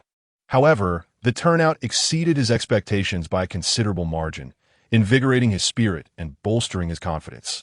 When he reached the preaching site, he found Jiang Heng and others had been waiting for him, which again elicited a nod of recognition. It seemed evident that the current leader of the human race not only possessed remarkable talents and abilities, but also demonstrated a profound respect for the Taching sage and the teachings of humanity. If he could guide Jiang Heng onto the righteous path and integrate him into the teachings of humanity, the entire human race would undoubtedly ascend to greatness. Master Xuandu had come to deliver a sermon on behalf of the Taching sage. And throughout this time, Jiang Heng had not posed any challenges to him, but on the contrary, Jiang Heng had been diligently supportive, assisting him with the sermon, which did not go unnoticed by Master Xuandu, who kept it in mind. Now, as the leader of the human race, Jiang Heng's attitude spoke volumes, and Master Xuandu felt no dissatisfaction whatsoever. Your presence here, on behalf of the Taching sage, is indeed a blessing for our human race.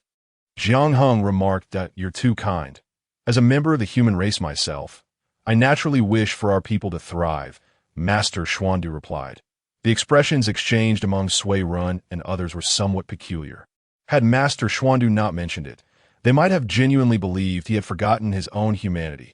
Today, the most outstanding talents of our human race are gathered here, having admired your grace for a long time. We hope you might generously impart your wisdom, Jiang Heng said courteously. Master Xuandu's demeanor grew increasingly benevolent, and he resolved to impart some of the core teachings of humanity during this session. Jiang Heng's words were not mere flattery. Indeed, those present were among the finest talents of the human race. However, most of these exceptional individuals were warriors from the four military factions of wind, forest, fire, and mountain. From the inception of these factions, Jiang Heng had set exceedingly high standards. Only true geniuses could become warriors within them, a direct disciple of the Taching sage, and a being of Deluo golden immortal caliber. Master Xuandu possessed significant knowledge. Attending a sermon was undeniably advantageous, and any insights gained would be a delightful surprise. That it is quite the burden for you, but I must stress that my sermon is a directive from my master, and I cannot afford any mistakes, Master Xuandu stated. Rest assured, everything is prepared. Today is merely the first session, where our talented individuals will listen to your teachings. Following your initial sermon, there will still be over a dozen more to follow. Jiang Heng declared with conviction. Over a dozen more? Master Xuandu was momentarily taken aback, astonished by the revelation. He had intended to dedicate himself wholeheartedly to his teachings, recalling how the Taching sage had preached to the human race for a millennium. And as his disciple, he felt compelled to do likewise for at least a century. If Jiang Heng's words were to be believed, then he was to preach for over 1,000 years among the humans. Though a millennium was not a significant span for someone of his level, it raised profound questions in Master Xuandu's mind. Why the need for so many sermons? Was it possible that the current human talents were lacking in understanding?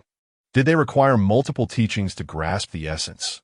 Being a disciple of the Taching Sage, you have undoubtedly inherited profound teachings. To preach among the human race is a tremendous opportunity. Such a chance should not be reserved solely for the talented. Even ordinary humans who can listen to your teachings will be blessed beyond measure. Thus, I propose that we allow all humans to attend your sermon.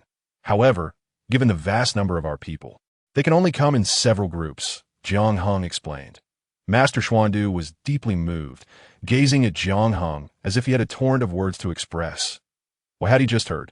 Jiang Heng wished for all humans to hear his teachings. How significant was this for him? Master Xuandu realized he had underestimated Jiang Heng's intentions. The human race was far more remarkable than he had initially perceived. Reflecting on Jiang Heng's actions since his arrival among the humans, it was clear that the leader of the human race held him, the teachings of humanity, and the Taching Sage in high regard. Perhaps the techniques created by Jiang Heng were merely a fortuitous circumstance. Was the human race compelled to adopt them due to a lack of profound cultivation methods? There's no need for such a grand gesture. It is too cumbersome to have all humans attend my sermon. Master Xuandu said, genuinely touched, "My friend, this is where you err. The accomplishments of our human race today are entirely due to the Taching Sage's 1,000-year preaching among us. Now that the sage has commanded you to preach to the human race, it is a matter of utmost importance. How can we afford to be negligent? To deny all humans the opportunity to hear your teachings would be to squander the goodwill of the Taching Sage." Jiang Heng replied earnestly. Master Xuandu found himself at a loss for words, ultimately acquiescing, his perception of Jiang Heng having undergone a significant transformation. However, what he failed to notice was the increasingly unnatural expressions on the faces of Sui Run and others nearby. Those who understood Jiang Heng's schemes were aware that had they not known better, they might have believed the rhetoric. The notion of having all humans listen to Master Xuandu preach was not merely about honoring the Taching Sage. It was a strategy to ensure that Master Xuandu remained among the humans for a longer duration. This would provide a buffer when the demon race arrived, allowing the human race greater maneuverability. Moreover, since it was Master Xuandu who chose to preach among the humans, how could Jiang Heng not accommodate his desires? By allowing Master Xuandu to preach extensively, Jiang Heng demonstrated his respect for the Taching Sage. Regardless of the sage's ulterior motives, Jiang Heng's actions could scarcely be faulted. With Master Xuandu preaching among the humans for over 1,000 years, it would be akin to the human race having the Taching Sage's backing for the same duration. With such time at their disposal, it was likely that the third great war between the shaman and demon races would erupt, at which point the demons would hardly concern themselves with the humans. Now, Jiang Heng eagerly anticipated the demons' arrival, believing the ensuing spectacle would be most entertaining. Amidst the eager anticipation of countless humans, Master Xuandu sat in the air, his Deluo golden immortal aura unmistakable. Gazing at the vibrant talents of the human race before him, he maintained a solemn facade, yet felt an overwhelming sense of satisfaction within. These talents undoubtedly represented the future of humanity. The sheer number of them attending his sermon filled him with contentment. In Master Xuandu's view, as long as these gifted individuals received the teachings of humanity, they would surely transform the current state of affairs for their race. Eventually, with everyone cultivating the teachings of humanity, the doctrines would naturally expand and flourish within the human race that I have come, under the command of the Taching Sage, to impart the teachings of humanity that I hope you will all earnestly seek to comprehend the profound truths contained therein. The universe was born from the root of existence, the essence of Q.to achieve peace. One must contemplate this root. Neglecting its essence leads to great turmoil. The profound teachings flowed from Master Xuandu's lips. And after a brief moment, even Jiang Heng found himself nodding in agreement. It appeared that Master Xuandu had indeed brought forth genuine expertise for his sermon among the human race. Jiang Heng murmured to himself. The wisdom imparted by Master Xuandu was not merely ordinary doctrine, but a deeply esoteric understanding of the path. He surpassed the cultivation methods taught by the Taching Sage during his own millennium of preaching among the humans. Chapter 42. The Refinement of 100 Classics, Upon reaching his current level of expertise, the teachings expounded by Master Xuandu were, for Jiang Heng, not particularly profound. However, for certain members of the human race who had yet to attain the realm of the great Luo, Golden Immortal, Master Xuandu's discourse proved to be of some utility. The it was not that listening to Master Xuandu's teachings necessitated a complete overhaul of their cultivation methods, but rather that it offered insights that could enlighten their own practices.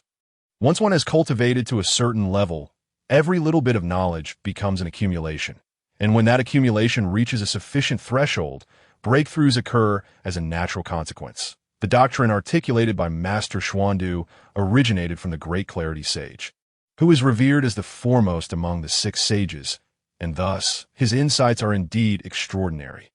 Although Jiang Heng's prowess surpassed that of Master Xuandu by a tier, this superiority was solely due to the perfection of his primordial sacred body. In terms of true realms, Jiang Heng, at the 9th heaven of the semi-emperor stage, was still within the confines of the great Luo Golden Immortal level.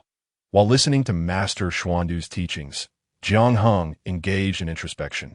Seeking to complement his own shortcomings, Jiang Heng had cultivated the emperor method of the celestial shield, which represented the pinnacle of power at each stage, thereby enabling him to forge unparalleled combat strength. During the Reincarnation Secret Realm, he practiced the Tao Sutra. In the Tao Palace Secret Realm, he studied the Western Emperor Sutra. In the Four Polar Secret Realm, he cultivated the Cosmic Sutra, and during the Dragon Transformation Secret Realm, he honed the Supreme Emperor Sutra. In the Immortal Platform Secret Realm, he simultaneously practiced the True Sutra of Yin and the True Sutra of Yang, achieving a state of harmonious balance between the two. In the Celestial Shield world, due to the constraints of cosmic laws, only one individual could emerge as a pathfinder in each era, and one could not tread the same path as their predecessors. Thus, any aspiring emperor, upon reaching the semi-emperor stage, must forge their own unique path, in the primordial cosmos. However, such limitations did not exist. In other words, a complete Emperor Sutra could indeed facilitate the cultivation of the Emperor's realm. Yet, for someone like Jiang Heng, who practiced different Emperor Sutras at various stages, the journey towards the Emperor's realm was considerably more arduous from the moment he embarked on the path of cultivation. Jiang Heng understood this reality, yet he resolutely chose this challenging route. It is not to say that a complete Emperor Sutra lacks strength, whether it be the indestructible heavenly art or the heavenly Emperor Sutra. Both are indeed formidable. However, from the outset, Jiang Heng's ambitions transcended mere entry into the Emperor's realm. He harbored aspirations of a loftier nature. What is most suitable for oneself is the best.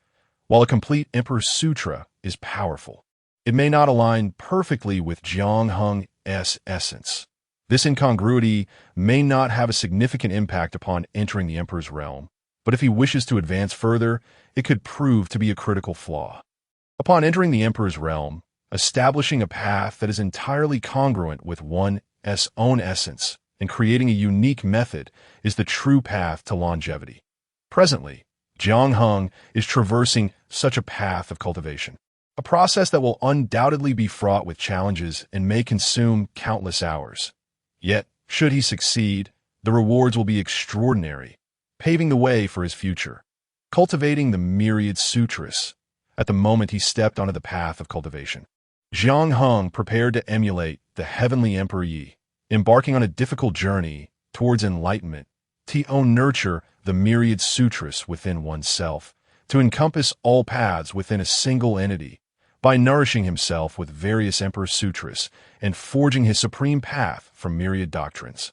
He must utilize the cosmos as a furnace, employing various scriptures as fuel to refine and temper his essence within this fiery crucible. This is a challenging path, one that could even be described as a life and death struggle. A moment's carelessness could lead to dissolution. However, for Jiang Heng, there exists the successful precedent of the heavenly Emperor Yi to draw upon, and he possesses several immortal herbs at his disposal. Even in the face of peril, the efficacy of these herbs allows Jiang Heng multiple opportunities for failure at this moment. As Jiang Heng listened to Master Xuandu's teachings, he felt a stirring within, inadvertently immersing himself in profound realizations. without alarming anyone. Jiang Heng's figure vanished from the place where Master Xuandu spoke. With newfound insights, he sought not to disturb the ongoing discourse of Master Xuandu, and thus departed to enter seclusion for further cultivation. Upon arriving at a secluded location, Jiang Heng sat cross-legged on the ground, and his physical form began to radiate light, resonating with an expansive chant that emanated from within him. The aspects of his past self, true self, and future self awakened within Jiang Heng, cycling through a harmonious interplay, akin to three distinct beings or divine entities. During Jiang Heng's continuous cultivation, these three aspects had long since awakened, and he had gleaned numerous profound truths from them. To speak earnestly, the past self, true self, and future self bore considerable resemblance to the method of severing the three corpses taught by the Tao ancestor in the primordial cosmos that I in this realm. The three corpses, representing the virtuous corpse, the malevolent corpse, and the self corpse, are not vastly different from the past self, true self, and future self. Yet, the manifestations of Jiang Heng's past self, true self, and future self possess a distinctly different significance compared to the three corpses of the primordial cosmos. Among these three, the past self symbolizes the past, the future self embodies the future, and the true self represents the present essence. In the celestial shield world, the past self, true self, and future self are a trinity, all manifestations of the true self. Thus, why must they be severed? At this moment, Jiang Heng roused all three, with the past self rooted in the past, the true self grounded in the present, and the future self poised in the future, resulting in a plethora of wondrous phenomena this instant. Within Jiang Heng's corporeal form, ethereal energies swirled, releasing billowing white smoke, his visage solemn and majestic, akin to transcending into the celestial realm. Suddenly, intense flames erupted from Jiang Heng's body, igniting fiercely around him. Amidst that blazing inferno, the previously enigmatic chant resonated with even greater grandeur, as if he were ensconced within a cosmic furnace. This was the Tao fire, ignited by Jiang Heng using the Emperor's sutras as kindling and the myriad paths as the furnace. A supreme flame intended for forging his own path. Despite having cultivated only one Emperor Sutra at each level, Jiang Heng had meticulously studied all complete Emperor Sutras. Presently, the resonant Tao sounds within Jiang Heng revealed. Upon careful listening, the essence of numerous complete Emperor Sutras this moment. Time seemed to stand still. The past self recited scriptures for the present life amidst the flames of the Tao. New life is conceived. And thus, progressing further becomes an inevitable reality. I merge with the Tao. We unify and give birth to my true self.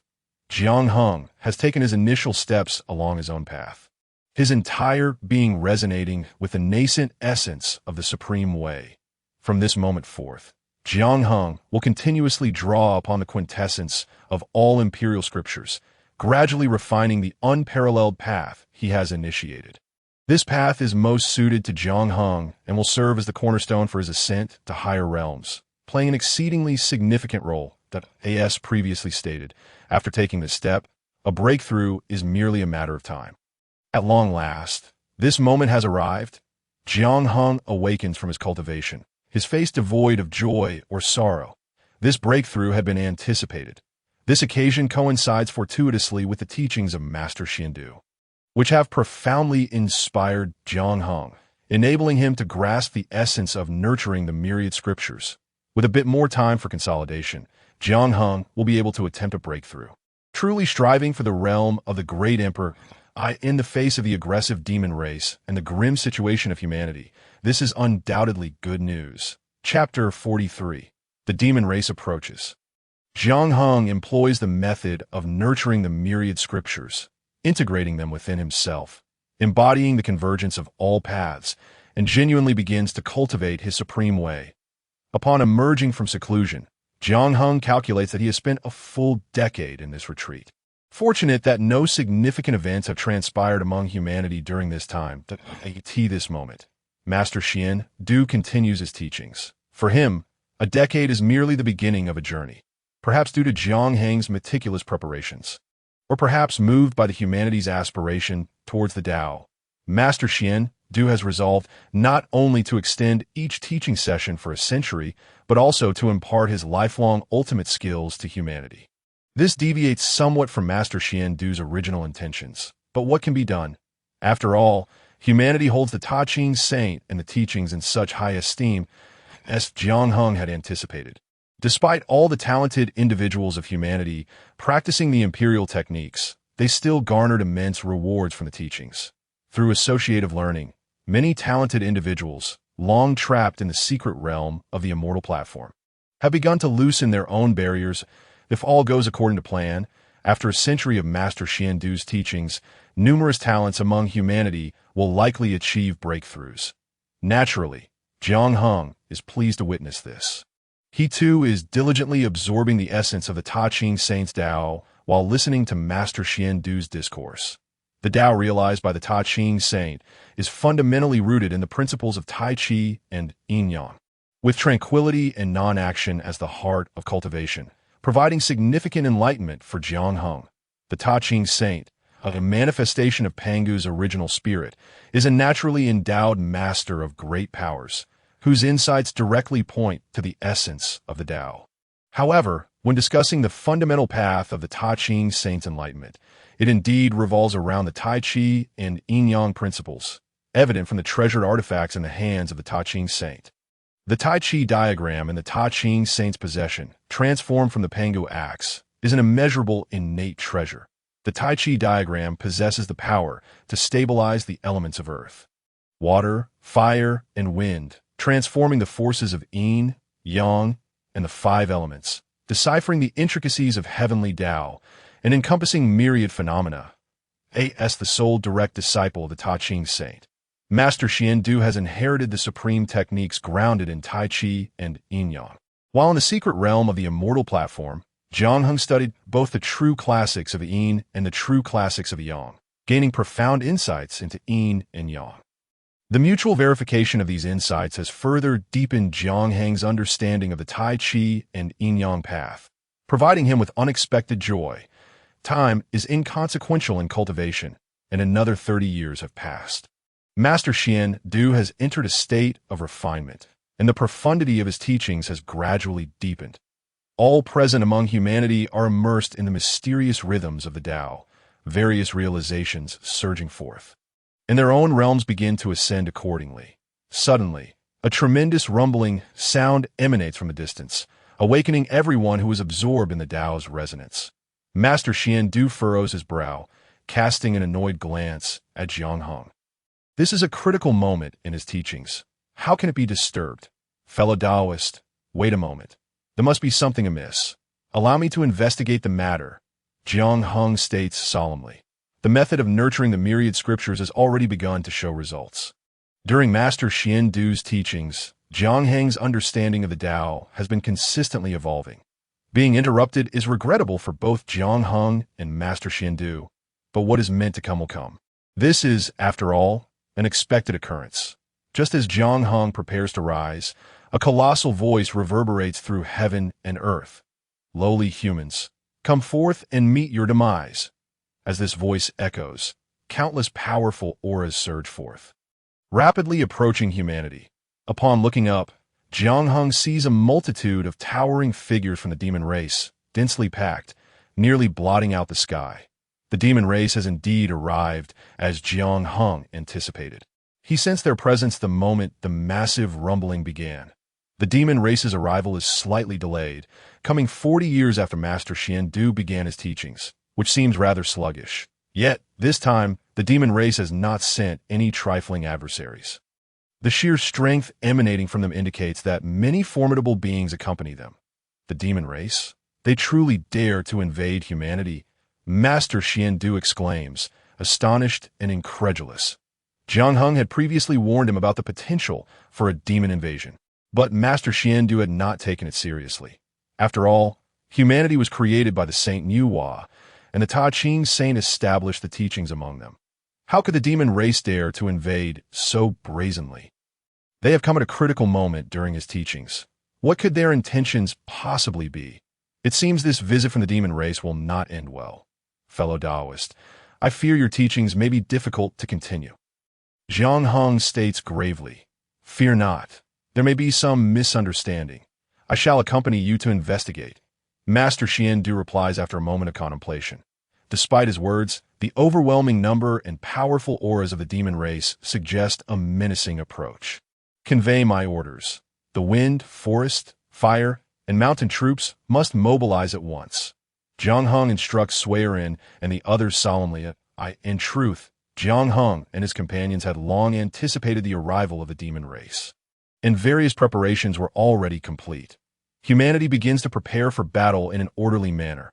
Aside from the mountain guardians protecting humanity, the other three armies rapidly converge as the vast numbers of the demon race draw near. The Wind and Wave Army, the Long Forest Army, and the Crimson Flame Army have already assembled, fully prepared for battle. Jiang Hung and his companions stand at the forefront of humanity, gazing at the overwhelming demon race. Their expressions gradually becoming serious. Master Xiandu looks towards the demon race and states solemnly, "I did not expect that the infamous Jiao Ying, one of the 10 demon gods, would personally come."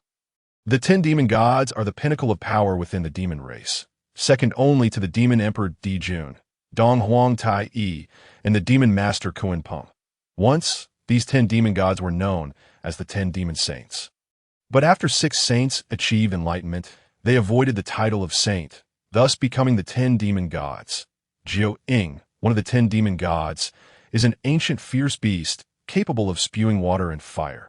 With a cry akin to a wailing infant, possessing 9 heads, hence the name Jiao Ying. Jiao Ying has long been renowned in the primordial world, his fierce might well known. Upon arriving at humanity, he exudes a fierce aura, indicating that he is not here for peaceful intentions. Haha, once the lowly humanity, you now seem to possess some spirit. No wonder you dare to kill my demon race. I now present you with 2 choices.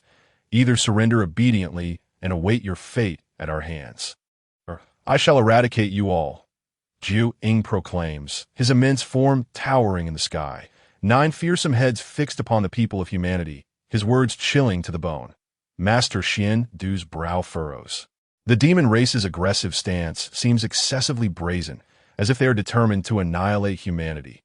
Taking a deep breath, Master Xian Du steps forward, unleashing the might of his Deluo golden immortal cultivation. "I am Xian Du, disciple of the Ta Ching Saint. I am here to propagate the teachings of the human sect on behalf of my master. Why does the demon race come to disturb us?" Facing Jiao Ying, Master Xian Du speaks with unwavering confidence, his voice booming in the ears of all the demon race. Upon hearing Master Xian Du's words, the aggressive Jiao Ying momentarily falters. His 9 massive heads sway as they fixate on Master Xian Du.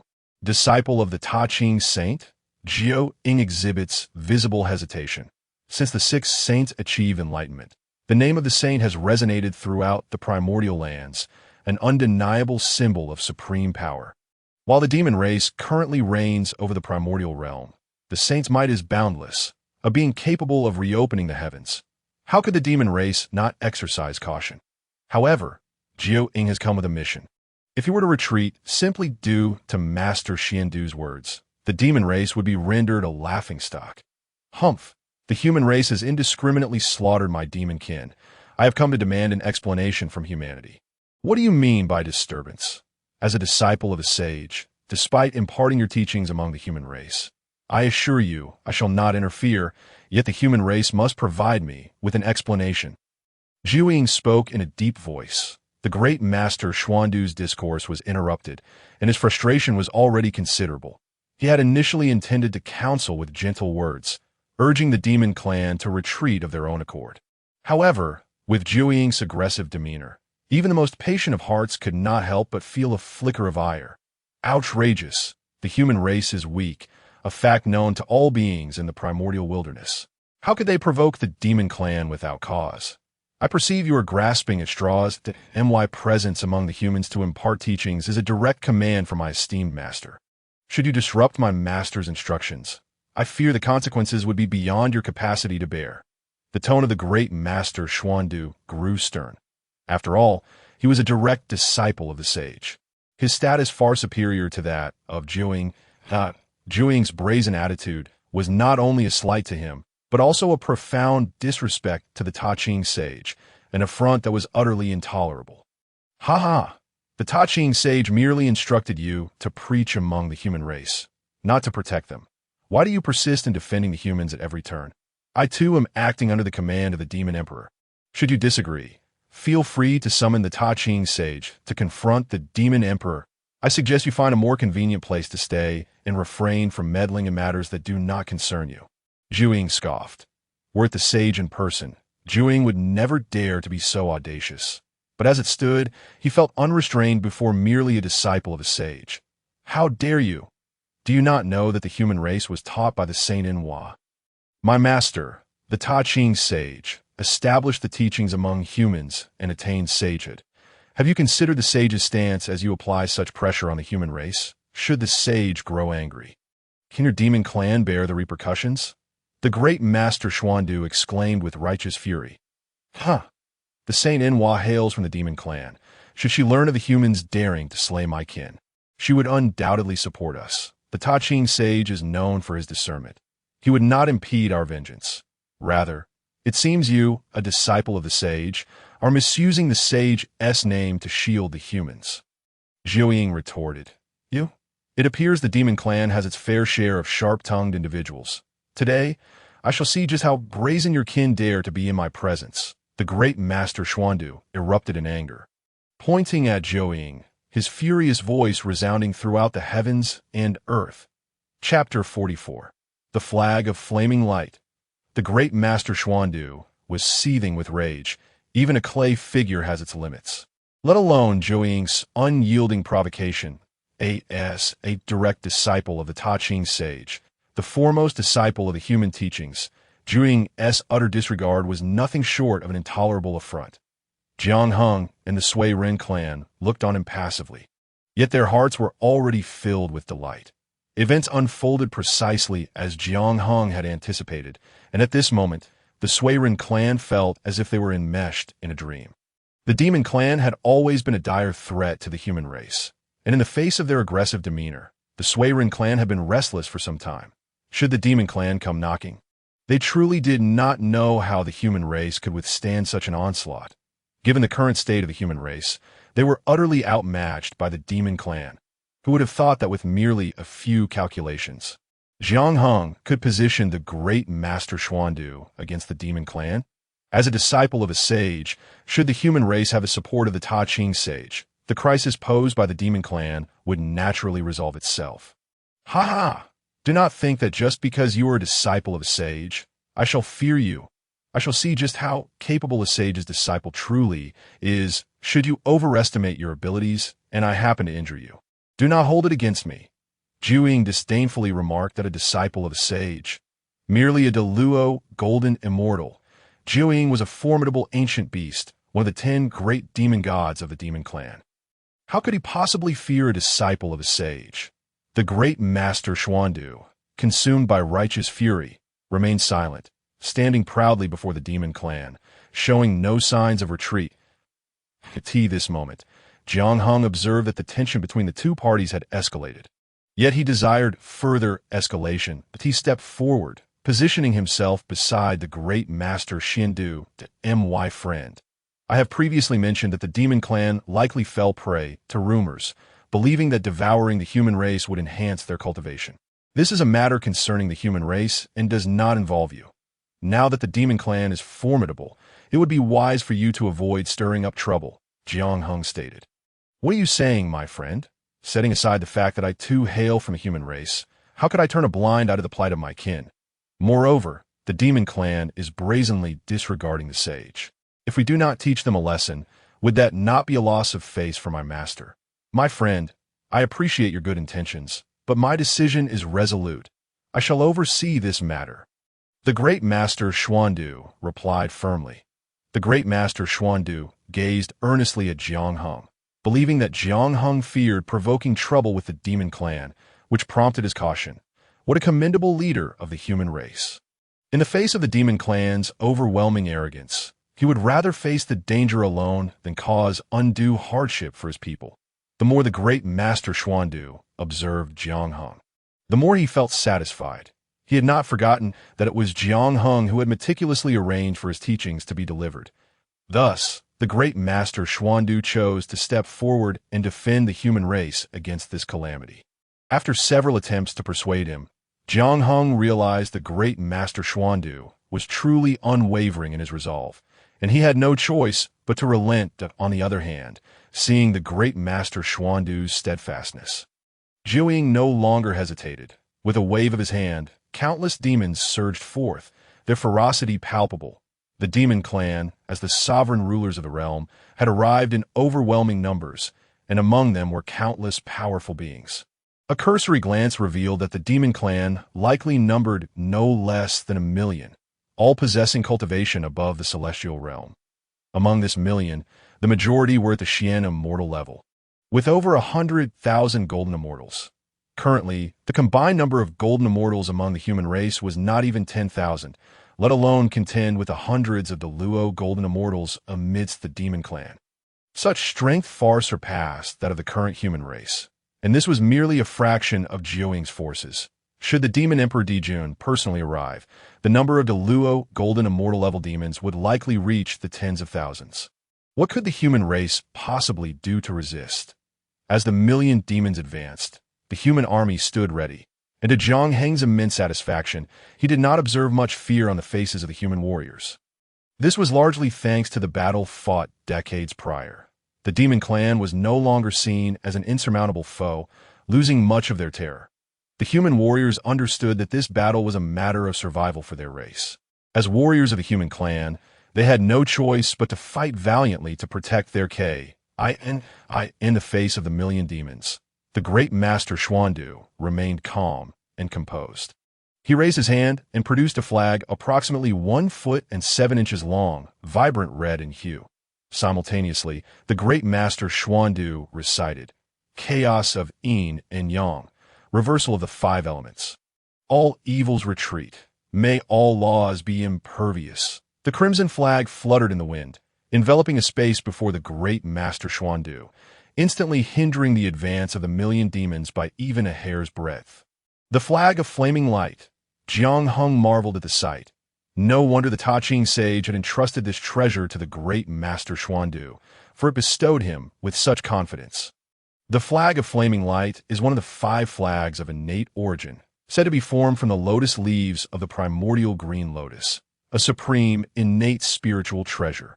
The flag of flaming light possesses boundless power.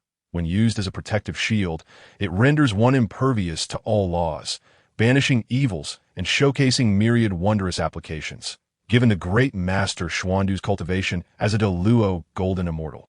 It would be an impossible dream for him to single-handedly block 1,000,000 demons without such a treasure. Yet with the flag of flaming light in hand, not even the demon master Kuanpeng could harm the great master Xuandu in the slightest. However, it was entirely reasonable for the great master Xuandu, as the direct disciple of the Ta-Ching sage, to possess a few treasures for protection. At this moment, the great master Xuandu brandished the flag of flaming light, channeling it with his Tao, instantly forming an intricate formation that ensnared the 1,000,000 demons within. Jiuying roared furiously within the confines of the formation created by the flag of flaming light, his 9 colossal heads spewing forth torrents of water and fire.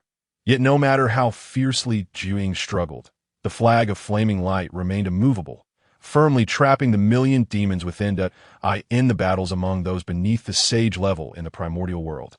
While cultivation is paramount, the possession of supreme treasures is the key. Now, as the 1,000,000 demons writhed within the confines of the flag of flaming light, unable to even graze the hem of the great master Xuandu's robes. This served as clear evidence. Jiuying, a formidable demon god, ranked among the top-tier powerhouses within the Deluo golden immortal realm, was but a step away from attaining sagehood. Yet, despite his formidable abilities, without an innate spiritual treasure, all his prowess was rendered moot. Indeed, if the great master Xuandu wished, he could easily obliterate the 1,000,000 demons with a mere gesture. This is precisely why disciples of sages are so formidable. While their cultivation may not be the pinnacle, they are equipped with powerful treasures, thanks to the sage's backing. Take the great master Xuandu, for instance. as the sole direct disciple of the Ta Ching sage. How could he lack formidable treasures in his possession? Had the sage of Taiji bestowed the primordial treasure, the Taiji diagram, even the demon emperor's presence would prove futile against the great master Xuandu. The million demon clans trapped within the Li Diyan Guang banner had long since lost their earlier arrogance, each now appearing dejected. Suddenly, the resounding chimes of a mighty bell echoed through the heavens and the earth. Both Jiang Hung and the great master Xuandu's expressions shifted as they gazed skyward. A golden bell pierced through layers of spatial barriers, descending from the heavens towards the location of the Li Diyan Guang banner. The Chaos Bell. No sooner had Jiang Hung spoken, the Chaos Bell arrived near the Li Diyan Guang banner, gently vibrating and displacing it with ease. Instantly, a million demons soared into the skies, all prostrating themselves in unison, respectfully proclaiming, "We pay our respects to the Eastern Emperor." At that moment, the Chaos Bell hovered in midair, settling atop the head of a formidable-looking man, within the vast expanse of the primordial universe. The only one possessing the primordial treasure, the Chaos Bell, was none other than the Eastern Emperor Tai, one of the two monarchs of the demon clans that, in the eyes of the demons, humanity was but a trivial existence. None had anticipated that their assault on humanity would provoke such a supreme being. "You are the disciple of Master Taiji, the great Master Xuandu," the Eastern Emperor Tai remarked, casting a glance at the great Master Xuandu. At that moment, the Eastern Emperor Tai exuded an imposing aura, his voice filled with authority and an innate dominance that in the past, he had also heard of Master Taiji within the purple cloud palace of the Tao ancestor and had been acknowledged as a named disciple. Thus referring to the sage of Taiji as a senior was not out of place. However, this meant that the Eastern Emperor Tai had effectively overshadowed the great Master Xuandu, speaking as an elder might scold a junior. So, it is the Eastern Emperor himself who has come. Indeed, I am the direct disciple of the sage of Taiji, here in the name of my master to impart teachings to humanity. The great Master Xuandu, sensing the overwhelming presence of the Chaos Bell, could not help but adopt a grave demeanor. "Do, it seems you are indeed the disciple of Master Taiji. No wonder you would defend humanity today." The Eastern Emperor Tai remarked. The great Master Xuandu felt a slight chill in his heart. While the 9 infants may not know of his status, it certainly did not escape the Eastern Emperor Tai's awareness. Now, with the Eastern Emperor speaking from the standpoint of humanity, the great Master Xuandu found himself caught in a precarious dilemma. After all, the sage of Taiji had merely instructed the great Master Xuandu to impart teachings to humanity, not to mediate the disputes between humanity and the demon clans. Humanity is weak, as is well known. Why must the Eastern Emperor make things difficult for us? The great Master Xuandu lamented. Weak. If humanity is weak, then it should not have slain my demon kin. Humanity must pay a sufficient price to resolve this matter. The Eastern Emperor Tai declared, "It is better to resolve enmity than to deepen it. Might I implore you to let this matter pass in consideration of the sage's honor?" The great Master Xuandu continued to persuade. Blood debts must be repaid with blood. Humanity has slain my demon kin, and we shall seek vengeance. Even if Master Taiji were present, he would not speak against it. And what are you really? Were it not for Master Taiji's regard, I could easily obliterate you, the Eastern Emperor Tai scoffed. Then what does the Eastern Emperor intend today? The great Master Xuandu inquired, his expression growing stern. Today humanity shall be annihilated. Chapter 45. The Eastern Emperor arrives, identity revealed. The domineering and murderous words flowed effortlessly from the Eastern Emperor Tai, as if he were merely stating a simple fact. And indeed, as the current sovereign of the primordial realm, should the demon clans truly wish to eradicate humanity, it would be but a word away. Does the Eastern Emperor truly not consider the sage's stance? After all, humanity was created by the Saint Enwa, and my master has personally established the teachings for humanity. Faced with the aggressive demeanor of the Eastern Emperor Tai, the great Master Xuandu's aura visibly diminished. He could only continue to invoke the sage's name against the Eastern Emperor Tai. Should the saints have any opinions, they would come personally. What need is there for you, a mere human, to speak on their behalf? In light of Master Taiji's regard, should you step aside now, I might still let bygones be bygones. Otherwise, you shall bear the consequences yourself. The Eastern Emperor Tai spoke imperiously, clearly dismissing the great master Xuandu, as their strengths were not on the same level. The great master Xuandu's expression remained impassive, revealing none of his true emotions, yet he did not retreat a single step. If the Eastern Emperor insists on such tyranny, then I shall have no choice but to offend. Suddenly, the great master Xuandu's demeanor shifted, and he declared aloud. Jiang Hung looked on in surprise at the great master Xuandu. Facing the demon sovereign Eastern Emperor Tai, he had not anticipated such assertiveness from him. After all, the being opposite them was a seasoned quasi-saint, a primordial deity nurtured since the Pangu's opening of the heavens.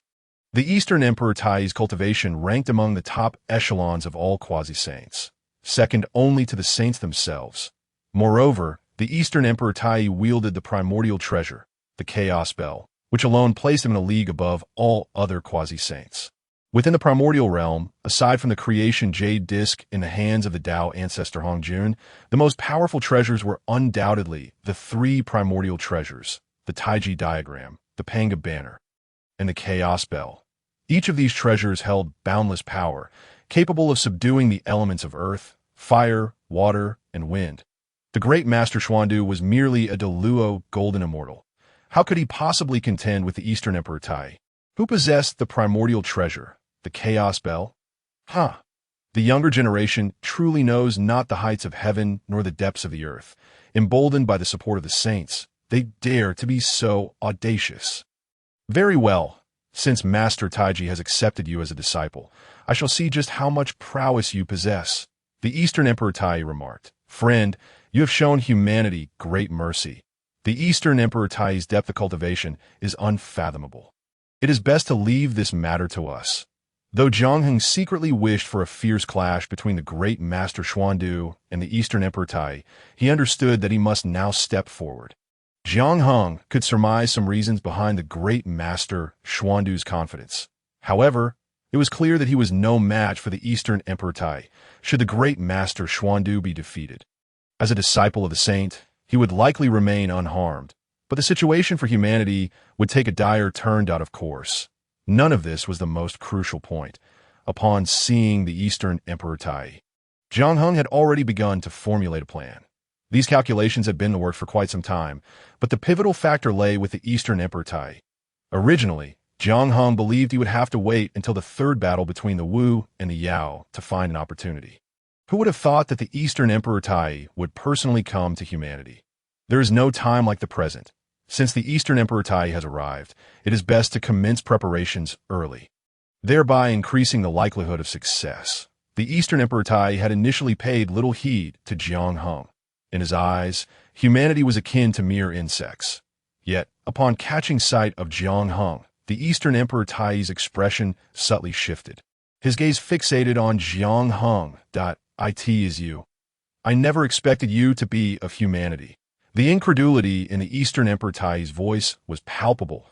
He vividly recalled the time when the demon master Kunpeng had sought his aid, and he had used the Chaos Bell to breach the void in order to rescue him.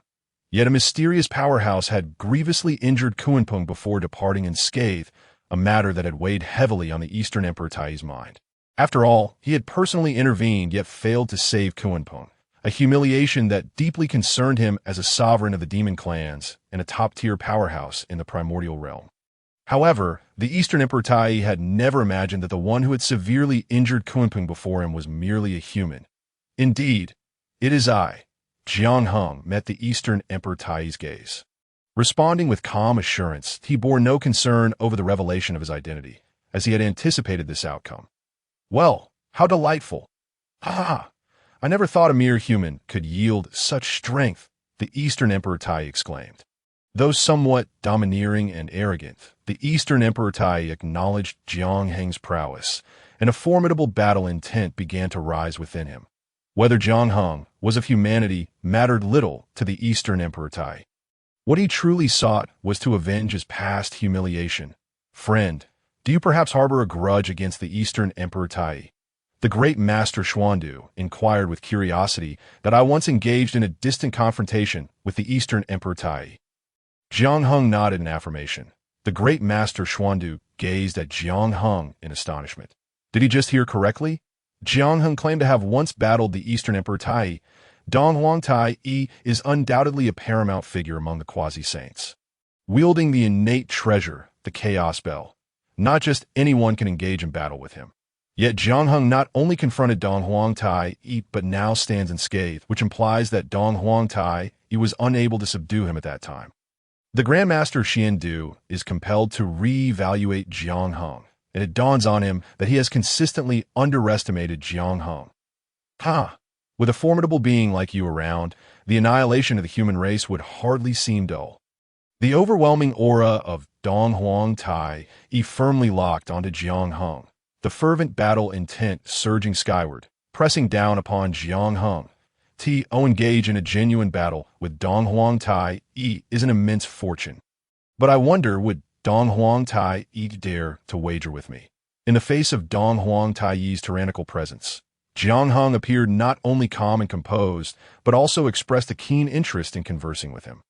"Oh, what sort of wager do you wish to propose?" Dong Huang Tai inquired with intrigue. "That if I were to face you in single combat, should you emerge victorious, it goes without saying that both I and the entire human race would be at your mercy. However, if I were to triumph, the demon race must refrain from invading the human race for a millennium. What say you? Would Dong Huang Tai dare to accept this wager?" Jiang Hung unveiled his true intentions. A one-on-one battle with Dong Huang Tai would determine the fate of the human race. This is the most prudent choice, although the human race has been developing rapidly and possesses some strength. It still pales in comparison to the demon race. Should the demon race truly seek to eradicate humanity, the latter would be utterly defenseless. Even if they could barely hold on, the human race would inevitably suffer grievous losses. To stake the fate of humanity on a single battle against Dong Huang Tai might seem unwise, yet it stands as the only option for the human race. If Jiang Hung were victorious, then all would be well, and humanity would be free from demonic incursions for a millennium, allowing for steady growth that a millennium later, the third war between the shaman and the demon would have concluded. Following the decline of the two races, it would usher in a true era of prosperity for humanity. Furthermore, humanity would not need to confront the demon race head-on. Their current strength would ensure maximum preservation. On the Master Xian Du proclaimed, Jiang Hung remained silent, perplexed by the unexpected intervention of the Taiji sage in this battle. The powers of a sage are boundless, and even though the Taiji sage is separated from this place by countless miles, he can discern all that transpires herewith. But a thought that if the Taiji sage were unwilling to allow Jiang Hung the use of the Taiji diagram, then Master Xian Du's act of lending this treasure to Jiang Hung would be an exercise in futility.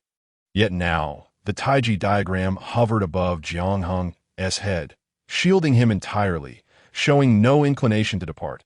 This implied tacit approval from the Taiji sage for Master Xian Du to lend the Taiji diagram to Jiang Hung, enabling him to confront the Eastern Emperor Tai. Perhaps it was a reluctance to witness the annihilation of the human race by the demon kin, or perhaps there were other ulterior motives at play. The thoughts of a sage run deep, and as the foremost among the six sages, Jiang Hung's attempts to fathom the mind of the Taiji sage were but futile dreams, setting aside his chaotic thoughts. Jiang Hung understood that this was not the moment for such contemplations. Drawing a deep breath, with the innate treasure, the Taiji diagram, above him, Jiang Hung took a step forward, and with that step his aura erupted violently.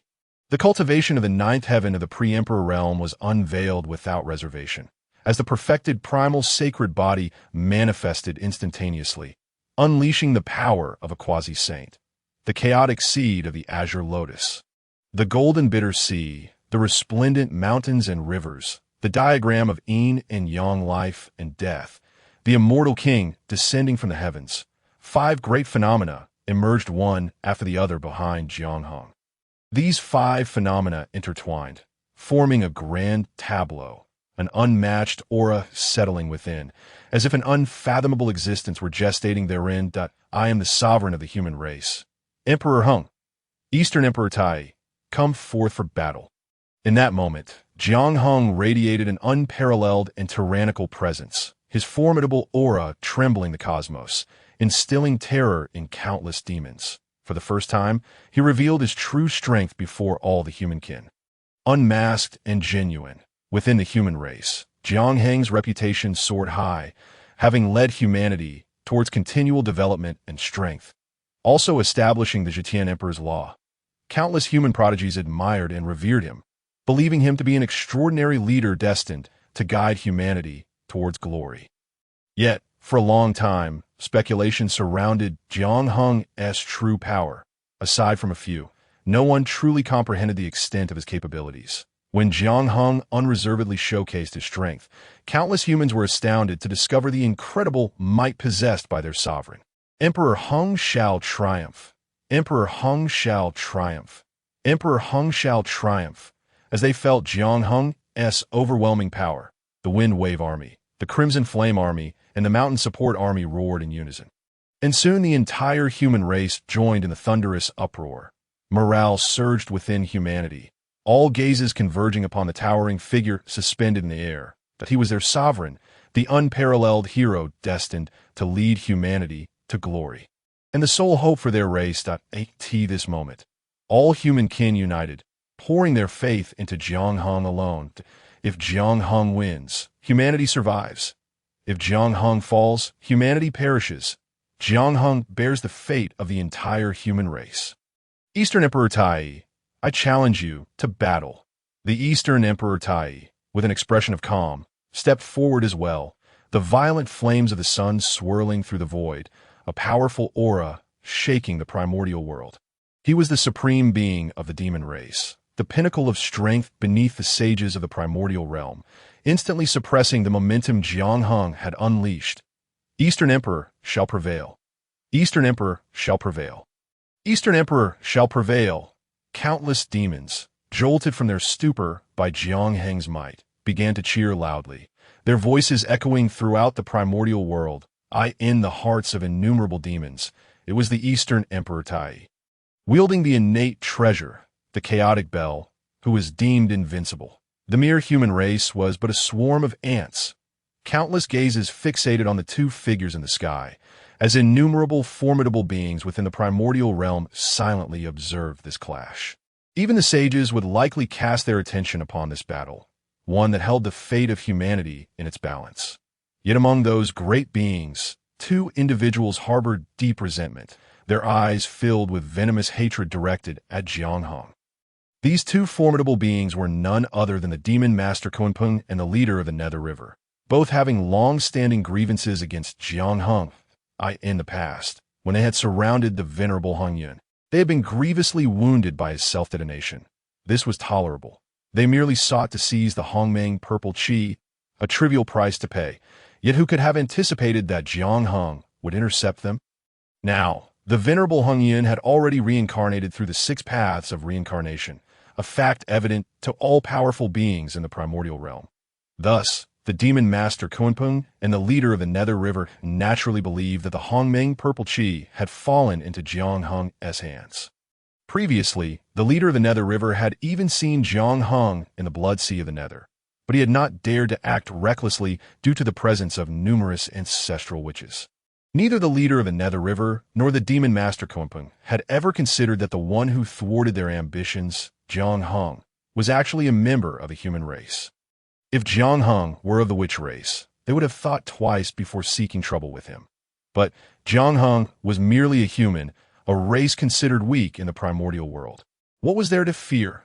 Finally, the ancestor has discovered your identity. You had better pray that you survive this battle, for I will seek vengeance. The leader of the Nether River gazed at Jiang Heng with a murderous glint, wishing he could shred him into pieces. Yet, both he and the demon master Kunpeng did not believe Jiang Heng could survive against the Eastern Emperor Tai, especially the demon master Kunpeng, who was acutely aware of the Eastern Emperor Tai's strength. Had it not been for his fear of Tai, he would not have settled for being beneath him within the demon race. What the demon master Kunpeng and the leader of the Nether River needed to contemplate now was how to seize the Hongmeng purple chi once Jiang Heng was slain by the Eastern Emperor Tai. However, just the thought of the Eastern Emperor Tai wielding the chaotic bell gave them both a tremendous headache. After a moment of contemplation, the two of them coincidentally left their abodes, heading directly to one another's lairs. Unless unexpected circumstances arose, they would inevitably conspire together once more. Chapter 47. A battle that shakes the world. Facing off against the Eastern Emperor Tai, Jiang Hung could sense the immense and violent power coalescing within him. The Eastern Emperor Tai, born of the Sun Star, is a primordial deity, the three-legged golden crow, an exalted existence among all demons. The Eastern Emperor Tai inherently commands the true fire of the sun. Even at this moment, without making a move, Jiang Hung could still feel the searing heat emanating from him. Undoubtedly, the Eastern Emperor Tai was a formidable opponent, the strongest adversary Jiang Hung had encountered since arriving in the primordial realm. Make your move. Let me see if you truly have the qualifications to be my rival. The Eastern Emperor Tai gazed at Jiang Hung, his interest piqued. Jiang Hung remained silent, raising his hand to unleash a punch. In comparison to words, strength was the most effective retort. With that punch, Jiang Hung held nothing back, not only unleashing the full might of his perfected sacred body, but also employing the 9 secrets. As the character secret activated, Jiang Hung's speed ascended to a new level, and in the blink of an eye, he was before the Eastern Emperor Tai. Simultaneously, the character secret was activated, allowing Jiang Hung to enter the divine forbidden domain, where the power of his punch surged to yet another level. The Eastern Emperor Tai's expression remained unchanged, and at the critical moment, he swung a punch that met Jiang Hung's fist head-on. Boom! As the two fists collided, a tremendous roar reverberated through the heavens and the earth, and a vast wave of power surged, instantly engulfing an area spanning billions of miles. This was merely the beginning. After the first strike, Jiang Hung showed no signs of pausing, relentlessly throwing punch after punch towards Dong Huang Tai. The latter, unwavering, refrained from employing any mystical arts or divine powers, responding with his own series of blows. The terrifying force rapidly expanded, causing the spectators, including Sui Run, to retreat repeatedly, barely managing to withstand the overwhelming energy that was encroaching upon them. With each punch, Jiang Hung showcased the formidable strength of his perfected saint body. Each strike imbued with boundless divinity. It was no wonder that Kuan Peng and Ming He Lao Zhu had once regarded Jiang Hung as a member of the Wu clan. His combat style and immense physical prowess bore a striking resemblance to that of the Wu. Having battled the Wu clan for many years, Dong Huang Tai was intimately familiar with their techniques, and he felt as if he were engaged in a duel with the ancestral Wu. However, due to his extensive experience in combat against the ancestral Wu, he remained unfazed by Jiang Heng's approach. Despite the apparent might behind each of Jiang Heng's punches, Dong Huang Tai expertly deflected them all. Suddenly, Jiang Heng's figure vanished, only to reappear behind Dong Huang Tai, delivering yet another powerful blow. For the first time, a flicker of surprise graced Dong Huang Tai's face, yet he managed to block this punch at a critical moment. Subsequently, Jiang Hung began to flicker in and out of visibility, each punch emerging from bizarre angles, his speed reaching an astonishing level. Dong Huang Tai's expression grew increasingly peculiar. This encounter with Jiang Hung evoked an uncanny sense of familiarity within him. In his eyes, Jiang Heng's physicality was undeniably powerful, nearly on par with any of the 12 ancestors of Wu. However, despite the strength of the Wu, Dong Huang Tai had never truly feared any of the ancestral figures. The crux of the matter lay in Jiang Heng's speed, which was so swift it seemed to transcend the very limits of space. The combination of formidable physicality and extraordinary velocity led Dong Huang Tai to feel as though he were facing the spatial ancestral figure, Di Jiang. Yet true to his status as one of the preeminent beings among the quasi-saints, Dong Huang Tai refrained from employing any mystical arts or divine powers, matching Jiang Hung blow for blow. Enough! The emergence of a powerhouse like you among the human race is already an astonishing feat, but this ends here. At that moment, as he spoke, the chaos bell above his head trembled gently, resonating with a profound chime. An immense force surged towards Jiang Hung in an instant. In that fleeting moment, Jiang Hung felt as though the very fabric of time and space around him had come to a standstill. It was a terrifying sensation of complete bodily control slipping away. Yet, at that instant, The Tai Chi diagram above Jiang Heng's head shimmered gently, radiating five-colored brilliance, and instantaneously repelled the force of the Chaos Bell. It was only upon truly experiencing the power of the Chaos Bell that Jiang Heng comprehended the true might of a primordial treasure. Its divine power was boundless. It was nearly impossible for anyone below the rank of a sage to contend against such a treasure alone. Perhaps only the 12 ancestors of Wu, united in the 12 capital heavenly gods formation, could genuinely rival a primordial treasure. Without the protection of the Tai Chi diagram, relying solely on his own strength before the might of Dong Huang Tai Yi and the Chaos Bell, Jiang Heng's chances would have been exceedingly slim. However, now that the powers of the Chaos Bell and the Tai Chi diagram intertwined and neutralized each other, it was as if Dong Huang Tai Yi had lost a formidable weapon. Having heard of Dong Huang Tai Yi being one of the few formidable beings below the sages in the primordial realm, it seems he is not as invincible as I imagined.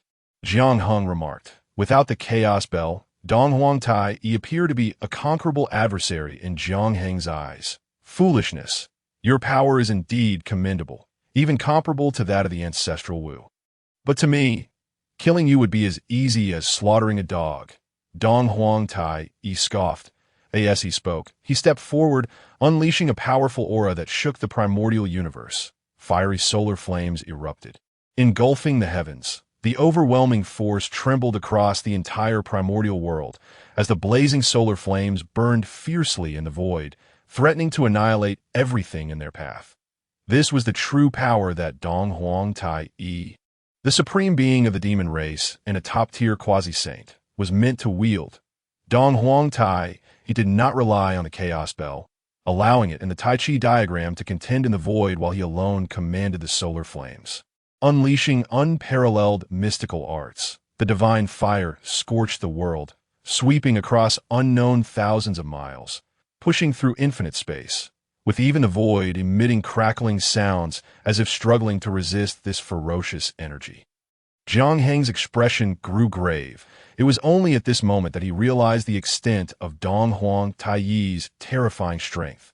Dong Huang Tai Yi stood at the pinnacle of quasi-saint power, reigning supreme among those below the sages in the current primordial realm.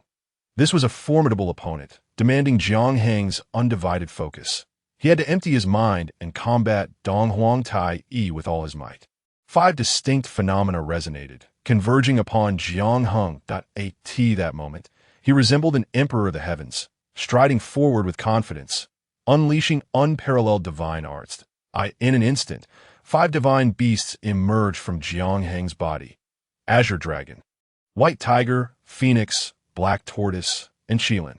These were the deities Jiang Heng had nurtured within the Dao Palace's secret realm, now intertwining around him, all launching an assault towards Dong Huang Tai Yi with overwhelming might. Jiang Heng struck out, employing the secret of combat to evolve into an unparalleled technique, merging numerous supreme divine arts into a single punch. Having embarked on the path of refining the myriad scriptures, Jiang Heng had already studied countless imperial texts, assimilating their essence into himself. This punch of Jiang Heng's embodied the supreme divine arts of the 6 Paths Reincarnation Fist, the flying immortal's power of the ruthless emperor, and even the essence of the heavenly fist, with countless divine arts converging into one. A stroke of fortune triggered the secret, amplifying his combat power tenfold, as Jiang Heng unleashed a punch that shook the heavens and the earth. The world trembled, the void quaked, and with Jiang Heng's mightiest punch, he instantly suppressed the encroaching solar flames. The overwhelming force continued to cleave through the vast expanse of solar flames, surging towards Dong Huang Tai Yi. For the first time, Dong Huang Tai Yi's expression changed, staring incredulously at Jiang Heng. For such a remarkable punch compelled even him to treat it with caution. Dong Huang Tai Yi too took the matter seriously, executing an unparalleled strike with his mystical arts, colliding head-on with Jiang Heng's earth-shattering punch. Boom! An unparalleled collision erupted as 2 immense forces intertwined, sweeping across billions of miles, causing the primordial land to tremble in response. Dong Huang Tai Yi roared, pressing forward rather than retreating, continuing to gather his unmatched mystical arts, further amplifying the might of the solar flames. Jiang Hung unleashed his earth-shattering punch without hesitation. This was merely the beginning. He had not grown arrogant enough to believe he could suppress Dong Huang Tai Yi with a single blow. Like a celestial body streaking across the sky, he launched his punches with remarkable speed and ferocity. His right hand employed the Six Paths Reincarnation Fist, while his left unleashed the power of the Flying Immortals. With his right hand, Jiang Hung executed the Six Paths Reincarnation Fist, charging forth as the true essence of reincarnation manifested in flickering phantoms. Simultaneously, his left hand unleashed the power of the Flying Immortals, chaos energy enveloping the space around him, birthing an incredible force that transformed into a waterfall of Flying Immortals at the same time. Jiang Hung traversed the void using the movement secret, appearing from different angles, each time delivering a world-shattering strike towards Dong Huang Tai Yi as chaos erupted and celestial light flickered in this moment. Jiang Hung underwent a transcendence, showcasing an array of unparalleled divine techniques like a tempest. Concurrently, the five phenomena coalesced into a boundless miniature world, entrapping Dong Huang Tai Yi's solar flames within. Dong Huang Tai Yi was no less than Jiang Hung, perhaps even stronger, with unmatched mystical arts combined with solar flames. Every movement radiated divine authority. Despite the boundless power of Jiang Heng's techniques, they struggled to inflict any harm upon Dong Huang Tai Yi, often being repelled with ease. Kill. Jiang Hung descended into a frenzied state, engaging in an extraordinary battle with Dong Huang Tai Yi without a moment's pause. This battle shook the heavens and the earth, eliciting wails from spirits and cries from deities, leaving countless powerful beings in the primordial realm astounded. Such a breathtaking confrontation was scarcely witnessed in the primordial realm, aside from the two great wars between the Wu and the Yao. Jiang Hung cast aside all distractions, pouring his heart into the fight. Yet some powerful beings gradually discerned the truth. It was Jiang Hung who was at a disadvantage. There was no remedy in comparison to Dong Huang Tai Yi. Jiang Heng's cultivation still fell short. After all, he had yet to truly step into the realm of the emperor. Amidst their continuous exchanges, even Jiang Heng's formidable physique crumbled multiple times, reduced to a mist of blood and shattered bones. A sight too harrowing to behold. Yet, through the secret of the rebirth, Jiang Hung repeatedly reconstituted his body, healing his wounds at an astonishing pace. Had it not been for this secret, it would have been impossible for Jiang Hung to engage in such a protracted battle against Dong Huang Tai. Chapter 48. With your hand, aid my transformation. Dong Huang Tai Yi stood resolutely amidst the blazing flames of the sun, radiating brilliance akin to that of the solar star itself. The formidable power of the sun's true fire was wielded with unparalleled mastery in his hands. Dong Huang Tai Yi is a primordial deity conceived in the solar star since the dawn of Panga's creation, endowed from birth with extraordinary divine abilities. Throughout the ages of cultivation, he has traversed countless epochs. Having not only listened to the teachings of the Tao ancestor in the Purple Cloud Palace, but also engaged in prolonged battles with the ancestor Wu in terms of both personal strength and comprehension of the Tao. Dong Huang Tai Yi stands at the pinnacle of the quasi-saint realm, a position second only to that of the saints. Each of his strikes is unparalleled, and every technique he employs is inscrutable in its profundity. At present, Jiang Hung has yet to truly attain the realm of the great emperor. Although his perfected holy body allows him to contend with emperors, he remains significantly outmatched by Dong Huang Tai Yi. Time and again, Dong Huang Tai Yi's ferocious power shatters Jiang Heng's corporeal form. Yet each time, he painstakingly reconstitutes his flesh through secret methods, finding himself in an increasingly perilous situation. Nevertheless, chaos envelopes Jiang Heng's surroundings. With celestial waterfalls suspended in the air and countless mysterious runes manifesting around him, a vast chanting resonates from within him as the enigmatic symbols entwine around him, transforming Jiang Hung into a colossal cocoon, shrouded by an endless divine radiance. Suddenly, an array of chains burst forth from Jiang Heng's being, shimmering in myriad hues, with 10 colors emerging in a dazzling display of brilliance, creating a dreamlike spectacle. These chains envelop him layer upon layer, an overwhelming celestial light radiating forth, as the five divine beasts roar into existence, coalescing into a cauldron that nurtures him within. Inside this cauldron, Jiang Hung exists in a state of profound mystery, continuously unleashing various unparalleled divine techniques that in this extraordinary condition, his chances of triggering the secrets of the Tao are significantly heightened, enabling him to unleash strikes of tenfold power. It is precisely for this reason that Jiang Hung is able to withstand Dong Huang Taiyi's relentless assaults. Growing stronger with each brush with despair, Dong Huang Taiyi's expression gradually darkens. Despite several attacks that have shattered Jiang Heng's physical form, he is yet to truly slay him. Witnessing Jiang Heng's repeated reconstitution of his body, Dong Huang Taiyi is taken aback by such terrifying regenerative power, one that even the ancestor Wu cannot rival.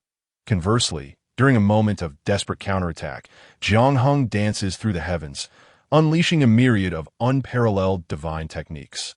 And with tenfold combat strength compounded, even Dong Huang Tai cannot afford to ignore him. The faces of Sui Ren and the others are filled with anxiety, although their strength is lacking. They can perceive that Jiang Hung currently finds himself in an absolute disadvantage. Even the Grandmaster of Xuandu lets out a quiet sigh. Despite having lent Jiang Hung a primordial treasure, it merely levels the playing field between him and Dong Huang Taiyi's artifacts that present. It is evident that while Jiang Hung is an extraordinary champion of a human race, the brevity of humanity's existence ultimately places him at a disadvantage against the heavens. It appears that Jiang Heng's defeat is all but certain, and the Grandmaster of Xuandu must contemplate how to address the situation for humanity following Jiang Heng's downfall. Other powerful observers also discern the unfolding predicament. They are both astonished and impressed by the emergence of a figure like Jiang Hung among the human race. Yet, Dong Huang Tai is an established quasi-saint, and within the vastness of the primordial world, no one dares claim they can assuredly best him. Thus, it seems this battle holds no suspense. The nascent human race ultimately struggles to defy the heavens. This sentiment resonates among the powerful spectators, who marvel at Jiang Heng's astounding abilities as a member of the human race, yet recognize that this is where his journey must conclude. The humble human race truly cannot defy the heavens. I fear that in but a moment, they shall be vanquished by Dong Huang. The demon master Kunpeng laughs heartily, reveling in the spectacle of Jiang Hung being repeatedly crushed by Dong Huang Tai. Unless unforeseen circumstances arise, once this human falls, the primordial purple aura will likely fall into Taiyi's grasp, making future competition exceedingly difficult. The Lord of the Underworld remains remarkably composed, while he eagerly anticipates Jiang Heng's demise at Dong Huang Taiyi's hands. His true concern lies with the primordial purple aura. The humans cannot possibly be unaware of the primordial purple aura's significance. Such a vital treasure must be concealed with utmost secrecy, should Dong Huang remain oblivious. His negligence may present us with an opportunity. The demon master Kunpeng states solemnly, "You possess great audacity to attempt your transformation through my hands." Suddenly, Dong Huang Taiyi's resounding voice reverberates throughout the heavens and the earth, drawing the attention of all. Countless powerful beings gaze closely and are astonished to discover that Jiang Hung is now ensconced within a colossal furnace. In this furnace, endless principles of the Tao swirl around him, celestial light coalescing without dissipating, while the chanting grows ever more resounding, obscuring its specific content. Under the relentless assault of Dong Huang Tai, Jiang Heng's corporeal form may still shatter, yet he manages to reassemble himself time and again. With each cycle of destruction and reconstitution, Jiang Heng's aura becomes increasingly ethereal, as if an unparalleled existence is being conceived within him, as Dong Huang Tai has remarked, despite appearing precarious at every turn. Jiang Hung astonishingly persists. Moreover, in a remarkable twist, Jiang Hung grows stronger with each battle, undergoing a profound metamorphosis. How is this possible? Even many powerful beings struggle to comprehend this phenomenon, for such an occurrence has never transpired within the primordial realm. If one lacks courage, how can they dare to challenge Dong Huang Tai? Jiang Hung declares with conviction. Indeed, Jiang Hung is leveraging Dong Huang Taiyi's might to facilitate his own transformation. A profoundly audacious endeavor. Embracing the path of the furnace to cultivate the myriad scriptures, Jiang Hung seeks to embody all teachings, merging myriad paths into one, transforming himself into a furnace that forges all laws. During the Grand Master of Xuandu's teachings, Jiang Hung had already glimpsed the road ahead. What remained was merely the lengthy process of refining myriad laws. Yet with Dong Huang Tai, he personally confronting the human race. He grants Jiang Hung no such time. This presents both a crisis and an opportunity for Jiang Hung. Under the immense pressure exerted by Dong Huang Tai, Jiang Hung embodies the furnace directly, melting down all that he has comprehended and cultivated within its confines at this moment. The furnace radiates with brilliant light, and Jiang Hung perceives myriad wondrous transformations, realizing that various scriptures and laws begin to intertwine. The scriptures of the great emperors merge, unparalleled techniques converge, and countless principles are refined, gradually nurturing a terrifying existence. Jiang Hung comprehends that by cultivating the furnace of myriad scriptures, he can root his path in his own understanding, assimilating myriad laws into a singular furnace, thus forging a unique and supreme path. Cultivating the furnace of myriad scriptures is fraught with peril. A single misstep could lead to death and the obliteration of one's path. Yet, if successful, it promises to yield an earth-shattering, unparalleled law. Excellent, excellent, excellent. A mere human possesses such audacity. It seems I have underestimated you. With this alone, you are worthy of being my rival, since you seek to undergo transformation through my hand. I shall see if you can withstand it. Dong Huang Taiyi's demeanor remains unchanged, while Jiang Heng's boldness astonishes him. In his eyes, the outcome of this battle is immutable. Dong Huang Taiyi stands towering above the 9 heavens, suddenly unleashing a vast aura that reverberates throughout the primordial realm. An endless torrent of solar, true fire surges forth, engulfing the entire sky, while immeasurable light bursts forth from Dong Huang Taiyi's form. In a moment of dazed clarity, it seems as though another sun has appeared in the heavens, dazzling in its brilliance, and that overwhelming presence is enough to instill fear in any quasi-saint. Dong Huang Tai extends his arms, continuously forming seals and invoking the Tao, demonstrating the supreme and invincible techniques he has comprehended over countless eons. Before the gaze of countless onlookers, a 3-legged golden crow emerges in the heavens. With a single flap of its wings, it conjures an endless inferno of solar flames.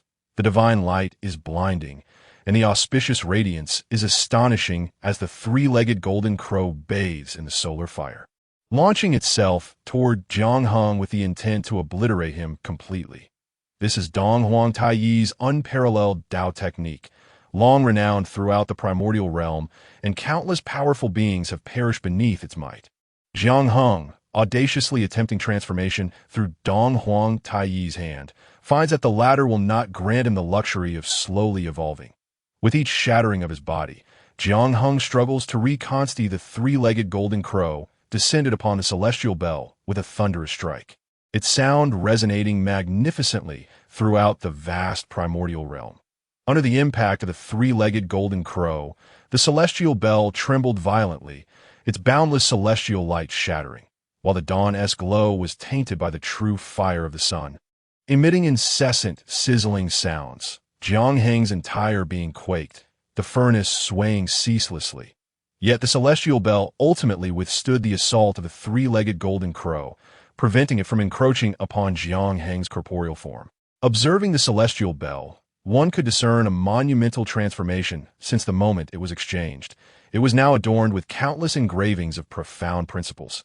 This was Jiang Heng's imperial artifact, intricately inscribed with the laws that belonged solely to him. As Jiang Hung underwent his metamorphosis, the celestial bell too was undergoing its own transformation to come without reciprocation is impolite.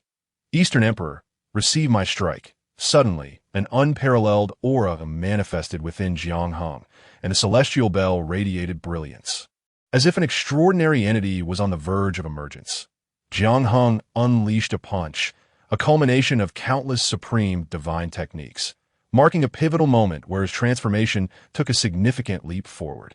This critical step enabled Jiang Hung to begin merging myriad laws into a singular entity, delivering an astonishingly powerful strike. Chapter 49. The Path of Supremacy. How could this be? This human race has managed to endure until now. It has even withstood such a terrifying blow from the Eastern Emperor. The expression on the face of the Demon Master Kunpeng was one of disbelief, as if he could hardly fathom the reality before his eyes. Having previously engaged with Jiang Hung, he was acutely aware of Jiang Heng's remarkable prowess, which could even be likened to that of a quasi-saint. Yet, no matter how formidable Jiang Hung was in Kunpeng's eyes, he could never rival the Eastern Emperor Tai. The two were simply not of the same caliber. Nevertheless, Jiang Hung had repeatedly been reborn from the brink of annihilation, undergoing an astonishing metamorphosis, even managing to counter the unparalleled strike from the Eastern Emperor Tai. Though unwilling to admit it, a flicker of trepidation had begun to creep into Kunpeng's gaze as he regarded Jiang Hung. At the same time, the Lord of the Nether River looked upon Jiang Hung with shock, haunted by the memory of his previous defeat. Had it not been for the self-detonation of the ancestor Hong Yun, which left him gravely injured, he would never have believed that Jiang Hung could suppress him. In the Lord of the Nether River's mind, had he been at his peak, slaying a mere human like Jiang Hung would have posed little difficulty. Yet now, even the Eastern Emperor Tai had been unable to subdue Jiang Hung, leading the Lord of the Nether River to understand that attempting to eliminate this human would be fraught with challenges. Other spectators, both human and demon, gazed at Jiang Hung in astonishment, utterly unprepared for the heights he had achieved. His repeated bodily reconstitutions were nothing short of miraculous, a display of skill that instilled fear in many.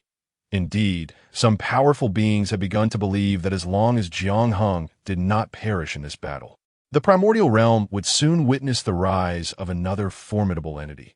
The humans were naturally exhilarated, erupting in fervent cheers, their gazes toward Jiang Hung brimming with admiration. The Grand Master Xuandu was equally astonished. Having initially believed Jiang Heng's defeat was inevitable, who would have anticipated that he possessed such a maneuver? This battle might yet hold a glimmer of hope. A wild thought unconsciously took root in the Grand Master Xuandu's mind. At this moment, the clash between Eastern Emperor Tai and Jiang Hung raged on. After fending off the three-legged golden crow, Jiang Hung stepped forward. Countless imperial scriptures melded together, and myriad supreme divine techniques coalesced into a singular force, allowing Jiang Hung to unleash this unparalleled strike. As Jiang Hung underwent his transformation, the celestial bell, too, was continuously evolving, nurturing a path of supreme strength in tandem with him as Jiang Hung delivered this earth-shattering blow. Boundless celestial light erupted from the bell, and the burgeoning path of supremacy was unleashed. The furnace exploded in an instant, myriad dawns merging into the celestial bell, infusing Jiang Heng's punch with his unique path of supremacy. Jiang Hung resembled a celestial emperor descending to the mortal realm, the celestial bell aloft above him, exuding an indomitable momentum as he unleashed this invincible punch. Under the weight of this astonishing blow, the three-legged golden crow was instantaneously repelled, the sun's true fire surging skyward. It was quelled by Jiang Heng's punch. In the eyes of countless onlookers, Jiang Heng's strike cleaved through the boundless sea of flames, aimed directly at Eastern Emperor Tai. Astonishment etched across Eastern Emperor Tai's face. He had not anticipated that Jiang Hung could truly deliver such an incredible punch born from his transformation. As Jiang Heng's fist approached, Eastern Emperor Tai maintained his composure, simultaneously launching a punch to collide with Jiang Heng's. The earth-shattering roar resonated throughout the heavens and earth, an unfathomable force radiating outward. The onlookers from both the human and demon races were compelled to retreat once more, barely escaping the tumultuous aftermath of the clash. Not bad. Eastern Emperor Tai stood resolutely in the air, not yielding an inch. It was evident that Jiang Heng's previous punch had not posed a genuine threat to him. Yet, for the proud Eastern Emperor Tai to declare it not bad was a testament to the potency of that strike. Come again. Jiang Hung remained unfazed. If he could easily overwhelm Eastern Emperor Tai, the latter would not be a top figure among quasi-saints. Jiang Heng's path was still in the process of maturation, nearing its ultimate formation, yet he required ample refinement. Undoubtedly, Eastern Emperor Tai was the perfect opponent for this purpose. Engaging in battle with Eastern Emperor Tai would rapidly shape Jiang Heng's path. Eastern Emperor Tai was clearly aware of this. He did not wish to grant Jiang Heng any further opportunities. Raising his hand to summon the Chaos Bell back above his head. Possessing the Chaos Bell elevated Eastern Emperor Tai to an entirely different stratum of power compared to when he was without it. Without the Chaos Bell, many beings beneath the Saints could contend with Eastern Emperor Tai within the Primordial realm. However, with the Chaos Bell, he stood unrivaled among those beneath the Saints. Were it not for the Grand Master Xuandu lending the Taiji diagram to Jiang Heng for protection, he would never have been able to persist to this point solely on his own strength. Humph. Do you think that merely possessing the Taiji diagram can ensure your safety? How naive. Eastern Emperor Tai cast a disdainful gaze at the Taiji diagram above Jiang Heng's head. Had it not been for this innate supreme treasure, 10 Jiang Hengs would have already been slain.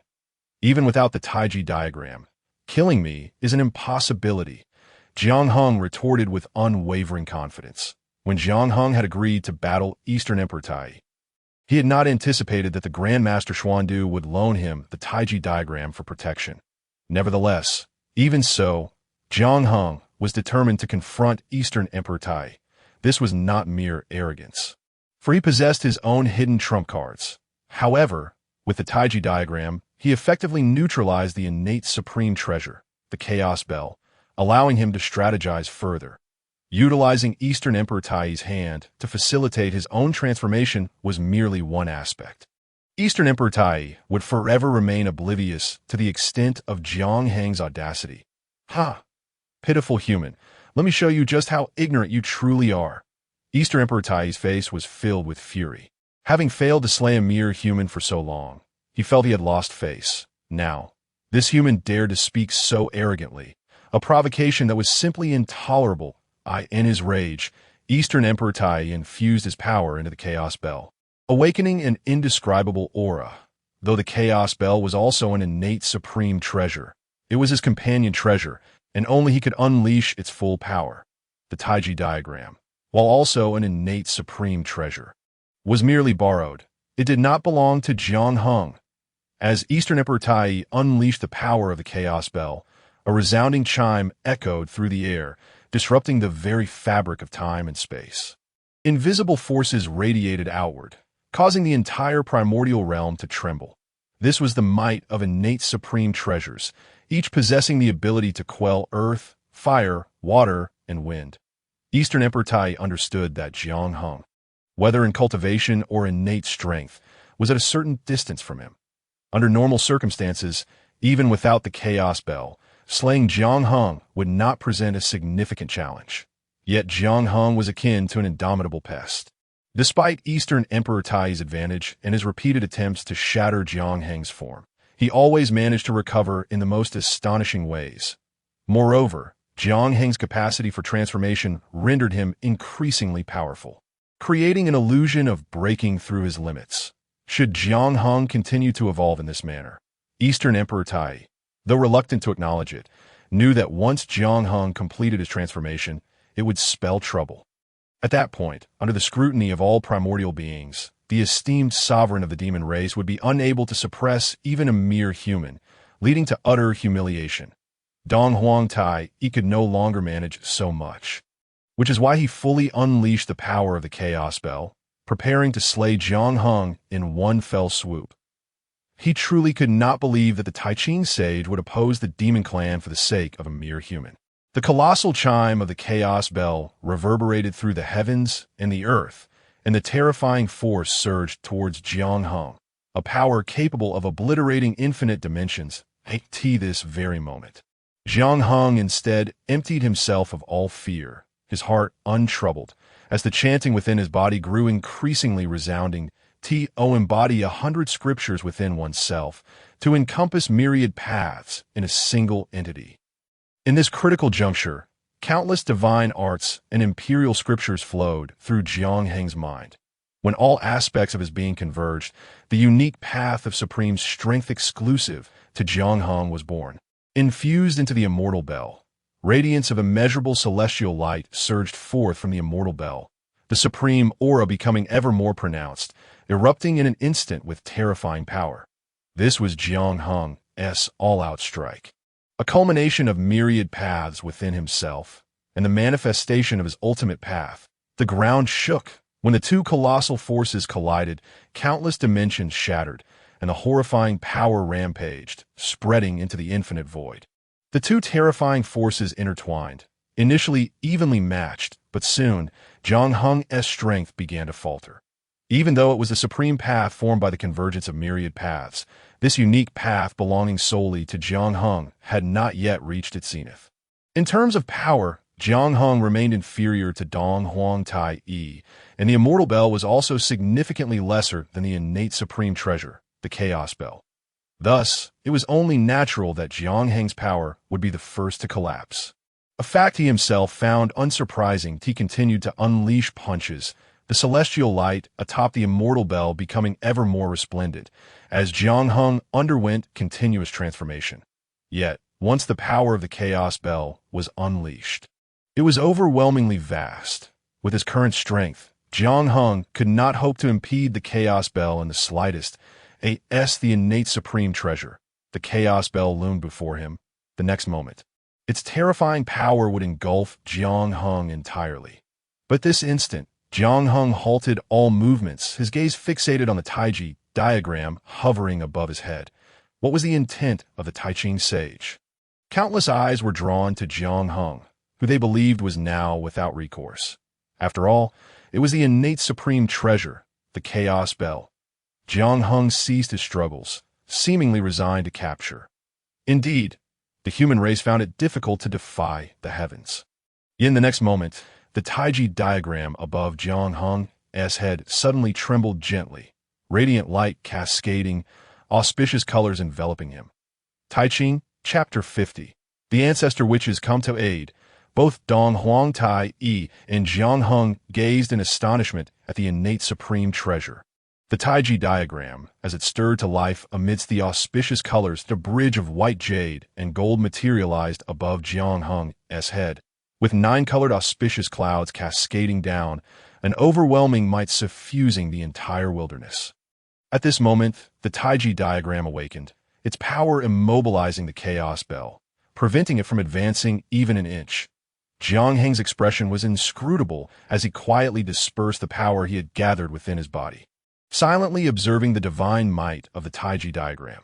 This situation exceeded Jiang Heng's expectations, and he found himself unable to fathom the Tai Ching sage's intentions. Dong Huang Tai Yi also silently regarded the Taiji diagram. Murmuring in confusion, Tai Ching, Dong Huang Tai Yi's confidence that a single strike would extinguish all of Jiang Heng's vitality was not without reason, for he had even risked fully awakening the Chaos Bell for this purpose. The innate supreme treasure, the Taiji diagram, was certainly no weaker than the Chaos Bell. It was not Jiang Heng's own treasure, but one lent to him by the Grandmaster Xiandu.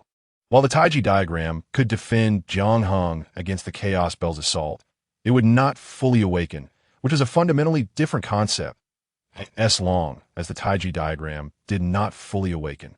Dong Huang Tai Yi was confident that Jiang Heng could not possibly survive the terrifying power of the Chaos Bell.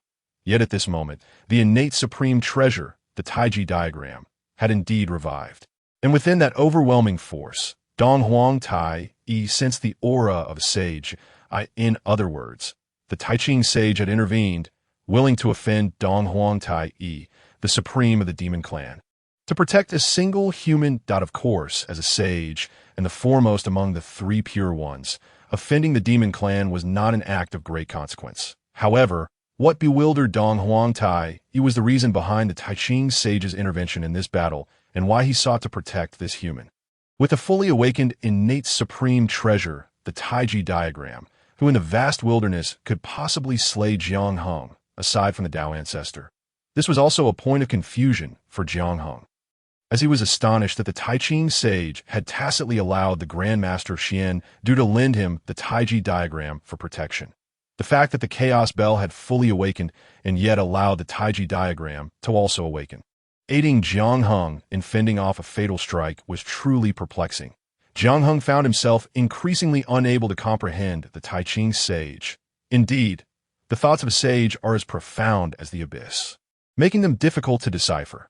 Perhaps only when Jiang Hung truly steps into the sage realm would he be qualified to speculate on the thoughts of such beings. Dong Huang Tai glowered at Jiang Hung. Feeling somewhat trapped atop a tiger, it was nearly impossible for him to slay Jiang Hung now. Ha! The mighty supreme of the demon clan is unable to contend with a mere human. How utterly disgraceful. Suddenly, a resounding voice echoed through the heavens and the earth. The crowd turned towards the source of the voice, where 11 colossal figures approached from afar. The ancestor witches had arrived, all present except for the ancestor witch of Hotu. And it was the ancestor witch Zhu Rong who had just spoken. Humph. This is a matter between my demon clan and the human race. What business is it of your witch clan? Dong Huang Tai spoke in a deep voice that can't we simply come to watch the spectacle. Dong Huang Tai, you have always been domineering, considering yourself an unmatched powerhouse. What now? Are you unable to deal with a single human? I suggest you obediently retreat to your demon clan to avoid further embarrassment. Ancestor Witch Gong Gong said disdainfully. The other ancestor witches echoed in loud agreement, their expressions suggesting that Dong Huang Tai had made a tremendous fool of himself this time. Those unaware of the situation might assume that this battle had seen Dong Huang Tai at a disadvantage, losing face entirely. Humph. If my witch clan were truly intent on seeking trouble, we would simply engage in battle. Does your demon clan fear us? However, now that you are missing one of your 12 ancestor witches, your 12 capital heavenly gods' great array is rendered ineffective, and your witch clan is likely to face annihilation. The witch and demon clans are natural enemies, and each encounter results in a fight to the death. If they could converse amicably, that would be truly supernatural. Dong Huang Tai's words instantly enraged the 11 ancestor witches, their formidable auras erupting as their true forms materialized. The dense, malevolent energy coalesced between heaven and earth, the 11 ancestor witches glaring fiercely at Dong Huang Tai, with Zhu Rong and Gong Gong already rolling up their sleeves. Humph. If your witch clan seeks battle at this moment, then let it be so. A mighty voice resounded as another sun appeared in the skies. The demon emperor Di Jun emerging bathed in the sun's true fire. With the arrival of the witches and demons, the situation shifted dramatically. The clash between Dong Huang Tai and Jiang Hung became a mere sideshow, as no one paid further attention to it. The witch and demon clans stood on the brink of confrontation, ready to erupt into a cataclysmic battle at any moment. Compared to this, the enmity between humans and demons paled in significance. Naturally, Dong Huang Tai understood that with the Tai Ching sage protecting Jiang Hung, he no longer had the chance to slay him, that if this battle were to drag on. Once Jiang Hung completed his transformation, it would be him, the supreme of the demon clan, who would become the laughingstock. The arrival of the witch clan provided Dong Huang Tai an opportunity to shift the conflict onto them. In comparison to the witches, Jiang Hung was indeed inconsequential. Di Jun, you truly cannot remain idle. Ancestor which Di Jiang gazed at the demon emperor Di Jun, speaking in a solemn tone. Since all of you ancestor witches have mobilized, how could I not come? The demon emperor Di Jun replied with a hearty laugh. Countless beings watched nervously as the two clans stood poised for battle, the previous wars between witches and demons having resulted in countless casualties. A tragedy still fresh in their memories. Should another war erupt between the witches and demons, it would undoubtedly spell disaster for the entire wilderness. However, the true powers understood that this battle would not unfold. Or rather, that the witch and demon clans would not genuinely engage in conflict at this time. Firstly, both clans were quietly gathering strength. Without absolute certainty of victory, none would act recklessly.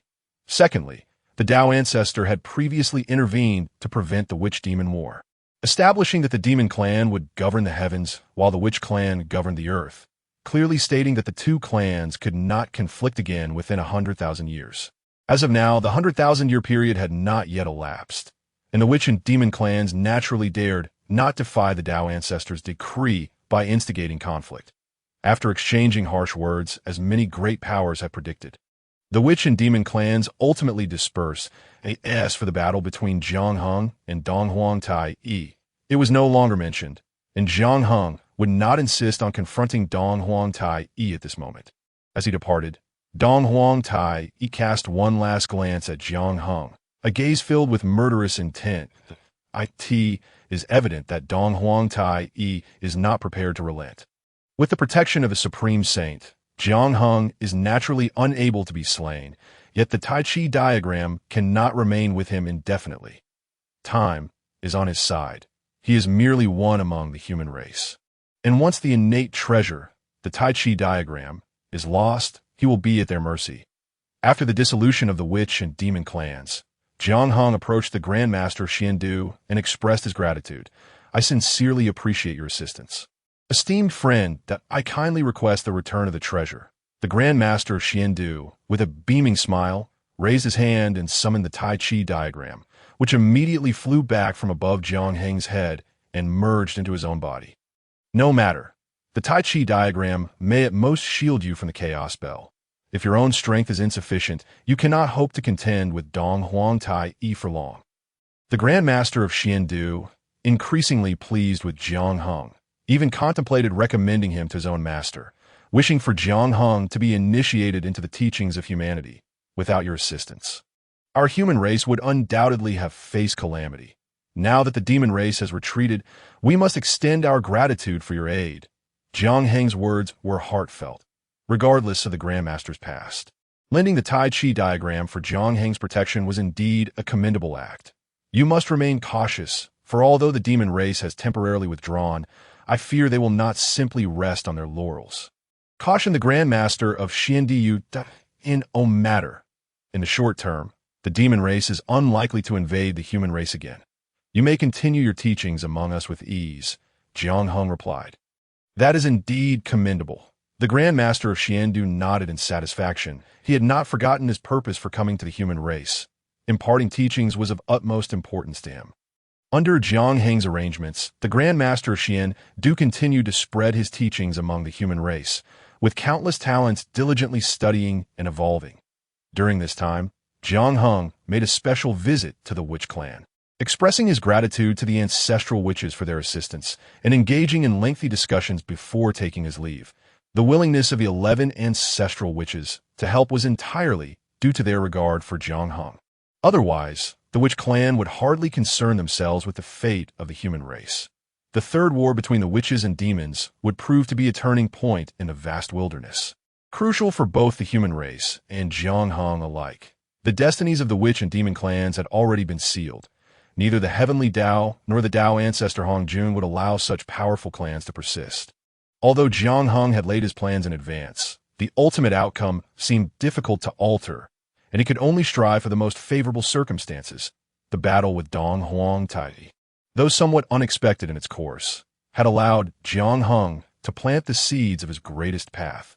When that battle truly arrives, this seemingly inconspicuous foreshadowing may yield unexpected surprises upon returning to the human race. The Grandmaster Xiandu continued his teachings, while Jiang Heng began to listen intently while secretly cultivating. This time, with the aid of Dong Huang Tai Yi, Jiang Heng had already begun to nurture the embryonic form of the ultimate path.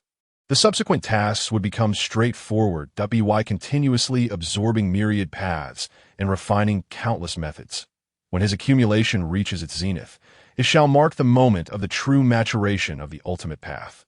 At that juncture, Jiang Heng would take the most crucial step, entering the realm of the great emperor, or more aptly, the heavenly emperor.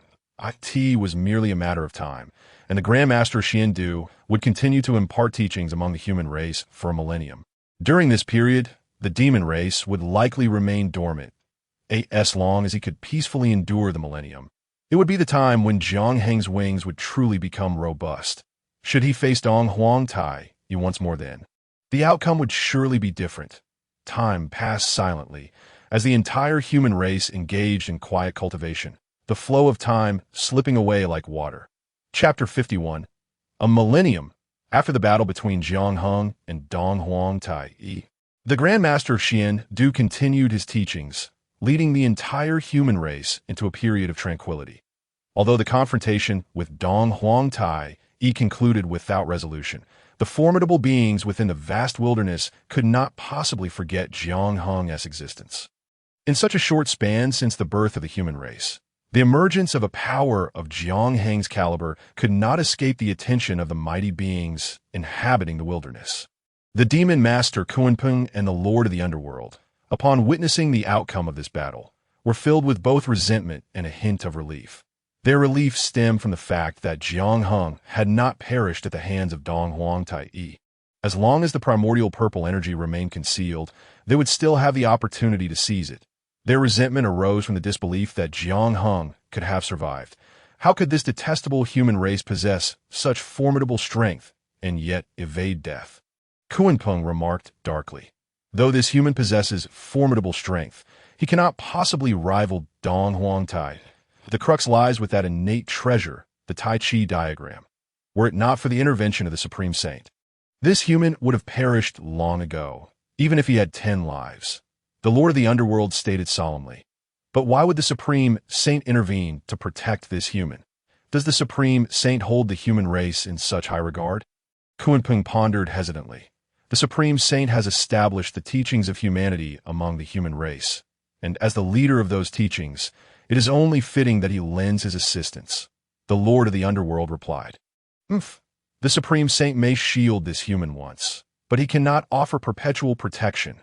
Kunpeng, being a person of profound thought, instantly recognized the key issue, and his mind began to whirl with countless schemes. Indeed, the Supreme Saint cannot provide everlasting protection. As long as the Tai Chi diagram is absent, with our strength combined, it would be no challenge to eliminate him. Even after witnessing the battle between Jiang Heng and Dong Huang Tai Yi, the Lord of the Underworld remained confident. He had never truly regarded Jiang Heng as a rival. This was a reasonable assessment, as the discerning eyes of Kunpeng and the Lord of the Underworld could discern Jiang Heng's true capabilities. To them, Jiang Heng's strength was indeed commendable. However, in truth, Jiang Heng had merely attained the pinnacle of the ancient sacred body, placing his physical form at the threshold of quasi-sainthood. This was strikingly similar to the ancestral witches. But unlike them, Jiang Heng lacked innate supernatural abilities. The Lord of the Underworld, having emerged from the blood sea of the underworld, was a born wielder of great powers and possessed several formidable accompanying spiritual treasures. To begin with, the two swords of Ubi Yuan Slayer were themselves extremely potent, innate spiritual treasures, capable of killing without causing karmic repercussions, a marvel of utility. The fiery red lotus was one of the 4 12-grade lotus platforms. Reputed to have been formed from the seeds of the chaos blue lotus, it was a top-tier innate spiritual treasure, excelling in both offense and defense. The Xian Yuan water-controlling banner, one of the innate 5-directional flags, was also in the possession of the Lord of the Underworld, a treasure on par with the Flame Light banner. Among the quasi-saints, the Lord of the Underworld possessed not only a multitude of innate treasures, but also those of exceptional quality. Moreover, the Lord of the Underworld's own cultivation was undoubtedly among the highest echelons of all quasi-saints that in the past, the Lord of the Underworld had emulated the Saintess Nuwa in creating life, thus bringing forth the Azura clan. Although this did not elevate him to the status of a saint, he nonetheless reaped benefits. The act of creating the Azura clan garnered him merit from the heavenly Tao, allowing the Lord of the Underworld to eliminate one of his physical forms and significantly enhance his cultivation. Among all quasi-saints in the vast wilderness, the Lord of the Underworld's power undoubtedly ranked at the very pinnacle, surpassing even that of Kunpeng.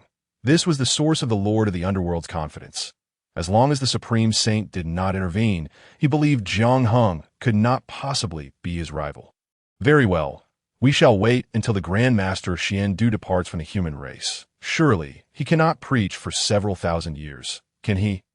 Kunpeng remarked darkly.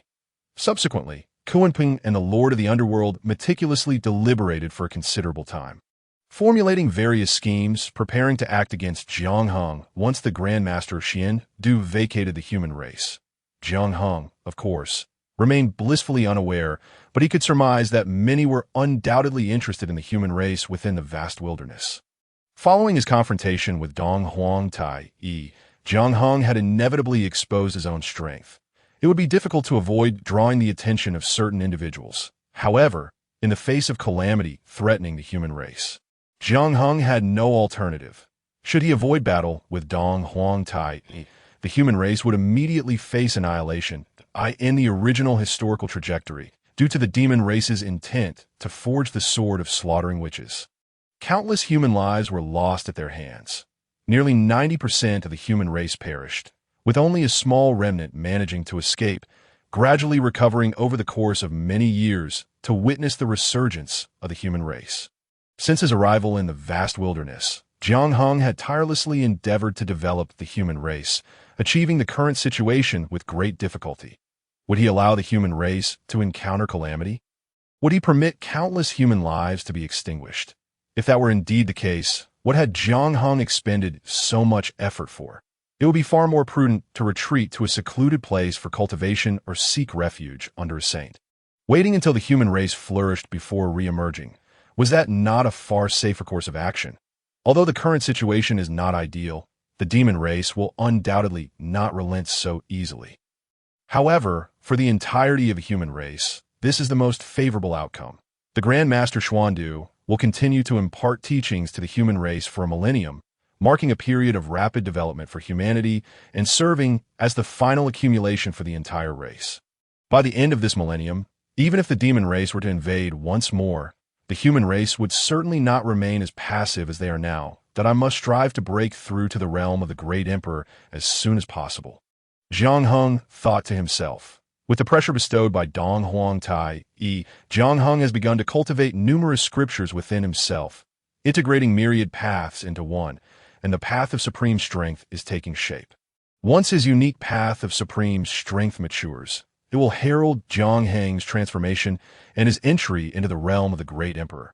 Time flows endlessly, and a millennium passes in the blink of an eye.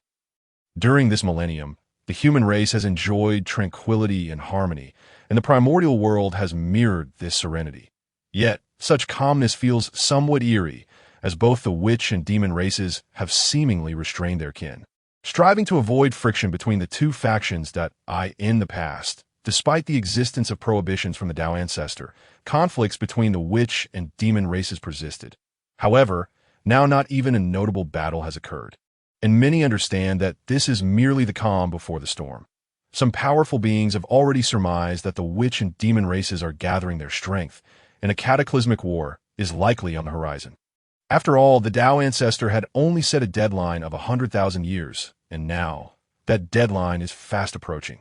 Throughout this millennium, Grand Master Xuandu has been imparting teachings among the human race, drawing all who tread the path of cultivation to listen. This has been a source of great satisfaction for Grand Master Xuandu. With so many humans seeking his wisdom, his mission has been largely fulfilled. Today marks the final day of my teachings among the human race, that I hope that all of you gain something from this, and that you find enlightenment, Grand Master Xuandu proclaimed. Today is indeed the last day of Grand Master Xuandu's teachings among the human race. And he has made it clear that after today, his impartation of wisdom will conclude. Following the end of his teachings, countless humans approached, kneeling in gratitude for the wisdom bestowed upon them by Grand Master Xuandu. Even Jiang Hung, with a face full of appreciation, expressed, "Your Excellency's teachings to our human race are truly a blessing," regardless of Grand Master Xuandu's intentions in imparting wisdom to the human race.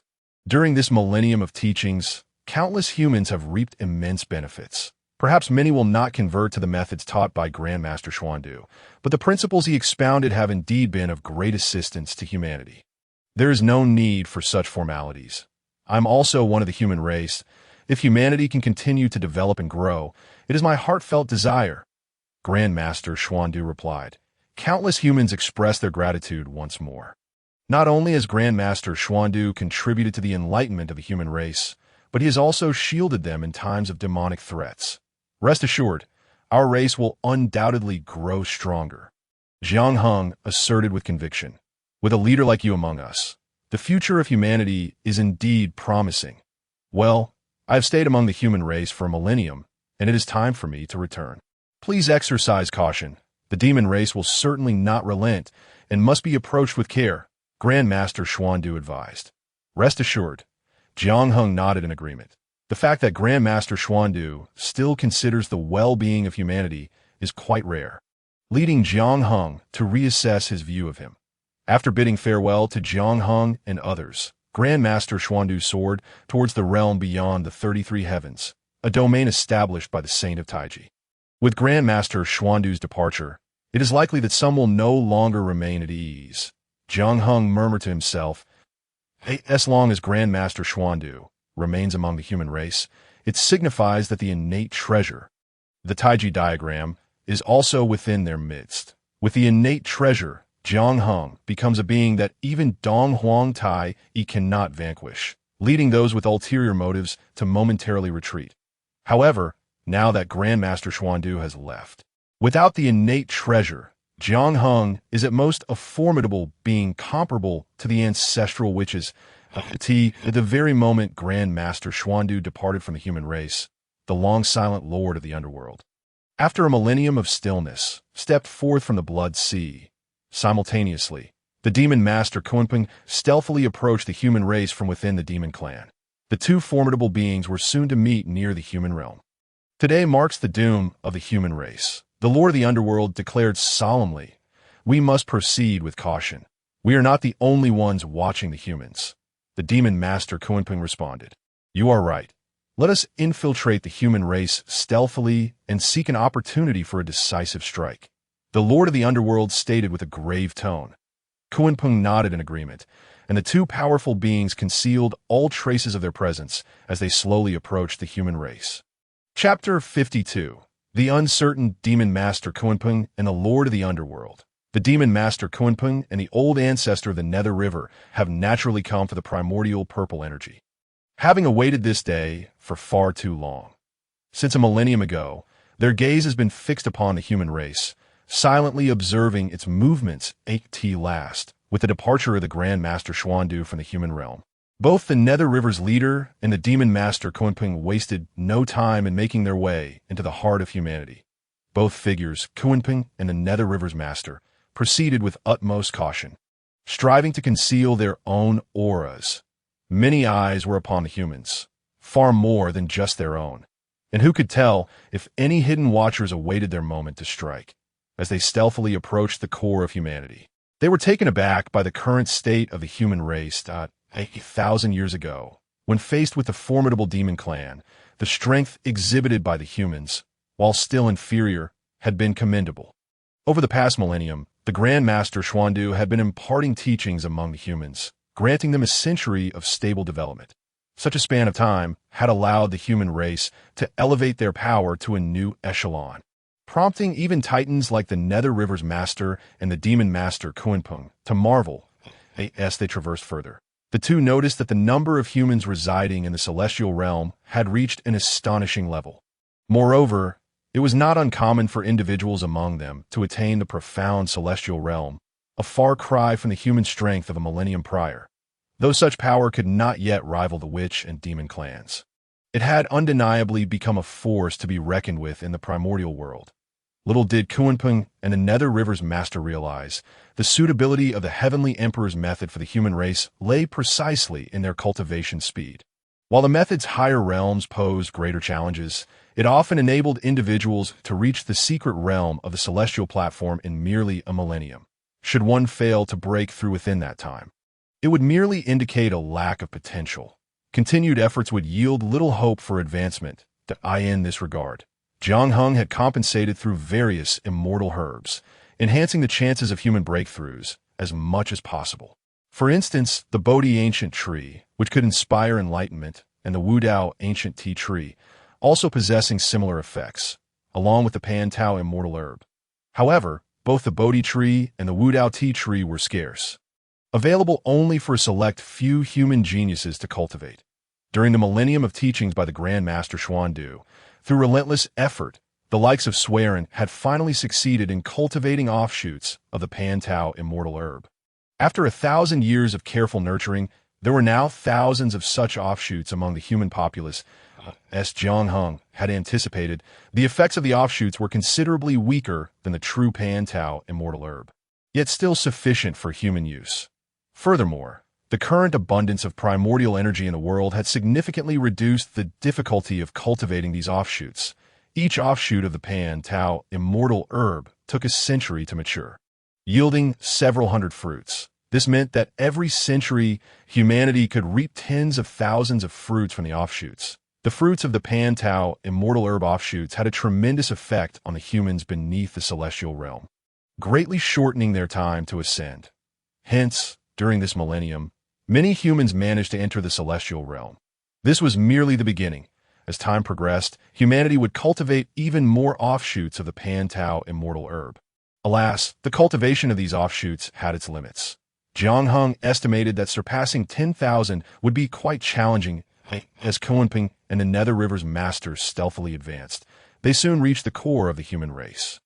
Discovering the whereabouts of Suiren and others, the initial leaders of humanity, Suiren and his companions possessed commendable potential, having practiced the Heavenly Emperor's method for over a millennium, showing significant progress. Presently, they had all reached the 9th tier of Quasi-Emperor, not far from entering the realm of the Great Emperor, their power commendable.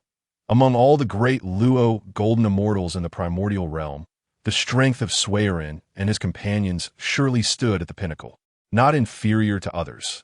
However, despite their commendable strength, the Nether River's master and Kunpeng regarded them with disdain. The focus of these titans had always been Jiang Hung, for only he among the human race warranted their serious attention. Given the prowess of the demon master Kunpeng and the Nether River's leader, discovering Jiang Hung was hardly a challenge, especially as he did not make any efforts to conceal himself among his kin. Do not hold back. Ensure a single, decisive strike, Kunpeng declared solemnly. Inaction is one thing. When we act, let it be with the force of thunder. Both titans understood this principle well as they approached Jiang Hung. They secretly gathered their strength, channeling it into their innate treasures, preparing for a lethal blow. Since we have journeyed so far, why not reveal ourselves? Otherwise, it would seem I, as the host, am neglecting my guests. Just as Kunpeng and the Nether River's master were about to strike, a resounding voice suddenly boomed, causing both to change countenance. Before they could act, their presence had already been detected, nullifying any need for further concealment. The two titans revealed themselves before the humans, their formidable auras rising skyward, their expressions grave as they regarded the humans not far away. It appears we have underestimated you. How did you discover us? The Nether River's master inquired. You believed you had concealed yourselves flawlessly, yet in my eyes, you are utterly exposed. Jiang Hung replied, exuding an air of profound wisdom and preparedness that caused both the Nether River's master and Kunpeng to hesitate. Observing Jiang Hang's calm demeanor, doubt began to creep into their minds. Could there be a ruse at play? Both titans felt a flicker of uncertainty, wanting to strike, but also hesitating. Little did they know that Jiang Hung possessed the unparalleled art of the 9 secrets. The first secret was not merely a technique for cultivating consciousness. It intertwined with the mysterious domain of time, allowing foresight into future calamities and fortunes as the Nether River's master and Kunpeng were on the brink of action. Jiang Hung suddenly felt a surge of vigilance, sensing the approach of a powerful entity. However, the first secret was not omnipotent. He sensed a powerful presence, yet the identity of this newcomer eluded him. Let us test the waters, and lo, the Nether River's master and Kunpeng inadvertently revealed themselves before Jiang Hung. Thus, Jiang Hung appeared even more inscrutable in their eyes, regardless of how you discovered us. Your fate is sealed today. If you willingly surrender what we seek, we may yet spare your life. Kunpeng's expression darkened. Though he harbored his own doubts, he was unwilling to retreat now that they had come so far. Ha ha ha! Kunpeng, it seems you have a short memory. That it has been but a millennium. Your injuries have surely not yet healed. Jiang Hung scoffed. That Kunpeng's expression darkened further. Jiang Hung spoke the truth, for in just a millennium, how could his wounds have mended? Jiang Hang's earlier strike had been devastating, and without a millennium of recuperation, Kunpeng's injuries would be nearly impossible to heal. This was the very reason for Kunpeng's deep-seated hatred toward Jiang Hung. Having roamed the primordial world for so long, he had never suffered such a significant loss. You are but a mere human. Without the protection of innate treasures, Do you truly believe you can still defy me? The Nether River's master scoffed.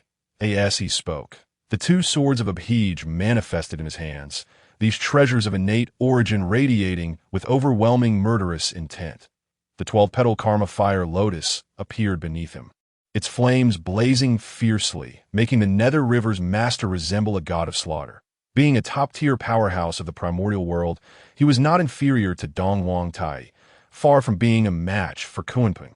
Yet, even though the Nether River's master sought to slay Jiang Hung, he was still lacking in certain respects. The outcome of this battle would likely disappoint him. Humph, do not attempt to sow discord. This time, there is no escape for you, Kunpeng declared solemnly. Kunpeng, you overestimate yourself. Were it not for the presence of the Nether River's master, killing you now would be no different than butchering a dog. Moreover, even if you were to win this battle, given your current state, your treasures would undoubtedly fall into the hands of the Nether River's master, Jiang Hung retorted.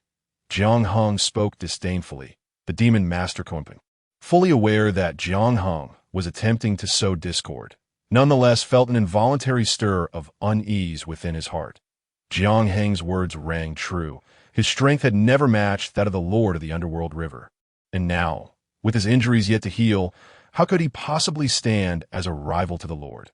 When he had slain Jiang Hung, he had been an ally of the Lord, but after Jiang Heng's demise, he would become a competitor. Given his current condition, it was questionable whether he could even preserve his life at the hands of the Lord of the Underworld River, let alone seize the primordial purple energy. A mere human can only boast with words. Yet, no matter how many schemes you concoct, today you shall surely perish. The Lord of the Underworld River declared with a chilling aura. He understood well that the demon master Kunpeng was inherently suspicious, and Jiang Heng's remarks would likely sow doubt in Kunpeng's mind. The Lord's expression hardened, and in the very moment his words fell, the dual swords, abysmal and annihilation, cleaved through the void toward Jiang Hung. True to his nature as a decisive executor, the Lord of the Underworld River prepared to strike preemptively, opting for a swift resolution to the chaos that Kunpeng's expression darkened, his thoughts obscured, yet he too chose this moment to engage. Chapter 53. The Four Great Incarnations. As the dual swords, abysmal and annihilation, were unleashed, a fierce aura of death enveloped Jiang Hung, the sheer power contained within causing countless humans to tremble. These swords, not merely innate spiritual treasures, but also supreme weapons of slaughter, embodied a murderous intent that manifested the very essence of the path of killing. The inherent might of the abysmal and annihilation swords was formidable enough, and their ability to take lives without incurring karmic retribution was enough to instill fear in many. In this moment, as these treasures of slaughter descended, Jiang Hung had no choice but to treat them with utmost seriousness, even opting against a bare-handed confrontation. The celestial bell materialized above Jiang Heng's head, its boundless celestial light erupting forth, evolving into the profound mysteries of countless pathways, converging myriad unparalleled divine techniques. Since a millennium ago, Jiang Hung had inscribed his own path and law upon the celestial bell, allowing this artifact of creation to gradually harmonize with his essence. Now, after a millennium of nurturing, the celestial bell was filled with Jiang Heng's supreme path, having wholly transformed into his imperial instrument.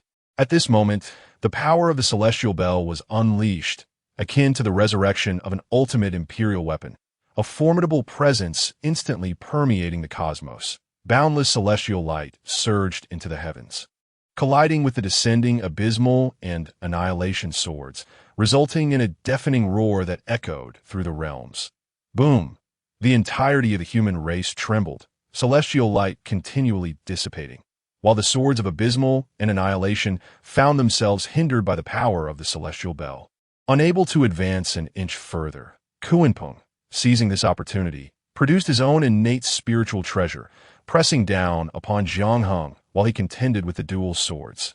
Yet, Jiang Hung remained unperturbed, raising his fist and striking out, the formidable might of his perfected holy body erupting instantaneously, sending Kunpeng's innate treasure flying. Merely a millennium's time, and this human strength had grown so formidable. Kunpeng exclaimed in disbelief. The Lord of the Underworld River's expression darkened as well. Although they had merely exchanged a single blow, their prowess made it evident just how far Jiang Heng had advanced. That a millennium prior, during Jiang Heng's battle with Dong Wang Tai, they had witnessed his strength firsthand and were intimately aware of his capabilities.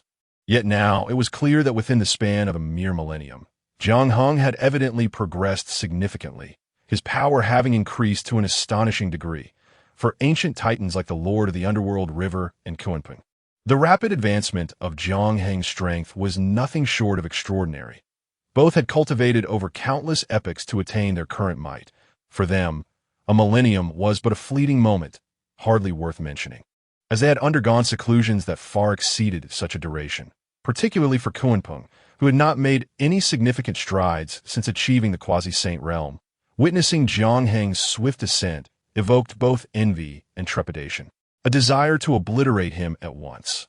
Unbeknownst to the Lord and Kunpeng, since that battle a millennium ago, Jiang Heng's transformation had been ongoing.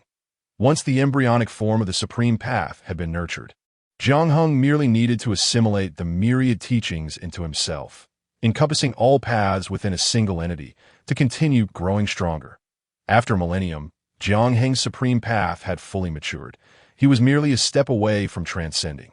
Taking that step would signify his metamorphosis, emerging as a true emperor, stepping into the highest realm of humanity.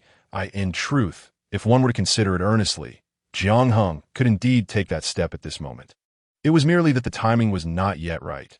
The breakthrough to the emperor realm in itself was not particularly daunting, merely equivalent to the quasi-saint realm within the primordial world, as long as no one was attempting to ascend to the saint realm.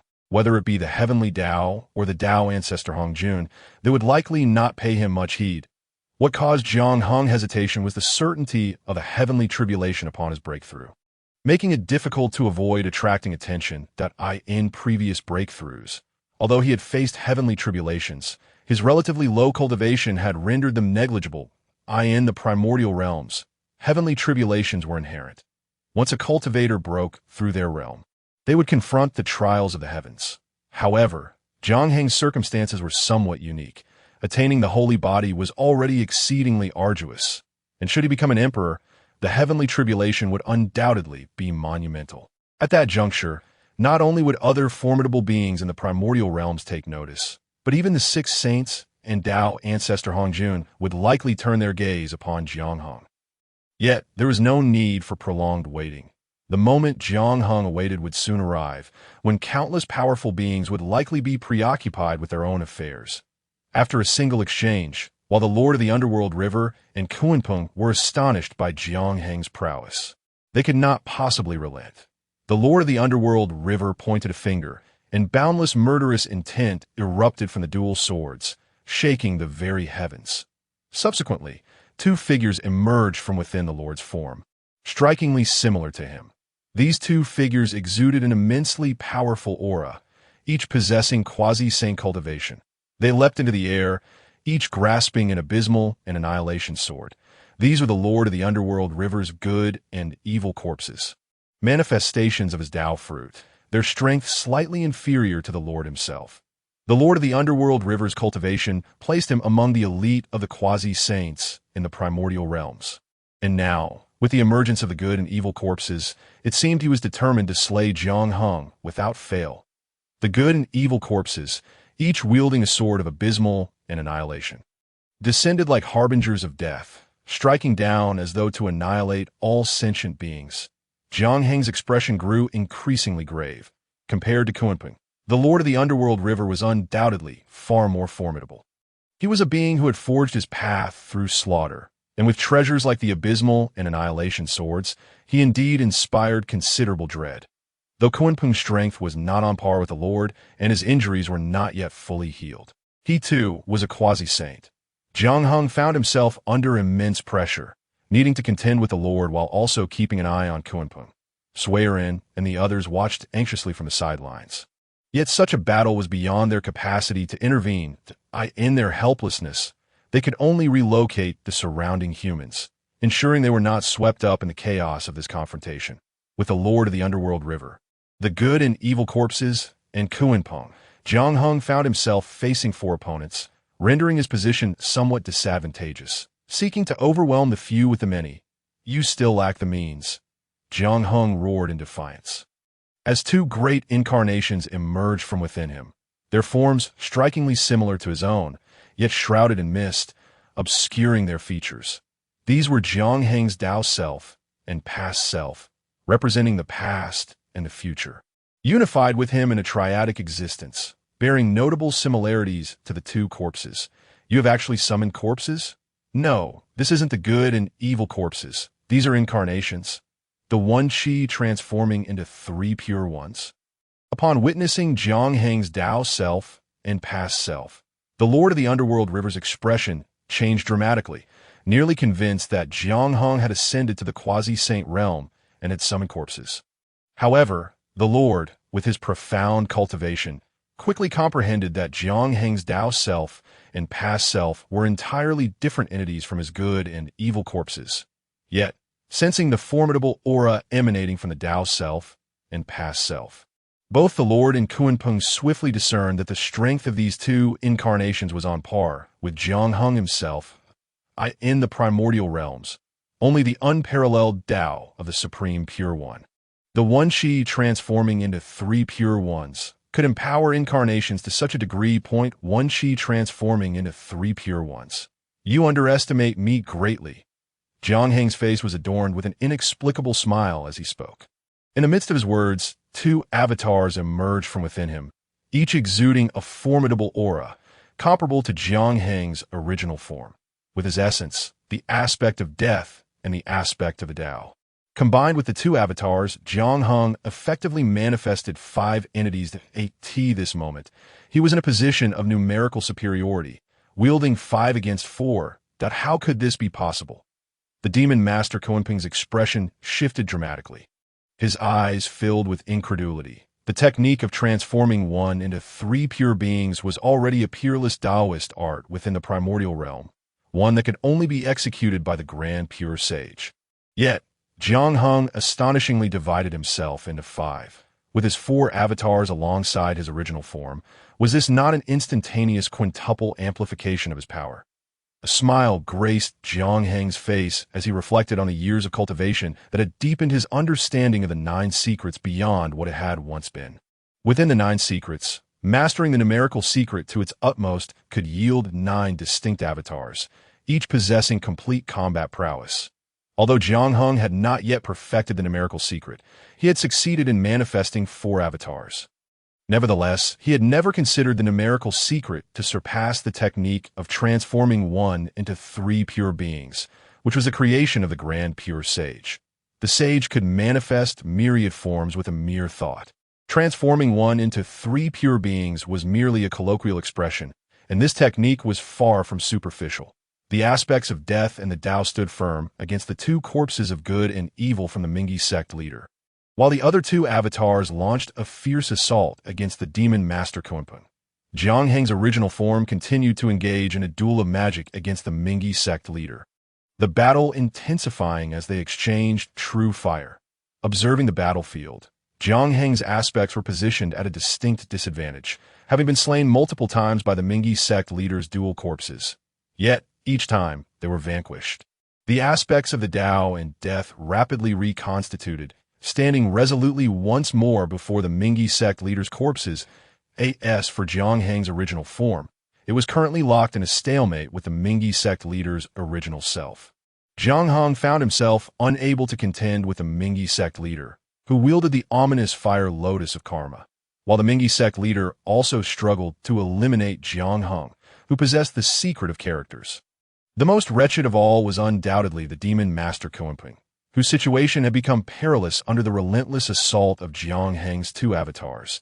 This was not due to Kunpeng's inherent weakness, but rather because he was still recovering from grave injuries, unable to muster even 50% of his full strength. Kunpeng was not only cunning and treacherous, but also cowardly and life-loving. Compelling him to fight to the death was nearly an impossible feat. Sensing the tide turning against him, Kunpeng began to entertain thoughts of retreat. Chapter 54. If I do not slay you, I vow not to be human.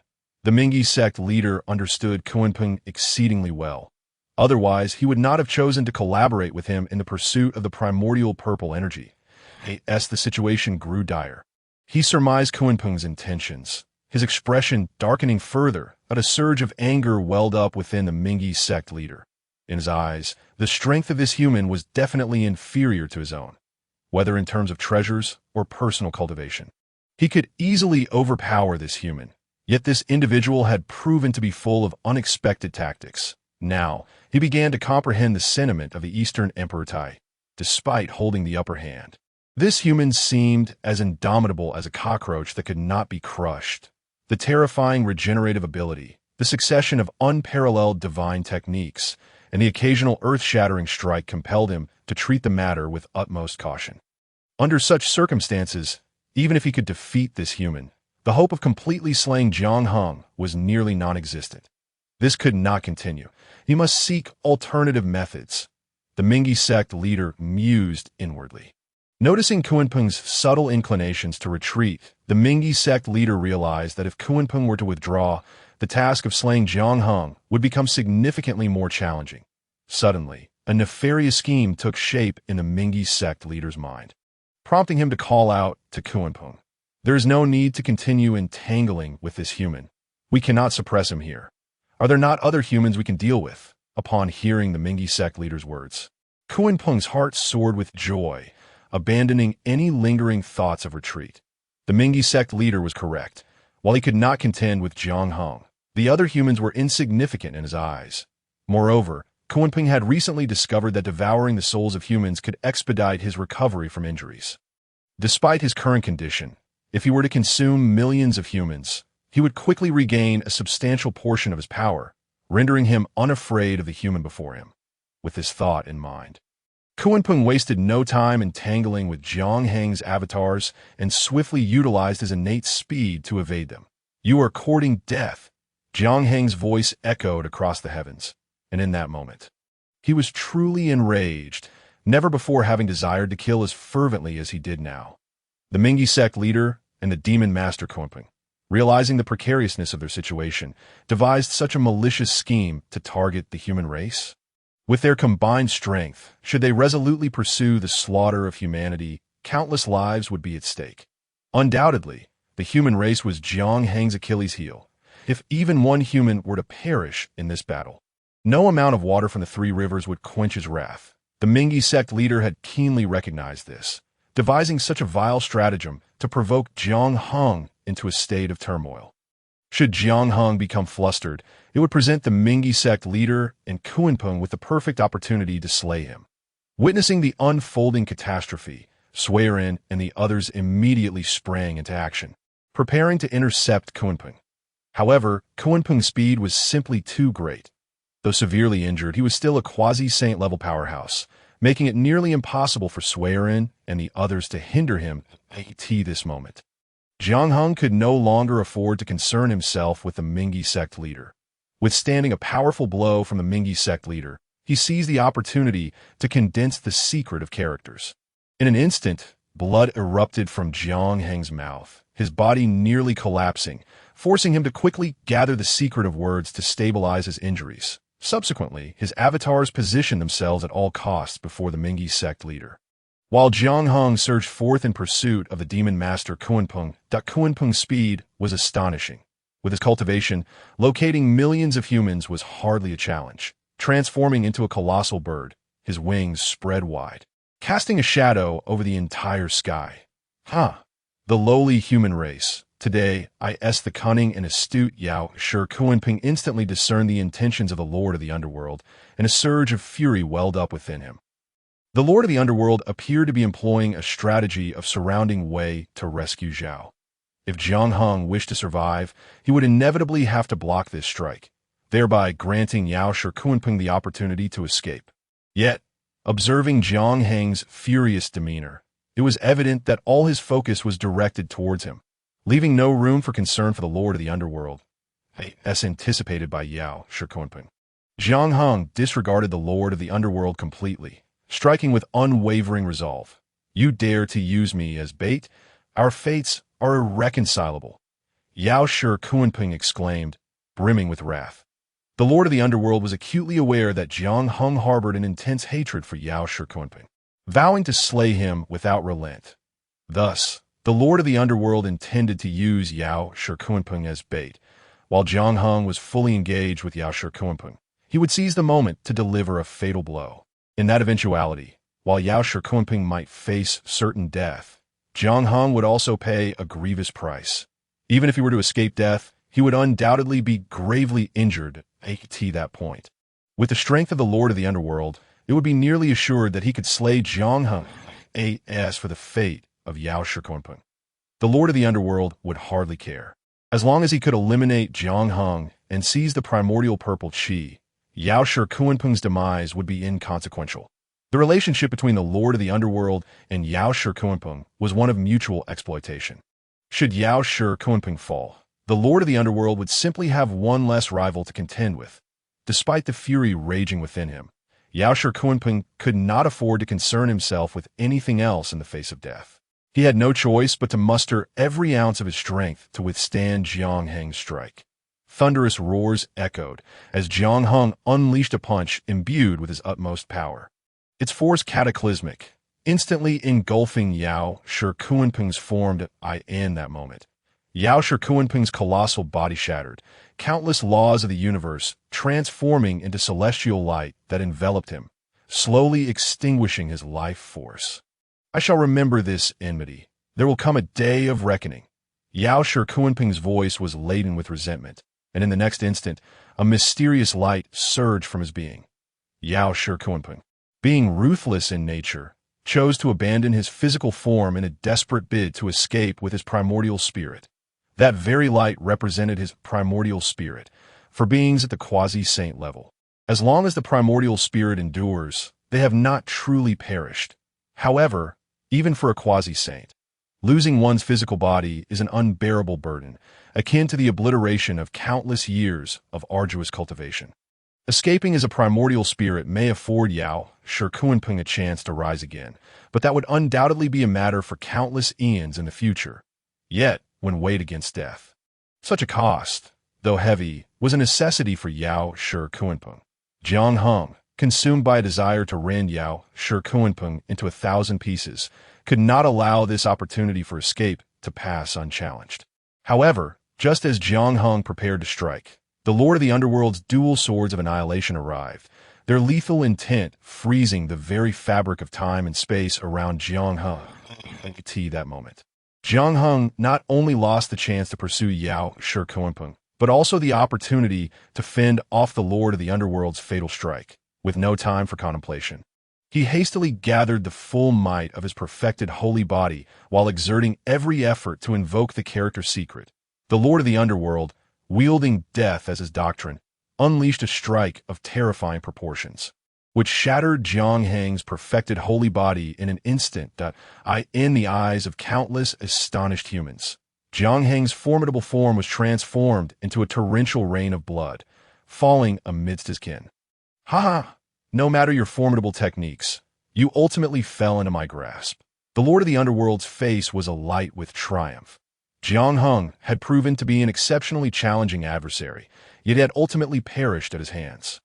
With Jiang Hung's death, the primordial purple chi would fall into his possession, and the path to sainthood would no longer remain an unattainable dream. How could the Lord of the Underworld not revel in his delight? You certainly came close to slaying me, but alas, you fell just short. Suddenly, Jiang Hung's voice resounded once more, causing the Lord of the Underworld to change color in an instant. Chapter 55. Threat. The Lord of the Underworld had gathered his most potent killing strike, which had directly shattered Jiang Hung's physical form, transforming him into a celestial downpour of blood. Sui Ren and the others were thrown into a state of panic, believing Jiang Hung to have been slain by the Lord of the Underworld. They were utterly at a loss for how to respond to the unfolding situation, just as the Lord of the Underworld was basking in his triumph, viewing Jiang Hung as a formidable opponent he had vanquished. Jiang Hung's voice echoed again, prompting expressions of astonishment and joy to surface on the faces of Sui Ren and the others. The Lord of the Underworld, however, wore a look of disbelief, scanning his surroundings in search of Jiang Hung's presence. Suddenly, the torrential blood rained otherwise, With the ruthlessness of the Lord of the River of Underworld, he will undoubtedly follow through on his words. The Lord of the River of Underworld gazed at Jiang Hong with a sullen expression, contemplating strategies as he observed Jiang Hong regaining his full strength. Using the Demon Master Kunping as bait had led to a seemingly lethal opportunity. Initially believing he had completely gained the upper hand, he never anticipated the current predicament. Despite the Lord of the River of Underworld strength still surpassing Jiang Heng's, he could come and go among the human race at will. However, if he could not utterly annihilate Jiang Hong and seize the primordial purple energy, everything would become utterly meaningless to him. Moreover, entangled with Jiang Hong, it would be exceedingly difficult for the Lord of the River of Underworld to massacre millions of humans to threaten Jiang Hong. I may currently be unable to deal with you, but with my strength, eliminating millions of humans remains an effortless task. The Lord of the River of Underworld was unwilling to easily concede. Threatening once more, even disregarding his dignity. Jiang Heng's expression shifted slightly, his eyes towards the Lord of the River of Underworld filled with intense killing intent, understanding the implications of the Lord's words. The Lord of the River of Underworld was indeed a master of slaughter, having forged his path through the act of killing, be it heavens, earth, or Seni the ancestor of Xianming spoke. Jiang Hong nodded, leading the ancestor of Xianming back to the realm of humanity for the time being, as he indeed had certain matters to arrange in advance, this time with the arrival of the Lord of the Dark River and the Demon Master Kunping. Although they did not inflict any damage upon the human race, it had nonetheless sparked a sense of vigilance within Jiang Hong. Due to Jiang Heng's influence, the human race had garnered the attention of many formidable beings within the primordial world. The Demon Master Kunpeng and the Lord of the Dark River were certainly not the end. It was possible that other powerful entities would also set their sights on the human race. To say nothing of it, if the demon race were to suddenly launch an attack on the human race at this moment, Jiang Hong would not be the least bit surprised, although the human race currently possessed some strength. It was hardly enough to stand out in the vast primordial world, where true power was represented solely by Jiang Hong. The abilities of Suiren and others were commendable, but when faced with quasi-saint-level adversaries, they could only await their fate. Jiang Hong could not remain within the human realm indefinitely. Just like this time, the matter of the Six Paths reincarnation was of utmost importance, necessitating his personal attendance. Thus, after much contemplation, Jiang Hong decided to redeem some treasures from the system store to aid the human race in enhancing its strength. During the millennium that the Grand Mage of Xuandu lectured the human race, they enjoyed unparalleled safety, allowing Jiang Hong to refrain from utilizing any of his points. Over the span of an entire 1,000 years, the strength of the human race had been rapidly advancing, and thus the fortune value Jiang Hong could acquire became quite considerable. While Jiang Hong focused his attention on the system, he discovered that he had amassed a fortune value totaling 570 points. A staggering sum of over 200,000 points of fortune value was undoubtedly an immense wealth for Jiang Hong. With such a wealth of fortune value at his disposal, he could readily exchange for some extraordinary treasures, thereby swiftly enhancing the strength of the entire human race.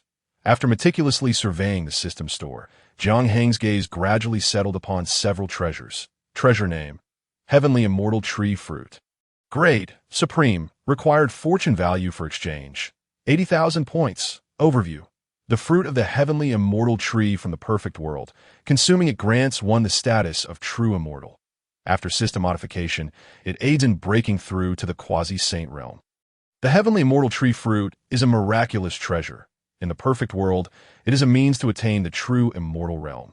However, the heavenly immortal tree fruit is not without its drawbacks. Once consumed, although it enables one to achieve the true immortal realm, one shall never again experience a breakthrough. After system modification, the effect of the heavenly immortal tree fruit has been somewhat diminished, now only allowing one to break through to the quasi-saint realm, but without any future repercussions. Although 80,000 points of fortune value is quite substantial, once this spiritual medicine is exchanged and administered to Suiren and others, the human race will immediately gain an additional quasi-saint powerhouse. This is undoubtedly crucial for the current human race, granting them a second quasi-saint level being aside from Jiang Hong. Even if the Lord of the Dark River were to return, the human race would not find itself as it did previously, devoid of any means of resistance aside from Jiang Hung.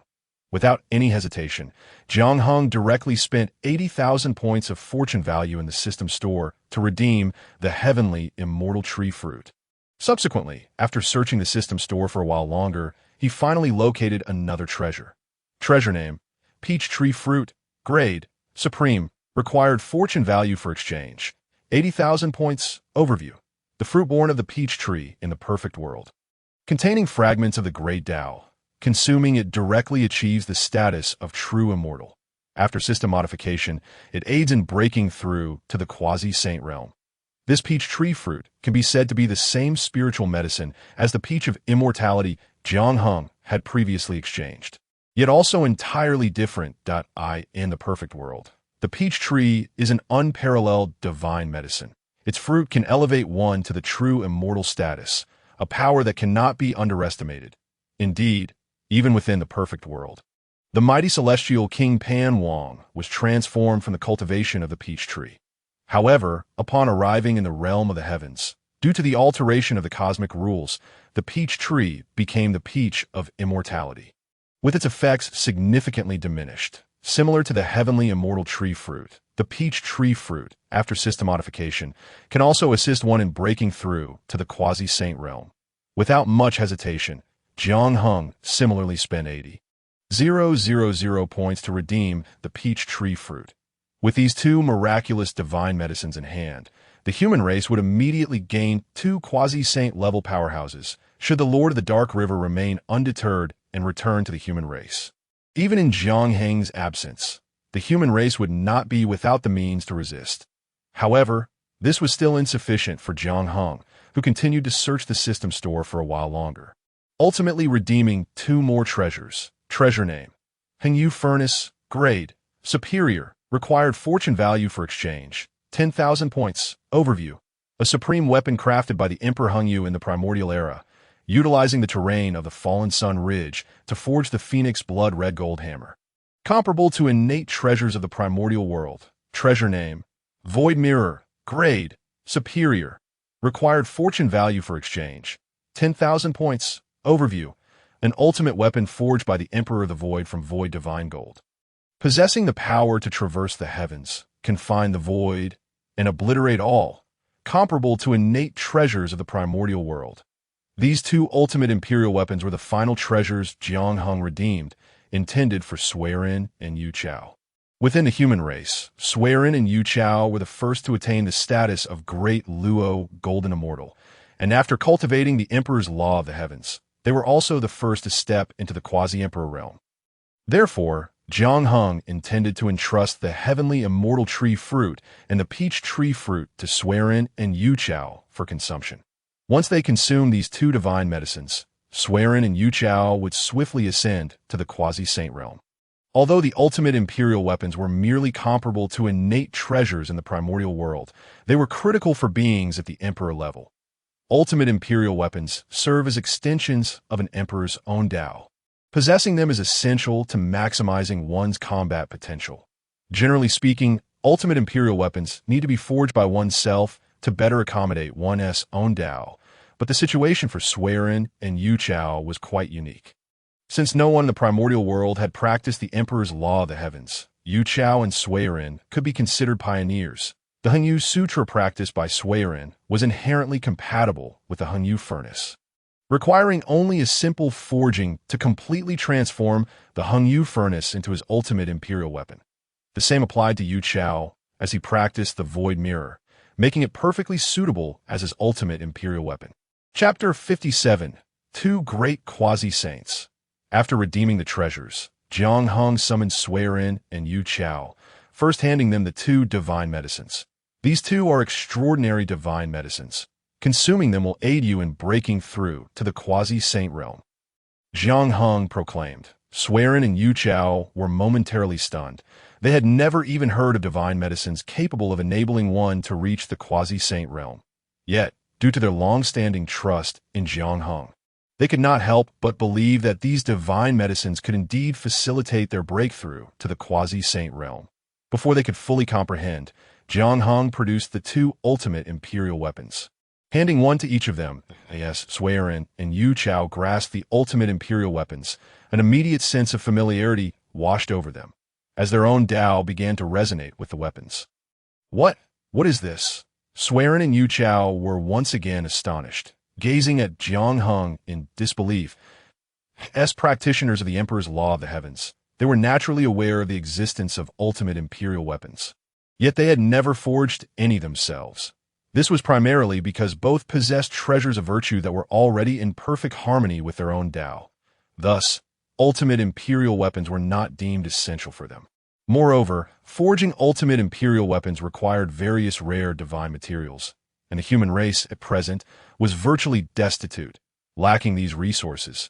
Consequently, the endeavor to forge ultimate imperial weapons had been postponed, and Suiren and Yu Chao had even abandoned the thought. However, now Jiang Heng effortlessly produced two ultimate imperial weapons before them, both of which were remarkably compatible with their own Tao. The Tao contained within these ultimate imperial weapons resonates perfectly with the techniques you have cultivated. With a gradual refinement, you can fully align them with your own essence. You are on the verge of breaking through to the quasi-saint realm, making it the perfect opportunity to inscribe your Tao upon the ultimate imperial weapons, thus sparing you considerable toil. Jiang Heng explained that by consuming the two divine medicines, Suiren and Yu Chao would be able to take that crucial step and become true emperors. Each emperor's Tao is unique and unparalleled. At the moment of enlightenment, it shall also be the most opportune time for forging the supreme imperial weapons, as long as each individual engraves their path upon the cosmic furnace and the void mirror. These two supreme imperial weapons will truly resonate with Suiren and Yu Chao in the future, as long as Suiren and Yu Chao refine these artifacts day and night. The cosmic furnace and the void mirror will genuinely merge with them. Becoming inseparable, Suiren and Yu Chao, caught off guard, swiftly ingested the fruits of the celestial tree and the peach tree, following Jiang Heng's instructions. Almost instantaneously, they entered a profound state of cultivation, their potent auras gradually rising. Both the celestial tree fruits and the peach tree fruits contained fragments of the great Tao, enabling one to comprehend the profound mysteries of the supreme path. With the aid of these divine medicines, the realms of Suiren and Yu Chao began to ascend at an astonishing pace, gradually striving towards the quasi-saint realm. After some time, their auras had significantly intensified, and suddenly, an immensely heavy aura erupted from the heavens above. The breakthrough to the Emperor realm would inevitably summon a heavenly tribulation, and the power of that tribulation would surely be terrifying. However, the circumstances of Suiren and Yu Chao differed from Jiang Heng's. They were merely making a normal breakthrough to the Emperor realm. Although both were at the Emperor realm, the disparity could still be vast, as evidenced by the Heavenly Emperor Yifan and the Golden Crow Emperor in the world of Zhejian. While Suiren and Yu Chao possessed commendable talents, they had only practiced the Cosmic Sutra and the Void Sutra in a conventional manner. Like a team most, they would become formidable beings akin to the Cosmic Emperor and the Void Emperor. Yet advancing further would be immensely challenging. In contrast, Jiang Heng pursued a path that encompassed myriad scriptures within himself, embracing countless paths in one. This was a difficult journey, but should he succeed, it would undoubtedly be earth-shattering. Moreover, Jiang Heng's own achievement of the great Emperor realm as a perfected saint body was inherently an act against the heavens. Thus the difficulty was exponentially greater. Therefore, when Jiang Heng broke through to the Emperor realm, the heavenly tribulation he faced would be truly terrifying, making it difficult to go unnoticed by others. In comparison, the heavenly tribulation faced by Suiren and Yu Chao was but a mere drizzle, hardly worth mentioning. The commotion caused by Suiren and Yu Chao entering the Emperor realm was not insignificant, yet to be frank, it was not particularly remarkable either. Unless one had been closely monitoring the human race, the mighty beings within the vast wilderness would not sense Suiren and Yu Chao undergoing their tribulation. However, to be cautious, Jiang Heng waved his hand, inscribing numerous intricate array patterns around Suiren and Yu Chao. This array was the deceiving heaven array created by the Primordial Emperor, possessing a formidable ability to deceive the heavenly tribulation within the world of Zhejian. Enveloping Swearin and Yu Chao with the deceiving heaven array, outsiders would find it exceedingly difficult to detect their breakthrough to the Emperor realm. Before long, Swearin and Yu Chao simultaneously opened their eyes, their auras escalating to their zenith. Without a moment's hesitation, Swearin wielded the cosmic furnace, while Yu Chao held the void mirror above her head, both leaping towards the heavens. The heavenly tribulation subsequently descended. Amidst the boundless, thunderous calamities, Swearin and Yu Chao each manifested their paths. Battling amidst the terrifying tribulations, Jiang Heng showed no inclination to assist. This was a trial meant for Swearin and Yu Chao, and outsiders had no opportunity to intervene. Besides, Jiang Heng had ample confidence in Swearin and Yu Chao. These two progenitors of the human race possessed extraordinary innate qualities. If even Swearin and Yu Chao could not ascend to the Emperor realm, the chances for others would be even slimmer.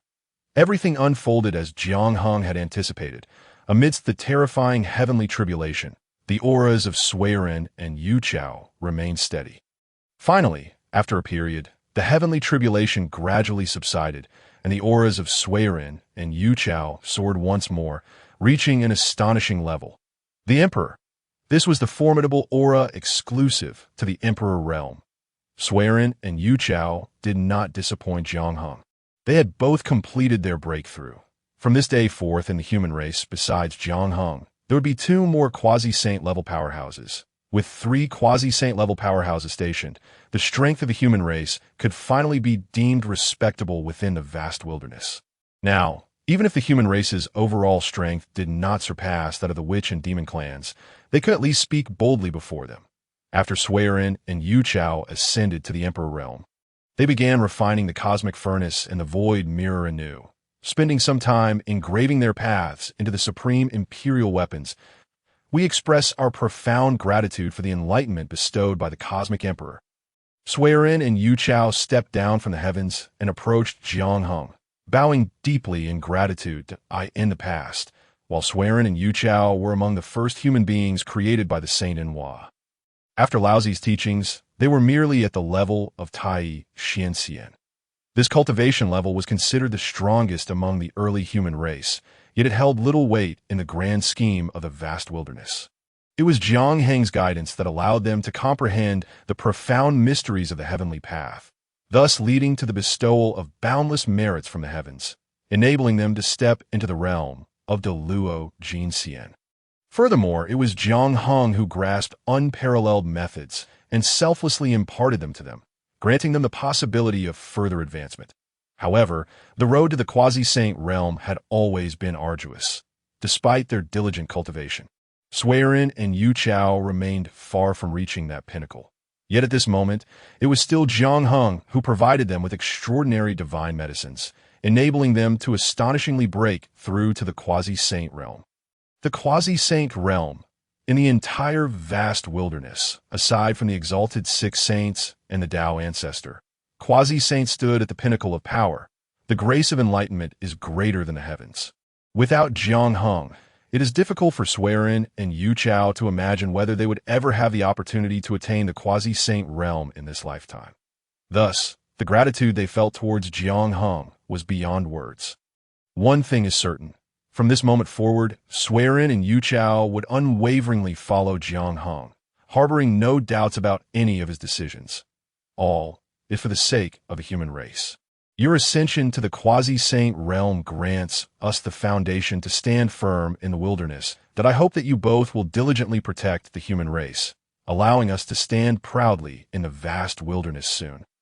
Jiang Heng spoke solemnly, we will surely not fail the trust of the cosmic emperor. From this day forth, we vow to protect the human race with our lives. Swearin and Yu Chao replied in unison. Resolutely. Jiang Heng nodded in satisfaction. With Swearin and Yu Chao present, it was as if the human race possessed 2 quasi-saint level powerhouses guarding them. Thus, even in Jiang Heng's absence, the strength of the human race would not be lacking, sufficient to handle most circumstances that, if the Lord of the Underworld were to return to the human race, Swearin and Yu Chao, united, could contend with him for a time.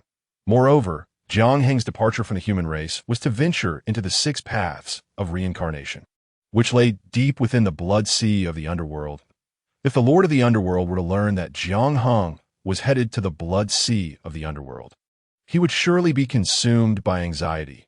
The Azura clan was founded by the Lord of the Underworld, their very essence. He would never abandon them, as long as the Lord of the Underworld did not come to the human race. Even ordinary quasi-saints would find it difficult to trouble the human race. With Suiren and Yu Chao guarding the human race, they would be more than sufficient. Subsequently, Jiang Hung did not linger long within the human race. After closely observing several matters concerning Suiren and the others, he set off towards the 6 paths of reincarnation. The 6 paths of reincarnation were crucial not only to the entire wilderness, but also to Jiang Hung himself.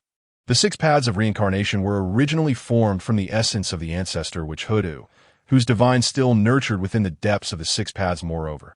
The 6 paths of reincarnation were key to Jiang Heng's future plans. And it was imperative that no issues arise. The Western Church seeks to plot against the 6 paths of reincarnation. Even if the 2 saints of the West were to intervene, Jiang Hung would dare to confront them head-on.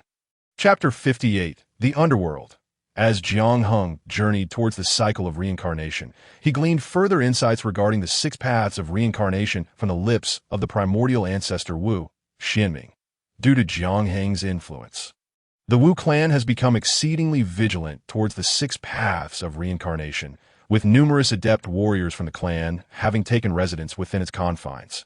Undoubtedly, the most pivotal institution within the 6 paths is the Underworld, which serves as the foundation for its proper functioning. When the primordial ancestor Hoodoo transformed into the cycle of reincarnation, the authoritative treasures of the Underworld, such as the Book of Life and Death and the Judge's Pen, were already forged. Following Jiang Heng's counsel and after millennia of development, the present-day Underworld has undergone immense transformation since its inception. Upon their arrival at the threshold of the 6 paths, Jiang Hung and Xianming ancestor Wu beheld countless vengeful spirits being escorted towards the Underworld by the Oxhead and Horseface, who were predominantly from the Hutu tribe of the Wu clan. Under the guidance of these guardians, the spirits traversed the Yellow Springs Road, passed by the Nostalgia platform, and ultimately arrived at the Hall of Yama. Within this hall, the judges meticulously examined the Book of Life and Death, scrutinizing each spirit's transgressions before Yama decreed their fates in the next life. Those burdened by grave sins would inevitably be cast into the 18 layers of hell, only to have a chance at reincarnation after purging their misdeeds. Conversely, those devoid of sins, or even blessed with merit, could reincarnate into a favorable existence simply by consuming the Mengpa soup. At present, the Underworld has established a rudimentary framework, functioning smoothly without significant issues, and boasts a considerable number of formidable figures. The 10 Yama Kings are all distinguished great Wus from the Wu clan, standing at the pinnacle of power comparable to that of the Tao. Should an audacious intruder dare to wreak havoc in the Underworld, they would swiftly find themselves questioning their existence rather than risking the sanctity of the Book of Life and Death. How is it, after my 1,000 years of toil, does the 6 paths of reincarnation not appear commendable? Xianming ancestor Wu proclaimed with a sense of pride. Indeed, your efforts are commendable, Jiang Hung replied, filled with admiration. The Wu clan has never excelled in scheming. While they can be formidable in destruction, they find construction to be a daunting endeavor. Xianming ancestor Wu, akin to a child forever growing, has had the support of other ancestors, leaving her little room to contemplate various matters that in merely a millennium. She has laid the foundational structure of the Underworld, undoubtedly a testament to her immense dedication. Compared to the hopes of my sister Hutu, my contributions are insignificant. Thus I shall never allow anyone to disrupt the 6 paths of reincarnation, Xianming ancestor Wu asserted resolutely as they conversed. Jiang Hung and Xianming ancestor Wu arrived at the banks of the Naya Bridge, where they spotted Mengpa busily tending to her duties. Sister, Xianming ancestor Wu exclaimed, rushing towards Mengpa. Mengpa is but a fragment of the original spirit of Hutu ancestor Wu, yet under the influence of the heavenly Tao. She lacks the memories of her former self. Over the course of the millennium, Xianming ancestor Wu's relationship with Mengpa has grown increasingly affectionate. At the sight of Mengpa, a subtle change flickered across Jiang Heng's expression. Regrettably, the enchanting figure before him was not truly her. After regaining his composure, Jiang Heng and Xianming ancestor Wu entered the Hall of Yama, where the other Wu clan experts soon gathered. Presently was not a time for sentimentality. Amidst the Western sect's scheming, the six paths of reincarnation stood as the crux of the matter. The Western sect's actions were undoubtedly fueled by the machinations of the two Western saints, driven by an unyielding ambition, making it imperative to respond with caution. In truth, it is evident to the formidable beings of the wilderness that a cataclysmic conflict between the Wu and Yao clans is on the horizon. With the power of the saints, predicting the outcome of this impending clash should not be overly difficult. The optimal moment for the Western sect to plot against the underworld would be after the Wu and Yao clans have suffered significant decline. At that juncture, the Wu clan would be weakened, leaving the underworld vulnerable to the whims of the Western sect. However, many eyes are cast upon the six paths, and the Western sect is not alone in its ambitions. Should they wait until the conclusion of the impending conflict, their chances of successfully intervening would diminish greatly. Thus, the Western sect seeks to strike first, capitalizing on the collective focus on the imminent battle between the Wu and Yao clans. Consequently, the Western sect has grown impatient in its designs on the six paths of reincarnation, and indeed, they have made progress. Let us discuss the current situation of the Western sect, Jiang Heng asserted as the Wu clan experts convened in the underworld. The Wu warriors displayed little reaction, seemingly indifferent to his authority to them. Jiang Heng was far beyond a mere human. He had once overshadowed the flame ancestor Zhu Rong among the Wu clan. Undoubtedly, Jiang Heng was a powerhouse of ancestor grade. His legendary confrontation with Dong Huang Tai had already spread throughout the wilderness, and they were well aware of his prowess. The prolonged conflict between the Wu and Yao clans had granted them profound insights into the formidable Dong Huang Tai. A pinnacle figure of the Yao clan, Jiang Heng's strength rendered even Dong Huang Tai impotent, a feat no other ancestor could achieve. The Wu clan, which reveres power, acknowledges that might is the ultimate truth. Given Jiang Heng's strength, none among the gathered Wu warriors dared to voice dissent. Moreover, they recognize that the current state of the six paths of reincarnation is entirely attributable to Jiang Heng's strategic guidance. Additionally, the efforts he made when Hutu ancestor Wu merged with the cycle of reincarnation earned him their utmost respect.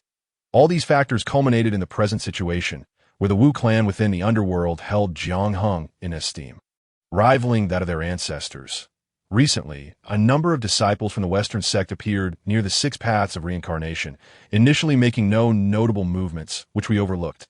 However, these disciples seemed to be observing something, frequently traversing the six paths, even attempting to infiltrate the 18 layers of hell.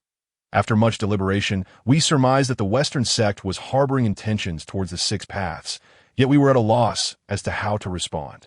The king of hell among the 10 Yama kings stepped forward, recounting the recent occurrences within the six paths of reincarnation. Given that it has only recently been established, the Western sect's understanding of the six paths is likely limited. Thus, their disciples' observations are merely a means to identify opportunities for intervention. Indeed, the doctrines of the Western sect are intricately linked to the six paths of reincarnation, explaining their keen interest.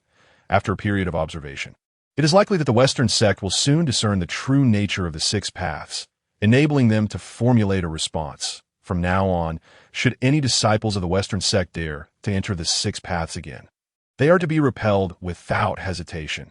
Jiang Heng declared resolutely. Agreed. I have long yearned to teach those arrogant Western sect disciples a lesson. The assembled Wu clan members echoed in agreement, fearless by nature. The Wu clan shows no qualms, even in the face of the saints' disciples. But what if the saints take action themselves? Xianming ancestor Wu expressed her concerns. Jiang Heng cast a surprised glance at Xianming ancestor Wu, noting the substantial change in her perspective. Perhaps it was the transformation of Hutu ancestor Wu that prompted the once carefree Xianming ancestor Wu to mature considerably. What is there to fear? Are the saints truly so formidable? If they intervene, the Wu clan will not shy away from a battle, retorted a defiant Wu clan member. Most of the Wu clan members remain undaunted, even when facing the seemingly invincible saints, ready to confront them head-on. Perhaps this very boldness has sown the seeds of the Wu clan's eventual decline. How could the heavenly Tao permit such ungrateful beings to persist? Of course, if all 12 ancestors were united, forming the complete 12 heavenly divine array and materializing the true essence of Pangu, confronting a saint might not be insurmountable. However, this is a critical moment, as the impending clash between the Wu and Yao clans looms. Provoking the two Western saints would leave them vulnerable on all fronts. Yet, one cannot impose rationality upon the Wu clan. Even at the cost of opposing the cosmos, they would fight until the heavens themselves shattered. Fear not. If my instincts serve me correctly, the two Western saints will not act at this juncture. Jiang Hung spoke with confidence that, at present, we stand at a critical juncture of the calamity brought forth by the Lich. While the 6 saints reside high above in the 33 heavens, passively observing the unfolding changes of this catastrophe, they would not easily intervene. Should they inadvertently provoke boundless karmic retribution, it would undoubtedly be a most troublesome affair, even for a saint. Moreover, the two Western saints harbor intentions to meddle in the 6 great reincarnations, yet the consent of the other saints is far from guaranteed, as the 3 purities have yet to divide their influence. Should the two Western saints wish to act, they must take into account the stance of the 3 purities. After all, among the 6 saints, the two Western saints hold no distinct advantage. However, given their notorious audacity, it is not entirely out of the realm of possibility for them to personally take to the field. The crux of the matter still lies with the Witch Clan, within the desolate expanse of the primordial world. Who does not know that the Witch Clan is comprised of brash individuals who resort to violence at the slightest provocation? If the Witch Clan were to disregard all caution and unleash their ancestral witches, directly confronting the saints, would the two Western saints not have to weigh their options carefully? Thus, Jiang Hung was certain that the two Western saints were highly unlikely to intervene.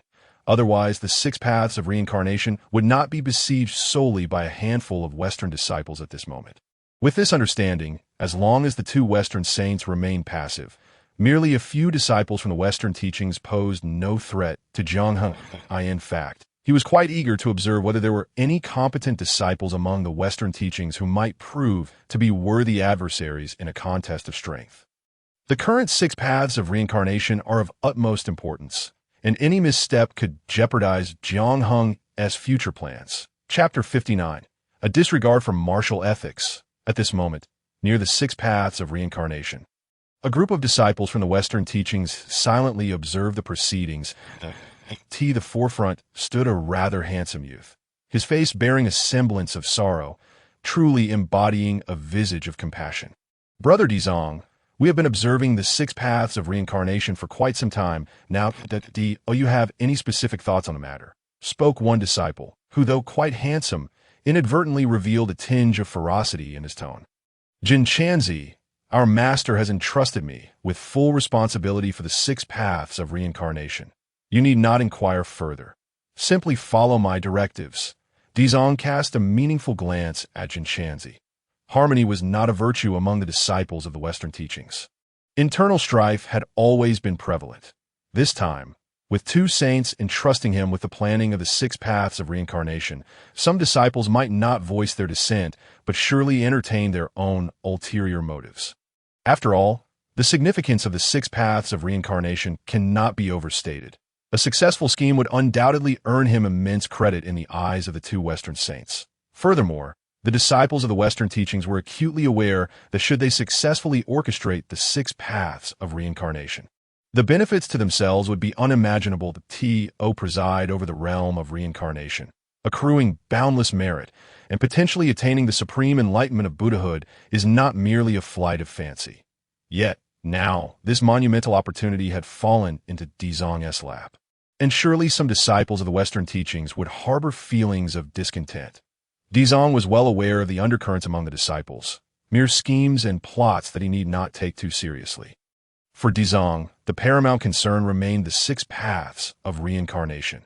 After observing for some time, he discerned that the 6 paths were far more complex than anticipated. Within a mere millennium, the Witch Clan had managed to establish a semblance of order in the underworld, which was not typical of their usual conduct. Dizong pondered this in private, his heart weighed down with doubt, but he did not divulge such thoughts to the other disciples of the Western teachings. Yet, because of this uncertainty, Dizong was unable to immediately execute the plan that had previously seemed so certain. Perhaps for this very reason, the hearts of the disciples from the Western teachings grew increasingly restless. Beginning to defy his orders, this cannot continue. I must probe the true nature of the underworld. Dizong thought to himself. Despite his reservations, he understood that waiting idly was not an option. He knew he must take action to test the waters. Jinchanzi, you shall lead a dozen disciples to the underworld, under the pretext that our disciples require reincarnation, pressuring the underworld to accommodate our needs. Remember, regardless of the underworld's response, we must relentlessly pursue our demands. Dizong commanded. A mere underworld. We are the lineage of the saints. They have no choice but to comply, Jinchanzi declared with unwavering conviction. He promptly led several disciples of the Western teachings, marching boldly towards the underworld without any intention of concealing their presence. On previous visits to the 6 paths of reincarnation, although the witch clan had been somewhat hostile, they had never obstructed them, likely due to the backing of the saints. However, this time, before Jinchanzi could even reach the Hall of Yama in the underworld, he and his companions were intercepted by a host of bull-headed and horse-faced beings. What do you want? Have you forgotten our identities? Jinchanzi replied coldly. Brimming with arrogance and at this moment, he felt a hint of surprise. Why were the witch clan acting so out of character and blocking their path? Yet, Jinchanzi had intended to stir up a great commotion within the underworld, hoping to embarrass Dizong. The hostile gazes from the witch clan only fueled his intentions. Thus, he gave little thought to the situation, eager for the witch clan to be provoked into a confrontation, allowing him to create a ruckus in the underworld. Humph, I care not for your identities. This is the sacred ground of the 6 paths of reincarnation. Those who intrude shall be met with death. Attack. Before long, Jinchanzi was utterly taken aback. Not only did the witch clan block their way, but they also immediately resorted to violence. The disciples of the Western teachings were no weaklings. Aside from a few who were at the Tai Xianxian level, the majority were golden immortals. Jinchanzi, as an exceptionally talented disciple of the Western teachings, stood above the rest, having already entered the realm of the great Luo golden immortal. Although the strength of the Western disciples was commendable, they could not withstand the onslaught of the witch clan, who numbered in the hundreds. That it did not take long for Jinchanzi to realize something was amiss. Among the witch clan, not only were there many golden immortals, but several great Luo golden immortals were also concealed among them. In mere moments, the disciples of the Western teachings found themselves unable to defend against the overwhelming assault, leaving them battered and bruised.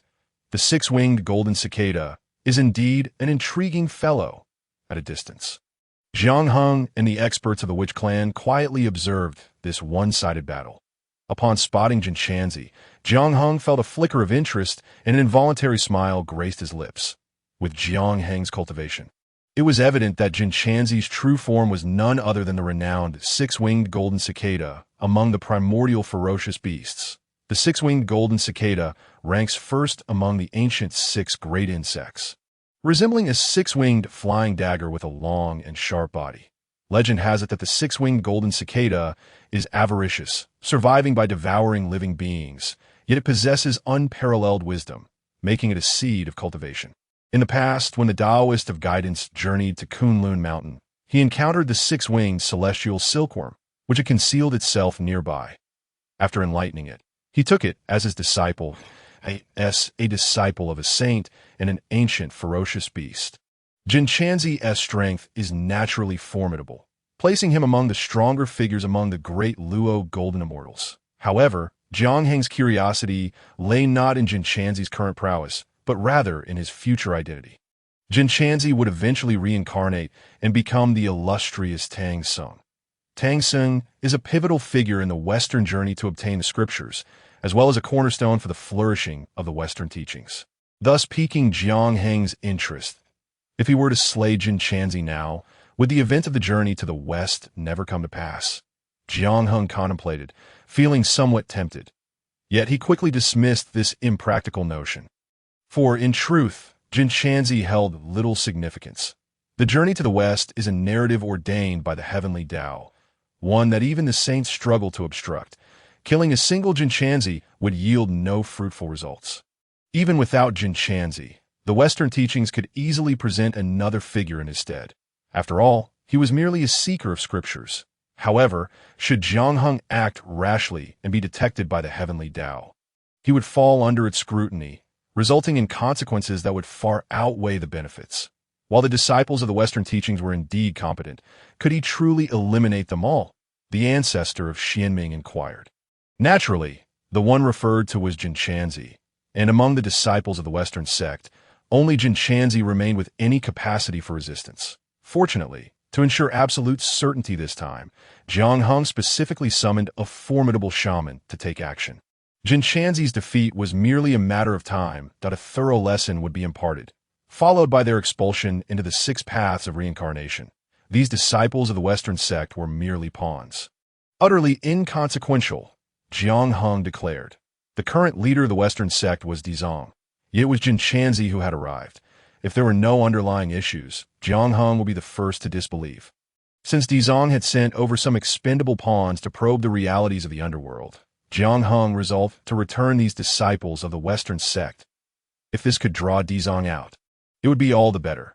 Even if it failed to attract Dizong, Jiang Hung had prepared more than just this for the Western sect. While Jiang Hung conversed with the ancestor of Xianming, Jinshanzi had already been subdued by several great shamans, and what followed was a warm welcome from the witch clan. When these disciples of the Western sect were cast out of the 6 paths of reincarnation, they emerged battered and bruised, trembling as they walked. How tragic. Indeed, how tragic. Never did they imagine that as esteemed disciples of the Western sect, they would descend to such a plight. Those detestable shamans not only resorted to violence at the slightest disagreement, reducing them to this state, but they also stripped them bare, be it artifacts or spiritual herbs. Every valuable possession on their persons had been thoroughly pillaged by the shamans, by the time they were expelled from the 6 paths of reincarnation. They were left entirely stripped, forced to rely on their spiritual power to conjure garments for modesty. The once dignified disciples of the Western sect had fallen to such depths. Not only had they lost face, but the Western sect itself had also been shamed. Should word of this spread, the Western sect would immediately become the laughingstock of the entire primordial world, with countless beings discussing this incident over tea and meals. Infuriated, Jinshanzi seethed, "If I do not avenge this grievance, I am unworthy to be called a disciple of the Western sect." How could Jinshanzi, a disciple of a saint, ever endure such humiliation? The hatred within him was so profound that not even the waters of the 3 rivers could cleanse it. The shaman's utter disregard for martial ethics left Jinshanzi with a burning desire for revenge, a desire that must be fulfilled. No. It was Dizong who sent us to the underworld. He must provide us with an explanation. Jinshanzi proclaimed solemnly. Upon hearing this, the other disciples of the Western sect voiced their agreement. Dizong had commanded them to confront the shamans. Who would have guessed that the shamans could be so arrogant? As the one in charge of this affair, if Dizong failed to provide them with an explanation, how could he ever command respect? Observing the solidarity of his fellow disciples, Jinshanzi's heart was filled with cold laughter as he swiftly made his way back. Chapter 60. Schemes. When Jinshanzi and the other disciples of the Western sect returned, their pitiful appearance immediately drew the attention of their peers. Amidst their tearful accusations, all the disciples united in outrage, vowing to confront the shamans in the underworld. This was the plan set forth by senior brother Dizong. Now that we have been so humiliated by the shamans, he must ensure we receive justice. Jinshanzi's face bore the marks of sorrow, as if he had suffered a great injustice, continuously lamenting to the assembled disciples of the Western sect. Dizong, however, paid no heed to Jinshanzi. He was deep in thought regarding the matter of the 6 paths of reincarnation, perceiving the situation as exceedingly abnormal. From Jinshanzi's words, it was clear that the shamans had come prepared, not acting on a whim, which struck him as quite peculiar. Dizong contemplated silently, with his astute intellect. He discerned from Jinshanzi's account that the shamans in the underworld had evidently been waiting for their arrival. Otherwise, it would have been impossible for those shamans to intercept Jinshanzi and his companions the moment they appeared. Yet, if they could so thoroughly plunder Jinshanzi and his companions, why merely beat them without taking their lives? Was it out of concern that Jinshanzi and his companions were disciples of the Western sect, backed by a saint? Upon considering this, Dizong involuntarily shook his head. If they truly feared the two saints supporting the Western sect, the shamans would not have reduced Jinshanzi and his companions to such a miserable state. This was tantamount to losing face for the Western sect, a situation that could not be easily resolved. Whether they killed Jinshanzi and his companions or not had become inconsequential. This was the very point that perplexed Dizong, compelling him to approach the planning of the 6 paths of reincarnation with heightened caution. What? The shamans in the underworld have humiliated us so. Does senior brother Dizong not wish to stand up for us? Jinshanzi, witnessing Dizong's continued indifference, sneered once more. The other disciples of the Western sect, noting Dizong's silence, though they said nothing, could not help but reveal hints of dissatisfaction on their faces. After all, they were all disciples of the Western sect, and if one of their own was bullied, it was only natural to seek retribution. Dizong suddenly became aware of this, casting a meaningful glance at Jinshanzi before stating, "This matter certainly cannot be dismissed lightly. However, the 6 paths of reincarnation is of utmost importance. The shamans in the underworld are behaving unusually, and it is likely they harbor grand designs that we must proceed with caution, as the leader of the Western sect's plan for the 6 paths of reincarnation. Dizong was bound to approach any matter with great care. Should any mistake occur, it would not only provoke the ire of the saints, but also jeopardize his standing within the Western sect, making it exceedingly difficult for him to regain his position. Moreover, Dizong understood clearly that orchestrating the 6 paths of reincarnation was crucial for his own path to enlightenment, leaving no room for error. Initially, Dizong had harbored some suspicions regarding the shamans in the underworld. Now, this situation only heightened his reluctance to act rashly. Humph! What grand designs do they have? Who in the primordial world does not know that the shamans are brave, but lack strategy? I believe the shamans are simply dissatisfied with our Western sect. Otherwise, why would they so recklessly beat us without cause? The shamans are declaring war against us, Jinshanzi said, filled with indignation. Indeed, we cannot let this slide. We must teach the shamans a lesson, making them aware of the might of our Western sect. As soon as Jinshanzi's words fell, the majority of the disciples of the Western sect echoed in unison, their expressions suggesting they were eager to storm the underworld and settle the score with the shamans at that very moment. Dizong's countenance darkened significantly. How could he fail to understand Jinshanzi's ulterior motives?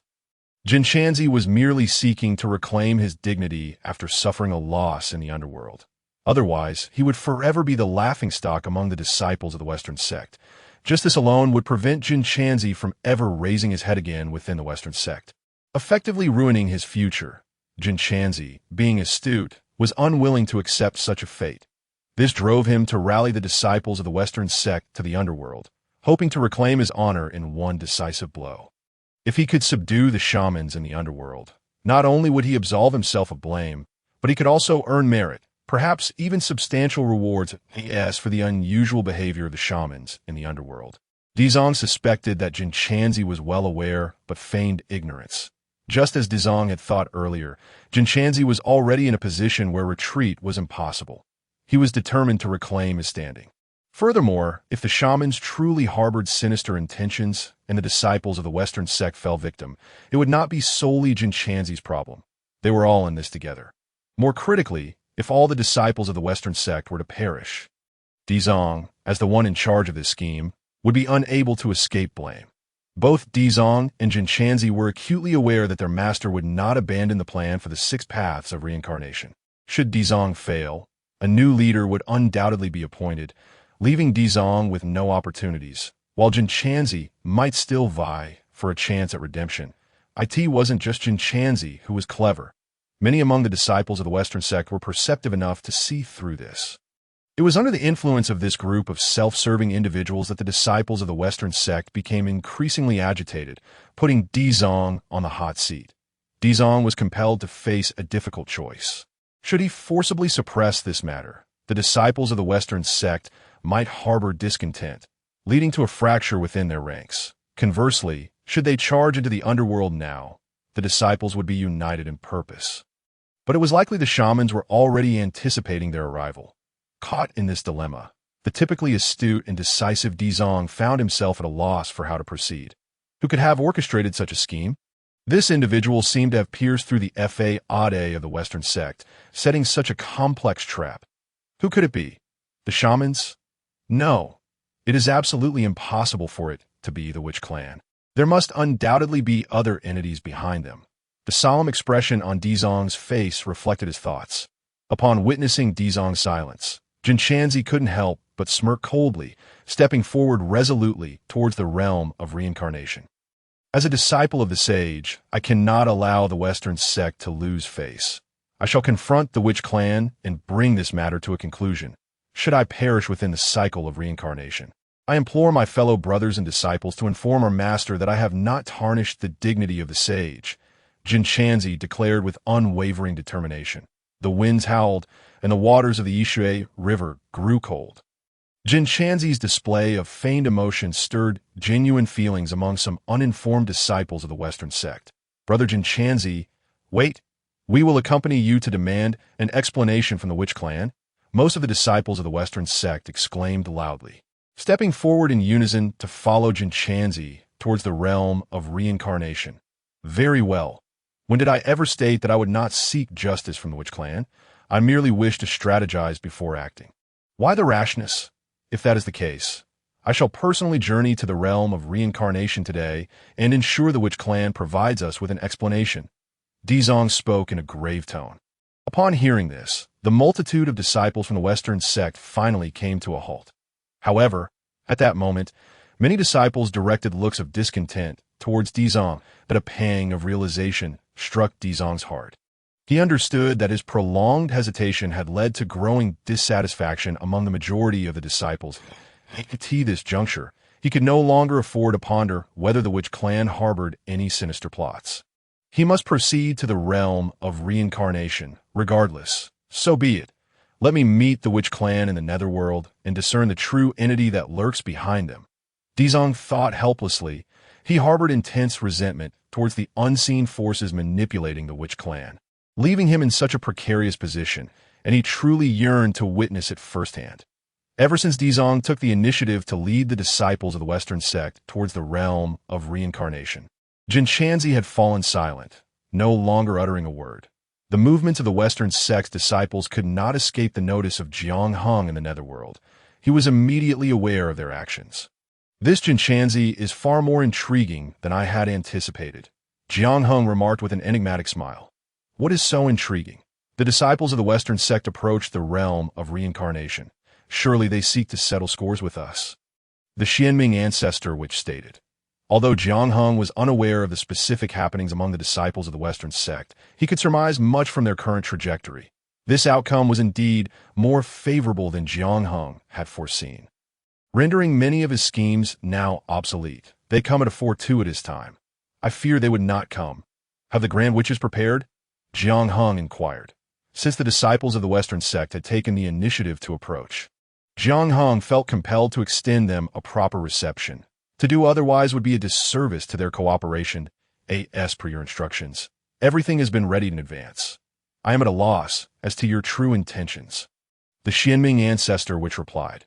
After casting Jinshanzi out of the realm of reincarnation, Jiang Hung began to arrange various matters, and the Witch Clan swiftly made their preparations when it came to combat. The Witch Clan was undoubtedly adept. However, in matters of schemes and plots, they were akin to children. The numerous witches, unaware of Jiang Heng's true objectives, simply acted under his commands, awaiting the arrival of the disciples from the Western sect. Now, as the disciples indeed arrived as Jiang Hung had predicted, the witches in the netherworld were both excited and increasingly in awe of him. You will soon understand my intentions. Rest assured, all you need to do is enjoy the spectacle. Jiang Hung said with a smile. Chapter 61. Let us casually compensate for a dozen or so innate spiritual treasures. Under the leadership of Dizong, the disciples of the Western sect made their way towards the realm of reincarnation. Quickly arriving in the netherworld, while pondering various strategies, Dizong encountered a group of vengeful souls being escorted by several ox-head and horse-face figures. These figures, of course, belonged to the Witch Clan, having taken on such forms to facilitate their duties within the netherworld. Upon seeing the disciples of the Western sect, the ox-head and horse-face figures showed no sign of fear, boldly approaching them. Who dares to intrude upon the realm of reincarnation? Ah, it is the disciples of the Western sect. What? Are you discontented? Have you come to settle a score? One of the Oxhead witches approached the disciples, speaking with an air of arrogance that was palpable. The disciples of the Western sect, already brimming with indignation, found their anger further ignited upon encountering the witch clan.